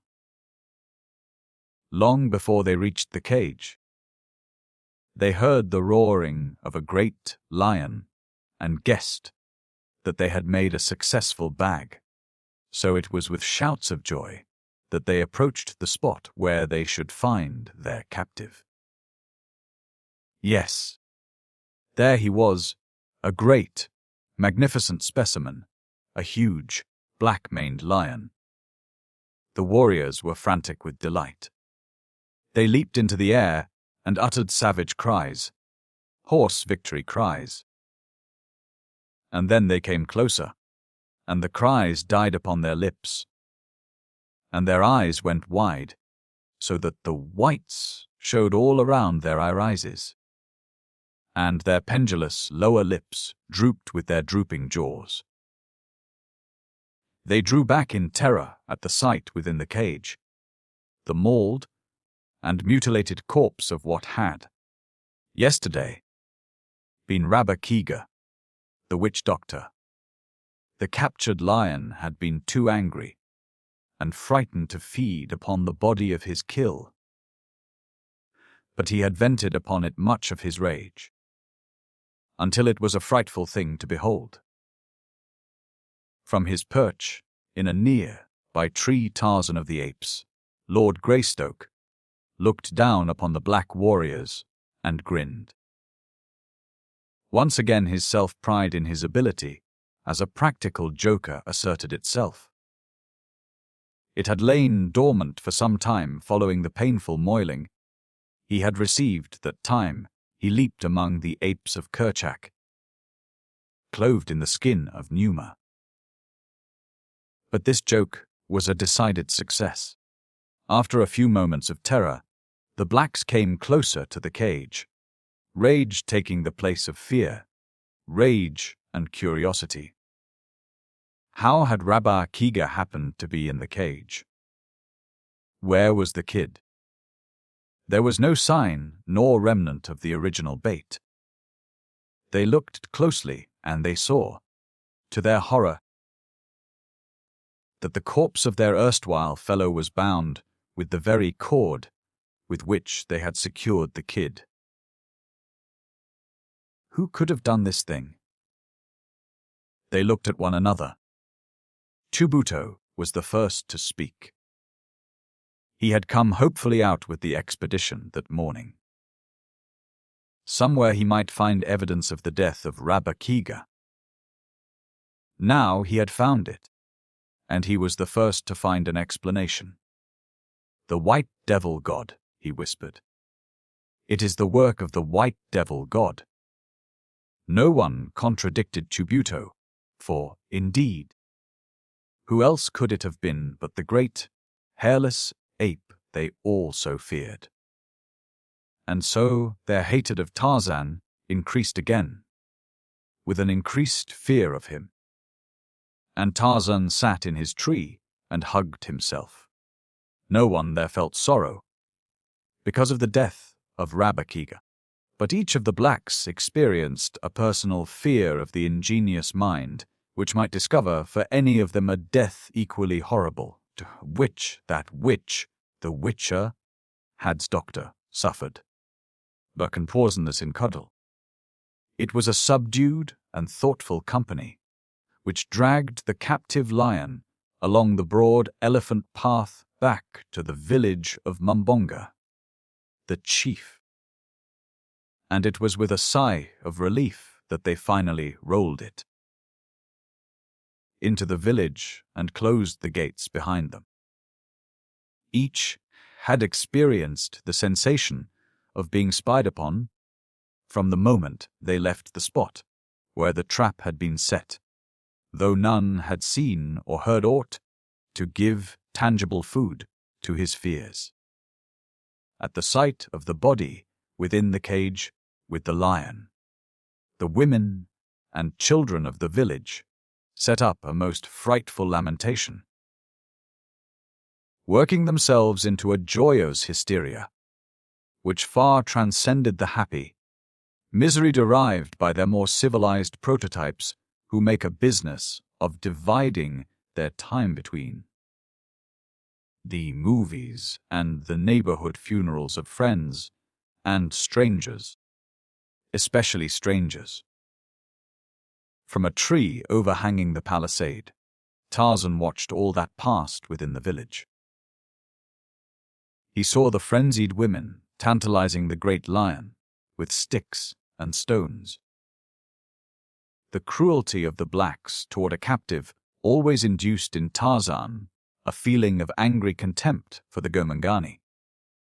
Had he attempted to analyze this feeling, he would have found it difficult, for during all his life he had been accustomed to sights of suffering and cruelty.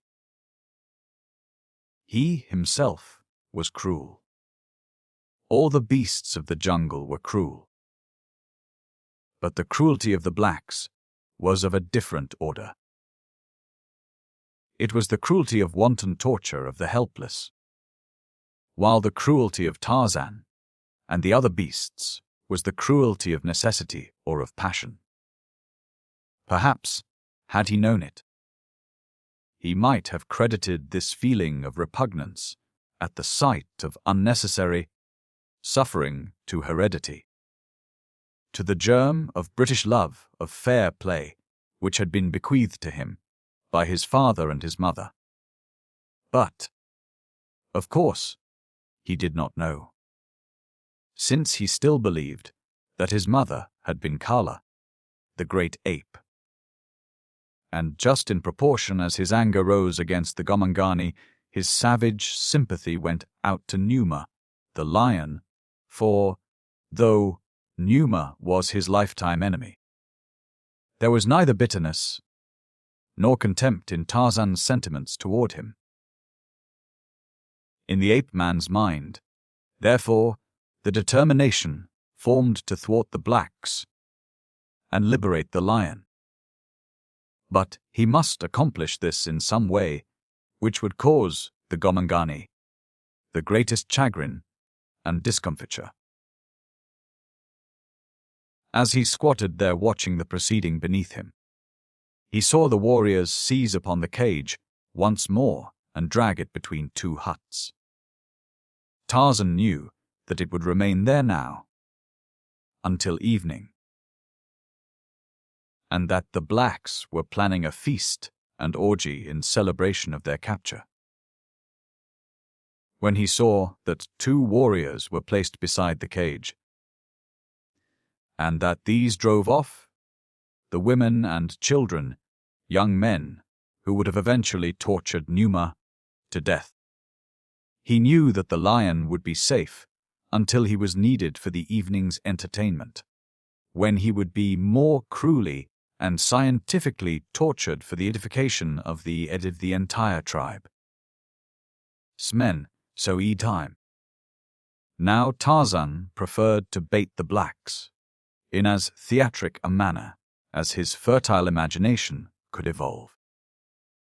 He had some half-formed conception of their superstitious fears and of their especial dread of night, and so he decided to wait until darkness fell and the blacks, partially worked to hysteria by their dancing and religious rites, before he took any steps toward the freeing of Numa. In the meantime, he hoped, an idea adequate to the possibilities of the various factors at hand would occur to him. Nor was it long before one did. He had swung off through the jungle to search for food when the plan came to him. At first it made him smile a little, and then look dubious. For he still retained a vivid memory of the dire results that had followed the carrying out of a very wonderful idea, along almost identical lines. Yet he did not abandon his intention. And a moment later, food temporarily forgotten, he was swinging through the middle terraces in rapid flight toward the stamping ground of the tribe of Kirk, the great ape. As was his wont, he alighted in the midst of the little band, without announcing his approach, save by a hideous scream, just as he sprang from a branch above them. Fortunate are the apes of Kerchak that their kind is not subject to heart failure, for the methods of Tarzan subjected them to one severe shock after another, nor could they ever accustom themselves to the ape-man's peculiar style of humor. Now, when they saw who it was, they merely snarled and grumbled angrily for a moment, and then resumed their feeding or their napping, which he had interrupted. And he, having had his little joke, made his way to the hollow tree, where he kept his treasures hid from the inquisitive eyes and fingers of his fellows, and the mischievous little Manus. Here he withdrew a closely rolled hide, the hide of Numa with the head on, a clever bit of primitive curing and mounting, which had once been the property of the witch doctor, Rabakega, until Tarzan had stolen it from the village.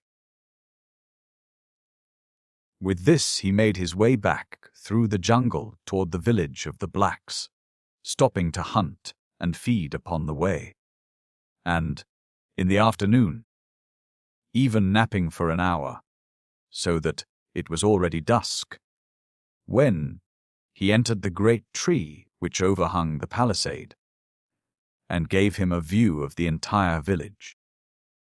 He saw that Numa was still alive, and that the guards were even buzzing beside the cage. A lion is no great novelty to a black man in the lion country, and the first keen edge of their desire to worry the brute having worn off, the villagers paid little or no attention to the great cat, preferring now to await the grand event of the night. Nor was it long after dark before the festivities commenced. To the beating of tom-toms, A lone warrior, crouched half-doubled, leaped into the firelight in the center of a great circle of other warriors, behind whom stood or squatted the women and the children. The dancer was painted and armed for the hunt, and his movements and gestures suggested the search for the spoor of game. Bending low, sometimes resting for a moment on one knee, he searched the ground for signs of the quarry. Again he poised, statuesque, listening. The warrior was young and lithe and graceful. He was full-muscled and arrow-straight. The firelight glistened upon his ebon body and brought out into bold relief the grotesque designs painted upon his face, breasts, and abdomen. Presently he bent low to the earth, then leaped high in air. Every line of face and body showed that he had struck the scent. Immediately he leaped toward the circle of warriors about him, telling them of his find and summoning them to the hunt. It was all in pantomime, but so truly done that even Tarzan could follow it all to the least detail. He saw the other warriors grasp their hunting spears and leap to their feet to join in the graceful, stealthy stalking dance. It was very interesting. But Tarzan realized that if he was to carry his design to a successful conclusion, he must act quickly. He had seen these dances before and knew that after the stalk would come the game at bay, and then the kill, during which Numa would be surrounded by warriors and unapproachable. With the lion's skin under arm, the ape-man dropped to the ground in the dense shadows beneath the tree, and then circled behind the huts until he came out directly in the rear of the cage, in which Numa paced nervously to and fro. The cage was now unguarded, the two warriors having left it to take their places among the other dancers. Behind the cage, Tarzan adjusted the lion's skin about him, just as he had upon that memorable occasion when the apes of Kerchak, failing to pierce his disguise, had all but slain him. Then, on hands and knees, he crept forward, emerged from between the two huts, and stood a few paces back of the dusky audience, whose whole attention was centered upon the dancers before them. Tarzan saw that the blacks had now worked themselves to a proper pitch of nervous excitement to be ripe for the lion. "Wow me one thing." In a moment the ring of spectators would break at a point nearest the caged lion, and the victim would be rolled into the center of the circle. It was for this moment that Tarzan waited. At last it came. A signal was given by Bonga, the chief, at which the women and children immediately in front of Tarzan rose and moved to one side, leaving a broad path opening toward the caged lion. At the same instant Tarzan gave voice to the low, coughing roar of an angry lion and slunk slowly forward through the open lane toward the frenzied dancers. A woman saw him first and screamed. Instantly there was a panic in the immediate vicinity of the ape-man. The strong light from the fire, full upon the lion head, and the blacks leaped to the conclusion, as Tarzan had known they would, that their captive had escaped his cage. With another roar, Tarzan moved forward. The dancing warriors paused but an instant. They had been hunting a lion securely housed within a strong cage, and now that he was at liberty among them, an entirely different aspect was placed upon the matter. Their nerves were not attuned to this emergency. The women and children already had fled to the questionable safety of the nearest huts. And the warriors were not long in following their example, so that presently Tarzan was left in sole possession of the village street. But not for long. Nor did he wish to be left thus long alone. It would not comport with his scheme. Presently a head peered forth from a nearby hut, and then, and another, until a score or more of warriors were looking out upon him, waiting for his next move, waiting for the lion to charge, or to attempt to escape from the village. Their spears were ready in their hands against either a charge or a bolt for freedom. And then the lion rose erect upon its hind legs. The tawny skin dropped from it, and there stood revealed, before them in the firelight, the straight young figure of the white devil god. For an instant, the blacks were too astonished to act. They feared this apparition fully as much as they did Numa. Yet they would gladly have slain the thing could they quickly enough have gathered together wits. Their wits, but fear and superstition, and a natural mental density, held them paralyzed while the ape-man stooped and gathered up the lion's skin. They saw him turn then, and walk back into the shadows at the far end of the village. Not until then did they gain courage to pursue him. And when they had come in force, with brandished spears and loud war cries, the quarry was gone. Not an instant did Tarzan pause in the tree. Throwing the skin over a branch, he leaped again into the village upon the opposite side of the great bowl, and diving into the shadow of a hut, ran quickly to where lay the caged lion. Springing to the top of the cage, he pulled upon the cord which raised the door.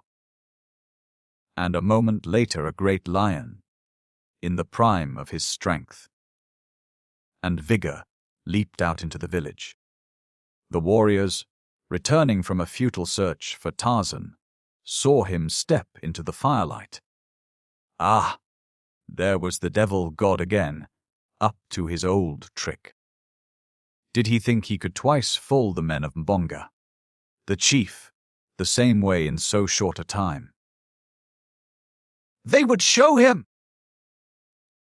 For long they had waited for such an opportunity to rid themselves forever of this fearsome jungle demon. As one they rushed forward with raised spears. The women and the children came from the huts to witness the slaying of the devil god. The lion turned blazing eyes upon them, and then swing about toward the advancing warriors. Loriosins, with shouts of savage joy and triumph they came toward him, menacing him with their spears. The devil god was theirs! And then, with a frightful roar, Numa, the lion, charged. The men of Bonga, the chief, met Numa with ready spears and screams of raillery. In a solid mass of muscled ebony, they waited the coming of the devil god. Yet, beneath their brave exteriors lurked a haunting fear that all might not be quite well with them. That this strange creature could yet prove invulnerable to their weapons and inflict upon them full punishment for their effrontery. The charging lion was all too lifelike. They saw that in the brief instant of the charge. But beneath the tawny hide they knew was hid the soft flesh of a white man. And how could that withstand the assault of many war spears? In their forefront stood a huge young warrior in the full arrogance of his might and his youth. Afraid. Not he. He laughed as Numa bore down upon him. He laughed and couched his spear, setting the point for the broad breast. And then the lion was upon him. A great paw swept away the heavy war spear, splintering it, as the hand of man might splinter a dry twig. Down went the black, his skull crushed by another blow. And then the lion was in the midst of the warriors, clawing and tearing to right and left. Not for long did they stand their ground. But a dozen men were mauled before the others made good their escape from those frightful talons and gleaming fangs. In terror the villagers fled hither and thither. No hut seemed a sufficiently secure asylum, with Numa ranging within the palisade. From one to another fled the frightened blacks, while in the center of the village Numa stood glaring and growling above his kills. At last a tribesman flung wide the gates of the village and sought safety amid the branches of the forest trees beyond. Like sheep his fellows followed him, until the lion and his dead remained alone in the village.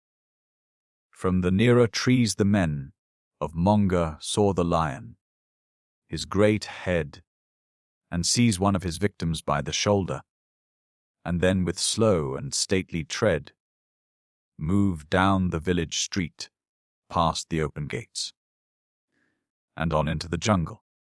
They saw and shuddered, and from another tree Tarzan of the apes saw and smiled.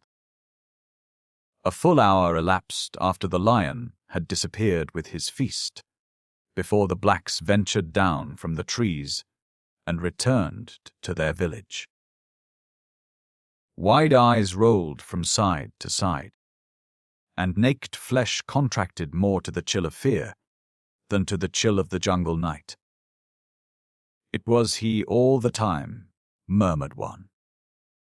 It was the devil god. He changed himself from a lion to a man, and back again into a lion, whispered another.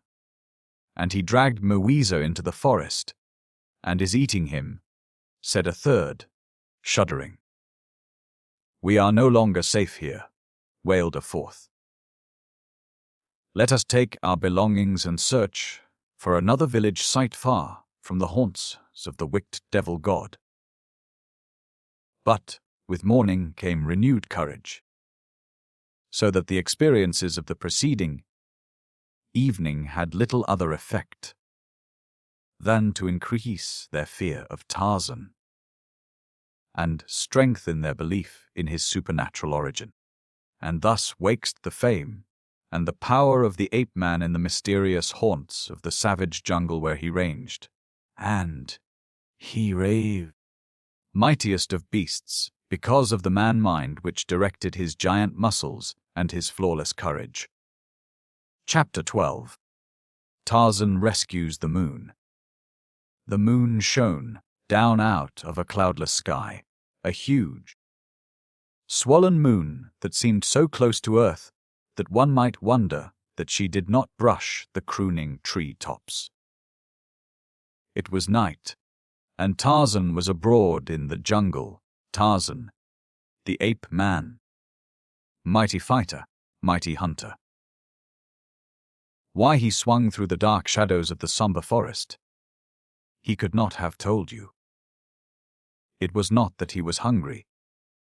He had fed well this day, and in a safe cache were the remains of his kill, ready against the coming of a new appetite. Perhaps it was the very joy of living that urged him from his arboreal couch to pit his muscles and his senses against the jungle night. And then, too, Tarzan always was goaded by an intense desire to know.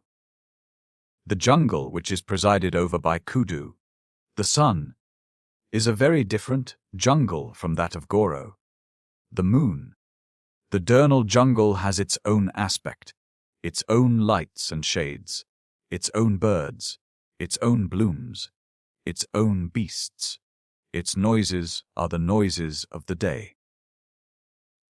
The lights and shades of the nocturnal jungle are as different as one might imagine the lights and shades of another world to differ from those of our world. Its beasts, its blooms, and its birds are not those of the jungle of Kudu, the sun. Because of these differences, Tarzan loved to investigate the jungle by night. Not only was the life another life, but it was richer in numbers and in romance.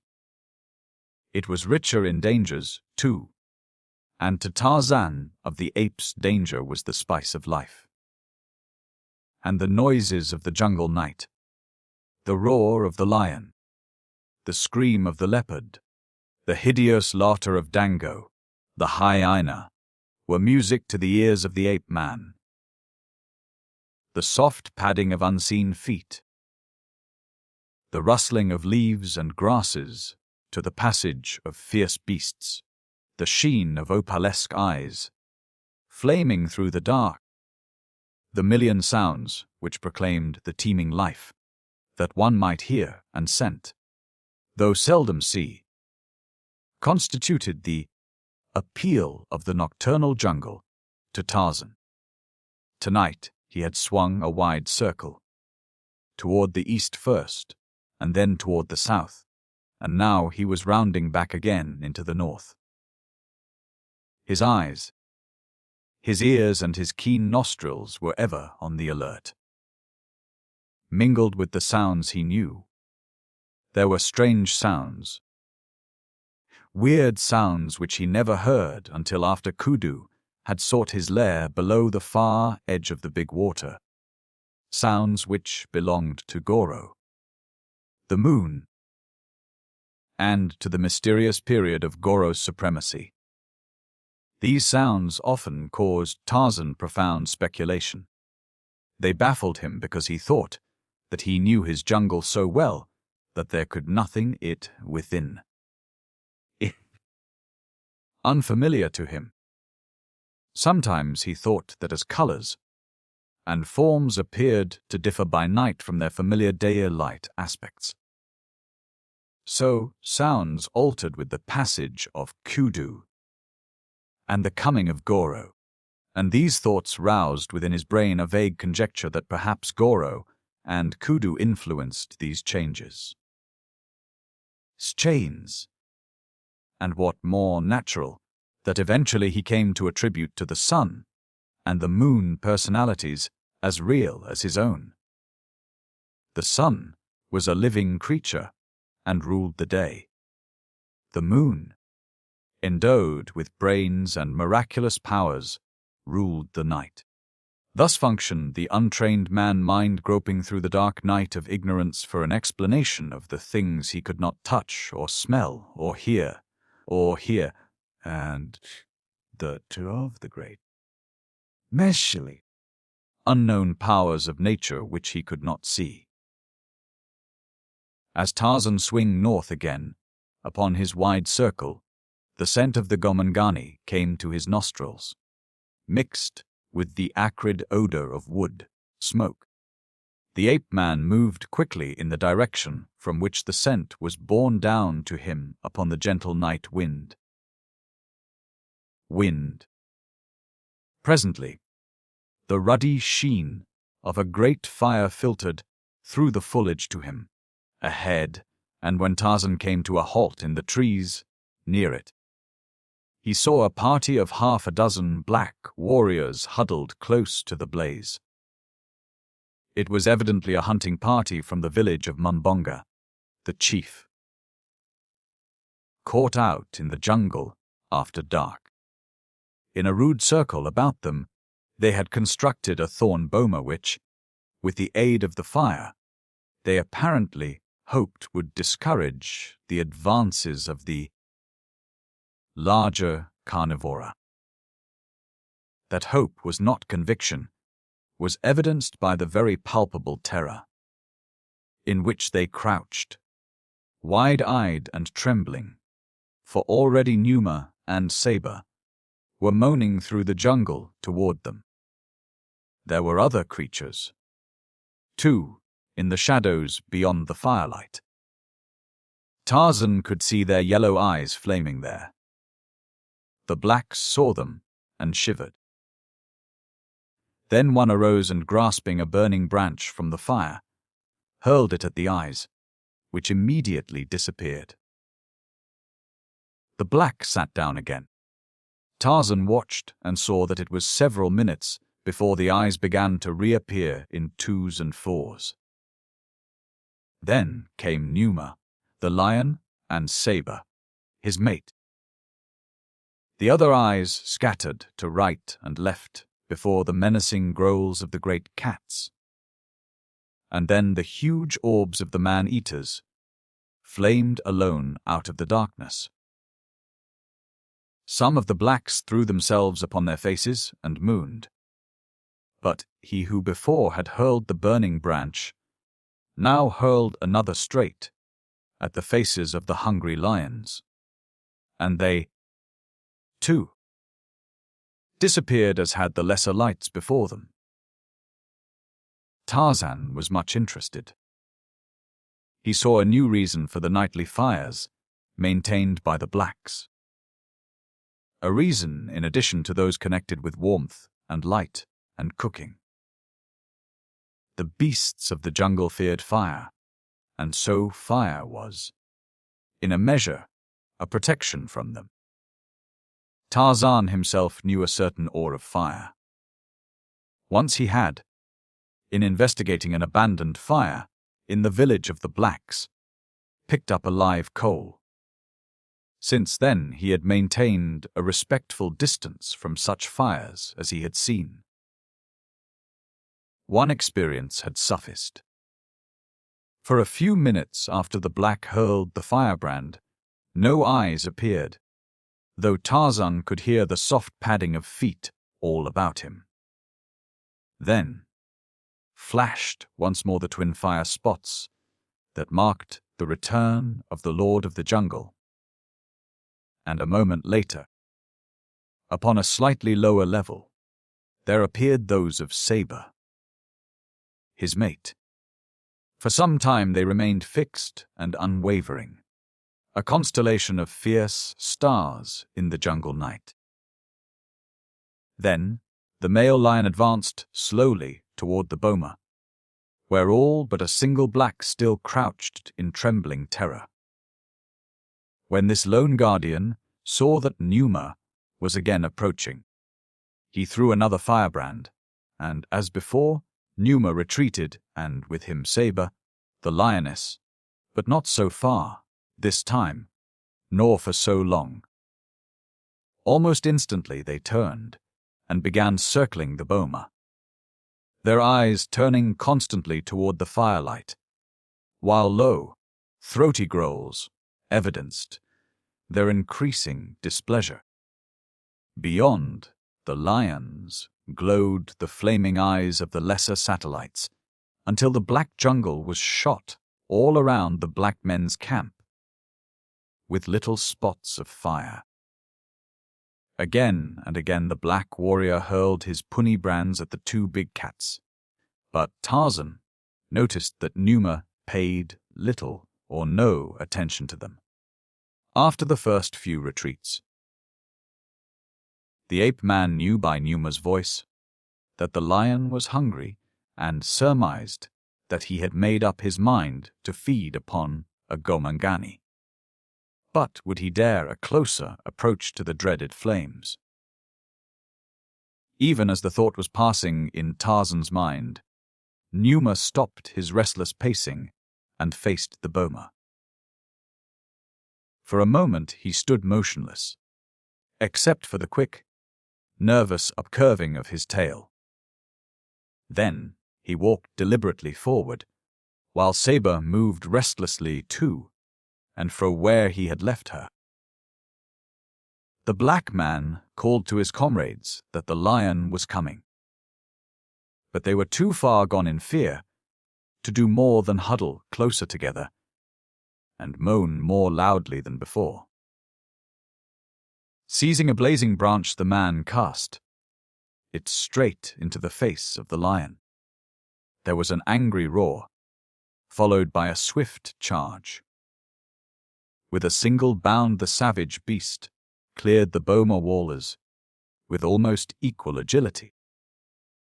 The warrior cleared it upon the opposite side, and, chancing the dangers lurking in the darkness, bolted for the nearest tree. Numa was out of the boma almost as soon as he was inside it. But as he went back over the low thorn wall, he took a screaming Negro with him. Dragging his victim along the ground, he walked back toward Saber, the lioness, who joined him, and the two continued into the blackness, their savage growls mingling with the piercing shrieks of the doomed and terrified man. At a little distance from the blaze, the lions halted. There ensued a short succession of unusually vicious growls and roars, during which the cries and moans of the black man ceased forever. Presently Numa reappeared in the firelight. He made a second trip into the boma, and the former grisly tragedy was reenacted with another howling victim. Tarzan rose and stretched lazily. The entertainment was beginning to bore him. He yawned and turned upon his way toward the clearing where the tribe would be sleeping in the encircling trees. Yet even when he had found his familiar crotch and curled himself for slumber, he felt no desire to sleep. For a long time he lay awake, thinking and dreaming. He looked up into the heavens and watched the moon and the stars. He wondered what they were and what power kept them from falling. His was an inquisitive mind. Always he had been full of questions concerning all that passed around him. But there never had been one to answer his questions. In childhood he had wanted to know, and, denied almost all knowledge, he still, in manhood, was filled with the great, unsatisfied curiosity of a child. He was never quite content merely to perceive that things happened. He desired to know why they happened. He wanted to know what made things go. The secret of life interested him immensely. The miracle of death he could not quite fathom. Upon innumerable occasions, he had investigated the internal mechanism of his kills, and once or twice he had opened the chest cavity of victims in time to see the heart still pumping. He had learned from experience that a knife thrust through this organ brought immediate death 9 times out of 10, while he might stab an antagonist innumerable times in other places without even disabling him. And so he had come to think of the heart, or, as he called it, the red thing that breathes, as the seat and origin of life. The brain and its functionings he did not comprehend at all. That his sense perceptions were transmitted to his brain, and there translated, classified, and labeled was something quite beyond him. He thought that his fingers knew when they touched something, that his eyes knew when they saw, his ears when they heard, his nose when it scented. He considered his throat, epidermis, and the hairs of his head as the three principal seats of emotion. When Kala had been slain, a peculiar, choking sensation had possessed his throat. Contact with Hista The snake imparted an unpleasant sensation to the skin of his whole body, while the approach of an enemy made the hairs on his scalp stand erect. Imagine, if you can, a child filled with the wonders of nature, bursting with queries and surrounded only by beasts of the jungle to whom his questionings were as strange as Sanskrit would have been. If he asked Gunto what made it rain, the big old ape would but gaze at him in dumb astonishment for an instant, and then return to his interesting and edifying search for fleas. And when he questioned Munga, who was very old and should have been very wise, but wasn't, as to the reason for the closing of certain flowers after Kudu had deserted the sky, and the opening of others during the night, he was surprised to discover that Munga had never noticed these interesting facts, though she could tell to an inch just where the fattest grubworm should be hiding. To Tarzan these things were wonders. They appealed to his intellect and to his imagination. He saw the flowers close and open. He saw certain bloom which turned their faces always toward the sun. He saw leaves which moved when there was no breeze. He saw vines crawl, living things up the boles and over the branches of great trees. And to Tarzan of the apes the flowers and the vines and the trees were living creatures. He often talked to them, as he talked to Goro, the moon, and Kudu, the sun, and always was he disappointed that they did not reply. He asked them questions, but they could not answer, though he knew that the whispering of the leaves was the language of the leaves. They talked with one another. The wind he attributed to the trees and grasses.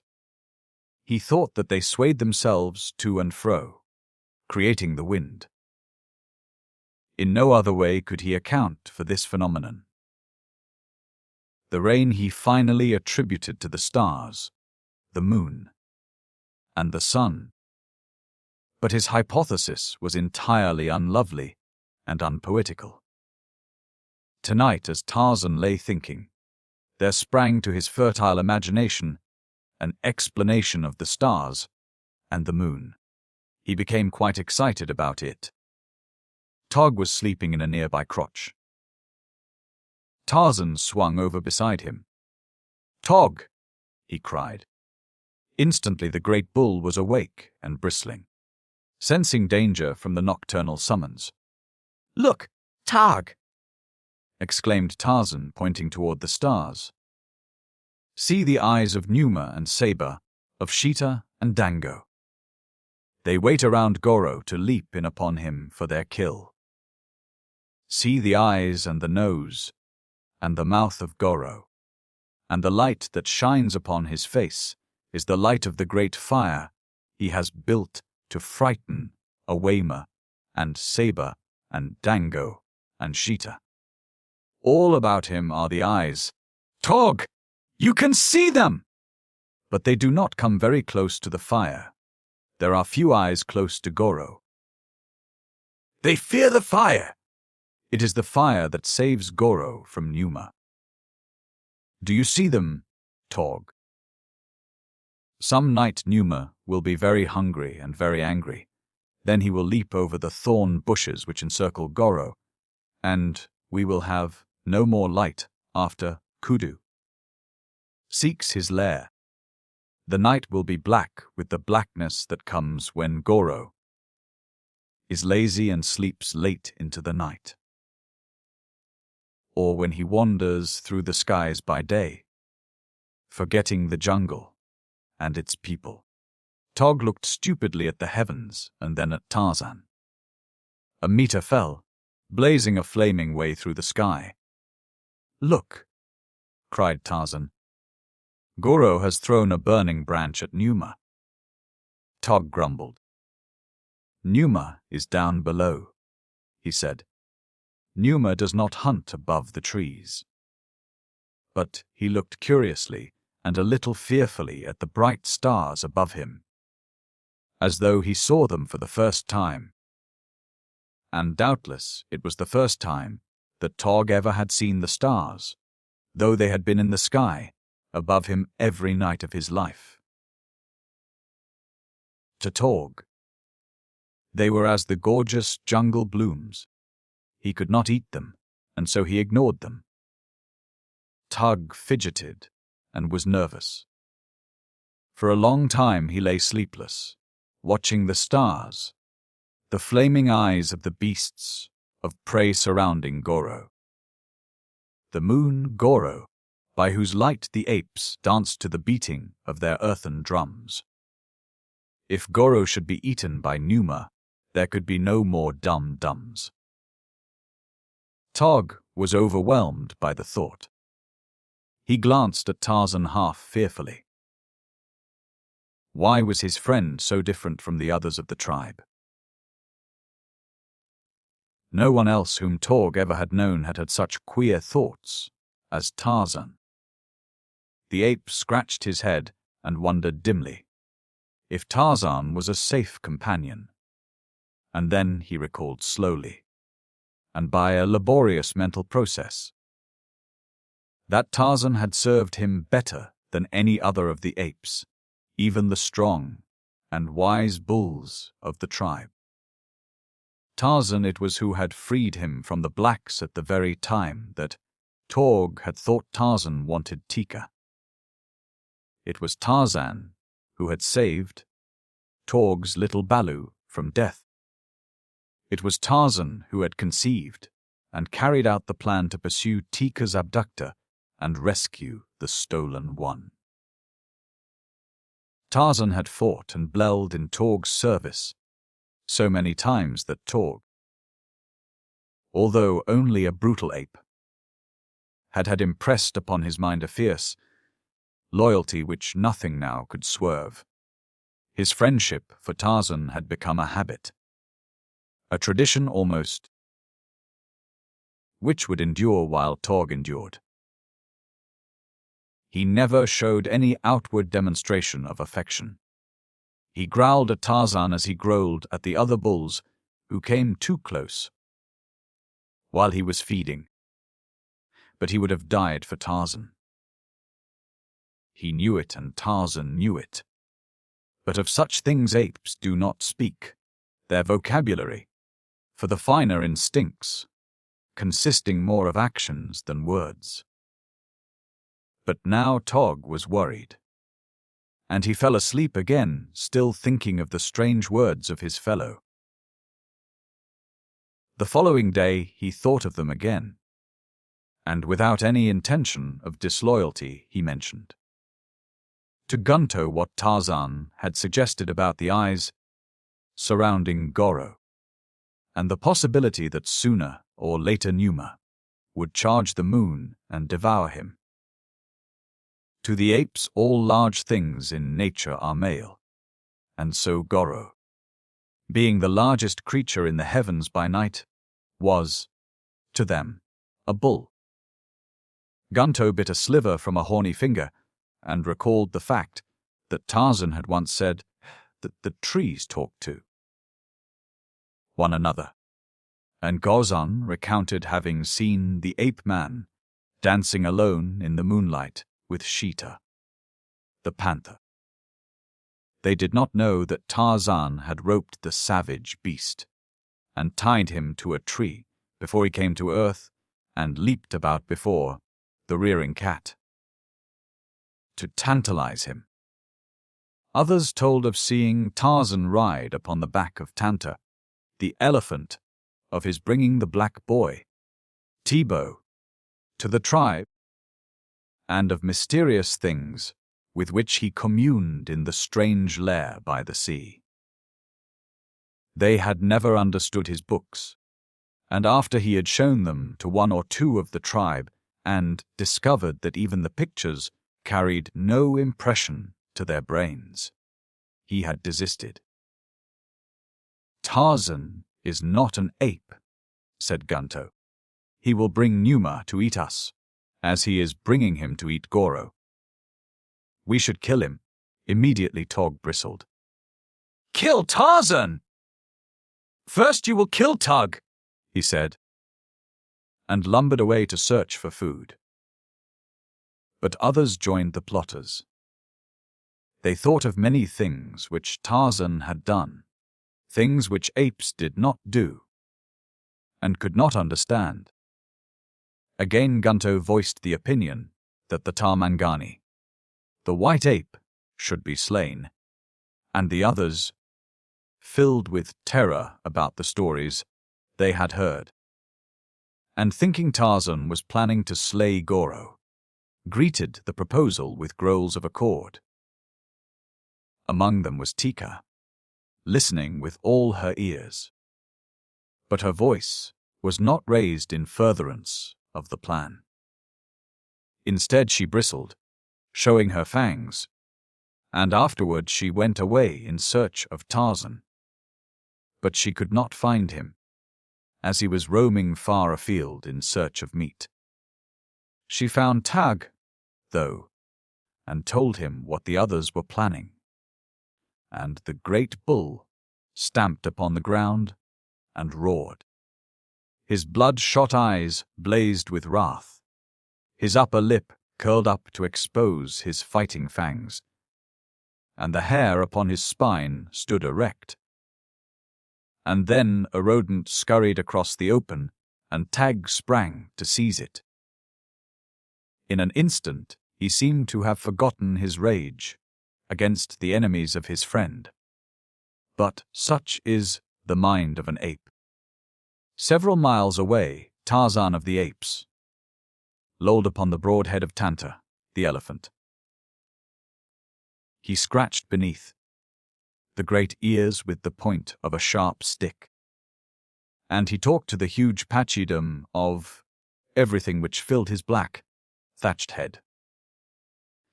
Little or nothing of what he said did Tantor understand.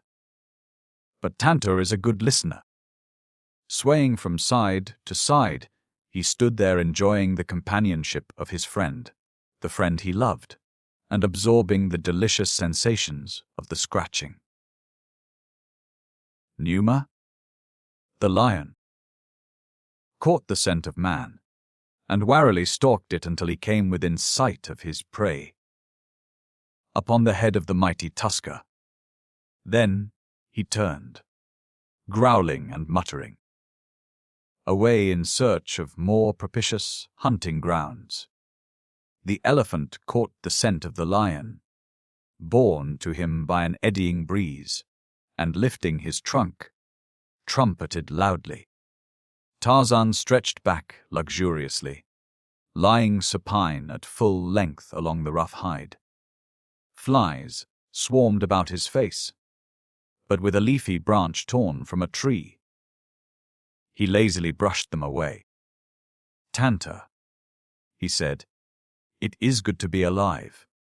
It is good to lie in the cool shadows. It is good to look upon the green trees and the bright colors of the flowers, upon everything which Bulamutumumo has put here for us. He is very good to us.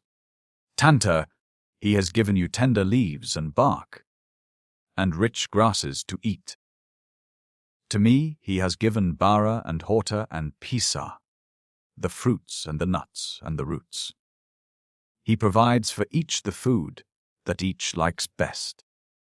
All that he asks is that we be strong enough or cunning enough to go forth and take it. Yes, Tanta, it is good to live. I should hate to die." Tanta made a little sound in his throat and curled his trunk upward that he might caress the ape-man's cheek with the finger at its tip. "Tantor," said Tarzan presently, "turn and feed in the direction of the tribe of Kerchak, the great ape. That Tarzan may ride home upon your head without walking.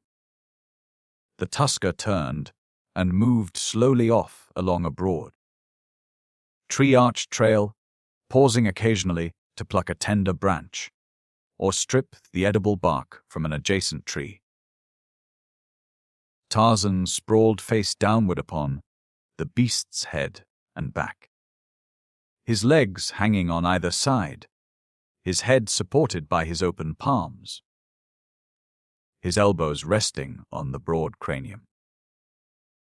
And thus they made their leisurely way toward the gathering place of the tribe. Just before they arrived at the clearing from the north, there reached it from the south another figure, that of a well-knit black warrior, who stepped cautiously through the jungle, every sense upon the alert against the many dangers which might lurk anywhere along the way. Yet, he passed beneath the southernmost sentry that was posted in a great tree commanding the trail from the south.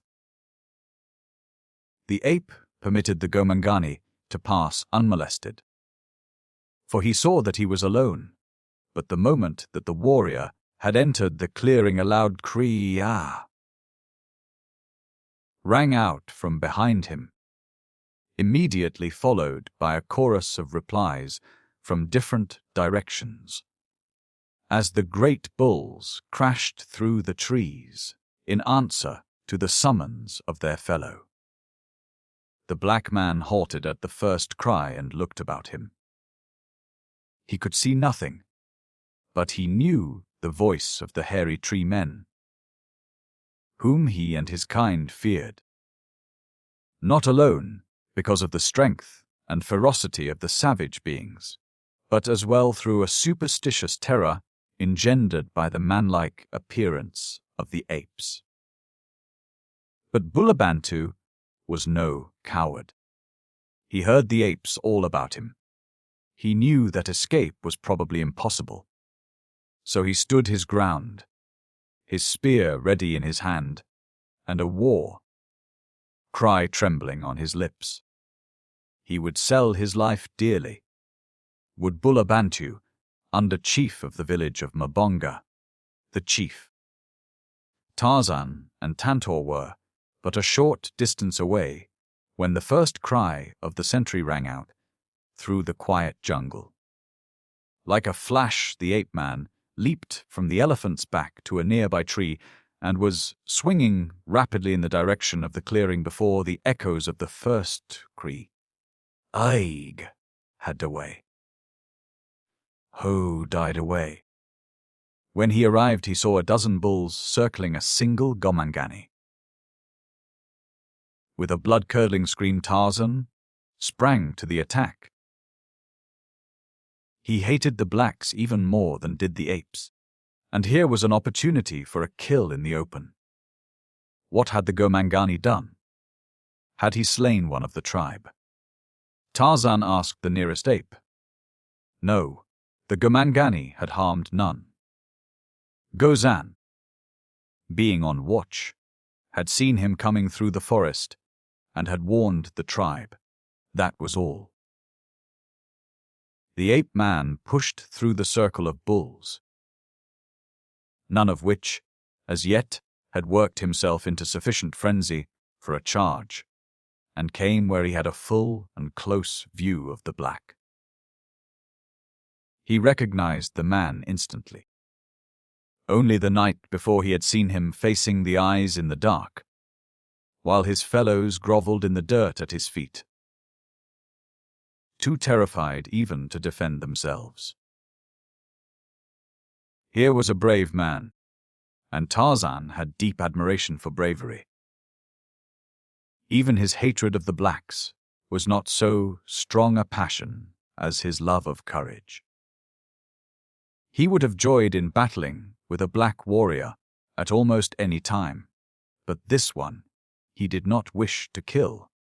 He felt, vaguely, that the man had earned his life by his brave defense of it on the preceding night, nor did he fancy the odds that were pitted against the lone warrior. He turned to the apes. "Go back to your feeding," he said, "and let this Gomangani go his way in peace. He has not harmed us, and last night I saw him fighting Numa and Saber with fire, alone in the jungle. He is brave. Why should we kill one who is brave and who has not attacked us?" "Let him go," the apes growled. They were displeased. "Kill the Gomangani!" cried one. "Yes," roared another. "Kill the Gomangani and the Tarmangani as well." "Kill the white ape!" screamed Gozan. "He is no ape at all, but a Gomangani with his skin off." "Kill Tarzan!" bellowed Gunto. "Kill! Kill!" The bulls were now indeed working themselves into the frenzy of slaughter, but against Tarzan rather than the black man. A shaggy form charged through them, hurling those it came in contact with to one side as a strong man might scatter children. It was Tug, great savage Tug. "Who says kill Tarzan?" he demanded. "Who kills Tarzan must kill Kilg Tug. Who can kill Tog? Tog will tear your insides from you and feed them to Dango." "We can kill you all," replied Gunto. "There are many of us and few of you." And he was right. Tarzan knew that he was right. Tug knew it, but neither would admit such a possibility. It is not the way of bull apes. "I am Tarzan," cried the ape man. "I am Tarzan, mighty hunter, mighty fighter. In all the jungle none so great as Tarzan." Then, one by one, the opposing bulls recounted their virtues and their prowess. And all the time the combatants came closer and closer to one another.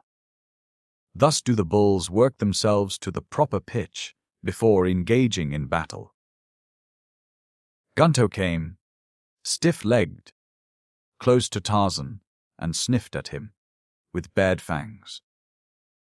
Tarzan rumbled forth a low, menacing growl. They might repeat these tactics a dozen times, but sooner or later one bull would close with another, and then the whole hideous pack would be tearing and rending at their prey. Bulabantu, the black man, had stood wide in wonder from the moment he had seen Tarzan approaching through the apes. He had heard much of this devil god, who ran with the hairy tree people, but never before had he seen him in full daylight. He knew him well enough from the description of those who had seen him, and from the glimpses he had of the marauder upon several occasions when the ape man had entered the village of Mbonga. The chief, by night in the perpetration of one of his numerous ghastly jokes. Bulabantu could not, of course, understand anything which passed between Tarzan and the apes. But he saw that the ape man and one of the larger bulls were in argument with the others. He saw that these two were standing with their back toward him, and between him and the balance of the tribe, and he guessed, though it seemed improbable, that they might be defending him. He knew that Tarzan had once spared the life of Mbonga, the chief, and that he had succored Tibo and Tibo's mother, Momaya. So it was not impossible that he would help Bulabantu. But how he could accomplish it Bulabantu could not guess, nor as a matter of fact could Tarzan, for the odds against him were too great. Gree, Gunto, and the others were slowly forcing Tarzan and Tog back toward Bulabantu. The ape man thought of his words with Tanta just a short time before. Yes, Tanta, it is good to live. I should hate to die. And now he knew that he was about to die, for the temper of the great bulls was mounting rapidly against him. Always had many of them hated him, and all were suspicious of him. They knew he was different.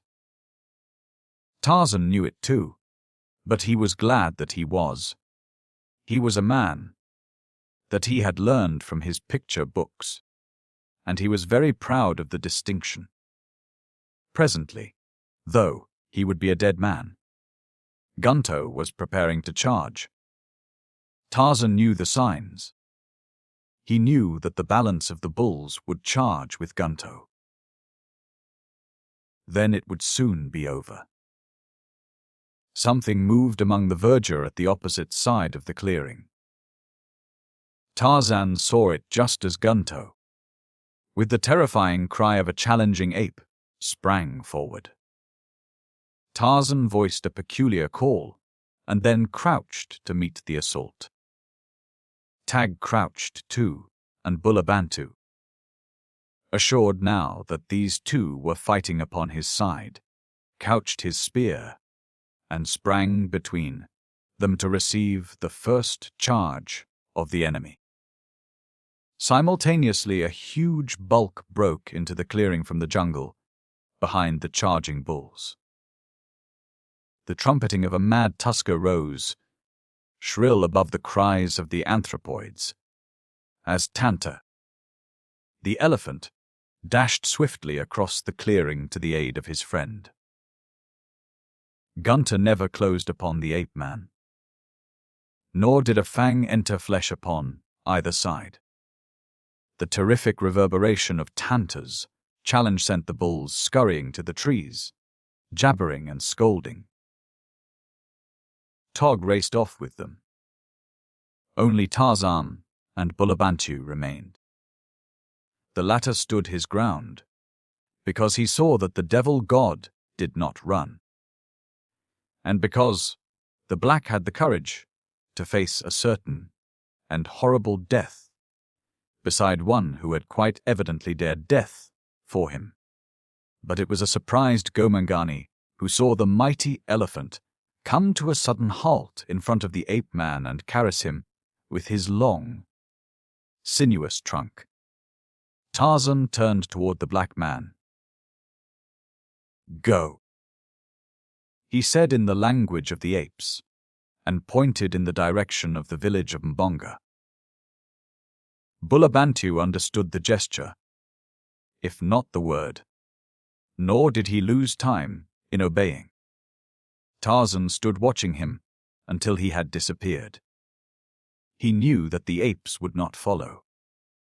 Then he said, "To the elephant, pick me up."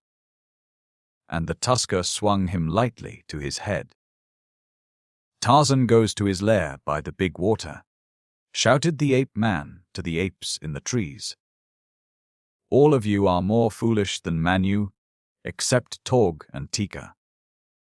Tog and Teeka may come to see Tarzan, but the others must keep away.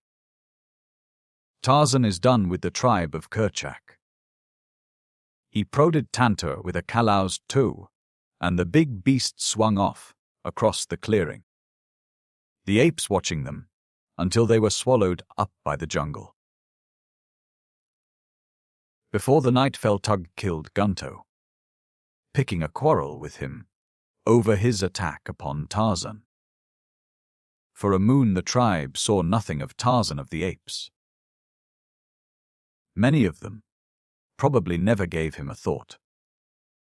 But there were those who missed him more than Tarzan imagined.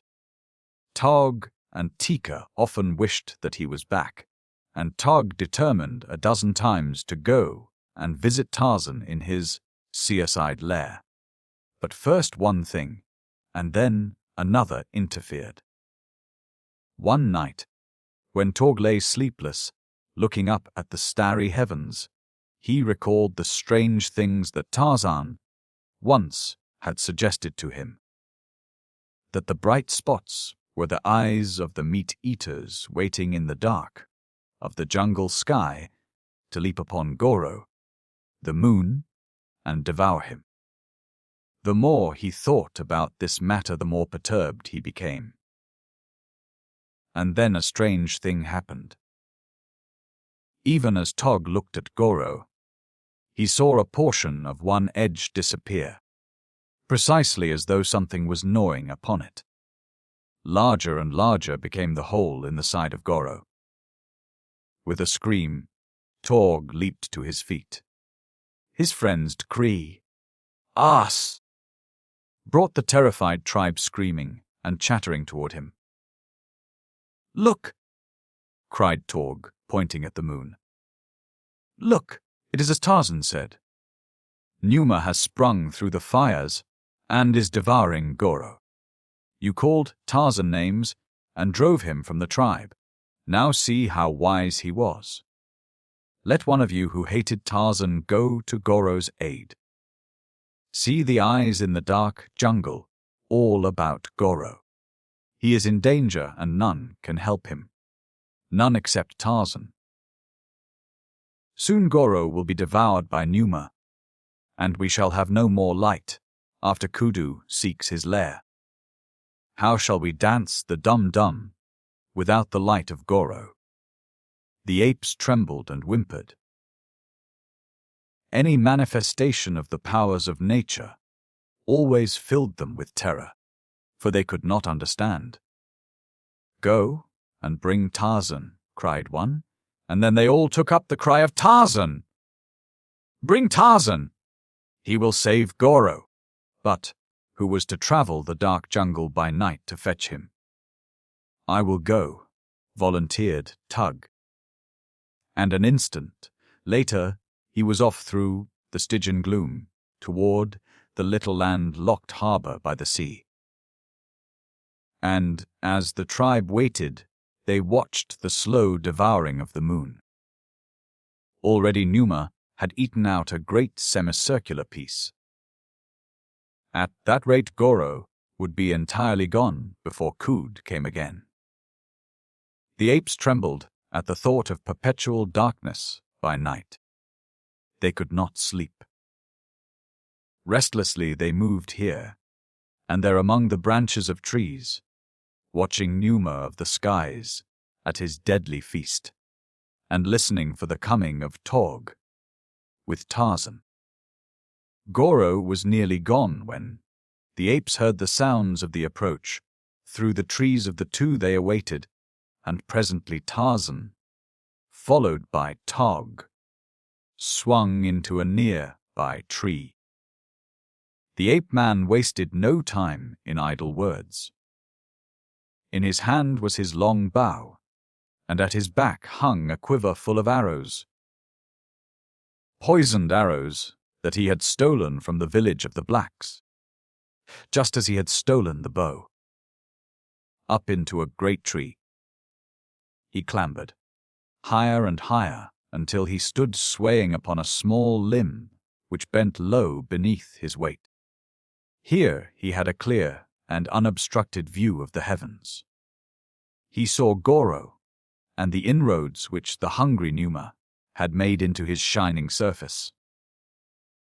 Raising his face to the moon, Tarzan shrilled forth his hideous challenge.